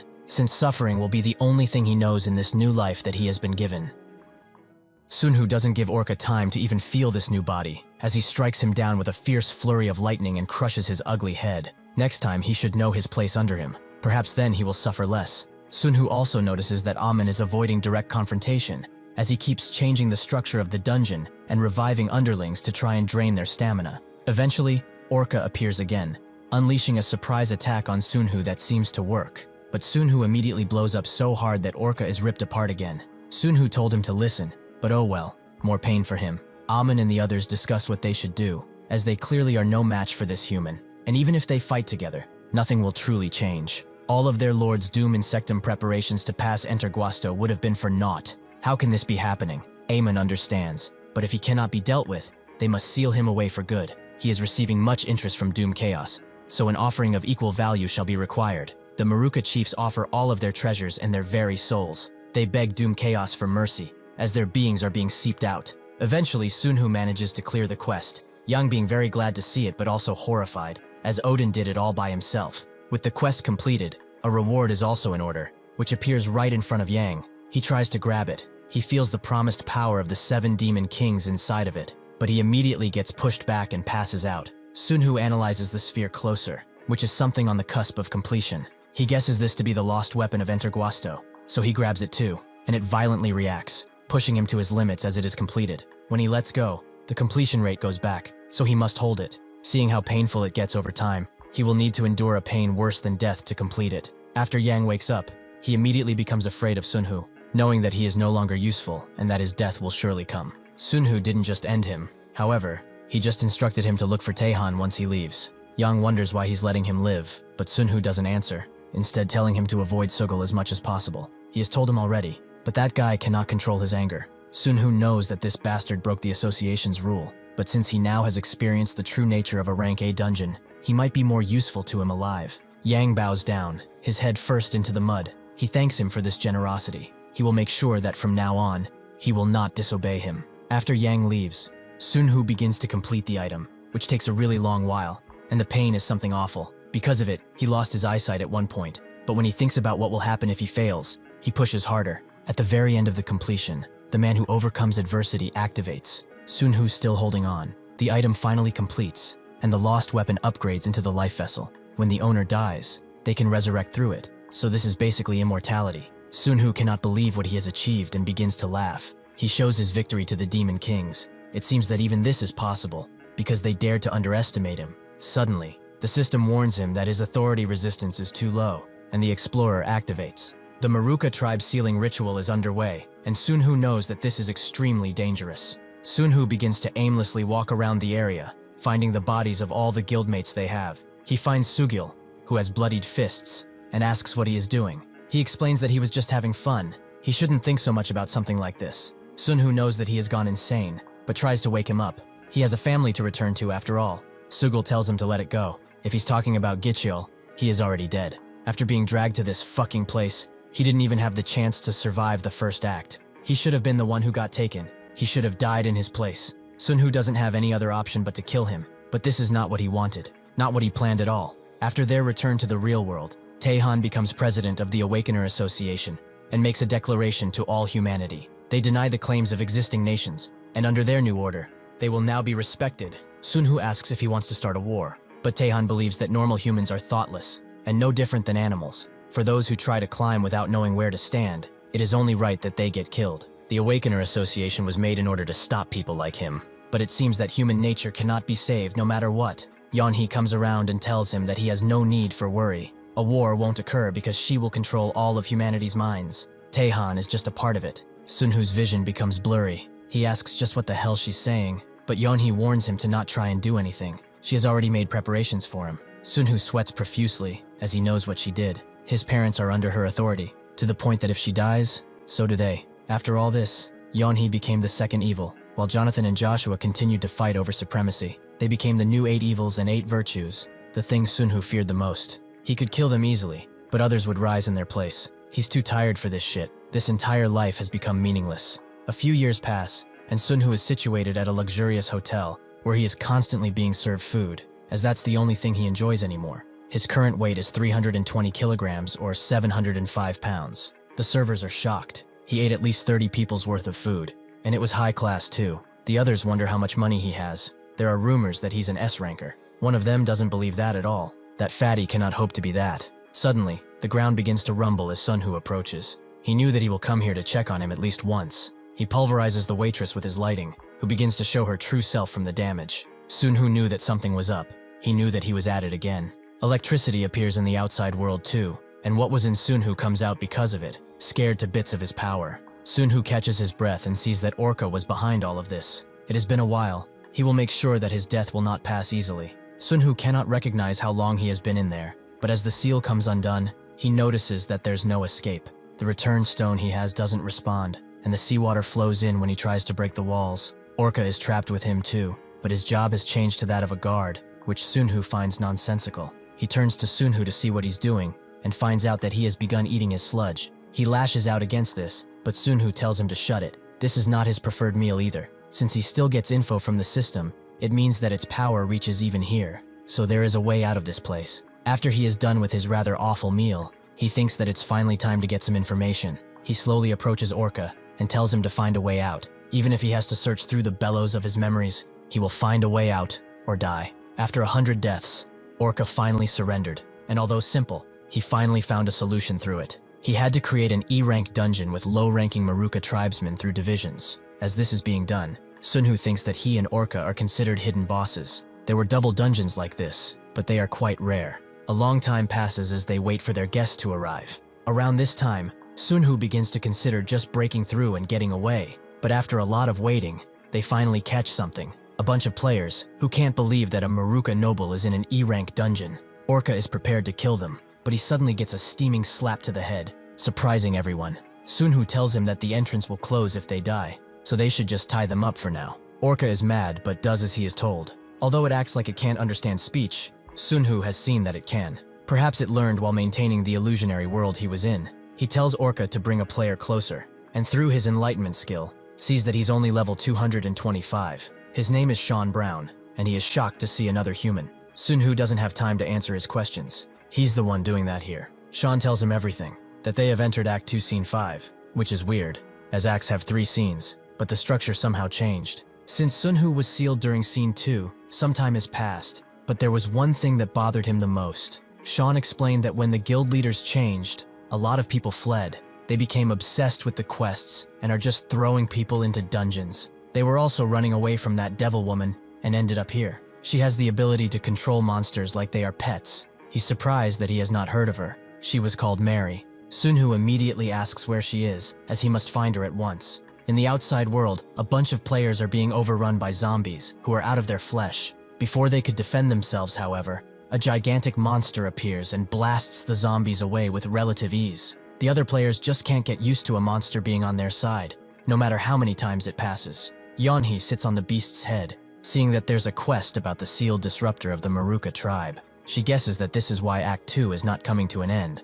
but more importantly, she wonders where Sunhoo even is. As soon as Sunhoo gets out of his prison, he sees only ghouls and undead, not even a single 7 Demon King soldier. This place is slowly becoming the land of the dead. This is probably the price for touching an object of Doom Entergawasto. He would like to clear them up right now, but he must find Yeonhee first, somewhere close. The situation is becoming better, as they are pushing the ghouls back while also having Yeonhee as their support, who is doing over 90 quests right now. However, the guildmaster of the final Rampart Guild, Juwon, isn't all that happy because of what Yeonhee told him. She showed him that she and the monster child she was holding cleared over 200 quests, yet his entire guild didn't manage to clear even 80. That is not right, so this will be their last chance. If they keep this up, she will help them work harder. Juhwan understands the situation they are in. Rather than getting grouped up and turned into that woman's puppets, he should act and do something. Even though that is too dangerous, there's no possible way for him to get out of this situation. All these ability users are devils who do not care for them.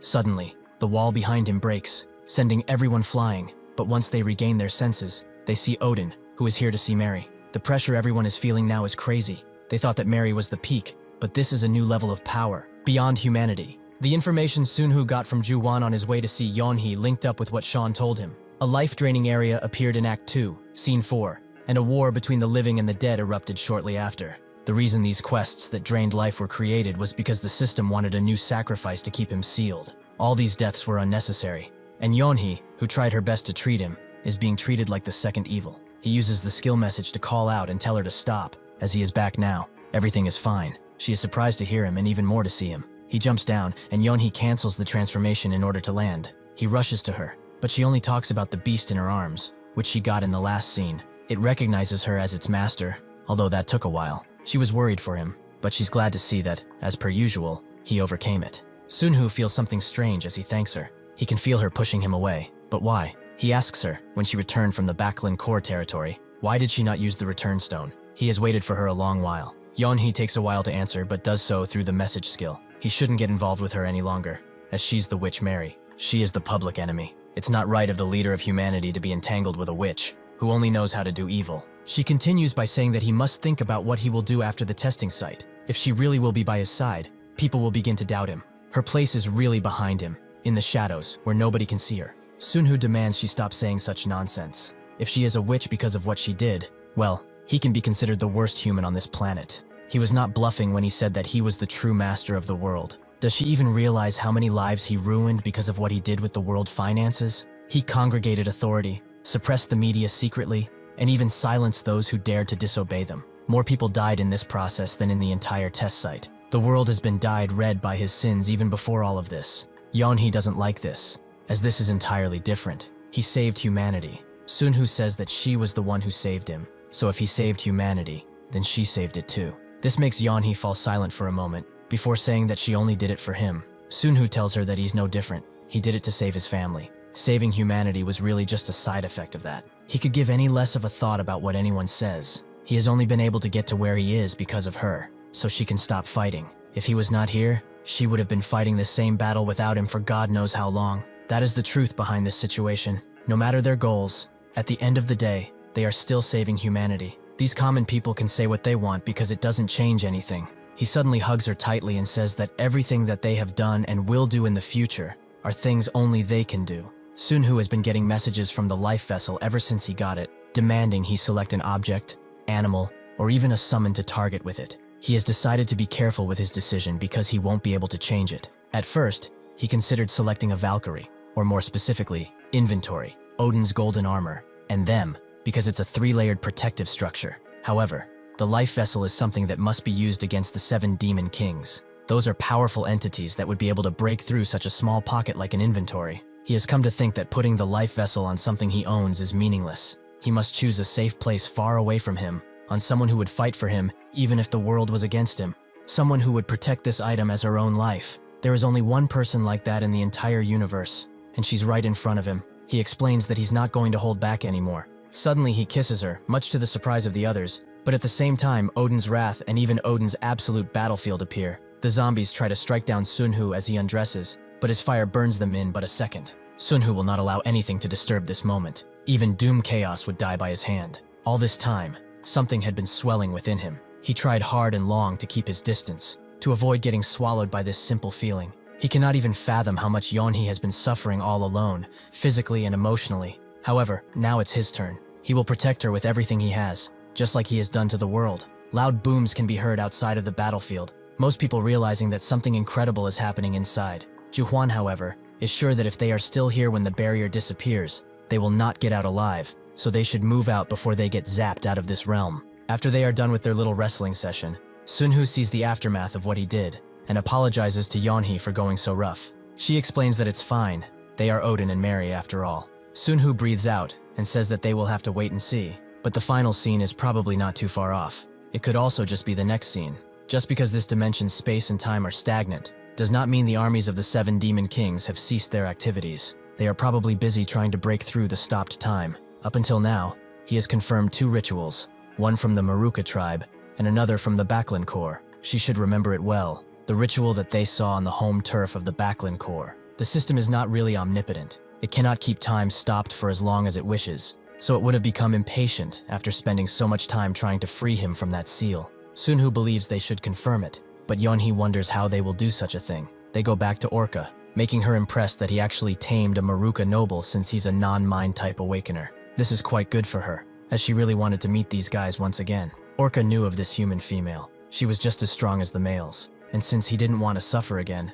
Orca lost any will to resist. Sunhoo asks what's wrong with him after she's done, so she explains what he feels. He has sinned against his tribe, as she used him as a screen to look into the tribal memory vault. It is as he said first. They are organizing a large-scale invasion force. Sunhoo was sure of it. It won't take long for the bounds of their dimension's space-time to be broken through. He decides to scream out at them, asking to open the door that leads to his stage, as that is where his main force is. It would be more efficient to progress from there. Even if Sunhu has a large amount of power, he is still just a pawn on a chessboard. The system could care less about his one-sided request. He does not know if even those he managed to strengthen will be able to survive. He cannot predict the full power of the next scene. They are running out of time, and since they had not been able to progress with the battle schedules for Act 3, he does not know what the system is capable of doing. He punches the wall in rage, leaving Orca to patch it up. He apologizes, as he has always said that trying to find meaning in the system's action is useless. However, when he sees it doing as it pleases, he can't help but feel rage. Yeonhee asks if he has heard of the Old One before.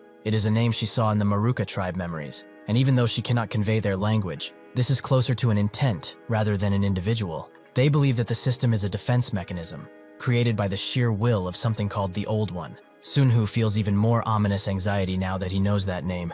The being that is fighting against Doom Chaos, the Old One, is sweeping up the entire universe to join this battle between two giants. Sunhu believes they should keep it to themselves. The system fanatics will go insane if they have that name. Even if they don't know what the Old One is planning for now, they should promise one thing. If the situation becomes dangerous, she must stay away from him no matter what. If an enemy on the level of the 7 Demon Kings appears, anyone else will become just a burden. Yeonhee stays silent for a moment, but then says that even if he begged her to fight along with him, she would not accept, because she now has a reason to survive. Sunhu smiles, as inside the absolute battlefield, he chose Yeonhee as his life vessel, so as long as she lives, he will not die either. Even though this was not really romantic like putting a ring on her finger, it's an action that cannot be compared to any other. It's the genuine act of two people who have fought together on the battlefield for a long time, promising each other their lives. The word lovers is not enough to explain this relationship. Yeonhee believes that they should avoid activating the life vessel as much as possible. He understands, right?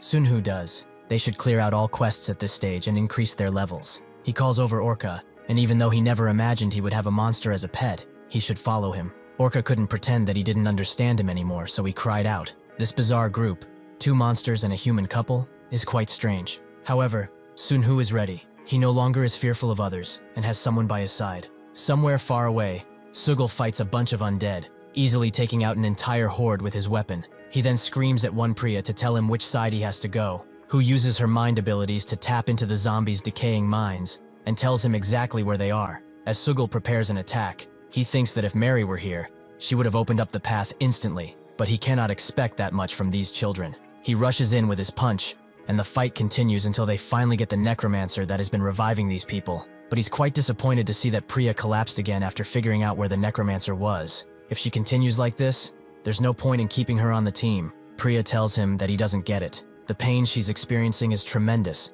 because he's not a mind type. The feeling of looking inside of the mind of a zombie, she would not wish it on her worst enemy. Sugul just lets it go and doesn't care anymore. But Priya feels attacked. Why is he attacking her like this, when she did nothing wrong? Sugul calmly tells her that it's obvious. Her ability is poor. Even if she thinks of herself as a skilled user, she should train. She definitely has the time to, since she talks back so often. Priya sighs, as nothing will satisfy that standard of his. However, Odin would have seen her differently. He would have recognized her talents. Everyone's expression darkens as they hear that name, which Priya notices. They have been doing this every time she mentions that name. It seems that they cannot accept reality. That guy has been gone for years. He's dead. Taehan pats Sugul on the back and says that they should move. They are only giving the necromancers more time to recuperate if they stay like this. Priya wonders what will happen if Odin appeared as a zombie. Will these guys be able to handle it? And will he be as strong as the rumors say? This could be an opportunity for her too, as if she can succeed with that secret ability and keep it a secret.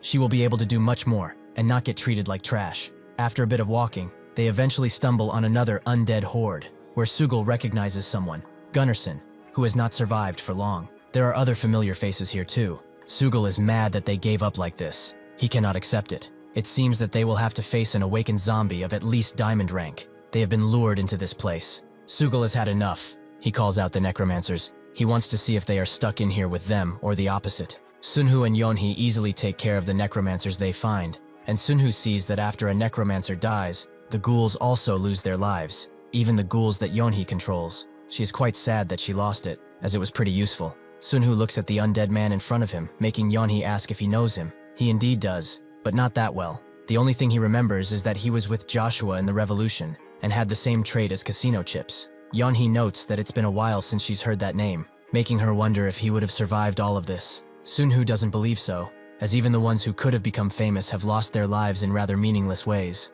However, this makes him wonder how many more are dying as they speak, and how many have survived up until now. Sugul and the others have fought until the entire area is filled with bodies. Sugul himself barely manages to get out of the pile of bodies, but when he looks around, he sees nobody, wondering if they all died. Suddenly, he hears a plea for him to move, from none other than Jehun, who has surprisingly lived. Sugul likes how tough he is, but one cannot be anything else around him. Jehun thinks that with this scene should come to an end, which Sugul also thinks they would be crazy if they made them do more, so they should look around for Taehan. The fairy guide appears and congratulates them for surviving so long. Their dedication is certainly appreciated. This is the last scene they will have to participate in. After the end, they can return to their homes, and certainly, they have tears coming out of their eyes. They should be smiling, but oh well, he doesn't control their emotions. With that, he also has one last bit of news. He has been promoted to the guide of the final scene. So in this scene, all awakeners of the 8 camps will gather on a single stage. Sugul smiles. This means that Mary will be joining them soon enough. The amount of people in each camp is shown, with Yeonhee glad that the World Awakener Association and the Jonathan Finance Investment Group are still there, but Sunhoo knows that doesn't prove they are still alive. The final count is of 490,000 people. They started with 5 million, and although they are at the final battle, the survival rate will be about 1%. Since the average level of awakeners is higher, the battle against the dead in the extended second act would have been much tougher. There's no point in just speculating, so they should go and hope that everyone is alive. Taehan looks at the numbers too, and knows that all these camps originated from Odin. However, without him, they are only people of common ancestry, so fights within the same bloodline will be much tougher. He has experienced struggling for power against his sister, so he has a hunch that before the battle against these monster armies, there will be civil war. Sugul comes around and asks what he's thinking about, but Taehan says it doesn't matter, and asks if he has accounted for the war funds. Sugul has, but Priya seems strange. He knows that she and the others are spreading those awful rumors. If he catches them doing it, he will make them pay. Taehan tells him to calm down. They can talk all they want, but he also believes Odin will return. But they still lack preparations, so they should keep a cool head and focus. Sugul is mad, he says that. Yet those bastards want to be treated the same when they haven't gone through half of the shit they did. When Mary gets here, all of those bastards are dead. As they ride to their destination, Priya remembers what Taehan told her, to go speak with the Jonathan group, but not use her abilities on them, as they need to join forces peacefully. Rahul, the vice commander of the Priya Corps, explains that this reminds him of the olden days, the Jonathan Investment Finance Group specifically. Priya knows he was a high-ranking official, so did he have any connection to them? He explains that they are an immoral and greedy group. It makes him quiver in rage when he thinks about all the land they took under the name of the International Environment Fund. Priya wonders, were they not able to endure the day of beginnings thanks to them? Rahul says that they only acted in their own interest, as those bastards have control of over 35% of the Earth's surface. Even if they do return now, there is not a single awakener who will not fall for their financial power. If Jonathan is there, he's going to do something about it. Priya asks if he's going to kill him, which Rahul hints at, as what happens in that place will stay in that place. Priya suddenly tells him to be silent and wait, as she can sense something amazing coming their way. She steals the mind of a bird and sees something shocking, a Maruka tribesman. Additionally, that woman is holding a Zephos. Just who are these 3 mysterious characters? Before she can look further, Priya gets dragged down to the ground, where she sees Sunhoo and Yeonhee looking at her. Yeonhee is particularly mad. She does not like spies, but Sunhoo tells her to wait and check if she's from the same camp as him. Yeonhee does just that, dragging Priya's memories out of her, and seeing how Taehan and Sugul reacted to her. Yeonhee takes a closer look at Taehan and asks who he is, so Sunhoo tells her, which makes her remember that she has seen him before. Sunhoo is glad that Sugul is doing well. It seems like he was worried for nothing. Yeonhee has had enough fun and asks what they should do with her, as it seems that she was planning to do something rather funny. Priya knows that she cannot reveal her plans, but Yeonhee commands her to, and despite her best efforts, Priya forcefully reveals that if she can succeed in her mind control, even Odin would be of no challenge to her. With those words spoken, Yeonhee takes her head clean off, as she clearly does not know her place. Upon leaving the mindscape, Priya, who was still breathing, had completely lost her mind. Sunhoo thinks that this woman might have been the second evil. She's a mind type who survived until the end despite Yeonhee gaining the gaze of Isis. Yeonhee asks if he knew her, which he perhaps did, but then Yeonhee asks about the woman who is approaching them right now. Sunhoo definitely knows her. She is the 5th evil, Olivia, a woman known because of her powerful summon, Jin. Sunhoo asks which camp she's coming from, so she explains that she comes from Jonathan Investment Finance Group. Sunhoo clenches his fist as he asks where Jonathan is, hoping that he is alive, but Olivia says that her master is waiting for him, their new master. The group eventually make their way to the place Jonathan resides in, who says that he has been waiting for a long time. Sunhu thanks him for being alive, and thinks that there's no way this bastard would lose to the fifth evil. This is the guild master of the Jonathan Investment Finance Group, Jonathan Hunter, level 482. He immediately brings out an expensive bottle of whiskey he had saved up, making both Yeonhee and Sunhu extremely happy, but Sunhu knows why he kept it. Just like how he kept his father's bank account with him. For Jonathan, this was a talisman. The man who reigned the world as an emperor was desperate to spend time with an old friend, so Sunhu obliged, and they started to drink. They tried hard to get drunk, and even if it was just a bottle, their faces were completely flushed. Yeonhee particularly doesn't hold her liquor well, so she started kissing Sunhu, who kissed back. Jonathan is surprised, but he always expected this to happen, so he congratulates them. Olivia appears, apologizing for interrupting him, but there's some urgent news he has to hear. Jonathan is mad that he doesn't get to enjoy a night with his old friends, but he will listen. Olivia explains that there are a few people who have come with a larger unit, while some others are here with just a small unit led by their guildmaster. Jonathan expected this. Their camp seems easiest to deal with right now, so he asks Sunhu for advice. He calls over Olivia and tells her that just like how she's naturally under him, they too have a fate that is already predestined. Her work is not difficult. She only has to remember something. She will gather all of the leaders of each camp under Odin, under his name. As Olivia goes to deliver the message, she thinks that when she first thought of Odin, she thought that he would be Joshua von Karajan, but that person is actually the rival of her master, Jonathan. Both in this place and the real world, they will battle for dominance. Jonathan told her that he will be coming, Odin, and he will be her new master. When she came face to face with him, she only saw an Asian man who she has never seen before, and was looking down on everyone. Her heart beats just thinking about him, and with her wondering if this army will heed his words. The first place Olivia went to was the World Awakener Association. As their name suggested, they were an organization that would work well with Revolution and Tomorrow, while also having the most troops among the groups. She looks at them and sees that they have the diseases of the Barbacore. They all look like ghouls. They have all suffered through much, but this is really terrible. She arrives at the chief's hut, where his assistant invites her inside. Before she can introduce herself, the leader asks if Jonathan is alive, and to answer his question, before something happens. She feels immense pressure from this guy, making her say that he is. The man laughs and tells her to relay a message to Jonathan, that he will not kill him. As long as he protects him, he does not need to worry about the provocations of others.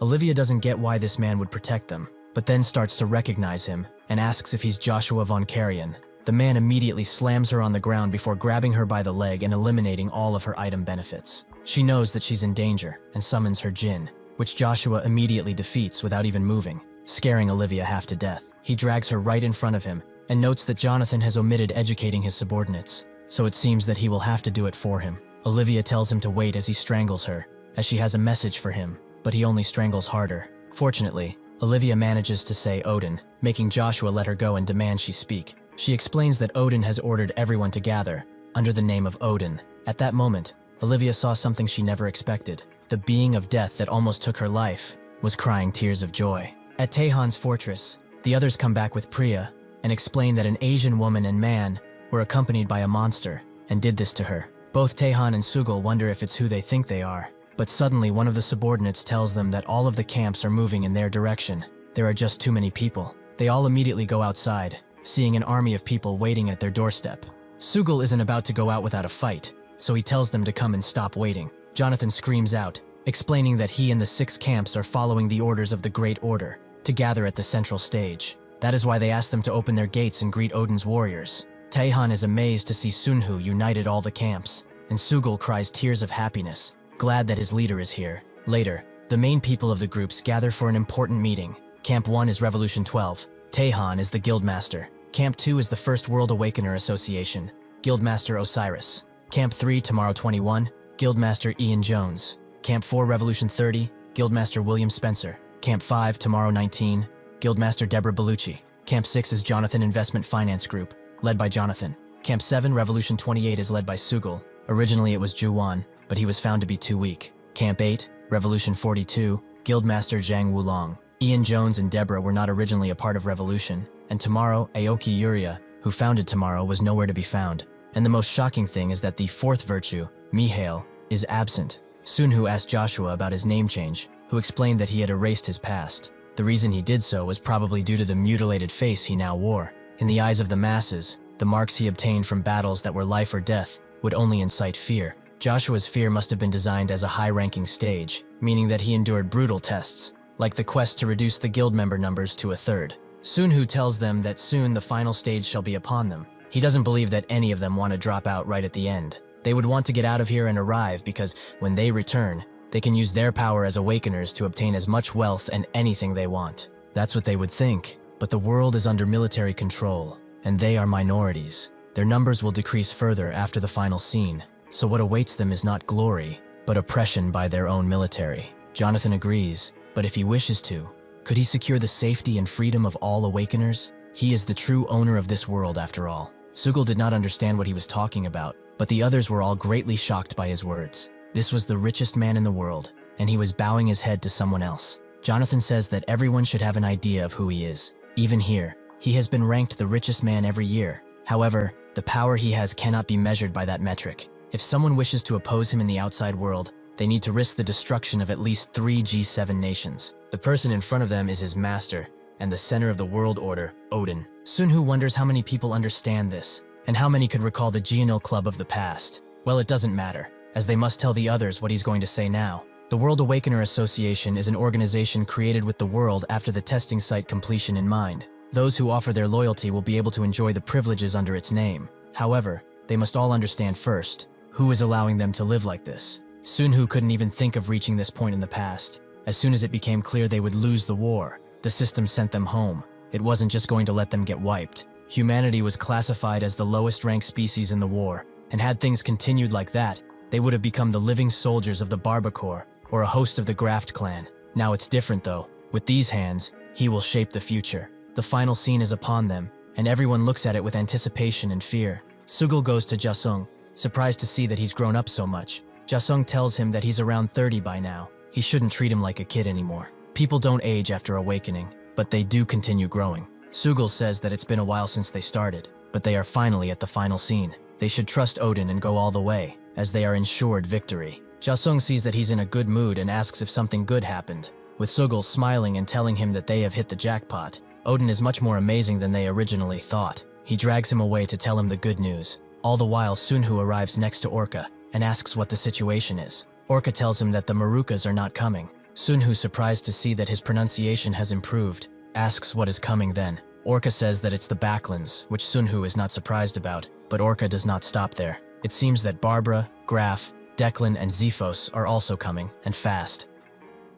Sunhu is rightfully shaken. The 7 Demon King armies are different civilizations. The only thing they share is their worship of Doom Chaos. There was never a time when they worked in unison. Amid his confusion, a new name he has never heard about came out of Orca, and that name is Lunea. Sunhu asks what that is, and Orca explains that they worship Doom Desir. It was at this exact moment that the final piece of the 7 Demon Kings puzzle was found. Sunhu only knew of its existence, but he never had any quests related to it. With this, the race that worships Doom Desir has become known. These were the currently known monster races, and the 7 Demon Kings they each worship. Doom Chaos is the ruler of all Doom. Doom Arcuda gives the Backlands primal strength. Doom Enterguasto gives the Barbas power over death and powerful plagues. Doom Insectum is with the Marukas, giving them amazing reproduction abilities and reincarnation. Doom Maun is worshipped by the Sephos, who also share increased reproduction, causing them to be powerful only in numbers. Doom Kaso is with Declan, and their unyielding taste for battle. Dom Desir is with the Lunea, but what they specialize in is unknown. If Sunhu would learn the aspects of the monsters, he could predict the aspects of Desir, so getting such information is paramount. However, Orca only knew this much, so Sunhu decided to call in the guide, but he refused to appear again after the final scene began. Sunhu screamed for him once again, and he finally showed up, saying that he would have come soon enough without his calling. He introduces himself as Luma R. He will be their guide through the final scene. He sees Sunhu's cold staring and tells him that he's gotten promoted to the final scene, so he shouldn't think of challenging him. It is not adequate for someone who should be protecting him to do this. He's saying too much now, but it's fine, as he would have learned about it soon. Sunhu asks if it's a quest where they need to protect him, but Luma doesn't know if to tell him or not, as this type of information, not even Explorer can get it. How about they take this as the first step towards mutual trust? Sunhu agrees, and tells him to keep talking. Luma asks what he thinks was the role of the guides who were responsible for all this time. The system has granted them quite a lot of power, and that impressive power has been integrated with him. Now he, who came out victorious in the competition among the 450,000 other guides, demands some respect. He must get on his good side because he will be the one who will send them all home. That will become the reason to keep him pleased and safe. Does he now understand why mutual trust is needed? Sunhu has already seen that this guy has no interest in them, but he wonders just how much he will act like this. He agrees and says that they should build on this trust immediately, asking if he knows anything about the Lunia race. Luma falls silent for a moment, before saying that they were once called that in the past, just like how they are called humans now. Where did he even hear that name anyway? He asks again when Sunhu doesn't listen, but he's deep in thought. He has figured out that Doom Desir is most likely a mind type, which is a troublesome aspect. Luma sees Orca, and is amazed to see a prideful noble of Maruka kneeling for a human. Sunhu explains that it's the same as if he became a slave of the system. He heard the things that used to be his species will be coming, so does it matter if he deals with them? Luma finds no problem in that. The Lunea race is no longer his race. Sunhu is glad that he separated from them, because he was going to kill them no matter what he said. Luma is actually more worried about Doom Nazir than his little pet race, making Sunhu ask if he will be coming personally. Luma confirms that there is a chance. He must be careful if he meets Nazir's incarnation. It just might send him to a past where he can only meet death. And unfortunately, everyone has an event like this. Suddenly, Sunhu wakes up somewhere else. His mind is jammed. It feels like he was just talking to someone, but there is nothing here. It's probably because of the monster blood he had to drink. He reminds himself to never do so again. Suddenly, someone calling him money asks why he's spacing around. He should get up and go to work. Sunhu is tired of him. He's been calling him that since he learned that he didn't like that nickname. He will get rid of him soon enough. He gets up, but he's embarrassed that he's in the same group as these dogs. At this rate, his chances for survival are slim. A woman asks why he keeps calling that guy money. So the guy explains that he was a rich finance guy on the outside. He talked about buying and selling stuff in this place too, and ended up becoming money as a result. The woman thinks of him as an idiot. What's the point of trade when they can just take anything they want?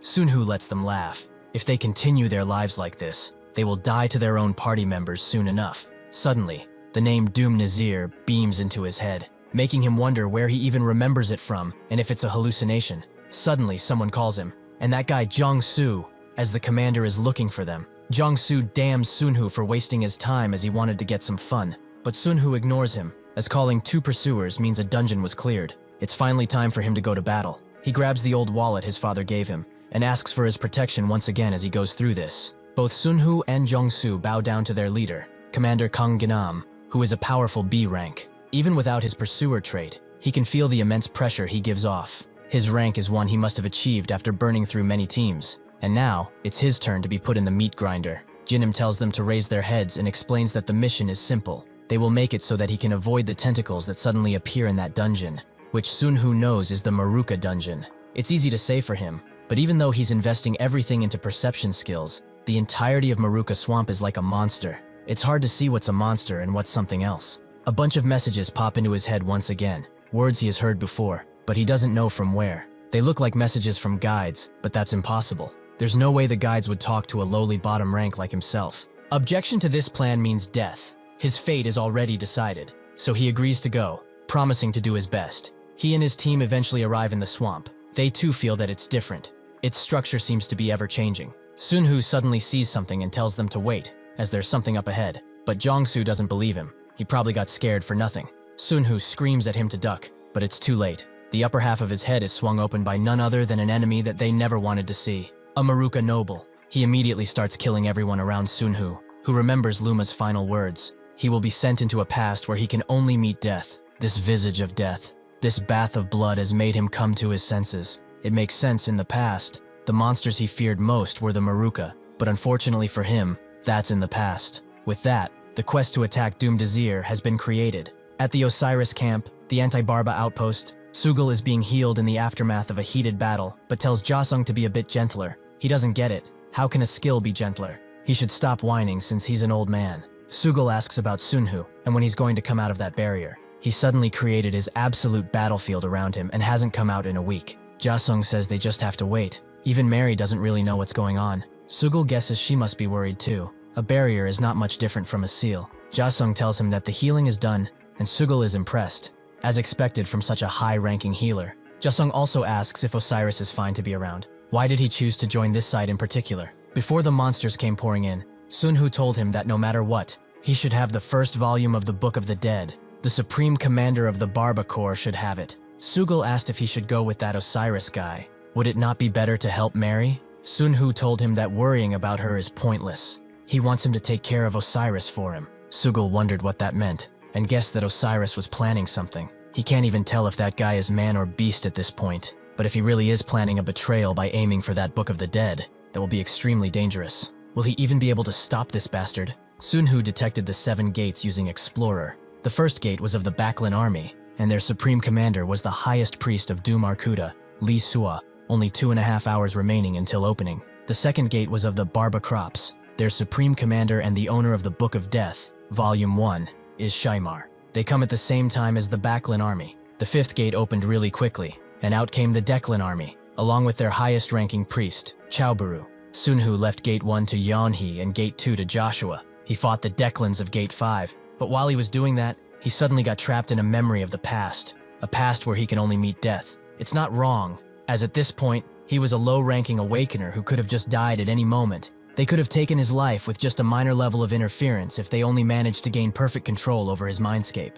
Using his powers, he easily slashes the Maruka noble apart. Thanks to Orca and Yanhi, he has a basic understanding of how a mindscape works. Doom Desir is definitely hiding around here. He already used the absolute battlefield to make sure that he could not flee, so it's only a matter of time until he finds that bastard. Somewhere dark and bloody, a bunch of men are experimenting by cutting up people and attaching their body parts to others, but unfortunately, neither their quests nor skills transfer over. It seems when the person with the skills and quests dies, they are returned to the system to be redistributed. The first evil asks about the test with the families, but one of his lackeys explains that there's no change in experience gained from killing each other, so it's a failure. As soon as he's done with that, his head flies off. Sun Hu's surprised that he's still doing stuff like this, but blowing up this little stronghold of his was something he always wanted to do. The third evil instantly recognized him, and although his expression should have been one of confusion, he glitched, like a corrupted file. It's because he had never seen him make a confused expression before, so the recreation struggled. In that aspect, the first evil was fine,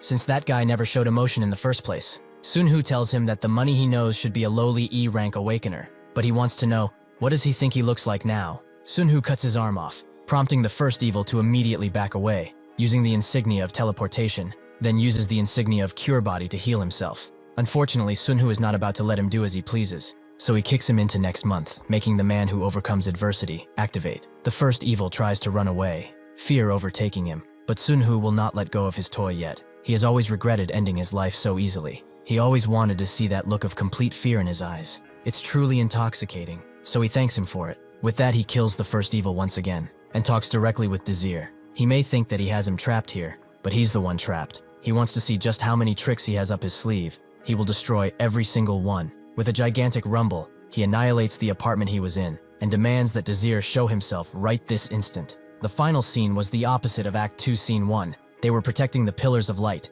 and their enemies were attempting to clear it. Sugul sees the dark energy surrounding them and wonders how much the plague even spread. It's really grotesque to look at. Suddenly, one of his men arrives. He was sent to talk with Osiris, who said that because the attacks will worsen as time passes, they will deal with the first weakening as quickly as possible, to at least reduce casualties if nothing else. Sugul understands. If that's the plan, then he should announce everyone to get ready. The man is surprised that he's really following that order. He's the only one who can even attempt to stop that guy. They just need to endure.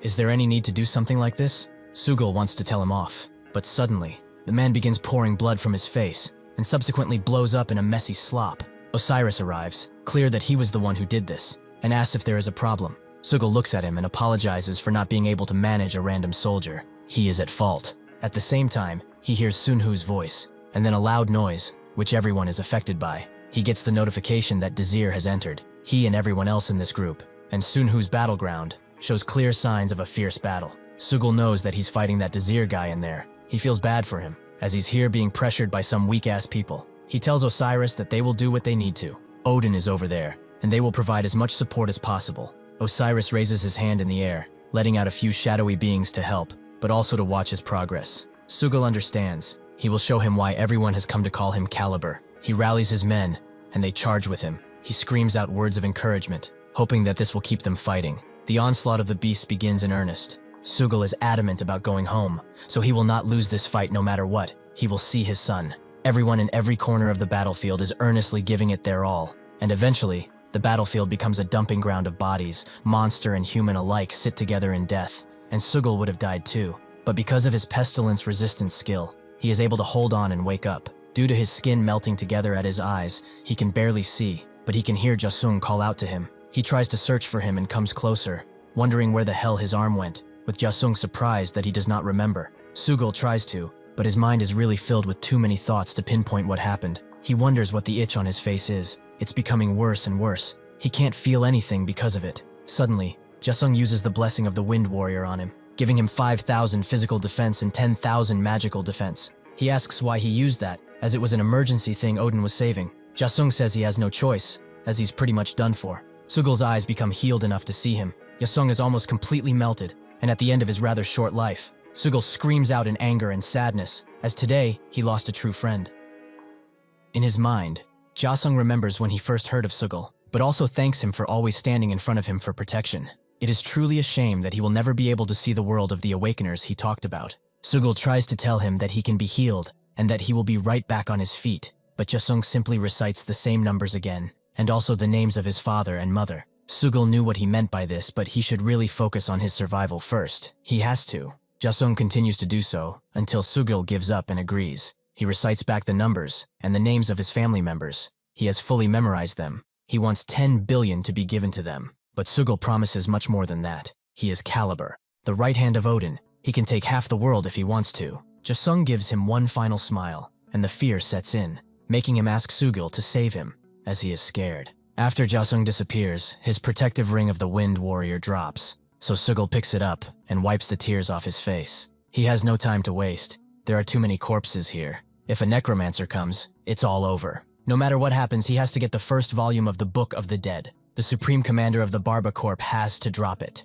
Even if that is his main objective, he has something more important to take care of. He will do absolutely everything in his power to achieve it. After he relays Ja-sung's request, he begins to smash through the rats that are coming for him, going further and further, but the Barba plague is stacking swiftly. He soon realizes how far he's come. He does not even know in which direction to go, and the Barba plague continues to grow, making him scratch himself way too much. After the rats see him, he continues to run away, but the Barba plague is almost at a critical level, so he eventually falls to the ground, the plague slowly rotting his skin away. Suddenly, he sees the tentacles of the Maruka tribe slowly rise from the ground. He knows that he is doomed, so Sugul gets up on his feet as the rats rush him, and knows that the only escape from here is death. One of the rats sinks his teeth deep in his shoulder, but Sugul has had enough, so he retaliates in kind by biting the rat's head off. He apologizes to Ja-sung and Odin. He really has no excuse for either of them. This is his deathbed. As he screams out to rally the rats in his position, Orca's tentacles get rid of all of them, surprising Sugul. He also grabs him, slowly removing the plague from his body. But Sugul thinks he's a betrayer before he starts killing even more rats. Sugul thanks him, but Orca screams at him and basically tells him to follow. Eventually, they arrive at Odin's battlefield. Sugul's surprised that they are still fighting, but Orca points at a crack in the battlefield, which Sugul goes through and can clearly see inside. Upon doing so, however, he sees the skull of Odin's skeleton dragon, and besides that, something that shocks him to his core, Odin's mangled corpse. In his final moments, Sunhu thought he heard Sugul screaming, but it did not matter, as the place he got sent to was the definition of darkness. He has eliminated Doom Nazir, completing the Birth of Doom Man quest, and he is given part 2 of that quest, which he immediately completes because he has enough followers. Sunhu knows that the system is telling him that he has his own soldiers. Lee Taehan has contributed greatly to this. The third part of the quest is also completed because he defeated a Doom, so now he has fully completed the chain quests,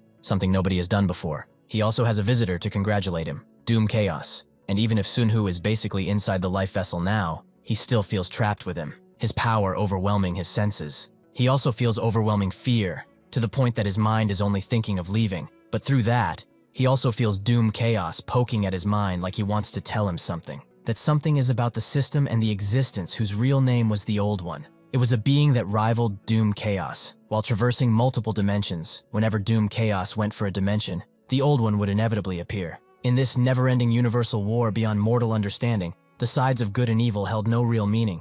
Even if they went with binary thinking, declaring either of them good or evil made no difference. What is important to Sunhu is his family's well-being and that of the human race. If he is able to maintain that, he does not care if either of them helps him. He demands one thing from Doom Chaos, the safety of humanity. Then he will become his subordinate and fight for him. He will give him whatever he wants, his life, his soul, even his world. What he wants, he will have. Sunhu is given the position of Doom Desir, making Doom Kaso feel fear for him. Sunhu does not get a straight answer, but him being above Doom Kaso is a pretty good start. His revival timer is already ticking, but it will take 29 days to complete. Outside, Yeonhee is taking care of some enemies, so Sunhu tries to communicate with her, but he gets no reaction. She probably did not realize that the life vessel is functioning yet. He also wonders why the 7 Demon King's attacks have not ended. Since he joined Doom Chaos, perhaps he has to finish his revival. Yeonhee hears a group whisper about something, so she immediately teleports to them and asks who they are. One of them introduces himself as Raphael of the Diego Attack Unit. He is a part of the Merry Army. She asks what's going on,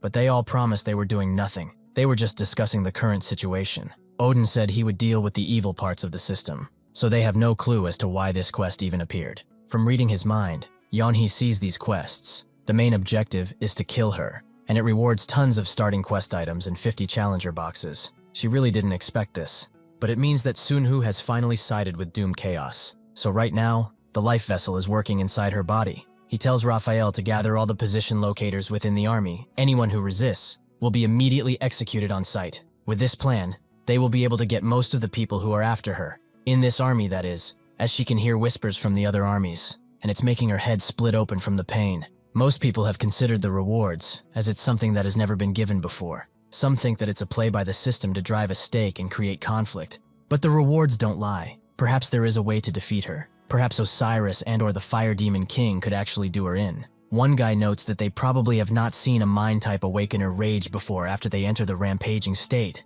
because they resonated with the bloodlust around them. They're like wild animals, unable to discern friend from foe. And honestly, they are probably not the only ones thinking about doing that. Some mind types actually resonate with the monster's killing intent and go berserk. So what would happen if she felt the bloodlust of a human? Sunhu sees them scheming against her in spite of that, and slowly, those who started to communicate through writing began to appear. They agitated Yeonhee even further and pushed her to the brink of rage. She realizes this too, Sunhu only now realizing that she had experienced this rampaging state before. His heart felt quite heavy from the pain she must have endured. Suddenly she rushes in, past everyone who was scheming against her, and kicks the main informer away. The others try to burn the correspondence, but she stops it with a single slap. While unifying the stage of the final scene of Act 1, she did go on a rampage. Those closest to her since Act 1 were lost in that period, and then she went missing, never seen active during the latter half of the final scene. This is when her Mary name began to take wind, so the Betrayer's strategy is to form a radial formation and have only A rank or higher members. If they successfully restrain her,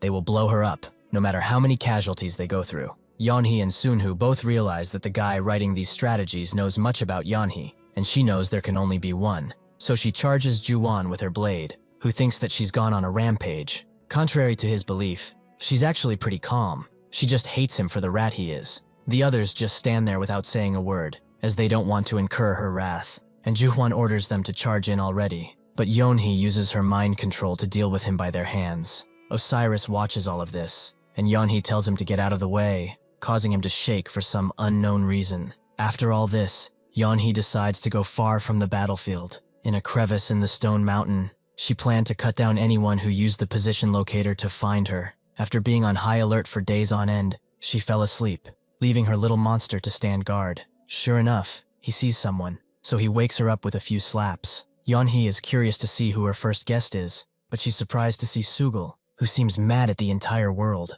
In order to look for Yeonhee, Sugul broke through the entire Baklin army. He took the shortest possible route while still avoiding Lee Swa, and nearly died on multiple occasions. If not for the items that Odin left for him, he would have died much earlier. Upon seeing her, he immediately gives her everything that he left behind. But Yeonhee is surprised that it's just these. What about the skeleton dragon? Sugul asks if that's important now. Does she understand what this even means? At least he passed heroically, but she should not worry, as he will protect her. This ugly quest was not given just to him, right? Yeonhee tells him that if he really saw Odin die, then he should not be here. He is confused, so she explains that he would probably have a chance against her if he sided with Joshua. If he even gets the reward on her head, he will become the most powerful person for a while. With some luck, he might even be able to do it alone. Sugul is disgusted by the idea. He is Kwan Sugil. He will never hurt her. Yeonhee is not saying this out of pity, but is he being serious? Will he truly side with her? Sugul screams that she should know better than even him,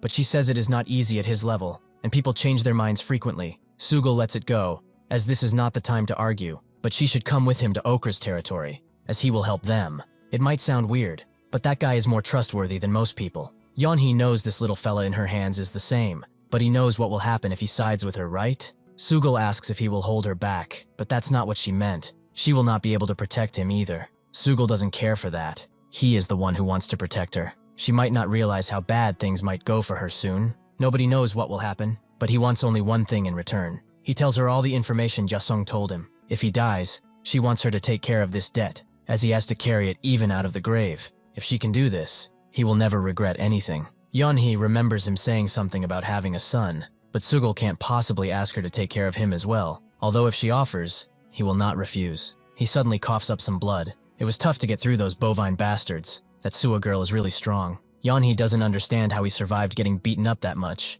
He's pretty unusual too. She uses the touch of Mary on him, which greatly heals and revitalizes him. Even if she might seem otherwise, she is still a healer. Sugul feels like a newborn baby, but Yeonhee tells him to just protect her and not hold back. He slaps his face and says that he is ready so they can come down now. Osiris and his men are above. Sugul was suspicious of them, and he seems to have been right. How long will he be able to hold out against them? Osiris tells Yeonhee that he will buy her time. The armies have already escaped their containment. Yeonhee asks what he's thinking, but Osiris is only doing his final duty to Odin. He will stop her from going anywhere else since she was his woman. He will protect her until her final days, because he truly loved her. Yeonhee is surprised he knows the meaning of those words, but he seems to be misunderstanding something crucial. It is not him, but she who holds their lives in her palm. He must already be aware of how far she can go. Osiris advises her to stop the unnecessary aggression, and their auras clash, throwing the air in all directions. Well, Yeonhee doesn't care that much. He's admirable, so she will tell him this. Odin is not dead yet.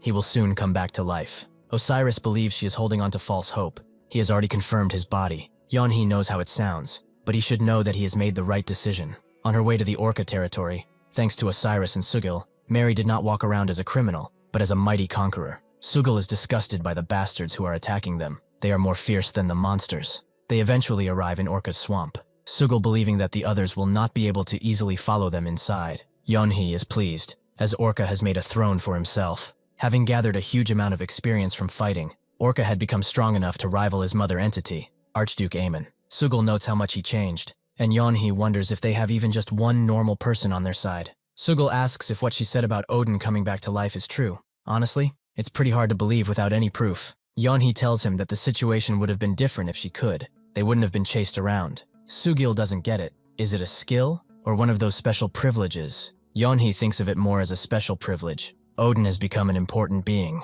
15 days remained until his resurrection, and having surrounded the entire area, many different groups entered Orca's territory. They had prepared a lot as if they were about to challenge a high-level dungeon. The posts they left to do this were handled by Jonathan and Taehan, who had their hands full. Yeonhee's group was fighting day after day. The rage she felt when looking at the idiots who were blinded by a reward made her fear that she would shatter the life vessel. A few days later, news that Taehan had gone missing after being attacked by his executives had spread. And although Odin's resurrection was almost complete, Yeonhee's difficult time continued. While she was dealing with a headache, Sugil came with some good news, as the citizens of Savior had come to help them. He can vouch that they are trustworthy and have an amazing battle spirit. These were the people on the same stage as Sunhu during Act 2, Scene 1. They were called fanatical because of their blind faith in him, and even though they separated into different attack units, their unity was unshakable. After his resurrection, Sunhu planned for them to become the core of the new group he will create. His resurrection timer is complete.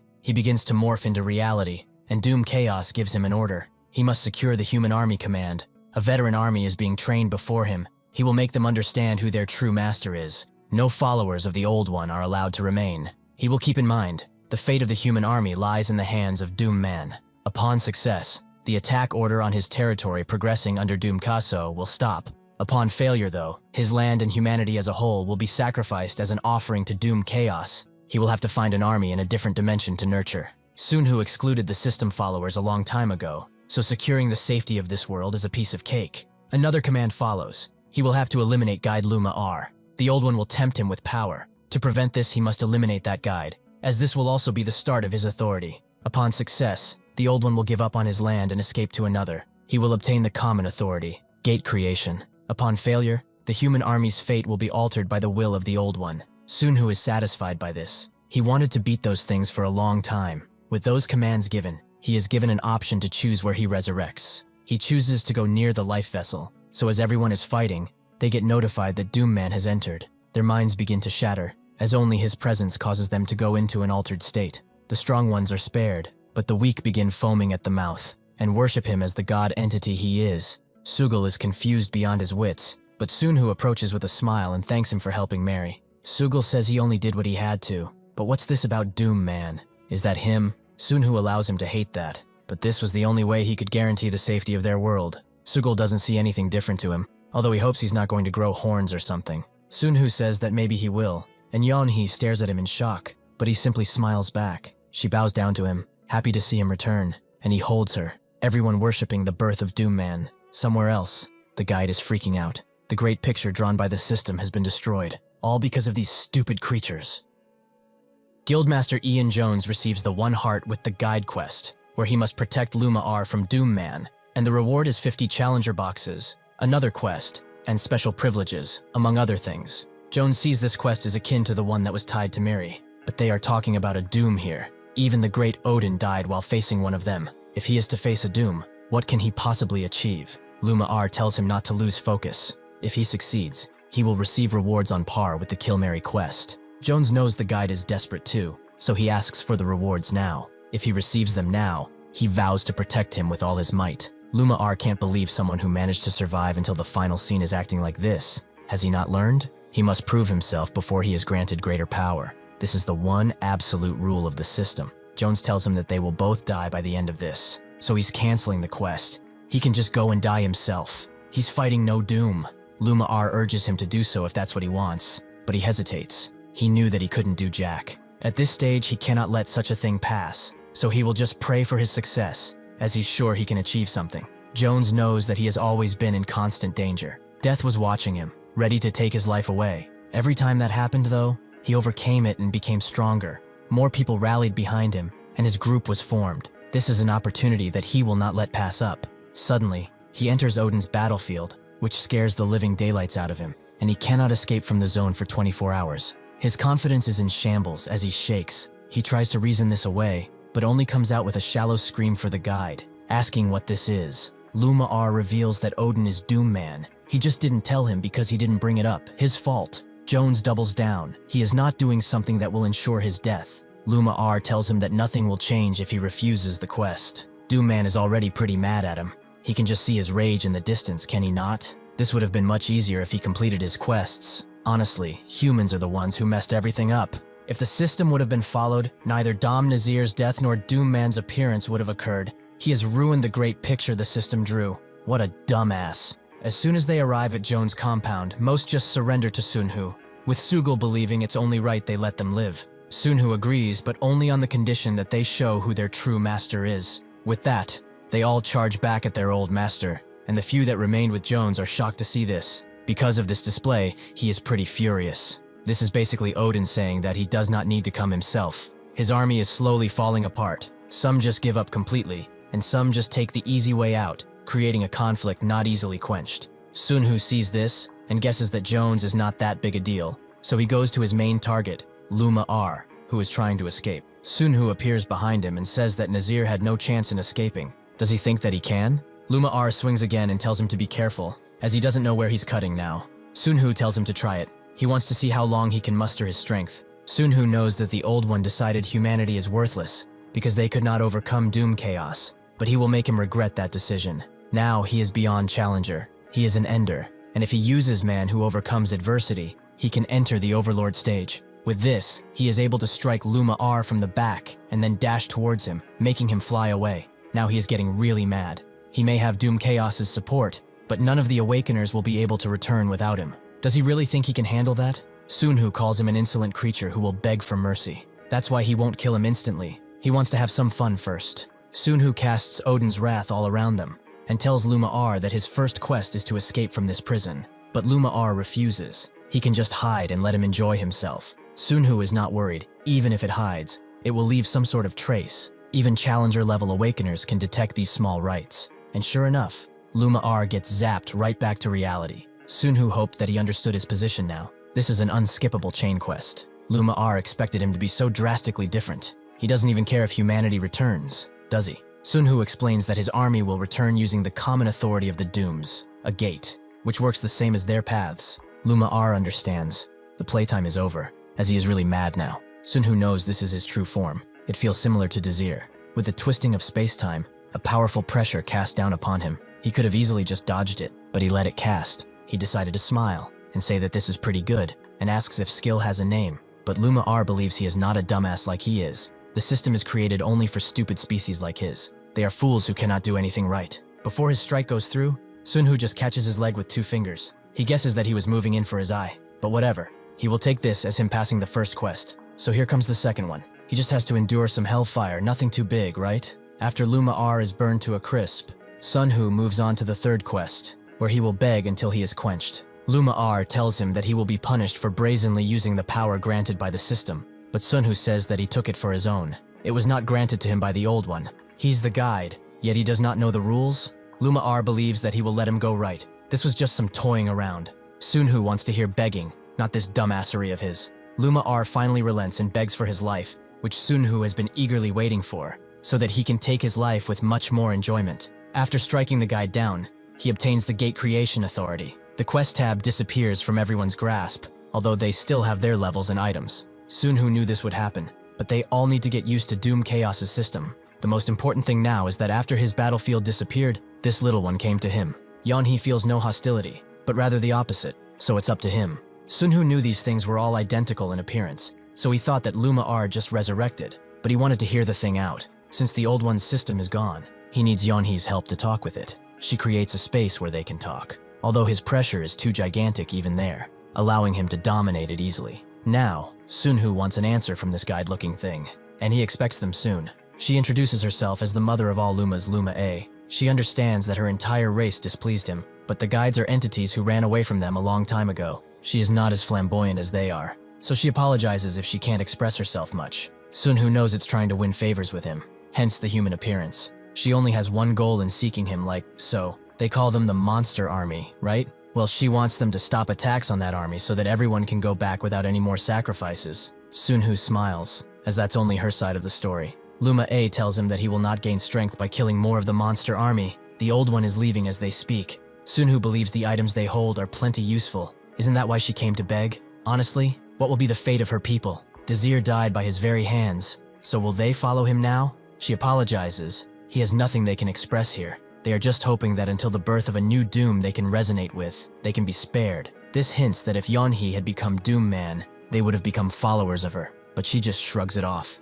Sunhu believes there is only one answer. From now on, they will properly begin claiming all the spoils of war. He demands the first volume of the Book of the Dead and all the head commander's equipment. If this turns out to be a ploy to give them some time, he will personally visit the homeland of Lumea and make sure that it is no more. Sugul and the others continue their search for survivors, and Sugul uses his keen sense of smell to find Tane, who is in a pretty awful shape, but Yeonhee is there to try and rescue him. Jonathan notes that he's pretty impressive, but when will they be able to go back? Sunhu tells him that when all the power of the old one disappeared from their home, they will be returning through the gates. They will have to wait less than an hour, just a few minutes more. Jonathan has a few people in mind already, more specifically, those they need to get rid of. Those addicted to the taste of blood. He plans to clean up those who have gone mad in battle. Honestly though, it was too long. The time they spent here. They divided members by nationality and where they would be going. Even while still in disbelief that the testing site had truly come to an end, everyone divided up. Sugul calls all of the Koreans too. While walking aimlessly, Cataline stumbles upon Jones, who begs to be healed, but she only shuts him up and takes her revenge for all that he did. A shape appears and asks where she's from, which she tells him, the United States. He points her toward her destination, so she continues walking around, but suddenly, a portal appears right in front of her. They are all scared of it, thinking that monsters would appear. But Sunhu tells them that these gates were created by him. They are going home after all. Sugul is amazed and very happy that he will see his daughter again. But Yeonhee is more surprised by the low number of Koreans left. They came here in the hundreds of thousands, yet there's barely 500 left. Sunhu feels enraged by these two absolute beings. They must think of humanity as a tool. He must hide his claws until the time is right. Surely an opportunity will surface where he can get rid of either the old one or Doom Chaos. Yeonhee also says that they need to escape Doom Chaos's control after getting back home, which will be their biggest work yet. Sunhu is surprised she knew, but she's not so naive as not to notice. The gates to the homeworlds finally fully appear to Washington, Seoul, and Tokyo. They all became noisy as they saw this, and Sunhu decides that their first mission after getting home is to eradicate the monsters left in their homes. After that, they will await orders. All they need to do now is go forth to their lands of birth. Everyone cheered as they went inside, signaling the end of an era. It has been exactly 1 hour since the testing site began, and the chosen ones were taken away. But since that testing site was in a different plane, they had to hold the line against the beasts that came. Unfortunately, no matter how much firepower they dished out, these unnatural monsters would not fall. The army desperately tried to hold the line, but it was becoming clearer and clearer that they had no way of opposing this invincible army. That was until everyone came back from the testing site. However, these measly creatures were nothing to them. Sugul is glad to be back. It's been so long since he smelled the pollution in the air. They will deal with these pricks now, so they can fall back. The soldiers point their guns at him and tell him to follow the army's commands, but Sugul just smiles. As for who they are the warriors who have ascended from hell. Near the Guachin City Hall, a soldier desperately asks for help, but Sunhu zaps the radio out of his hand, as the monsters will soon be suppressed. The soldier immediately raises his weapon, as this place is under martial law, but before he can finish, Yeonhee just silences him. Sunhu has some simple orders to give him. Will he bring the martial law commander and the president right to this spot? The soldier can only wonder what he is, but Sunhu suggests he ask the chairman about Janil. After getting a call that Jamie was arriving, the attitude of the soldiers had changed. This place was naturally Korea, a nation controlled by Jonil. Jamie gets out of the plane and looks at Sunhu. It has not been long since he disappeared, but now he seems like an entirely new being. Sunhu notes it's been a while, so she should prepare a press conference as swiftly as possible. Jamie asks how long it has been for him, and Sunhu guesses it was around 20 years, but numbers really don't work in that place. She can hear the rest from Taehan. With a click of his finger, he appears, bowing before him, surprising Jamie. Sunhu notes that he will form the association with him. She needs to start by getting an understanding of what's happening first, though. Jamie asks what the situation is, but Sunhu knows that nothing has changed. He's talking about the Operation Snare. It was carried out in the other timeline, and he suspects it here too. It was a way to manage awakeners. The current Korean president is a lot like other politicians. Despite the club's interference, he succeeded in getting the presidency. Sunhu would like for Taehan to do the interview. He has survived well up until now, so he will make good on the promise they have made in the testing site. Taehan is extremely grateful and bows down to him, once again swearing eternal loyalty.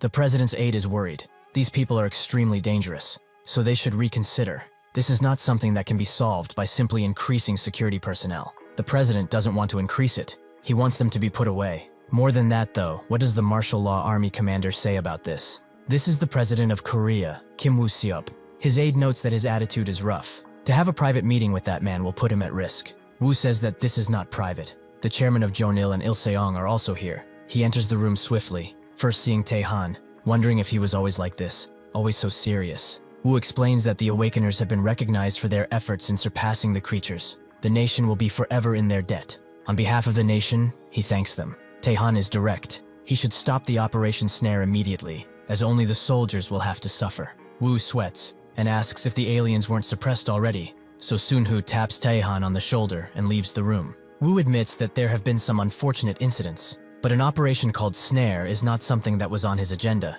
It seems the Awakeners have misunderstood, so he would like to apologize. Taehan notes that there's no need. They will act like that operation never existed. Jamie notes that, more importantly, the reason they hurried this meeting is because of martial law. Woo adjusts his glasses and explains that there is no guarantee that an invasion will not take place again, but she is sure that this issue can be resolved within the association. This kind of large-scale invasion will not appear ever again, but Woo doesn't get this association. Does she mean the World Awakener Association? He guesses that Chairman Joshua is still at the resort now, so he will want to meet him. Jamie promises to arrange a meeting, which makes Woo smile. He feels the same way as they do. He wants to return daily normal life to their citizens soon, but lifting the martial law is not simple, as regardless of whether it passes through their council, changes in the world situation are also an issue they must consider. The invasion on this country has been suppressed, but not in others. Jamie explains that other countries will soon have the same discussion, so he should confirm and start right away. Woo notes that he will consider it,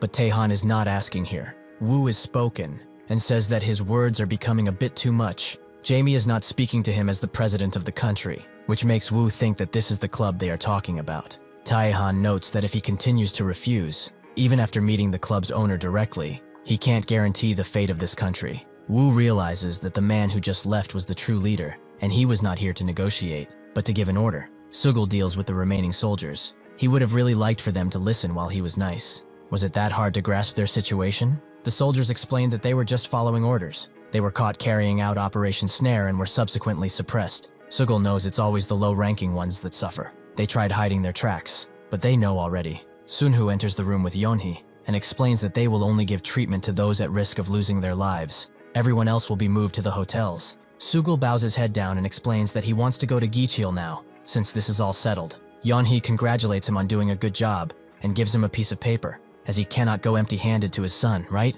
They should give him this gift. It's a wish coupon for him from Odin and Mary. Sugul is obviously shocked by this and thinks that this is too scary, like the launch codes to a nuclear bomb. But Sunhu doesn't know if this is a good gift or not. It might be awkward to bring up now, but he wants him to take care of him in the future too. Sugul thanks them both from the heart and rushes in to finally see his son. When he gets home, he stops for a moment before ringing the doorbell, and the wife answers, asking why he's here. Sugul doesn't get why he's not allowed to come, but his ex-wife wonders, now that the world has gone crazy, does he want to play dad? He should leave before her new man comes, as that will cause her trouble. Sugul notes that he didn't come for her. He just wants to see Gichil, only for a moment. Before she can deny it, a man begins speaking, letting him in. Gichil immediately rushes to his father, who begins shaking with tears. If it weren't for him, he wouldn't have made it back alive. The simple thought of seeing him again helped him live so much. Gichil doesn't understand why he's crying, and the mother intervenes, asking why he's acting like a madman. He should stop crying and let go, as they have to evacuate. Sugil tells them that this is not necessary, but his wife doesn't believe him. The monsters made it all the way to Seoul. How did he get here anyway? There must have been monsters everywhere, right? Sugil tells them to watch the news, as it is all over now. Sure enough, news of the martial law being lifted and of the monsters being defeated surfaced. Due to the attack by these strange life forms, the areas of Gwanshon, Anyang, and Gunpo are under strict curfew, and to add, the Global Awakened Association is holding a press conference as they speak. Sugil hands him the paper and tells him to use it only when he really needs it, as this has cost countless lives. Suddenly, Taehan steps on the stage, with Sugil glad to see him better. Decades ago, he was a businessman in Asia. Decades ago, he trembled with fear and doubt under the ruthless assault of the aliens. Humanity was powerless against the onslaught, and found itself in a position where it had no choice but to consider nuclear weaponry. But with the power they now possess, Awakeners will appear in an instant. They will be killing all the threats. The words of Director Joshua have become reality. He introduces himself as the president of the World Awakened Association, Lee Taehan. In the space of a different timeline, the field of trials began with 45 million people, but by the end, only 200,000 were left. In that place, where only struggle could be seen, they fought under the name of Odin, who is the king of the gods and ruler of the field of trials. They should keep in mind that they all fought under him and sacrificed themselves. Director Mary, Director Osiris, known in the past as Joshua, and Director King of Yama, who is Jonathan Hunter. Last but not least, it's Director Caliber, Kwan Sugul. Starting from today, humanity will make a move against this alien civilization. They will reclaim the things that have been taken from them. They will not settle for just reconstructing, but will usher in a new world. Their World Awakener Association vows to build a new era for all of humanity. Today's victory marks a great first step and also a big turning point. They will prove themselves, so even the gods will see just how strong they are as a species. After watching the news, everyone just stares at Sugul, and Gaichiol opens his fight. Who can't believe it? Sugul confirms as such. His dad is Caliber. As a journalist drives around, he wonders who this Odin figure is, what they're trying to do by just pushing the media away like this. At such times, the Blue House, which should be releasing info, is totally ignoring reporters. The invasion ended, and humanity officially declared the counterattack. At this clear turning point for humanity, the only info that is public is the content of Taehan's press conference. He gets out in the rain, noting that the Republic had awakened people in their gang too. In a tiny country like this, only the privileged are getting richer. He stopped by the Joint Memorial Hall, where the souls of those who fell in the trial ground are put to rest. He remembers his nephew as a middle schooler. There's no way a kid like him could do anything. As he walks through the halls of the dead, he thinks that a lot of people, like politicians and businessmen, are paying their respects. Are they cooperating with the Awakeners? Suddenly, he sees something interesting on one of the memorials, a letter of condolences from none other than Sugul, which is a big catch for this particular journalist. Sugul subsequently calls Sunhu and explains that a reporter got in touch. Apparently, there was a number that the parents left for a relative. It seems to be someone from their family. Sunhu tells him to gently reject them. If they do not understand, they will be handed over to the response team. Yeonhee notes that they expected something like this, which Sunhu confirms. Everyone must be itching for some news. But the problem is not this curiosity. The real issue is the countless forces that are still refusing to cooperate with them, like China. Yeonhee wonders if they should go deal with it, But Sunhu knows that would be only temporary. They need to make them submit to their own people. They will give those who think of them as just powerful a nice surprise, as they will impose the highest level of economic sanctions. Just pressing them like that wouldn't work though. A bigger problem will soon arise, as if the money that should circulate suddenly ceases. It will be no different than forcibly imprisoning the awakened people. In America, at Jonathan's investment group, someone rushes in and tells Brian that it's done. Even though the scale is small, the global stock prices have started to rise altogether. Brian Kim, the CFO, Chief Financial Officer, thinks that this is something he did with everything on the line. He cannot even get in touch with Jonathan, but he's selling shares with $1 trillion. Because of those who liquidated basically all of their assets on the day of the beginning, an unprecedented amount of cash came into the market. If left like this, the entire world will soon plunge into hyperinflation, and their currencies will be worth squat. Since they survived for so long, he will not let it all go to waste. Normally, a deal that should have taken months was concluded in a mere day. The greedy opportunities are running around like headless chickens, and the profit margin was enormous because things were bought at a bargain and sold high. Brian will take full responsibility for this. They should keep their eyes on the market, as this is but a small ember of what's to come. The worker is shocked. Is this an unapproved transaction? He can't believe it. Brian made a $1 trillion transaction on his own. So much money that most countries don't even have it in their GDP. The chief trader of this financial group saw this small Asian man as an individual, no different from the monsters they saw back in the day of beginning. Brian explains that the sale funds will be transferred to the World Awakener Association, so he should send a cooperation letter to Washington. Doing this was instinctual. The Odin mentioned by Jonathan on that day has something to do with this. If the leader of the world capital markets and the leader of the workers are one and the same, then this would be the right move. Suddenly, Brian gets an email from Odin himself, congratulating him on his spectacular move. He hopes he has enough strength left to act. As he's attaching the detailed info below, Brian immediately rushes out and gets a car right to Washington, where deals are already being made. Someone is telling the current president that they are not going to pay a single cent of taxes while managing that $1 trillion. But mostly, they are saying that a private company will do what they should be doing, and if he stops it, he will carry that burden. The president asks if they really think giving each awakened $200K is normal. If so, making money really is easy these days. The man explains that awakeners are violent, and they have no way to suppress them. If they don't guarantee a basic life, at least, they will rebel. The president tells them that when money moves, taxes are normal. But the man explains that that is better for their administration to spend through the Jonathan Group from the World Awakener Association. The president feels that they are using this as an excuse to disperse the capital, but the man shows him that SOB and other banks are cooperating already. Only his approval is left. The president knew the club had pawns, but this is too much. Do they think they can use him as a puppet? Watching the club take control of awakened monsters right in front of him is too much, so he signs. After he's done with them, Brian appears too, not wanting to waste any time with formalities. He hopes he will implement a strong economic sanction against China and the countries hostile towards the awakened, starting tomorrow. The president is naturally surprised by this, but he will hear him out. How strong does he want them? Brian suggests a complete ban on the import and export of all products, including oil, while also banning direct flights from the US to the other nations. For now, they plan to impose these two restrictions as only a first step. The president can't help but laugh. The ones who were all over here claiming this is a trade war are going to flip out. Does he plan on making the US fight his war? He should go and make things clear for his little club.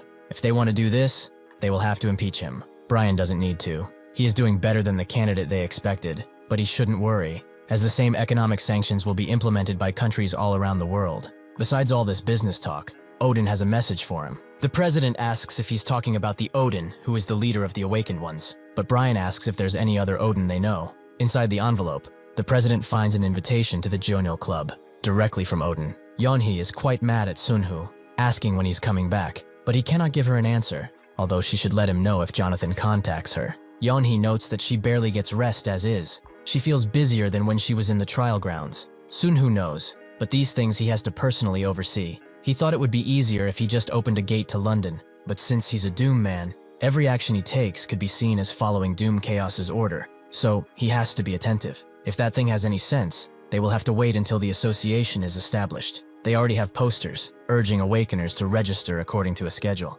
As he flies to London, he gets interrupted by a woman called Carrie, who asks for a moment of his time, if it's not too much trouble. She is a journalist from the paper he's currently reading, making Sunhu feel honored as a subscriber. He introduces himself as Ethan, and Carrie feels that he's someone who works in the financial sector. What is his view on this whole situation, about the US's economic sanctions? Ethan believes it's appropriate, considering the countries that are trying to use awakened people as weapons. Carrie believes most powerful awakeners are escaping. It would be more accurate to say that the detained awakeners are weak, making it unreasonable to think of them as a threat. With the global economy as strained as it is now, playing the ultra-strong economic sanctions card is not rational. Ethan notes that she's basically saying they should turn a blind eye to the detainment of some awakened, but from the public perspective, that is understandable. Yeah, however, the World Awakened Association's slogan is a leap into a new era. To achieve that, the awakened must be accepted into society. Carrie asks if he's working with the association, but Ethan reveals he's with Jonathan's investment. Carrie knew there was something about him,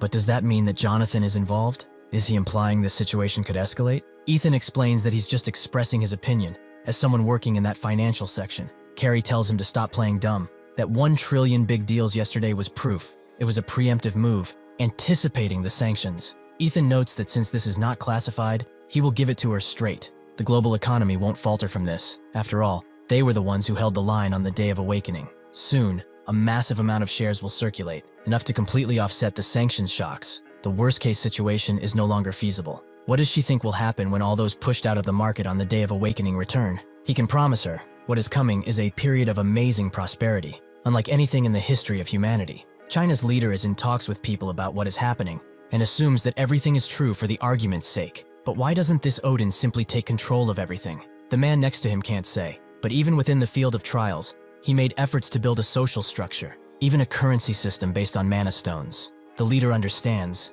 and asks to be left alone to think. All the awakened say the same thing, that even if all of humanity, including the awakened, joined forces, they could still not stand before his might. It might sound ridiculous, but in a world where monsters like these exist, and Taehan's speech, maybe these claims are not as absurd as they say. However, there can never be 2 emperors in a world. They will neutralize US economic sanctions and prepare for a showdown with the Awakener Association. Unfortunately, he gets a call that decimates his entire plan. China had a single way to counter the sanctions: induce a collapse of the dollar through a surge in gold prices. If they break through the upper limit of gold prices with a massive supply, the US dollar will collapse. This is no different than detonating a nuclear bomb in the global economy, which would shock the world. Sun Hu knows. If it wasn't for Jillian and Jessica preparing, they could have used that card for negotiations. However, Russia and the gold cartel are also allied with the Rothschilds. China has stockpiled a lot of gold, true, but they were able to counter it. On top of that, Sun Hu adds, there was a sudden surge in the stock market.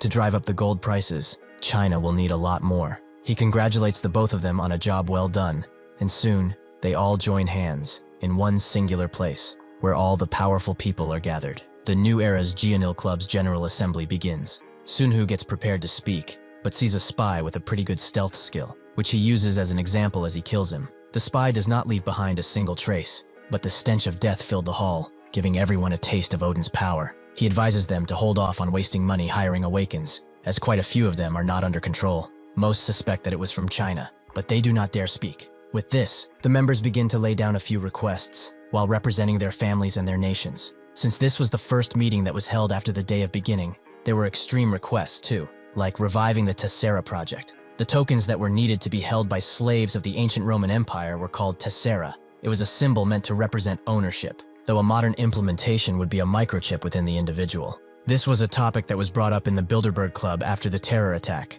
It was billed under the action of preparing against disasters, but it was shut down, as it was too inhumane. Sun Hu notes that it should be carried out for the Awakeners. It'll become a part of the association application process. The mood split between awakened and non-awakened, but the biggest topic was just about to come. Sun Hu tells everyone about the agreement to be made between the WAA and the UN. They should all check their documents. When they do, all the members are shocked upon reading it. This is an agreement between WAA and the UN regarding their position in the association. Association members regard only those who officially joined the World Awakener Association by going through official means. The WAA will be granted access to facilities and areas under the control of UN members. The WAA Association will be granted authority to operate, secure, and manage those facilities and areas. The WAA Association will be granted authority to police the facilities. But to put it bluntly in one sentence, none in the world should interfere with what they do. In return for putting microchips in their bodies and being controlled, unbound authority was requested. Everyone was shocked, but soon they all agreed they had no other option. Currently, The entire world boils in a bloody conflict between awakeners. News about them is coming out all over the world. And in Japan, something happened. A case of collateral damage. Apparently, a fight between a male and female awakener took place, and the members of the public and police suffered injuries, and some even passed away. Sugil's son watches all of this on his new phone, but he doesn't like how awakeners are treated, because his dad is also one. Fortunately for them, he's just your regular old man, other than the fact that he has one of the most expensive rooms in the Ilsung Hotel.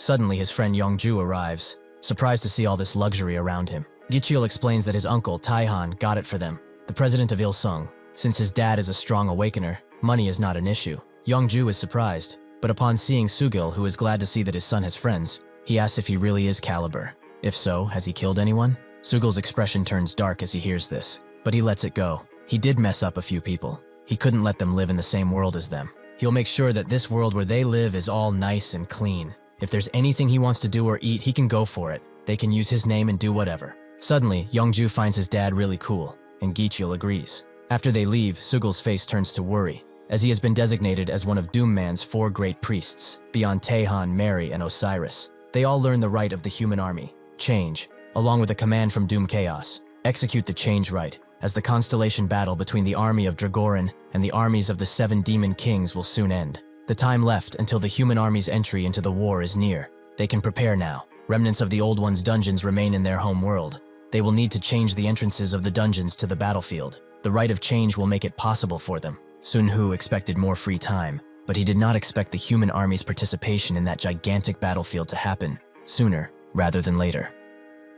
A directive from Doom Chaos arrives, which is to perform the rite of conversion. The battle between the Legion of Star Dragoran and the Legion of the 7 Demon Kings is nearing its finale, and the humans' participation will soon be upon them. He warns them to prepare themselves, as on the homeland of the human legion, there are still dungeons left behind by the old ones. These dungeons must be redirected toward the battlefield, and conversion will make that possible. In the news, they are talking about the whereabouts of Chief Carrion, the former Association of Awakeners president, as he is just now entering Korea. On the site, tons of reporters are taking pictures of Osiris, previously known as Joshua von Carrion. He has just emerged from the arrival gate with his subordinates. Director Carrion appears to refuse any press conference and keeps moving forward. Until now, there have been many questions regarding his whereabouts. Suddenly, they receive some breaking news. Jonathan Hunter, the CEO of Jonathan Investment, has arrived in Korea too. With the Awakener registration date just 2 weeks away, the association's key figures are all gathering in Korea. Contrary to previous concerns that the association would split over the microchip implantation,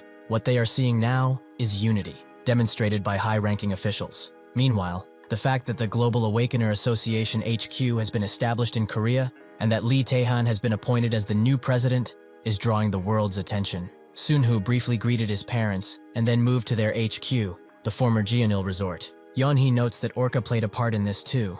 It was smart to hand over one of their buildings after all. Sun Hu thinks about what must be done, about the rite conducted by the priests of doom. The altar was made of gold, and the offering required was just money, any type of currency, anything humans perceive as valuable. To him, the realization of this is terrifying, because Doom Chaos has grasped humanity at its very core. He meets up with Jonathan, asking how it has been. Jonathan notes that there was some business he had to wrap up, but thanks to that, he got a whole speech from Brian. Sun Hu thanks them for gathering, but since this is a priest quest, he cannot intervene directly. This is Doom Chaos's first directive, so it will be pretty harsh. They do not know how long it may take, but he hopes that they endure it well. Sugil tells him to relax. They are going to pull it off somehow. With the offering at their feet, Taehan initiates the conversion, letting the money burn. Yeonhee immediately feels something. A laughing woman and a weeping man, an even older man screaming, and a cacophony of voices, twisted by pain. Sun Hu is informed that his party is carrying out the conversion. To respond to their wish, he should conserve authority. Sun Hu felt his steps becoming heavy as he left. But just as they have their role to play, so does he. Somewhere else, an important man cannot believe what he is reading, with his assistant noting that even if they refuse, each nation will individually sign the same agreement. The agreement is on associate membership status between the Global Awakeners and UN member states. The man wonders if he is being deliberately ignored, a permanent member of the UN Security Council. It has to be, as there exists a force greater than the Bilderberg, a power that can move the world. This country's president tells his Minister of Economy that the problem never came from the Bilderberg Club. Their vision was narrow. They were frogs in a well, all along. This means that they must break down the walls of this well. So that plan, Can he put it in action right now? For its name, the Golden Frog would be rather fitting. They will start fresh and wipe everything else. The minister knows what he is talking about. He wants to wipe the structure of the global economy. He notes that he is right. Even if they are crushed under the walls of that well, they will get out. In New York, Manhattan, a woman gets off from a date, noting that she will give the man a message after getting inside. Instead of going inside the apartment, however, she descends down to a bar, where a man is waiting for her. She notes that this deceit will not work for long, because he keeps calling her suddenly like this. He suddenly hands her a red letter, which means Code Red. The missions under this envelope involve nuclear strikes, cyber blackouts, or operations that could trigger a world war. The man asks Sabine if she has secured the chairman of the New York Mercantile Exchange, which she has. He is one of the people they invested a lot of effort into. The man notes that to connect with the chairman, she must know a few important things. He will hand her a framework later, but how much does she know about the 2008 subprime crisis? She only knows that it marked the point in Jonathan's investment finance group that swallowed the world. The man keeps it brief. The Wall Street geniuses were skilled at wrapping waste in fancy packaging.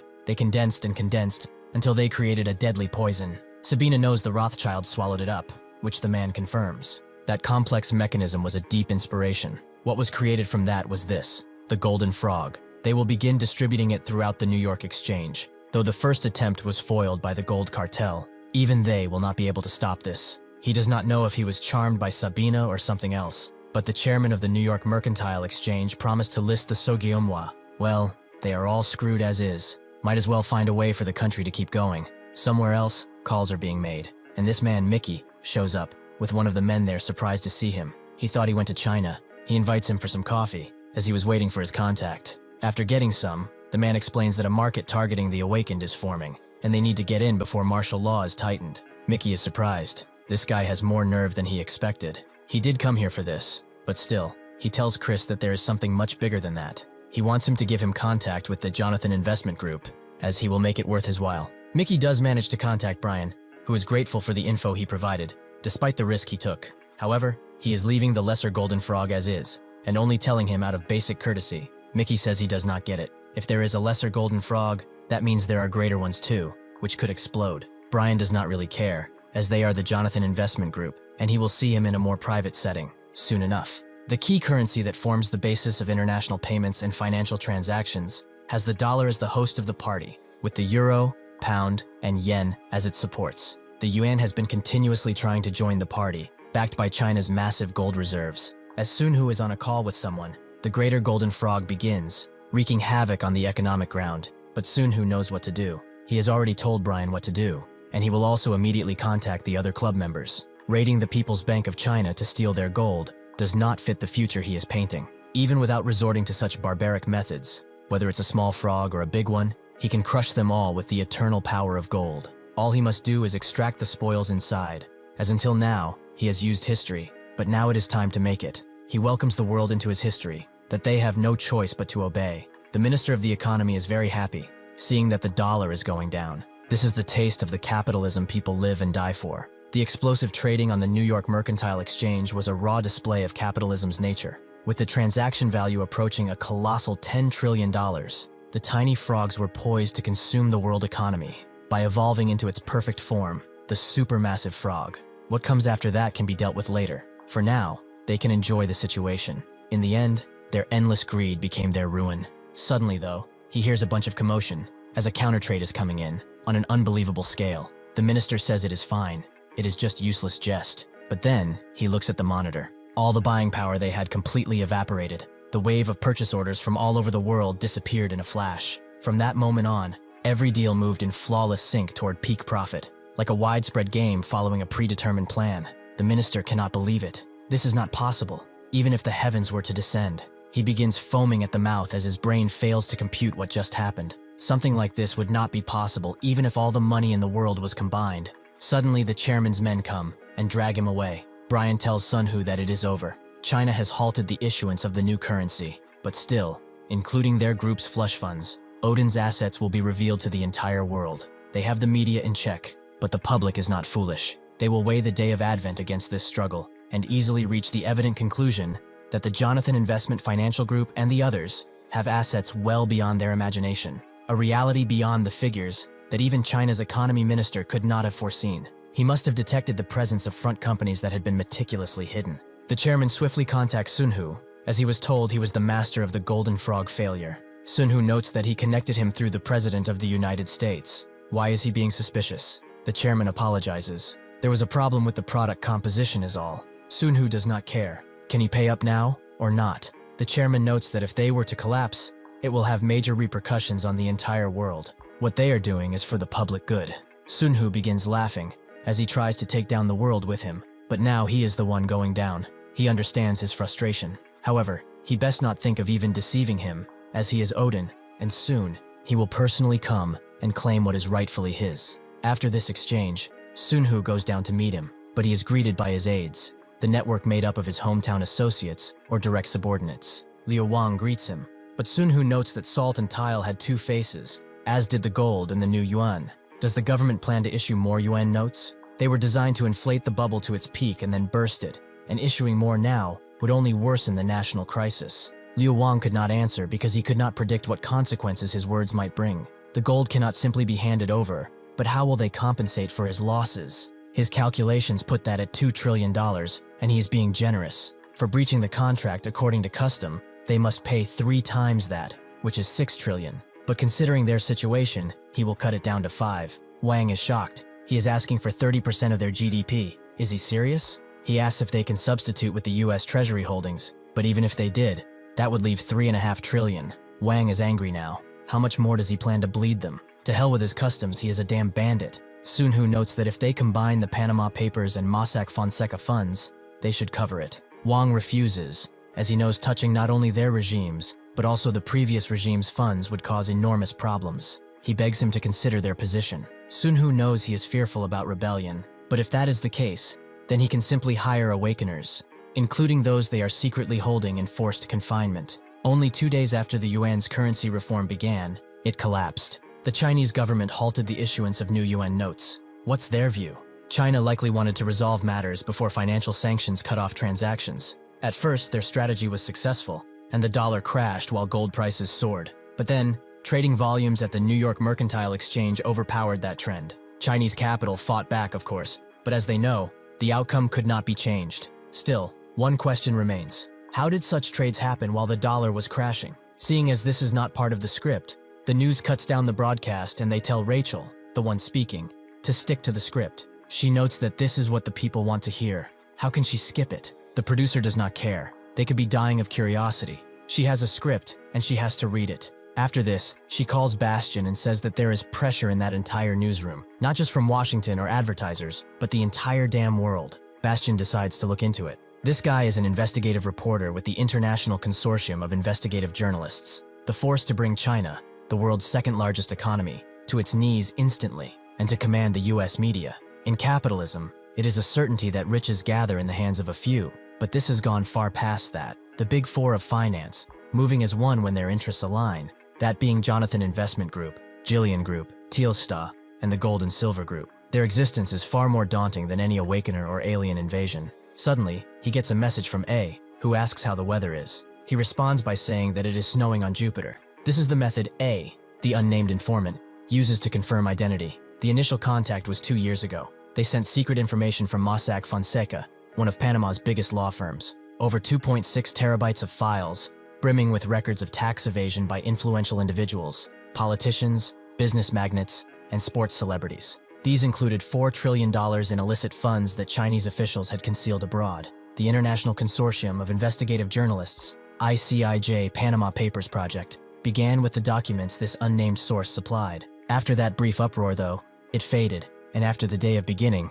it was buried. Considering the data they got, the results were pitiful. He does not even know how to reply to this. He tells A that he regrets the result of the Panama Papers, but A believes he did his best. Bastian thanks him for saying that, but they should have drawn more public interest. A sends him the new data, as this time it will be very different, because he will be in much more danger. Somewhere else, a bunch of armored trucks are driving in unison, carrying 1,500 tons of gold. Even at 30 tons per truck, they would need 500 trucks. This is the most gold transported ever in history, and Sun Hu got a message from Jamie. She explains that a blue barrier, like the day of beginnings, has appeared. All internal contact is cut off, and entry is not possible. Sun Hu knows what this is, a quest to disrupt the transition ritual. Since it is where the human Legion priests are gathered, it must be an SSS-class dungeon. He tells Jamie to expand the restricted zone as much as possible, enough to withstand missiles, as this is likely going to kill him. Sun-Hoo immediately goes back to HQ, thinking that when they entered the Seven Demon Lords dungeon,